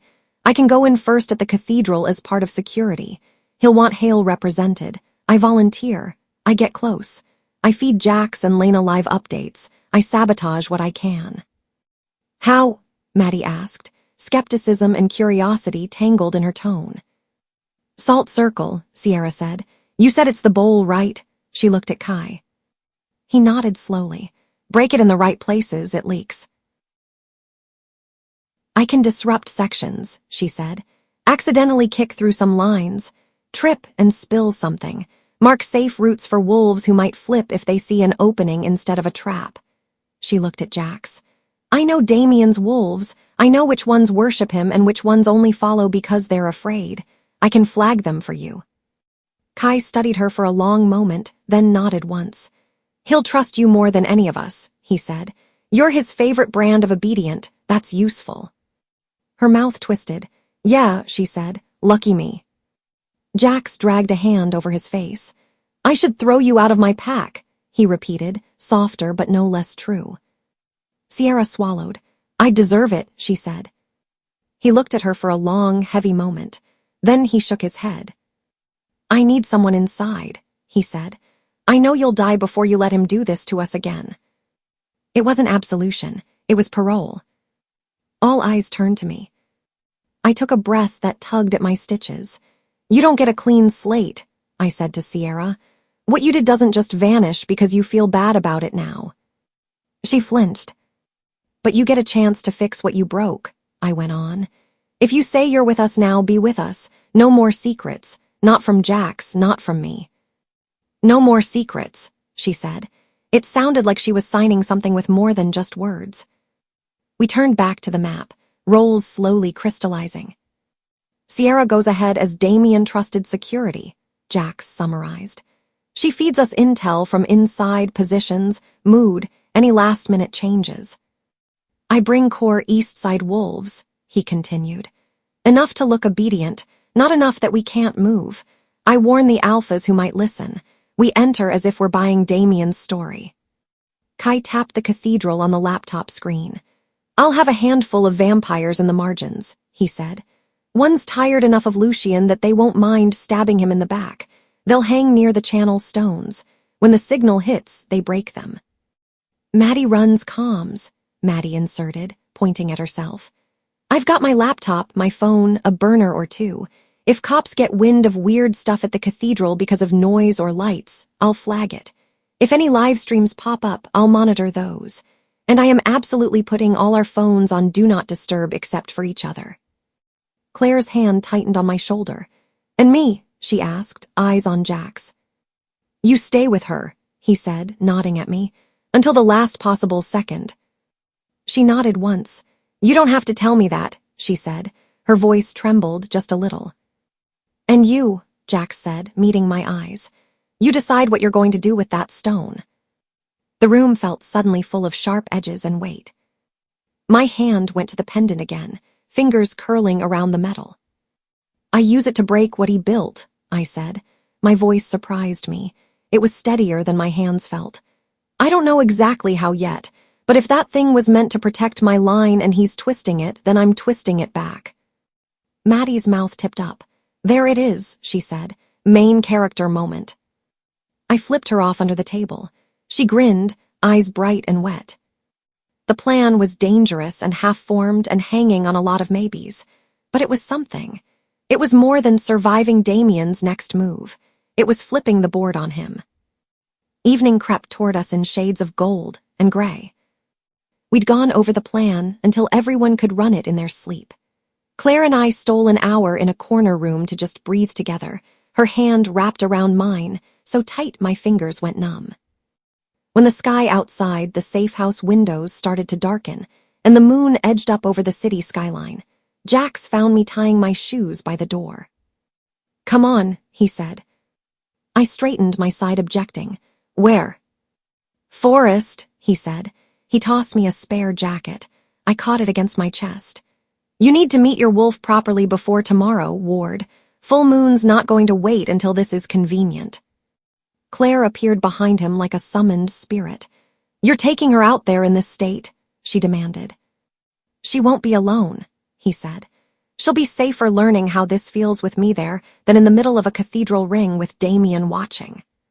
Claire's mouth pressed into a thin line. Her eyes came to me. "If anything feels wrong, you call," she said. "If you feel stuck, if you feel like you're losing yourself." "I'll be there," Jax said. "I won't let her get lost." "And me," another voice added. Kai leaned against the opposite wall, hands in his jacket pockets. "Someone has to play spotter. If Damien's wolves or Lucian's pets are sniffing around, I'd rather know before they crash your transformation party." Maddie popped up from behind the couch, waving her phone. "I will be here, refreshing news feeds and texting you slightly unhelpful motivational memes," she said. "Also, no eating hikers." "I'll try," I said. We left to a chorus of warnings and half-jokes. Jax drove, Kai in the passenger seat, me in the back. The city slid by outside the window, murals and neon and old brick, the hum of traffic thinned by the closed windows. As we drove east, the buildings got shorter, the lights sparser. Trees started to push up between streetlights. The sky darkened to indigo, the moon climbing higher and brighter. My wolf pressed against my skin, restless, not panicked now, expectant. Jax turned onto a dirt road I hadn't realized was there, the tires crunching over gravel. He killed the headlights before they broke into the tree line. The forest breathed around us, leaf scent and damp earth, and 100 living things rustling in the undergrowth. The moon filtered through the branches in silver shards. We stepped out into the night. The cold nipped at my cheeks. Every scent felt sharper, like someone had turned up the contrast on the world. "You're not going into the woods alone your first full shift," Jax said. "I'll be with you, wolf form. If you bolt, I'll track you. If you lose control, I'll bring you back." Kai snorted softly. "I'll be the one not howling," he said. "I'll watch from the trees. If anything not on our team shows up, I'll deal with it." My fingers shook as I unzipped my hoodie. I carefully lifted it over my head, avoiding the bandage around my ribs. The air kissed my skin cold. "What if I can't change back?" I asked. Jack stepped closer. In the moonlight, his eyes caught a faint glow wolf just under the surface. "You will," he said. "Your wolf is you, not a prison, not a curse." "Worst case, you stay a wolf and bite Damien's face off," Kai added. "There are worse fates." I huffed out a nervous laugh.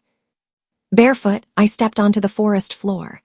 The ground was cold and rough under my feet, damp leaves and roots and little stones pressing into my skin.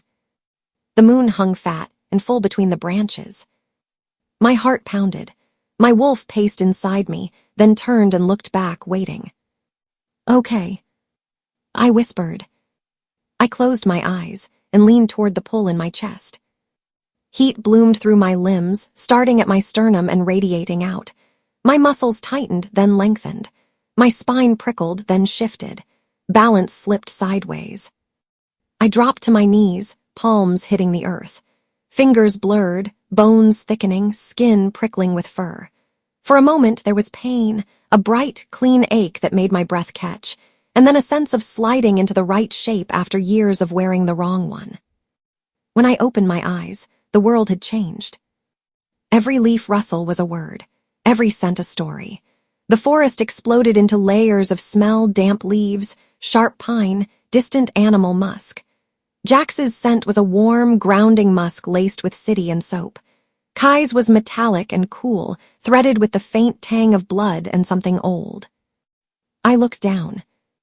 Paws, 4 of them, white-hashed fur with darker tips along my toes, strong legs. I shifted my weight experimentally and felt power coil under the surface, easy and precise. A low huff of breath sounded to my left. I turned my head. A large, dark wolf stepped out from behind a tree. Jax. His coat was almost black, a few lighter streaks along his shoulders. His eyes glowed amber in the moonlight, the same shape I'd seen in his human face. He approached slowly, head lowered, ears not quite flat. A greeting, not a challenge. I sniffed him. He smelled like Jax amplified, wolf and smoke, and the faint bite of the city he carried with him. Something in my chest unclenched. I butted my head lightly against his shoulder without really thinking about it. He huffed back, a wolf laugh, and nudged me toward the trees. We ran. The forest blurred around us in streaks of silver and shadow. My paws hit the ground with a rhythm that felt older than my bones. The ache of my bandage faded into the background, my body knitting around the new shape. Wind combed through my fur. The moon watched between the branches, approving. Sometimes Jax surged ahead, sometimes I did. We weaved between tree trunks, leapt over fallen logs. I didn't think about where my feet went. I just went. Above us, a darker shadow moved between the branches. Kai keeping pace in his own way. I caught glimpses of him, flashes of pale face, the swoop of a coat, a figure leaping from trunk to trunk with inhuman grace. Once, when I took a particularly clean jump over a stream, he whistled softly. My wolf preened a little. We slowed near a narrow creek. The water whispered over stones. Jax padded to the edge and looked down, then nudged me closer. I peered into the surface. A wolf stared back, white and ash fur, amber eyes. My pendant hung like a small dark shadow against my chest in the reflection, the chain buried in fur. For a second, fear flickered. What if I got stuck like this? What if this was what Damien wanted to own? Then my reflection tilted its head, the exact way I knew I did when something amused me. The wolf's ears flicked the way mine did when Maddie talked too fast. The eyes looking back weren't his. They were mine. My wolf and I breathed together. We circled back toward where the truck waited, the forest path starting to feel familiar. Time blurred into motion and breath and the steady drum of pause. In a small clearing, Jack slowed and stopped. He shook himself, then the air shimmered around him. We kept it tasteful. I looked away when bones cracked, turned my eyes to the trees until I heard fabric rustle and the sound of a zipper. "Your turn," he said a moment later. I padded to the center of the clearing and stood in a slant of moonlight. My heart thudded against my ribs. I thought about my fingers wrapped around a mug, about my own voice yelling at Damien in my living room, about Claire's hands on my face, about Maddie's laugh, about Jax's thumb brushing hair from my cheek, about Kai's crooked smirk on the safe house step. I thought about my name, Lena Ward. I reached for that and pulled. The sensations reversed. Bones tightened. Limbs shortened. My skin prickled as fur slid back into pores. There was a moment where everything felt too bright and raw and skinless. Then I was kneeling on damp grass, human again, hair wild around my face, chest heaving. Cold air hit my bare shoulders. I yelped. Jax's hoodie settled over me a second later, warm from his body. "Got you," he said. I shoved my arms into the sleeves and pulled it tight around me. My side twinged, but the bandage held. Kai dropped from a tree branch nearby, landing in a crouch. He straightened, dusted imaginary dirt from his jacket, and looked me over. "See," he said, 10 out of 10, would bet on you against any of Damien's dogs." I got my feet under me slowly. The world still felt sharp. My hearing hummed higher than usual. When I glanced at the truck, at the distant smear of city light over the trees, things had edges they hadn't before. I realized my eyes were still faintly glowing in the moonlight. I looked at Jax, at Kai, at the forest, at the direction I knew the cathedral sat somewhere in the distance, on the border between everything. "Okay," I said. My voice was tired and firm and mine. "We're done letting him write our story." I turned toward the faint glow of the city, toward the cathedral waiting like a shark under dark water. "We end it tomorrow." The first thing I noticed was how quiet the truck was. Not silent. The engine hummed under my feet. The radio on the dash crackled every few minutes with clipped directions from Damien's people, and the 2 hale wolves pinned on either side of me kept breathing slow and deep like they were trying very hard not to fidget. But for a vehicle full of wolves headed to a final purge, no one was talking.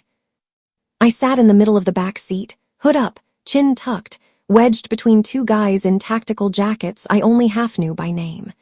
The fabric rasped against my arms when the truck bounced. Gauze crinkled under my clothes where the last fight had ripped me open. Every jolt tugged at the bandage on my side, a dull ache pulsing in time with the music of my heartbeat. Jax drove. I watched the back of his head over the edge of the seat.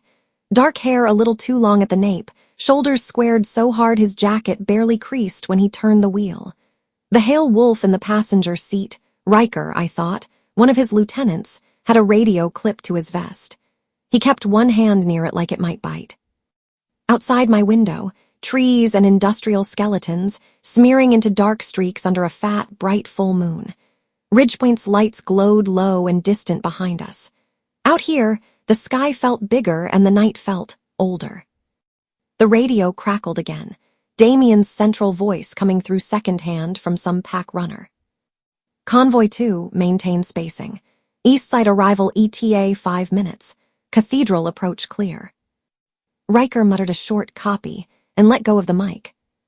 The wolf to my right shifted his weight, thigh bumping my leg. He didn't quite look at me, but his nostrils flared like he couldn't help trying to place me. Wolf, human, something in between, Ward and Hale and wild card. On my left, the other guy cleared his throat. then didn't say whatever he'd almost said. They both smelled like nerves under the clean clothes and faint pack scents. Jax wasn't the only one who knew this wasn't going to be a simple vampire hunt. Jax's fingers flexed on the steering wheel when the radio went quiet again. He held my gaze in the rearview mirror for half a second. "Last chance to turn around," he said, voice low enough that it was meant for me, not the whole truck. I snorted, the sound muffled by my hood. Pretty sure that expired a long time ago. The hale wolf to my right let out a breathy, startled laugh, like he hadn't expected me to have a sense of humor tonight. Some of the tension in the truck bled off with it. The road narrowed, pavement crumbling at the edges.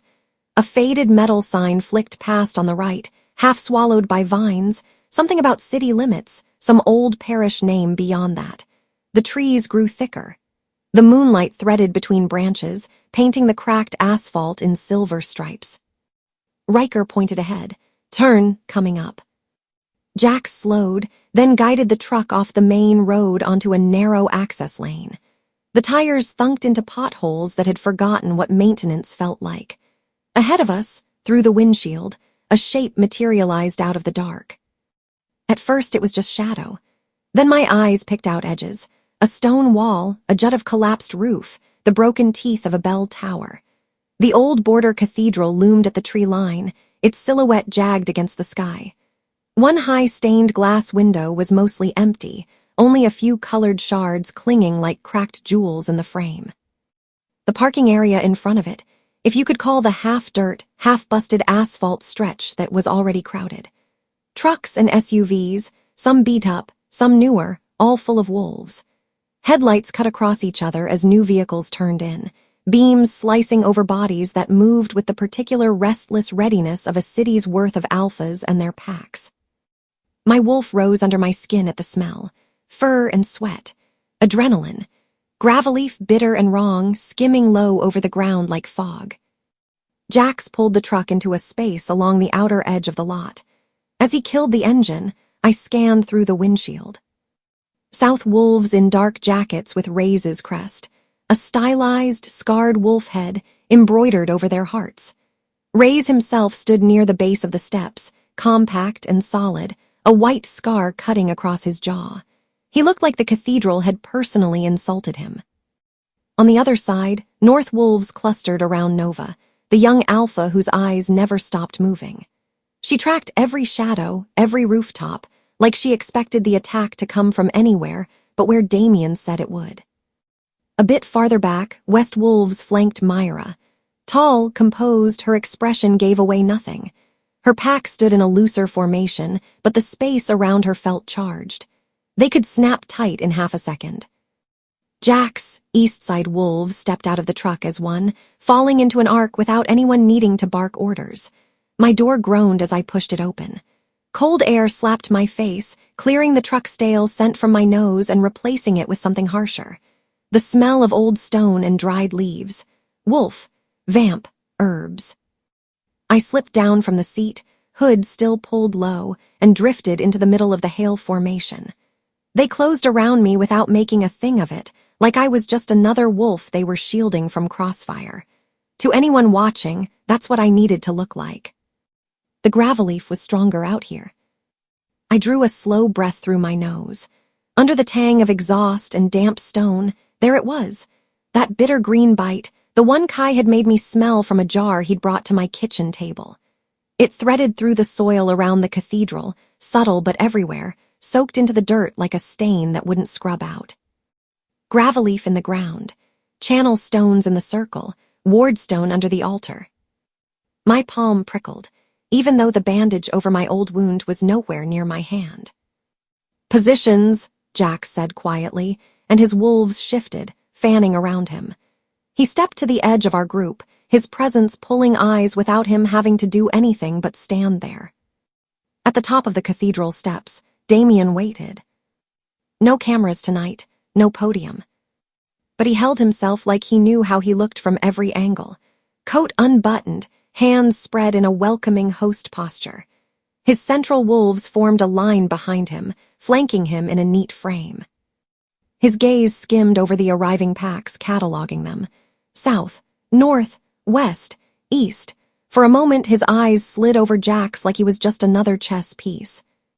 They snagged on me for a fraction of a second, then moved on, like I was nothing more than a hooded shadow in his enemy Alpha's line. Good, let him think that. Sierra wasn't with us.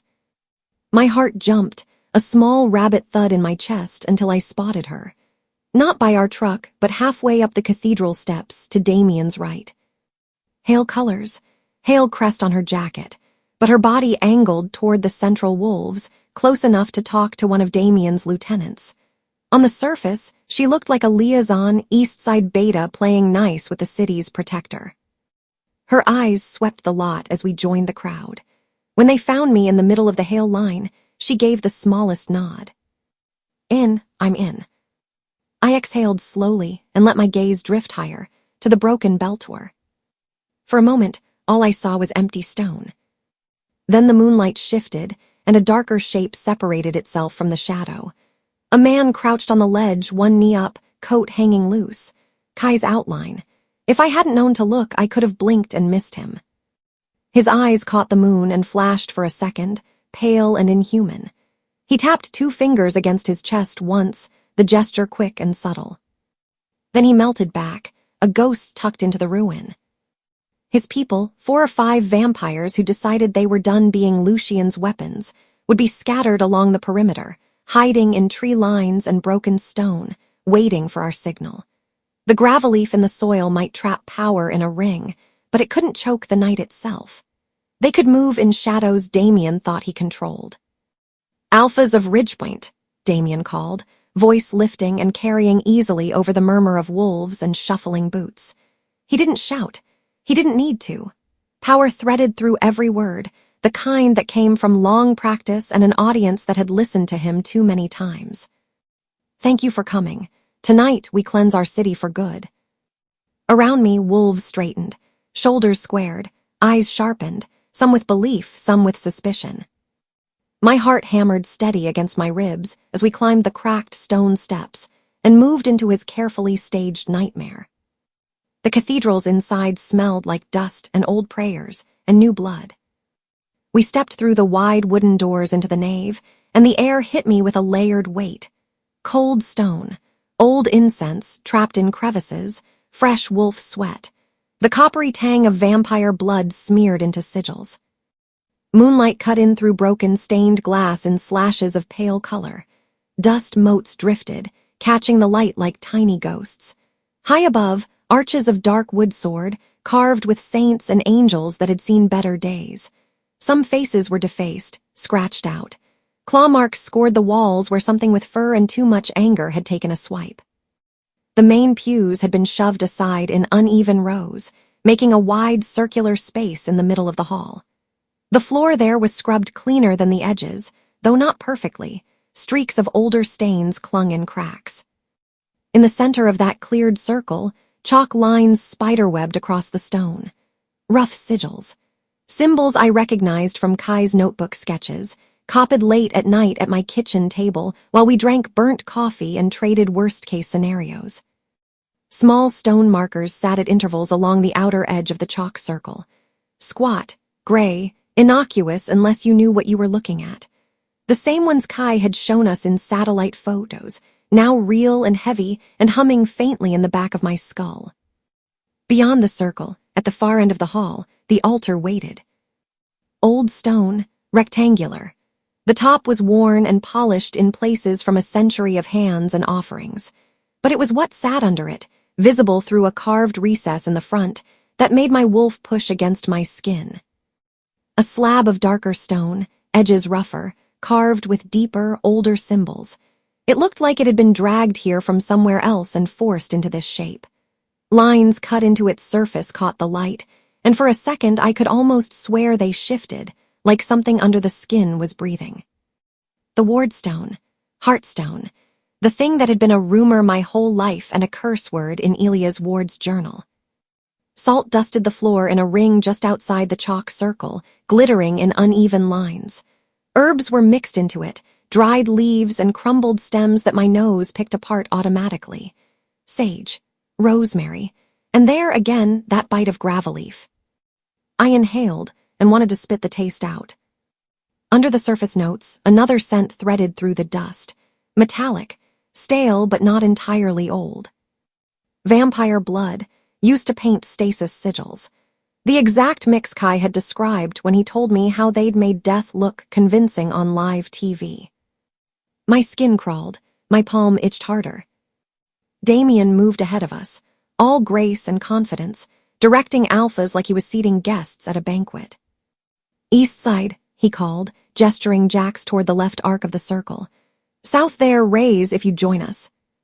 Rays took a position opposite Jax, his pack forming behind him, eyes narrowed and tracking every inch of the ritual layout like he didn't like being told where to stand in someone else's house. "North," Damien turned toward Nova. "You and your people here, west, opposite, will keep our fronts balanced." Nova and Myra exchanged a quick glance, then moved to their assigned edges of the circle. Their packs spread behind them, the air between them tense and wary. Damien stepped up near the altar, just shy of the steps, and spread his arms wide, central wolves forming a tight line at his back like altar boys in tactical gear. From our spot along the circle, I could see them clearly. I could also see the vampires stationed near the shadowed side doors. They weren't pretending to be priests of anything. Dark clothes, leather, hair tied back or falling loose. Their eyes caught the light, too pale or too dark. One leaned against the wall, hands tucked into his pockets, posture too casual for someone about to be hunted. They were perfectly placed for a staged ambush, close enough to reach the chalk circle in a few leaps, far enough in the shadows to look like they'd just broken in. Damien lifted his hands, and the room quieted. Even the shuffling feet and scuffs of claws on stone faded. "Too many lives have been lost in this war," he said, voice warm with practiced sorrow. "Too many packs broken. Too many of our young forced to grow up watching the news and wondering if they'll see their alpha's face among the fallen." Murmurs rippled through the wolves, heads bowed. Scars that matched his words tightened along jaws and throats. "We gave the vampires chance after chance to leave Ridgepoint," he went on. "Some did, some didn't. Lucian and his nest chose open defiance, chose blood, chose to keep feeding on our streets." He motioned toward the shadows where the vampires waited, as if they were the only ones responsible for every dead wolf and human. "Tonight is the last night we will be forced to react," Damien said. "Tonight we act, together, one pack, one city, one will." My wolf snarled quietly under my ribs. I could feel the wardstone humming at the corner of my awareness, like a low note struck under the floor, vibrating up into my bones. My palm, curled in my sleeve, tingled like something in the stone was reaching for me. "Lucian thinks he still has you divided," Damien said, gaze flicking from Rays to Nova to Myra to Jax. "North against south, west against east, old grudges, old fears. Tonight we show him he's wrong. Tonight we purge his corruption and seal our safety under one protector." He smiled then, the familiar press conference curve of his mouth, the one that had played well on every news station. Under my hood, I rolled my eyes. It came out as a slow blink, my throat tight. Every line sounded polished, like he'd practiced in mirrors and boardrooms, like he'd run it past human PR people and checked his tone against focus group graphs. Wolves around us shifted. Some nodded, hungry for something final to cling to. Some watched him with the flat eyes of people who had seen too much and didn't trust anyone who enjoyed a microphone this much. Damien's gaze skimmed along the hail line, as if he was just making sure everyone was paying attention. Then his eyes landed on me.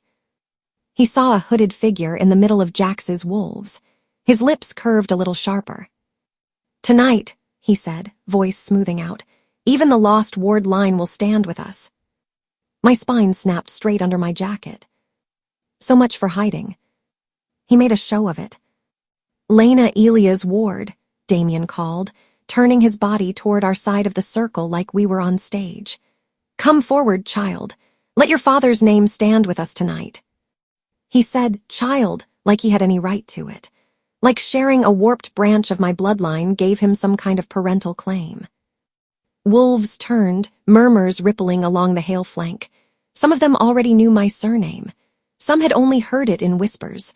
The fallen pack, the wiped-out line. The girl whose father had died on a camera. Beside me, Jax went still. His fingers brushed my sleeve, a light, instinctive catch. A question in that touch that translated without words, "Don't." My heart slammed once hard. Then I took a breath and stepped away from him. "You don't have to," he started under his breath. "I know," I cut in quietly. "I am anyway." Before anyone could actually grab me, I slipped out from the hail line and into the cleared space. The air felt colder without their bodies around me. The circle of chalk and salt and old stones loomed in front of me, the altar beyond it like a low, waiting beast. I reached up and shoved my hood back. Gasps rippled through some of the wolves nearest us when they saw my face. Elia's cheekbones, Claire's mouth, a line of ward blood that hadn't been completely erased after all. Damien's eyes flashed with satisfaction for half a second. He wanted this moment, the reveal, the piece of theater where he brought the last ward into the light and redeemed her. He thought he was calling me into his script. I walked straight across his chalk lines, without waiting for his cue. The sigils tingled under my boots, a faint static that crawled up the soles of my feet. The stone markers around the circle hummed like muted tuning forks. Every step closer to the altar wound, something tighter in my chest. Up close, the wardstone's pull was a physical thing. It felt like a magnet under the skin of the world, tugging at whatever in me answered to that name. My blood. My wolf. The part of me that had always felt a little out of phase with regular human days in coffee shops and office hours. I put one foot on the first step of the altar and felt my pulse sink with a deeper rhythm thrumming up through the stone. Damien moved to follow, the host guiding the honored guest up to the podium. "Tonight," he began, raising his voice again, "we restore the honor of the Ward bloodline and unite under one protect." I cut him off. "Yeah," I said, "about that."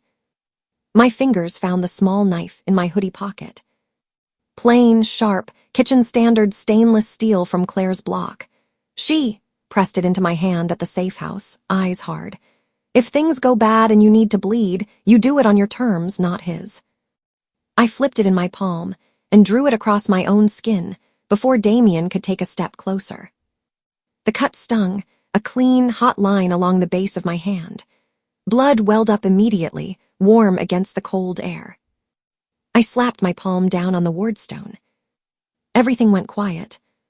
Not in the cathedral, wolves still breathed, vampires still shifted in shadows. Somewhere someone coughed. Damien said my name again, low and sharp. But under all of that, for 1 second, the other noise cut out. There was only the stone. It hummed under my skin, a deep, resonant vibration that started in my palm and radiated up my arm, through my ribs, into my spine. The carvings under my hand felt like they shifted, the lines rearranging themselves to meet my fingers. Light pushed up through the cracks. Not bright, not obvious. Just a faint amber glow leaking into the edges of my vision, seeping from the carved lines where my blood sank in. Most wolves would only see a shimmer, a trick of the moonlight. But I felt it. The stone recognizing me. For a heartbeat, something brushed my mind. Not words, not clear images, just impressions. Moonlight slanting through trees on ground that wasn't this cathedral. A howl echoing off hills. The heartbeat of a pack moving as one unit through snow. A woman's hand with my skin coloring pressed to this same stone decades ago, in a different place, under a different sky. "Home," my wolf whispered, startled. "Not this building, not this man. The line, the bond." All of it flickered through and was gone, leaving me breathing hard and gripping the edge of the altar like I'd just ridden a wave that could have tossed me. Down on the main floor, a few alphas shifted uneasily. Ray's frowned, one hand rubbing absently at his chest like he felt a drumbeat under it. Nova shook her shoulders once, as if shaking off static. Myra's gaze sharpened, her expression finally cracking enough for a hint of curiosity. Jax's eyes were locked on my hand. Even from where I stood, I could feel his wolf reacting to the stone's pulse, hackles up somewhere inside his bones. Damien's face tightened. This was not how he'd wanted it. He'd planned to bring me up, arrange my hands, drip my blood in a carefully controlled pattern on his schedule. A puppet, blood and stone under his direction. Instead, the wardstone had already answered to me. He forced a smile, the expression sitting wrong now and not quite reaching his eyes. "Good," he said, voice clipped but projecting. "The ward line claims its place. Now we seal our safety." But he was already half a beat behind. The order of things had shifted. The line between us and the stone had been drawn without him. I lifted my hand slightly, leaving a smeared print of dark red across a symbol carved into the front of the stone. It looked disturbingly like a fingerprint marking a contract. "You're mine before you're his," I thought, not sure if I was talking to the stone, to whatever ward ancestor had dreamed this nightmare up, or to the city itself. Remember that. The wardstone hummed again, like it heard me. Damien spun, toward the side doors with a predator's grace. "Tonight," he shouted, "we end Lucian's nest once and for all. Wolves hold the circle. Let them come." His central wolves snapped into tighter formation immediately, bodies bristling along the chalk lines, ready to be the dam that held back the enemy. The side doors at the far end slammed open. Vampires spilled through, fangs bared, eyes glowing in the half-light.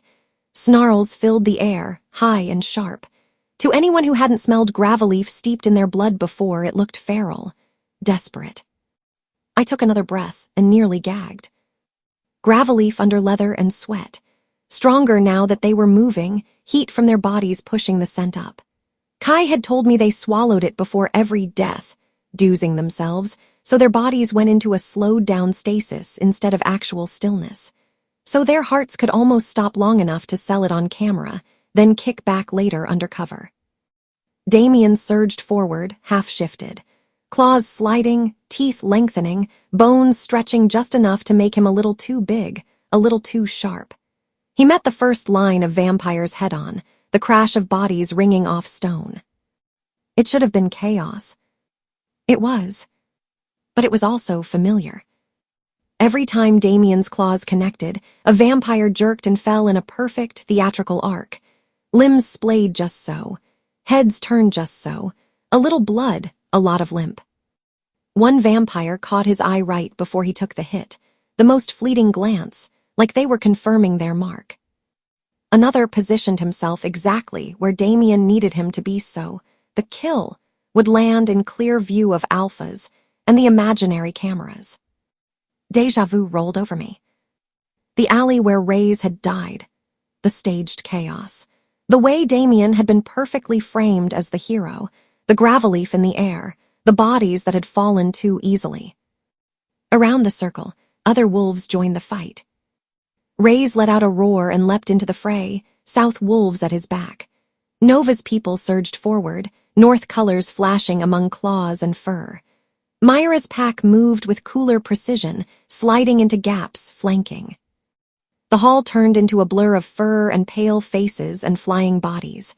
Snarls, shouts, the sharp crack of wood splintering as someone slammed into a pew and sent it flying. My wolf pressed hard against my skin, teeth bared. Every instinct screamed at me to jump off the altar and into the fight, to tear gravel-leaf-tainted throats and sink my claws into anything that smelled like Lucian. But the you that watched patterns, the you that had spent hours with maps and notebooks and Elia's journal, stayed still. The gravel-leaf, the two clean deaths, the chalk lines and salt ready to drink blood and funnel it toward the stone under my hand. If I moved wrong now, if I let Damien drag this ritual back into his rhythm, he could still twist my blood into the leash he wanted. I gritted my teeth and scanned the chaos instead. Kai wasn't among the vamps rushing the circle. I didn't see him near the doors or in the first wave crashing against the wolves. My heart spiked and dropped again in one sick swoop until my gaze snagged on motion near a side archway. 3 vampires moved along the wall, not with the tide of the staged attack but against it. They slid through gaps, using the fight as cover. eyes not on the wolves but on me. Kai's gaze hit me like a thrown stone. Even from that distance, I could read it. Questions, readiness, something close to you good. You sure? I curled my fingers, pressing my bleeding palm harder into the stone. The wardstone answered with a low, throbbing glow. It was time. I let the stone pulse. Not enough to blow the walls out, just enough to send a visible shiver through the carved lines and a brighter amber glow leaking under my hand. Across the room, Kai's eyes narrowed. He tipped his chin the slightest bit. Our signal. Go now. In the chaos, it was easy to miss what his group did next if you didn't know to watch the right people.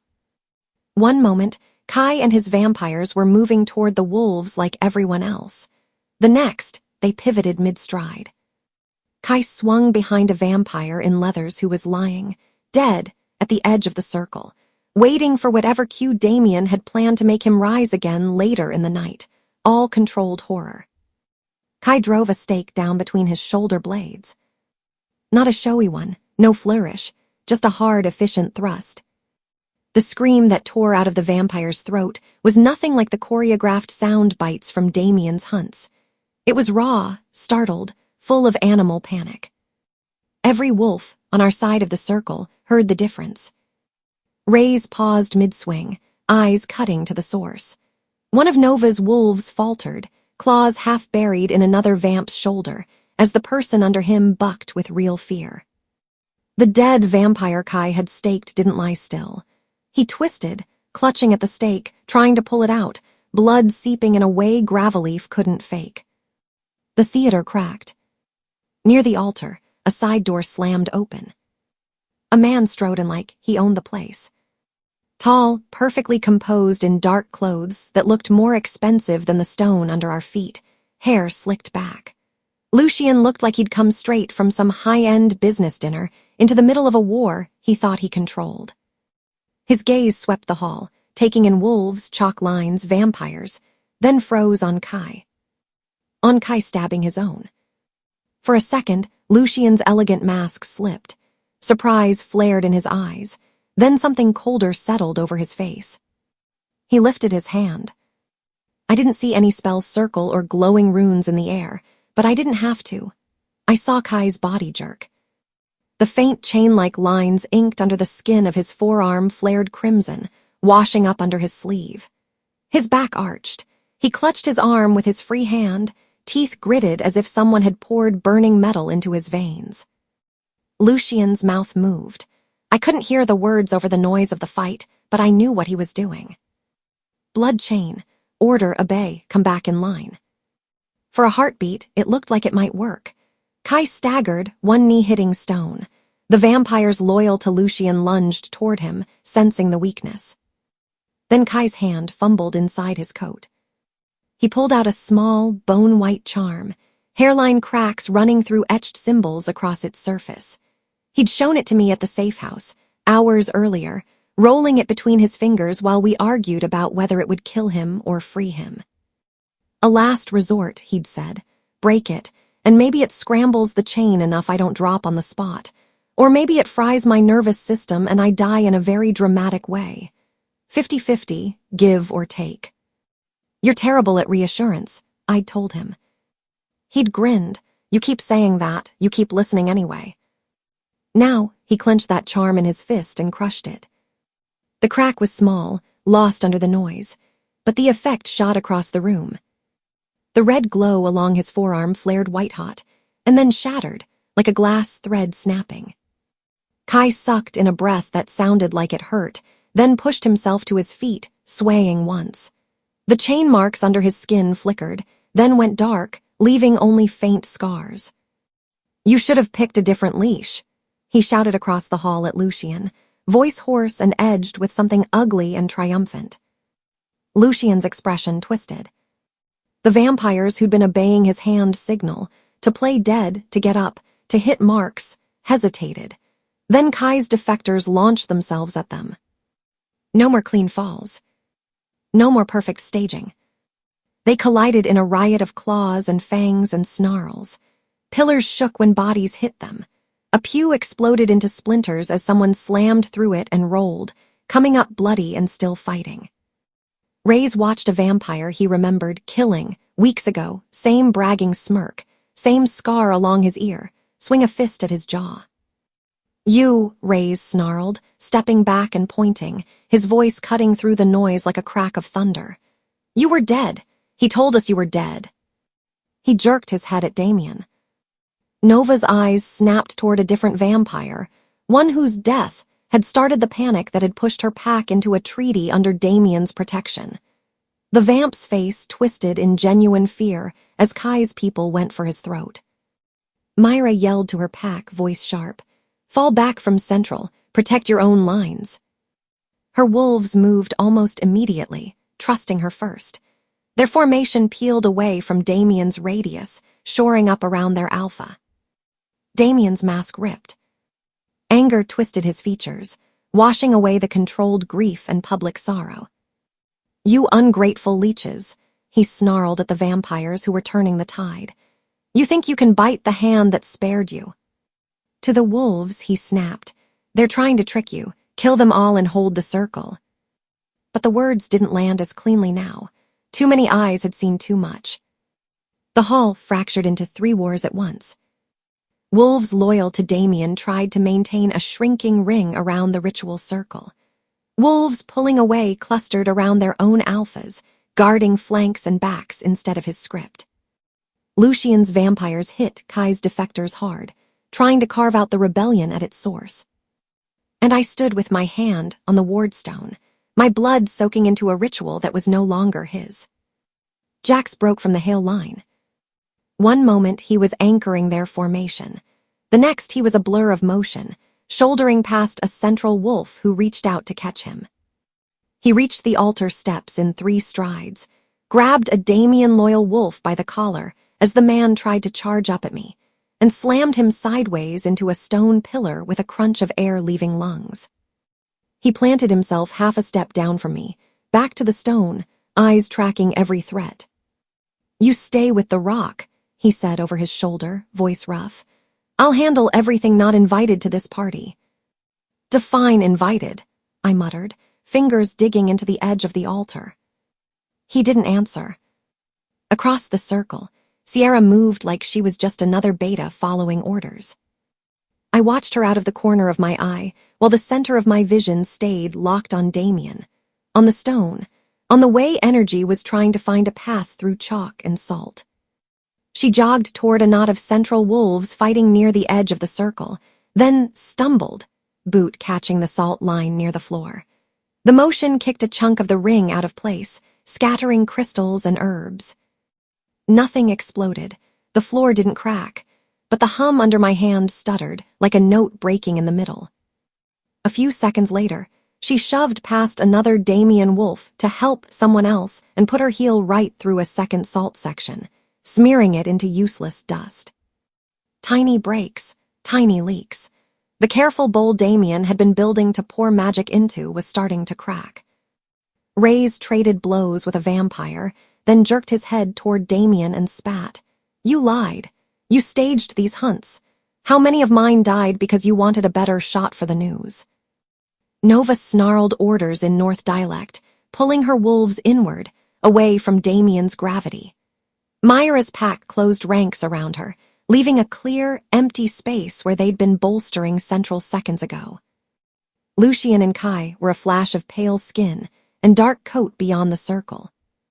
Lucian moved like someone who had centuries of experience turning every inch of a battlefield into a weapon. He grabbed a broken pew, swung it like it weighed nothing, and sent one of Kai's defectors flying. Kai ducked under the next swing, used a fallen vampire's shoulder as a step, and kicked off, driving both feet into Lucian's chest. The older vamp staggered back, surprise flaring. Every time Lucian's hand twitched, like he was trying to summon the blood chain, nothing answered. The burned-out lines under Kai's skin stayed dark. Pain and fury carved into Lucian's face. Power was slipping through his fingers, and he hated it. Under my palm, the wardstone hummed harder. Not just tracking the fight, reacting. Energy tried to flow along the chalk lines, pulled by blood and movement, and shouted intentions. The brakes Sierra had kicked into the salt ring scattered some of it, sending it skittering instead of channeling cleanly where Damien wanted. The stone felt mirror-like. It wanted to reflect back whatever will came hardest and clearest. Protector, tyrant, pack, self. Damien's gaze flicked to my hand. My blood smeared across his carved sigils. My fingers pressed into stone that had answered to me before it ever considered him. His lip curled. He barked something low and vicious to one of his lieutenants. I didn't catch the exact words, but the intent rolled off it like heat. Get her off that altar. 2 central wolves peeled away from the thinning ring and charged the steps. Jax met them halfway. One hit his shoulder, teeth snapping for his throat. The other went for his ribs, claws out. He twisted, took the hit to his upper arm instead, and threw himself into a controlled roll that banged one wolf's head off a stone step and sent the other tumbling down. He came up panting, blood darkening his sleeve, eyes bright with alpha fury. He planted himself even more firmly between me and the floor. Try again, he snarled at the next wolf who even thought about coming near. One Damien wolf made it closer than the others, close enough that the scent of my blood, mixed with the wardstone's hum, hit his nose full force. He froze. His eyes flicked from my hand, luminous with that faint amber aura, to Damien, to the vampires tearing into wolves who'd been sure those same faces were in graves. His lip peeled back, not in a snarl at me. He turned and launched himself at a vampire coming in from the side, tackling him away from the hale flank.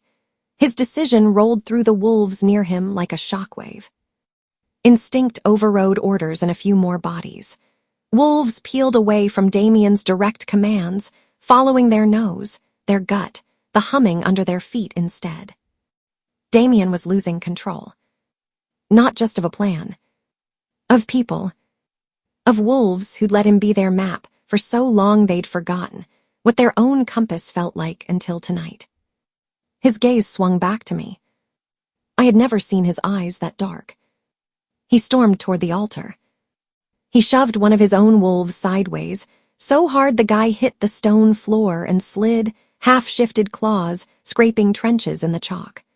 Salt scattered under his boots as he crossed the circle, smearing lines he'd been so careful to lay. His eyes glowed with an unnatural, cold gold now, brighter than any normal alpha flare. It looked wrong, like the color had been painted in from the outside. "Every one of you owes your survival to me," he said, voice knifing through the chaos. He didn't shout this time. He didn't have to. Something in his tone demanded attention. Wolves closest to him paused, eyes dragging toward the altar. He jabbed a finger at Ray's, at Nova, at Myra. "You think you kept your titles because you were strong," he said. "No, because I let you keep them until it suited me to take them." Ray's bared his teeth. Nova's jaw clenched. Myra's hand flexed at her side, nails biting into her palm. "And you," Damien snarled, turning his head just enough to lock eyes with me over Jax's shoulder. His words came tight, like they'd been building pressure for a long time. "The ward line fell because your father was weak," he said. "He broke under pressure. He left a mess that I cleaned up. I carried what he couldn't." My heart stuttered. Elias in his journal, scrawled lines about choices and traps, had never read as weak to me. Desperate, maybe, human, flawed, but not what Damien meant. Damien lifted his voice again, addressing the room with a sweep of his hand. "This city should have been in my hands from the start," he said. "This stone should have answered to me. Tonight it will." Whatever Protector Alpha persona he'd carefully curated for humans and pack PR boards was gone. There was no noble sacrifice in his voice now. No, for the good of the city. Only hunger. Wolves around the circle exchanged looks. Eyes narrowed. Loyalty cracked in faces that had once devoured his speeches like scripture. Something in the air shifted. The kind of turn you could feel on your skin when a storm finally dropped its polite pretense and rolled in teeth first. Damien stopped pretending he was anything but a monster in a nice coat. His posture changed. He rolled his shoulders back, head tilting toward the rafters as his bones started to move under his skin. His coat strained, seams protesting. His fingers curled, lengthening into claws, nails blackening. His spine arched, his body dropping forward. The transformation wasn't neat. It never was, no matter how Hollywood liked to cut away from the ugly parts. But I'd seen enough shifts now to know when someone reveled in the power of it. Damien reveled. In seconds, the man was gone. In his place stood an enormous black wolf. Bigger than Jax's in full form.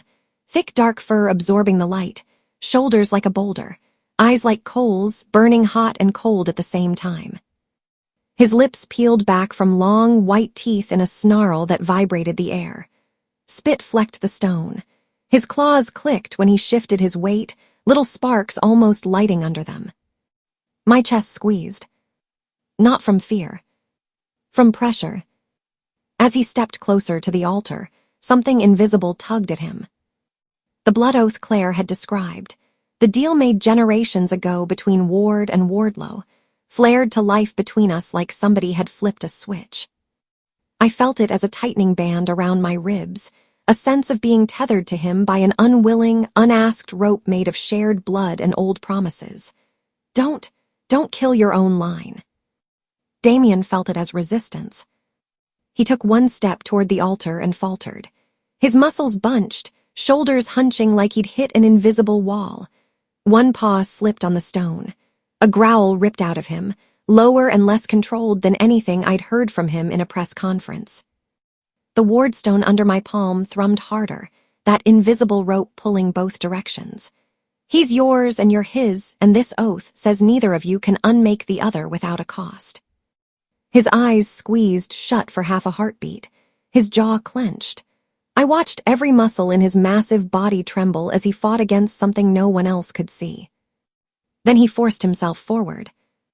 He moved like he was wadding through cement, each step a battle. Fury burned hotter in his gaze when he opened them again. Fury at me, at the stone, at the oath, at anything that tried to tell him no.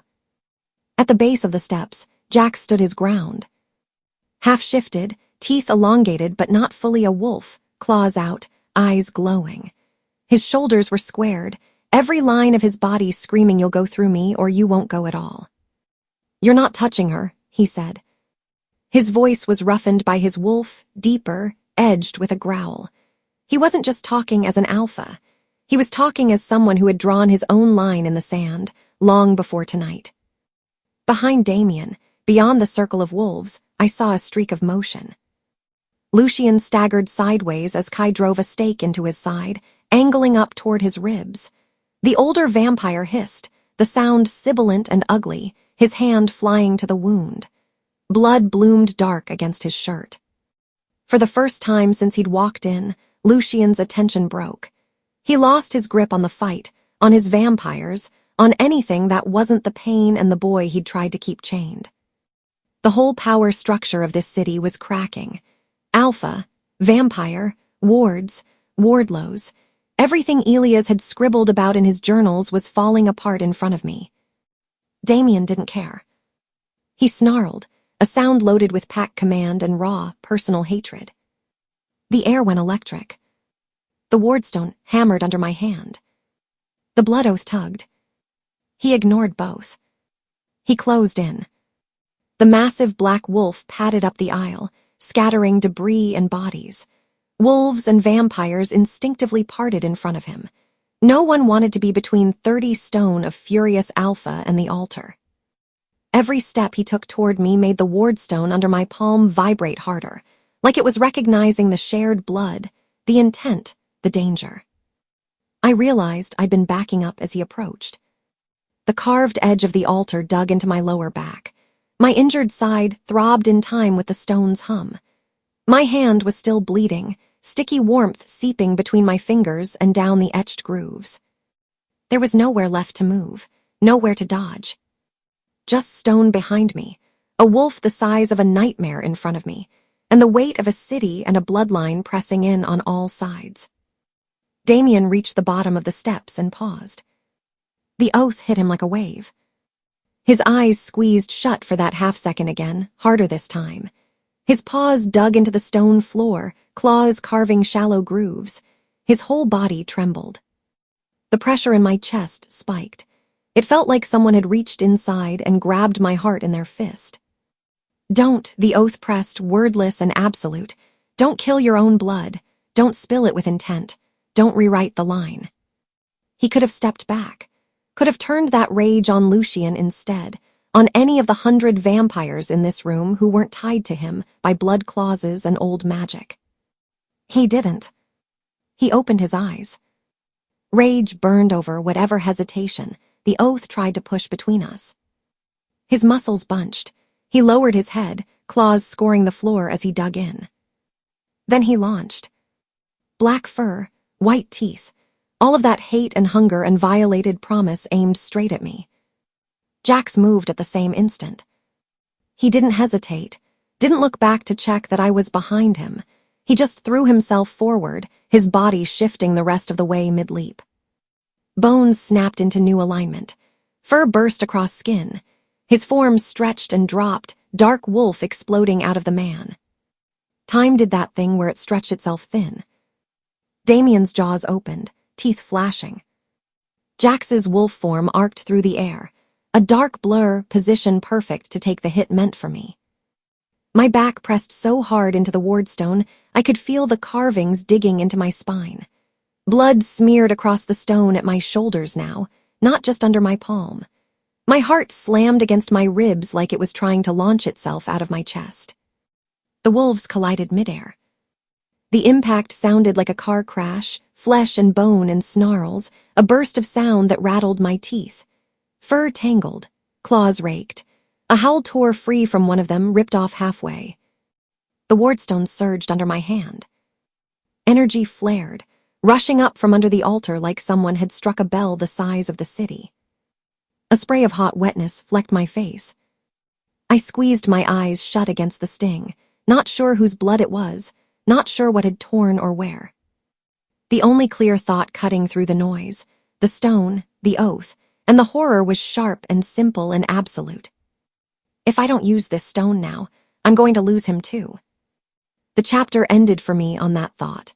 On that collision, my hand pressed to the heart of the ward line with wolves I cared about tearing each other apart inches away. Jax's body hits Damien's midair with a sound that knocks the breath out of my lungs. 1 second, it's all black fur and teeth flying straight at me. The next, a dark wolf slams into that massive shape, and both of them crash onto the stone steps in front of the altar, right at my feet. The wardstone under my hand throbs like someone just hit it with a hammer from inside. The vibration zings up my arm and rattles my teeth. I jerk sideways to avoid flailing claws, my back scraping the cold edge of the altar. For a heartbeat, I'm half-crouched, one knee on the step, one hand still smeared and slick on the stone, the other braced behind me. Everything is too loud, wolves, vampires, metal, stone, and then one sound cuts through all of it. Jax. Damien twists beneath him with horrible, easy strength. His big wolf head snaps sideways, jaws closing along Jax's flank. I hear a dull, wrong sound, like something deep inside giving way, and Jax's yelp is punched out of him, short and rough. Dark fur along his side goes wet and darker. Damien whips his head and throws him. Jax's wolf body tumbles down the steps, slides, and slams into a broken pew with a crash that splinters old wood. Jax, my voice tears at my throat. He tries to move. I see one paw dig against the stone, claws scraping, his chest heaving. He's breathing, he's conscious, but he's not getting up fast enough. Something in my chest just snaps. The wardstone's hum jumps to match my heartbeat, fast, wild, like it's sinking to my pulse. My fingers curl against it, nails lengthening. The bone-deep ache of shifting pulls at my muscles and spine, not enough to drag me all the way through, but enough to sharpen everything. Damien's massive wolf form pivots back toward me. His paws skid on stone, claws catch. His eyes lock on my face, then drop to my bloody hand pressed to the wardstone. The pressure of the family oath spikes between us, a tug at the center of my ribs that says, Don't kill your own blood. He flinches, just for a heartbeat. Then rage shoves him forward. The oath might be a wall, but he's determined to drive through it. My vision tightens. The hall, the other wolves, the vampires, they all blur into background noise. All I can see is Jax struggling to rise at the bottom of the steps and Damien's shadow bearing down on me and the stone. Heat surges under my skin. My wolf pushes hard against the edges of my body. My teeth ache, gums tingling. My hands curl into claws. I push to my feet, step down one step from the altar, and plant myself between Damien and the wardstone. You hurt him. The thought comes out like a growl in my own head. You're not getting the rest of us. He lunges. Damien's paws hit the step so hard I feel the stone jolt. His muzzle flashes past my shoulder, a blur of black fur and white teeth. I pivot sideways on instinct, the way Jax drilled me in the forest. Instead of freezing, I move. My claws rake across Damien's shoulder as I slip past him. The contact is like jamming my fingers into a live wire. A shock snaps up my arm, bright and buzzing. He snarls and spins, snapping after me, but the space is tight, the steps uneven. I use what I have. I don't fully shift. I'm caught in the in-between, hands turned into hooked claws, teeth sharpened, spine flexing with a kind of animal looseness. My feet grip the stone better than they ever did in human form. I move on that line between girl and wolf, faster, sharper, less breakable. He swipes at my legs. I jump up 2 steps in a quick burst, feeling the air of his claws whip under my feet instead of my shins. He lunges higher. I drop low, hands catching the rough edge of a step, swinging my body under his chest and scoring another deep line along his underside as he passes. He stumbles, surprised. The sound he makes isn't just pain. It's insult. How dare the unstable little ward experiment draw his blood? Around us, the hall keeps shaking with noise. Ray's shouting orders in a harsh Southside rasp. Nova's voice cutting through chaos, pulling her wolves tighter around her. Myra barking for her pack to pull off central and watch their own backs. Somewhere to my left, vampires shriek and crash into each other. Somewhere behind, the scrape and crack of claws on stone says Jax is trying to move again, despite whatever Damien did to his side. Images flash through my mind in jagged snapshots as I circle Damien on the steps. My father's handwriting in that old journal.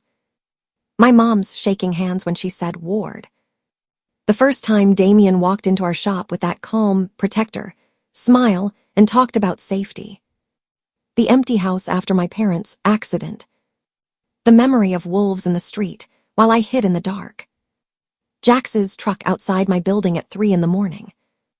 Jax's body rolling down these steps because he chose to stand between me and the monster who built all of this. He swipes again. I twist, feel the air of his claws brush my hoodie instead of my skin. This isn't just survival anymore. It's a reckoning. He lunges high one more time, jaws opening like he means to clamp down on my shoulder and drag me off the altar. Instead of retreating, I step into the space just inside his reach and slam my claws across his muzzle. He yelps, staggered, and lands wrong on one paw, slipping on loose rubble. For a second, he looks almost startled. I bare my teeth at him. Come on, I snarl, voice rough and half-wolf. His gaze flicks past me, over my shoulder, down the steps. Toward Jax. Predator calculation slides into his eyes like a shadow falling. He's done playing with me head-on. He's going for the weak spot. He feints left, toward me. I move to intercept, and he snaps right instead, bolting down the steps in a blur of black fur and power. No, I launch after him, but he's already got 3 strides on me. My side flares with the echo of my old wound, tugging at the bandages under my clothes. The world stretches in that awful, slow feeling where your body is moving as fast as it can and still not fast enough. Jax is halfway up when Damien barrels toward him.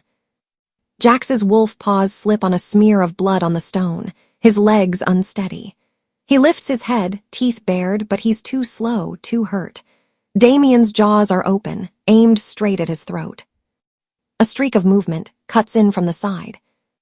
Sierra. She explodes out of the swirling fight, claws skidding on the stone as she throws herself between them. For a split second her eyes lock with Jax's, wide and bright with fear, guilt, and something like relief, and then Damien hits her instead. He slams into her with his full weight. Teeth and claws bite into her shoulder and side.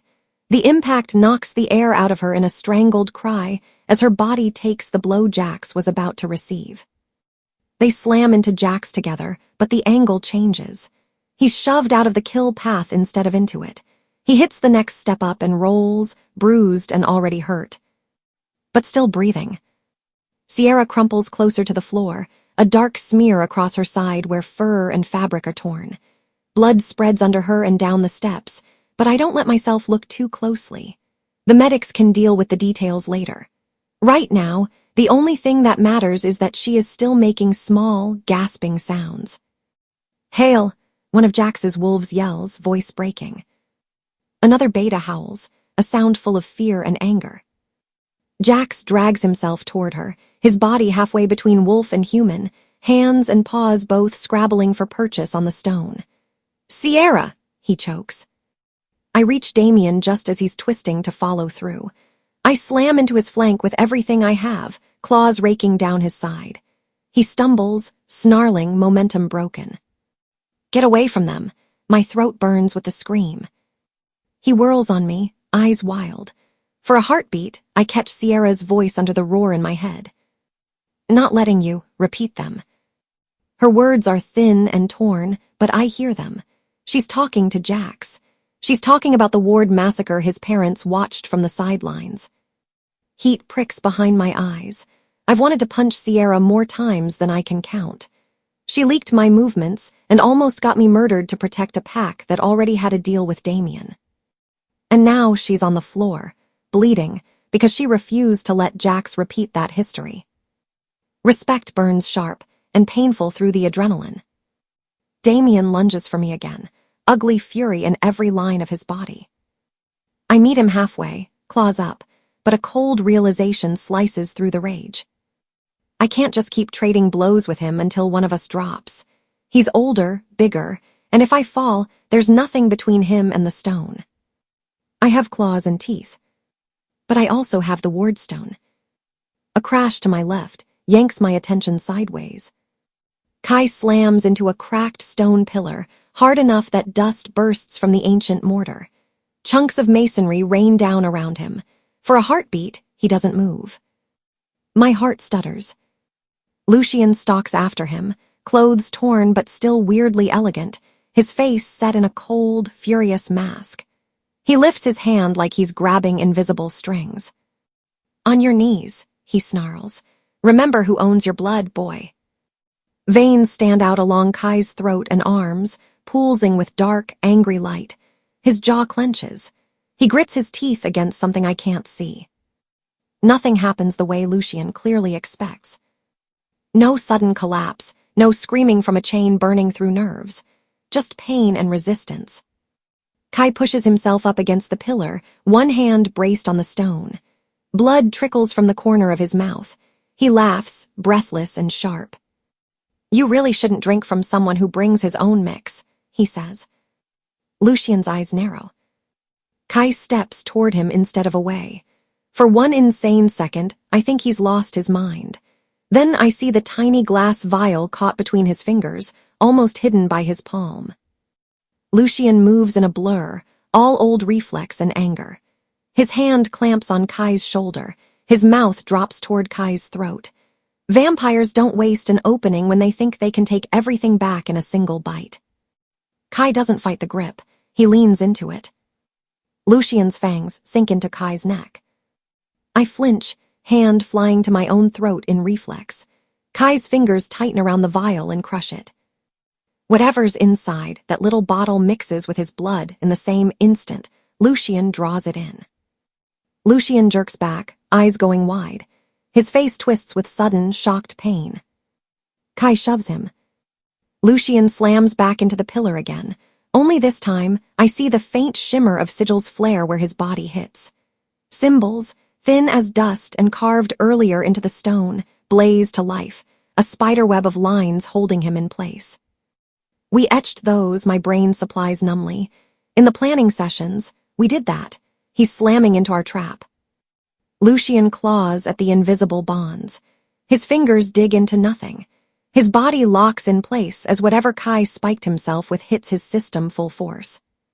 Blood chains broken, Kai grinds out, hand pressed to his own wound. And I'm done taking orders. Lucian's eyes roll up for a second, then refocus, furious and glassy. He spits threats, something about rebuilding elsewhere, about how this city will fall without him, but his voice has lost its edge. He struggles for another moment, then the fight drains out of his limbs. The sigils flare one last time and go dim. He slumps against the pillar, eyes open but empty, like he's staring past all of us at something far away. I don't know if he's dead, or just very, very finished. Either way, whatever he was doing to his vampires is done. The chain is gone. Kai's knees buckle. He drops down, one hand catching himself on broken stone, the other still clamped over his neck. For a second his gaze sweeps the room, unfocused. Then he finds me at the altar. Even exhausted, he manages a crooked two-finger salute. Your move now, ward girl. The field narrows in my head, like pieces dropping off a board. No more Lucian pulling strings in the background. No more Protector Alpha, mask on Damien. Just me, the wardstone, a hall full of wolves and vampires, and Damien black barreling toward me with murder in his eyes. Damien lunges again. The oath between us is screaming now. I feel it like a storm front pushing through my chest, a heavy pressure that says, this is wrong, this is forbidden, don't. He feels it too. His steps falter. A strange hitch runs through his body like muscles and magic are arguing. Rage wins. He pushes through the invisible resistance, paws dragging for a step, and then biting into the stone again. He's shaking by the time he reaches the lower step, but he keeps coming. Claire's voice flashes through my mind over the chaos. It was meant to protect Lena. A shield stone, not a leash. It reflects the will of the true heir, not the loudest alpha in the room. Elia's handwriting overlays hers in my memory, talking about the Heartstone, the way it amplified an alpha's instinct to defend their pack. The same old rock Damien renamed the Wardstone and twisted into something ugly. He wanted my blood to tie everything to him. But I touch it first. Okay, I whisper under my breath to the cold, cracked surface. Then listen to me, not him. He leaps. This time, I don't dodge away. I step into him. As his jaws reach for my throat, I twist under his chest and grab a handful of thick fur at the back of his neck. My body moves on some wild muscle memory that isn't mine alone. It's old and bone-deep, an instinct buried in the ward line. I bite down where his neck meets his shoulders, the place wolves use for claiming and for warnings. His blood hits my tongue, hot, bitter, too familiar. My wolf howls inside my head, part horror, part fierce, savage satisfaction. At the same time, my free hand slams back onto the wardstone. My palm is already cut open. My blood smears again over the carved symbols. Damien's fur is under my teeth. His blood mixes with mine in my mouth. The circuit closes. Not power, not chains. I don't want what he wanted. I want truth. I want my wolves free. I want every lie he built torn down and every leash he slipped around someone's neck snapped. Show him what he's done. Cut us loose. The stone answers. Light pulses under my hand, bright enough that I can see it through my closed eyelids. Amber-white radiance floods the carvings, filling old grooves and racing along hairline cracks. It surges up my arm in a hot, buzzing tide. For one terrifying heartbeat, I think it's going to burn me out from the inside. Then it hits Damien. He jerks under my teeth, a choked noise caught between growl and whine. His body locks, muscles seizing. Through the bite, through the shared blood, memories slam through him. and some of them bleed across into me. I see flashes, jagged and bright. Wolves running under a younger moon, Elias at their head, the stone humming with protective power. Damien standing in a hallway lined with old Ward family pictures, jaw clenched, eyes cold as he signs a pact with Lucian. The night the Ward pack died from his angle, him holding his wolves on the sidelines just long enough for my father's people to fall, then stepping in with perfect timing to save the survivors. 3 fake vampire purges, staged like plays. Gravelleaf in pills and teas. Stasis sigils painted under collars. Vampires collapsing, dead at his feet, while alphas roared in victory. Ray's predecessor going down in the 3rd, rescue. Blood on his hands and dust in his lungs, while Damien shouted orders a few seconds too late. Lucian's smirk in the shadows. My apartment window, my coffee shop, my street, viewed from a distance through Damien's eyes as he calculated how to get to me without triggering the family oath. Every time he chose control over protection. He tries to shove the images away. His will slams against the stone's current. The Wardstone doesn't care. It's a mirror and a judge. It holds him there and makes him look. Around us, wolves stiffen. I feel something else snap, not in my body or his, but in the air. Invisible pressure drops away like someone cut weights off 100 backs at once. Ray's reaches for his chest, sucking in a sudden breath like he's just come up from underwater. Nova's shoulders jerk. Myra's face changes, from wary to furious in a single heartbeat. Bond's Damien twisted through fear and ritual, subtle nudges he reinforced again and again, are unraveling all at the same time. The backlash hits me too. Screams echo in my head, some from tonight, some from years ago. Fires, smoke, wolves clawing at doors that don't open. My dad's face, blurred by another man's memory. My own nightmares now with context. My knees buckle. I cling to the stone and Damien's scruff with everything I have left. I don't let go of either. Look at it, I rasp against his fur. I don't know if I say it out loud or just think it, but it's true in every direction. You don't get to call it protection anymore. Look at what you did. He lets out a strangled howl that cuts off mid-sound, broken and raw. The Wardstone under my palm gives one last violent shudder. A jagged line of light splits across the slab with a deafening crack. The light drains away in an instant. The hum inside the stone goes with it. The presence I've been feeling since the first second I touched it, soft, deep, like an old drum beat, is just gone. My teeth slip from Damien's fur as his body sags. His big wolf frame buckles and tumbles down 2 steps. In the fall, his form flickers, fur receding, skin showing through, and he lands half-changed, caught between wolf and man. His eyes stare up toward the broken ceiling, past the cracked glass and out into a sky that's just beginning to pale around the edges. They don't see the cathedral. They don't see me. Whatever he's looking at, it's not here. His chest rises once in a shallow breath. Then again, even weaker. And then it doesn't. No gore, no dramatic spray. Just a body that finally can't hold the weight of everything it's been carrying and everything it just had to face.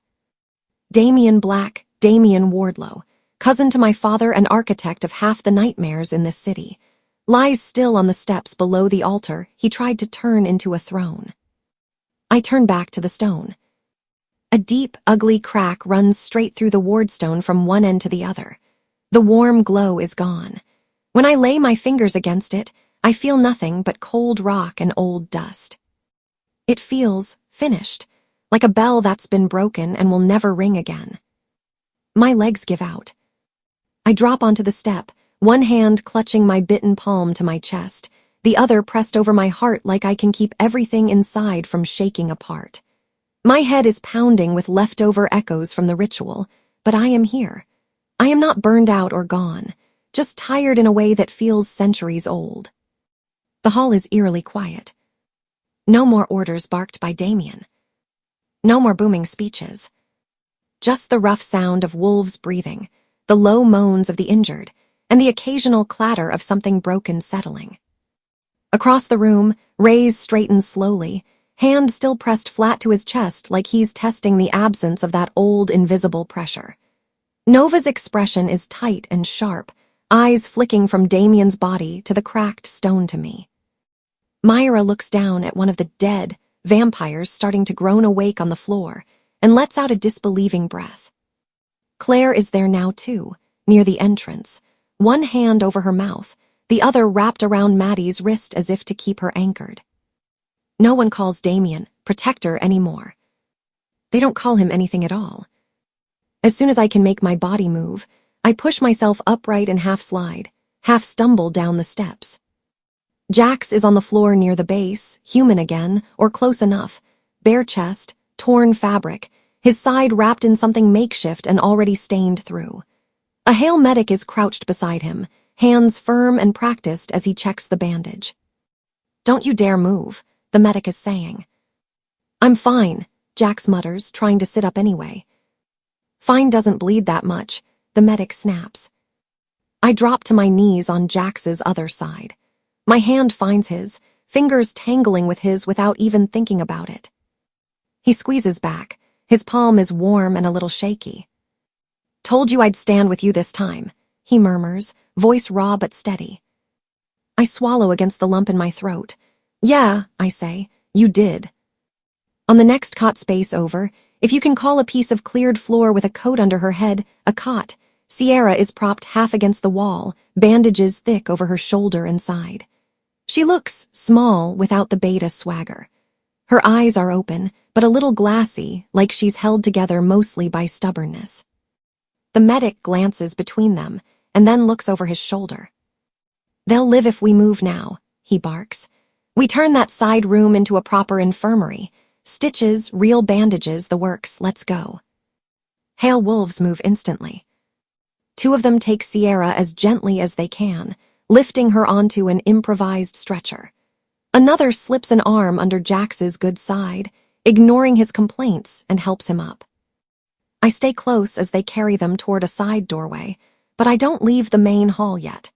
There's a knot of voices forming near Damien's body, and every instinct in me says I need to be in earshot. Rays, Nova, and Myra stand in a rough half-circle around the cracked wardstone, their packs hovering behind them. Kai limps over to join them, one hand pressed to his own neck wound, his usual smirk toned down to something softer and more tired. Claire and Maddie hang back near the wall, close enough that I can see them, far enough that no one mistakes them for pack. I edge closer, until I can hear without blocking any medics. Rays jerks his chin at a vampire on the floor near his boots. The guy is groaning, blinking like someone just woke him from a heavy sleep. There's a faint herbal smell clinging to him under the metallic tang of blood. "I killed him," Rays says flatly, "weeks ago." Kai wipes his mouth with the back of his hand. "Gravel-leaf," he says, voice hoarse. "We dose them before hunts. It slows everything down. Heartbeat, scent, the whole thing. Looks like a corpse, feels like a corpse if you're not checking deeper."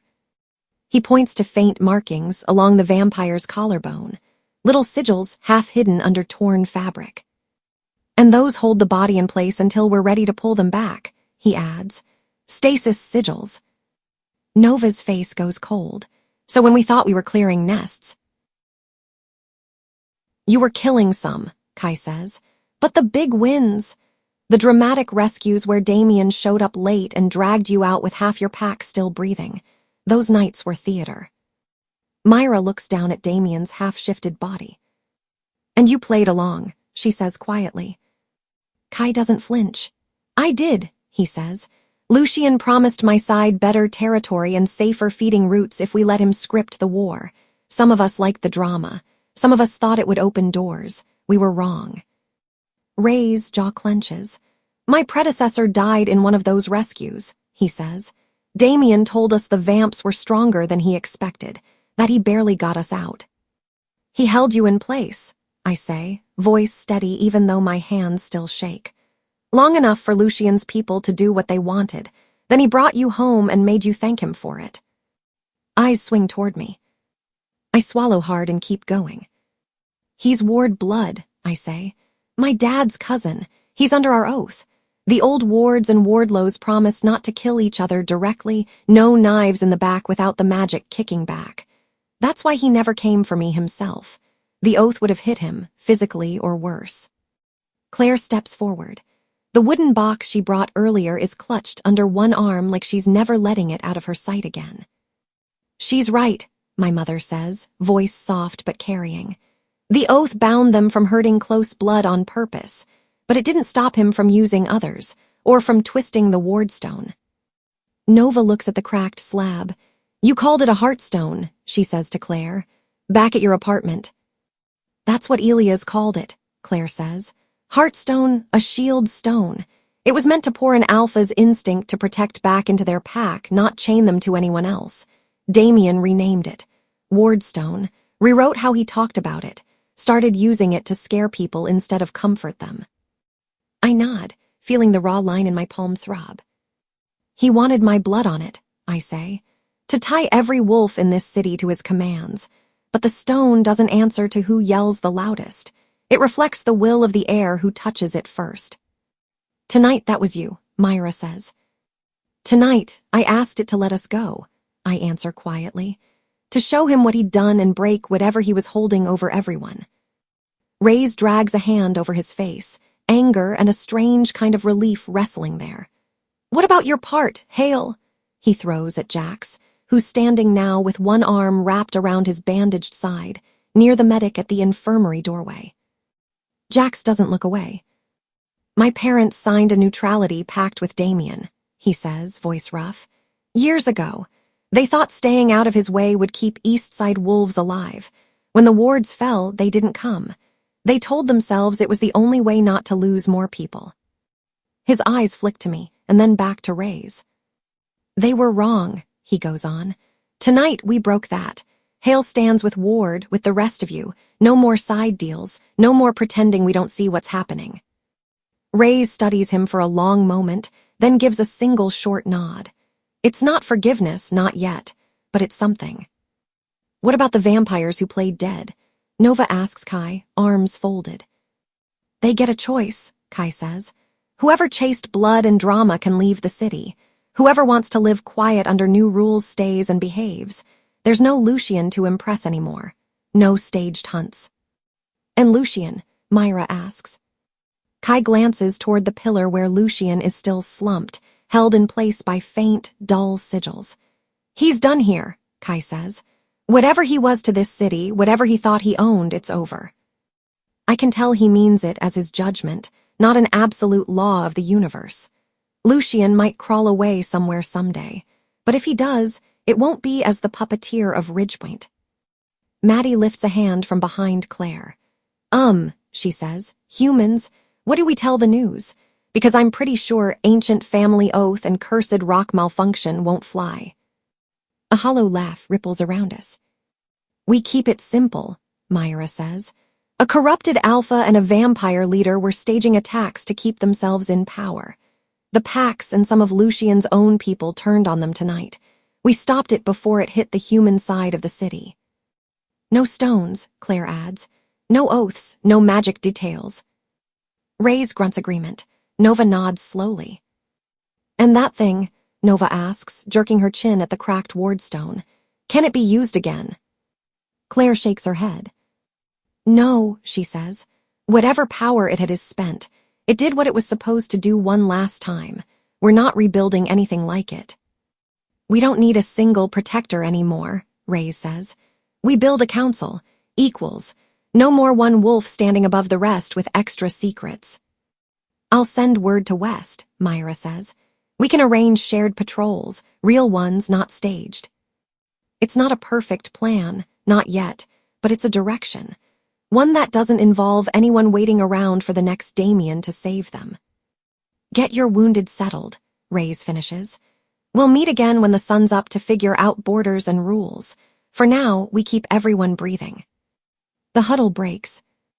Wolves move to help each other, to carry, to bandage, to sweep bodies and broken wood aside. The hall starts transforming from battleground to something like a field hospital and war room combined. I follow the stretcher into the side room, where cots and pews have already been pushed into service as beds. The air smells like antiseptic, blood, and wet fur. Jax is back on a cot, shirt off, clean bandages wrapped snugly around his side. He's paler than I like, but his eyes are clear, and he's arguing with the medic about sitting up. I said I can stand, he insists. And I said you can't, the medic replies, not impressed. You tear that open and I'm stapling you to this mattress. I shoo the medic away for a minute and drop onto the edge of Jax's cot. His hand finds mine like it's been waiting there. Hey, I say softly. Hey, he searches my face. You good? I let out a short, incredulous breath. Define good. He huffs a small laugh, then winces and presses his free hand against his bandaged side. Okay, fair, he says. You're upright, that's enough for tonight. On the next cot, Sierra is propped up against a pile of folded jackets. Bandages cover her shoulder and side in thick white layers. Without her usual cropped leather and beta glare, she looks young, tired, very, very human, even with the faint shimmer of wolf in her eyes. When she sees me looking, her gaze flinches away like she's been burned. I squeeze Jax's hand once and then stand, moving to the side of her cot. Hey, I say. Shouldn't you be resting? She mutters, staring at the ceiling. Her voice is rough, like it's scraped raw from screaming and smoke. You jumped in front of Damien for him, I say. I thought I should at least say thank you before the pain meds knock you out. Her jaw tightens. Don't, she says. Don't make it sound noble. She swallows, eyes flicking sideways to Jax, then back to me. I leaked your route to Damien's people, she says bluntly. Weeks ago, I thought he'd scare you off, maybe push you away from Jax, get you out of the Pax orbit. I told myself I was protecting Hale, protecting him. I don't say anything. I just let it sit there, ugly and true. I thought he'd just lean on you, she goes on, voice cracking. Make you back off. I didn't think he'd almost carve you up in a loading lot. I didn't think he'd turn you into a piece on his board. You almost handed him a second ward massacre, I say quietly. She flinches like I slapped her. Yeah, she whispers, I know. The anger is still there, hot and real. I can feel it fizzing under my skin, remembering the pain in my side, the circle of wolves and vampires, Damien's voice offering safety. But over it, I also see Sierra throwing herself between Damien and Jax on the steps, taking a hit she had to know could kill her. You nearly got me killed, I say, but tonight you saved him, and you broke from Damien in front of everyone. That matters. Her eyes finally meet mine. They're wet but stubbornly not spilling over. You don't want me gone, she asks like she's braced for it. I want you better, I say, and on our side, you owe us that much, him, me, this city. She lets out a small, ragged breath that might almost be a laugh. Yeah, she says, I do. We don't hug, we don't suddenly become friends, but something shifts, away from pure rivalry toward something like a truce forged in blood and very bad decisions. Get some sleep, I say. You first, Ward, she mutters. You look like you got hit by a truck. I smirk a little. You should see the truck. She snorts, then winces and shuts her eyes. I back away from the cot, the room starting to feel too crowded, too warm, too full of my own thoughts. I need air. The night air outside is cold and raw against my heated skin. I lean back against the cathedral's stone wall, feeling every uneven ridge press into my shoulder blades. The sky above Ridgepoint is fading from black to a deep, murky blue. The edges of the horizon are just thinking about pink and gold. The full moon hangs lower now, not as huge or as threatening. Just a big round light starting to lose its bite. Footsteps scuff softly behind me. Before you ask, Kai says, no, I didn't die. Yes, I'm insulted you doubted me. I turn. He's leaning in the doorway, coat torn, shirt stained, one hand pressed over his neck where Lucian bit him. He looks exhausted. There's dust in his hair, a rip in his sleeve, and a smear of someone else's blood along his jaw. He still manages a crooked half-smile. You okay? I ask. He lifts one shoulder and lets it drop. Had worse nights, he says. Fewer overthrown overlords, though. I might have to adjust my scale. Despite everything, I huff out a small laugh. So what happens to your side now? I ask. The vampires. He pushes off the doorway and comes to stand next to me, close enough that I can smell the metallic tang of blood and the sharp herbal notes of whatever he dosed himself with earlier. With Lucian out of the picture, he says. The ones who liked playing dead on Damien's schedule either ran or aren't breathing. The rest, we'll see. No more blood chains, no more fake corpses for show.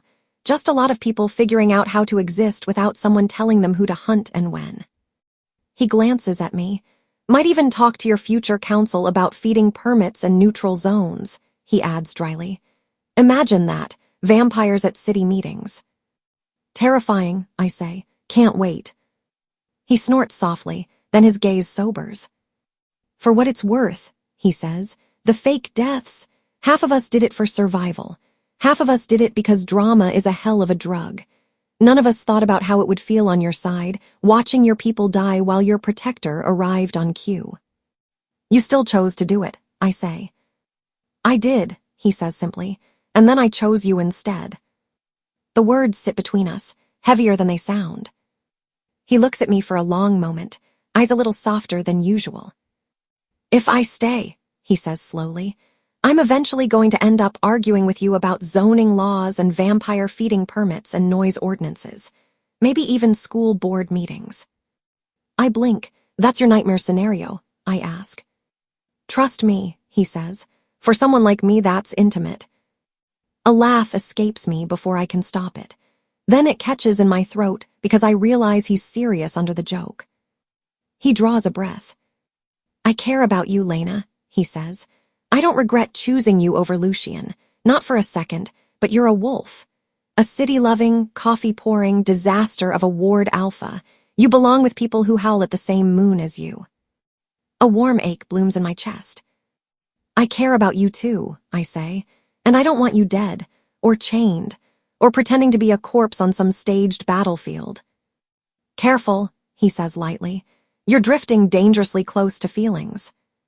He steps a little closer and reaches up, brushing a loose strand of hair back from my face with his fingers. The touch is light, careful, lingering just long enough to make my throat tighten. I'll come back when the city isn't actively on fire, he says. Try not to blow it up without me. You're welcome in my city, I say, as long as you don't fake your death in it again. He huffs a quiet laugh. No promises, he says, but I'll aim for honest injuries at least. He leans in, just close enough that I can feel his breath on my cheek, then moves past me instead, heading down the worn stone steps into the thinning night. I watch his silhouette shrink against the lightening sky until he disappears around the corner. The ache stays, bittersweet and clean. Inside, under the bandages and bruises and exhaustion, I can feel where my heart is settling. When I step back into the infirmary, Jax is sitting up again, arguing with the medic about walking. This is a terrible way to keep patients, he's saying. Do you treat everyone who saves the city like this? If they're as stupid as you about their stitches, yes, the medic replies. I'll take him, I cut in. The medic glares at both of us, mutters something about wolves, and stalks off to check another patient. I sit down carefully on the edge of Jax's cot again. He looks at me, and for a moment neither of us talks. His hair is a mess. There's a bruise forming along his jaw. The bandage around his side peeks out from under the edge of the sheet, bright and too clean against his skin. He looks exhausted. He also looks very, very alive. Hey, he says, softer than before. Hey, I answer. He takes a breath. I'm sorry, he says. For almost bleeding out on my watch. I ask. For a lot, he says. For my family's deal with Damien. For not cutting ties sooner. For letting old fear talk louder than what was right. For pulling back when Sierra shoved those pictures in my face and I let myself doubt you and Kai instead of just asking you. I look down at our joined hands, then back up at him. I was furious at the Hales, I admit. At your parents. At you, even if I tried not to be. You stood there in my mom's kitchen and told me you wanted to protect me, and all I could see was the pack that didn't come when my father called for help. His jaw tightens, but he doesn't look away. I went with Kai that night partly because he had information, I say, and partly because I wanted to prove I didn't need you, that I could do this without Eastside, without Hale. I shrug, the motion tight in my shoulders. Some of my choices were about strategy, I add. Some were about jealousy and anger, not my finest mix. He huffs a tiny, pained laugh. So we're both idiots, he says. Pretty much, I agree. He sobers again. I can't change what my parents did, he says, or what I didn't do soon enough, but I can choose where Hale stands now, with you if you'll have us, if you'll have me. My chest tightens in a different way. You already stood with me when it mattered, I say. You jumped in front of Damien. You broke with him in front of every alpha in this city. I'm done running the other way just because my past screams louder than my present. His fingers tighten around mine. Okay then, he says quietly. He leans in slowly, like he's giving me every chance to pull back. I don't. Our kiss is soft, careful, and a little awkward around the bandages. It doesn't taste like adrenaline or anger or desperation. It tastes like exhaustion and relief and something steady underneath all of it. It feels chosen. When we pull back, he rests his forehead against mine for a second. Dating a ward heir who can crack sacred stones is going to be a lot of work, he murmurs. Dating an alpha with a guilt complex and a beta who tried to have me scared out of town isn't exactly a spa day either, I say. He laughs, and this time it's a real sound, even if it ends in a wince. A Hale wolf sticks his head in the doorway. Jax, he asks. Raze, Nova, and Myra want to talk next steps before dawn. You up for it? Jax squeezes my hand once more. Later, he says. Later, I agree. The main hall looks different now. Someone propped the broken doors open to let the chill air in. Candles have been extinguished or replaced. The worst debris is cleared to the sides. Wolves and a few vampires move in slower, purposeful patterns instead of chaotic surges. The cracked wardstone still sits in the altar, a scar down its center. No one gets too close to it. Raze, Nova, and Myra stand in a loose circle on the floor below the steps, Jax beside them, one arm pressed lightly against his bandaged side. I take a spot near him. Claire and Maddie stand just behind me, close enough that I can feel my mother's hand brush my elbow once. First question, Nova says, eyeing the stone. Can that thing be used again, by anyone? No, Claire says. Whatever it had left, it spent tonight. It was made to amplify protection. Damien twisted it.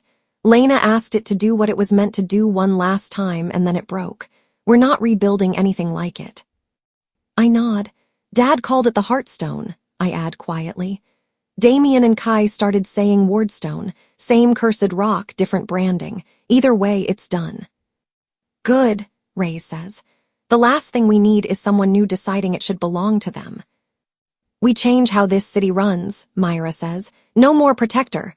No more secret deals. A council. Equal voices from each pack. Jax nods. Hail in, he says. We'll send names, and we're done pretending neutrality is safety. Nova glances at me. Ward, she asks. Or are you going back to just making lattes and pretending none of this happened? I almost laugh. Both, I say. Someone still has to keep you people caffeinated. But if you think I'm walking away after all this, you're not paying attention. Maddie snorts softly behind me. What about humans? She asks. Police, news, phones, you can't exactly sweep this under a rug. We give them enough truth to keep them safe, Myra says, and leave out the parts that make their heads explode. Rogue vampires and a corrupted alpha were staging attacks, Raze says. We stopped it. The city's safe. End of story. Any vampire who played dead for Damien is getting checked for gravelleaf and sigils, Nova adds. They follow new rules or they leave. Kai isn't here to add anything else. He slipped out earlier, and part of me is almost glad. If he stayed, I don't know if he'd be able to resist poking at these people one more time, and they're only just starting to breathe again. The important part is there are no more hidden corpses waiting to rise on someone's signal. No more staged purges. No more stone waiting for my blood. We hash out the basics of shared patrols, neutral zones, and first steps until the edges of the windows start to lighten. Then people disperse, to check on their injured, to call home, to start the long work of cleaning up a night that will never make the news exactly the way it happened. Later, how much later, I don't know, but not enough for my legs to stop shaking. I find a narrow stairwell tucked behind a side arch. It winds up in tight circles, stone worn down in the middle from 100 years of footsteps. My fingers trail along the wall as I climb, feeling every scrape and groove. At the top, a crooked door sticks halfway open. I push it with my shoulder and step out onto a small rooftop ledge. Ridgepoint stretches out in front of me. The sky is pale pink and gold at the edges now. Streetlights are winking off one by one. Sirens, which screamed on and off all night, have gone quiet. The distant sounds are softer cars, a dog barking, someone early to work. The full moon hangs low and washed out to the west, no longer a blood-bright threat, just a fatting witness. I wrap my hoodie tighter around myself and lean on the low stone railing. Somewhere below, medics are still moving. Wolves are still talking. Papers are being drafted that will turn into new rules. But up here, for a minute, it's just me and the city. Footsteps scrape behind me. "Thought I'd find you up here," Jack says. He walks slowly, one hand resting on the railing for balance, the other hovering protectively over his bandaged side. He stops beside me, leaving just enough space that I don't feel crowded, just accompanied. We stand in silence for a while, watching the sun push a little higher. I think about the girl I was before any of this, the one who used to worry about rent and shifts and whether customers would tip. The one who thought her nightmares were just anxiety and her dad's old journals were just journals.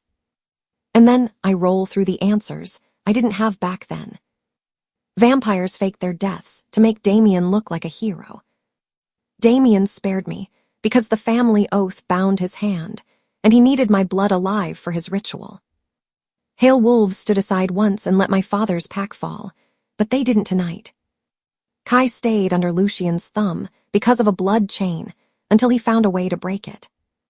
The wardstone, Heartstone, was always meant to protect us. It did, in the end. It reflected what I asked it to do and then cracked itself open. My life didn't end the night wolves first came to my city. It just tilted. "You know," Jack says quietly, "when you go back to the cafe, you could put Alpha on your name tag. Might stop a few people from complaining about oat milk." I snort. "Pretty sure 'Don't mess with my city' won't fit on the badge," I say. He laughs, and the sound is light, even if it ends in a careful hand to his ribs. Our hands find each other on the railing, fingers lacing together like that's where they were always supposed to go. "Whatever comes next," he says, thumb brushing the back of my knuckles. "Other packs, vampires, politics, we handle it together. No more secrets. No more old ghosts making decisions for us." "Yeah," I say, "we write our own story this time."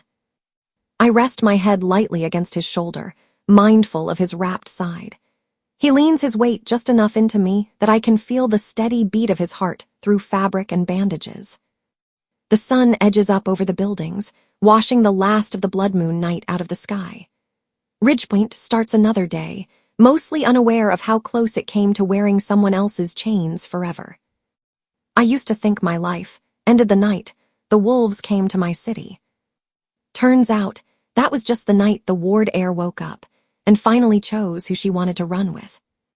We stand there together as the city wakes below us, the future wide open and, for the first time, free of unanswered questions.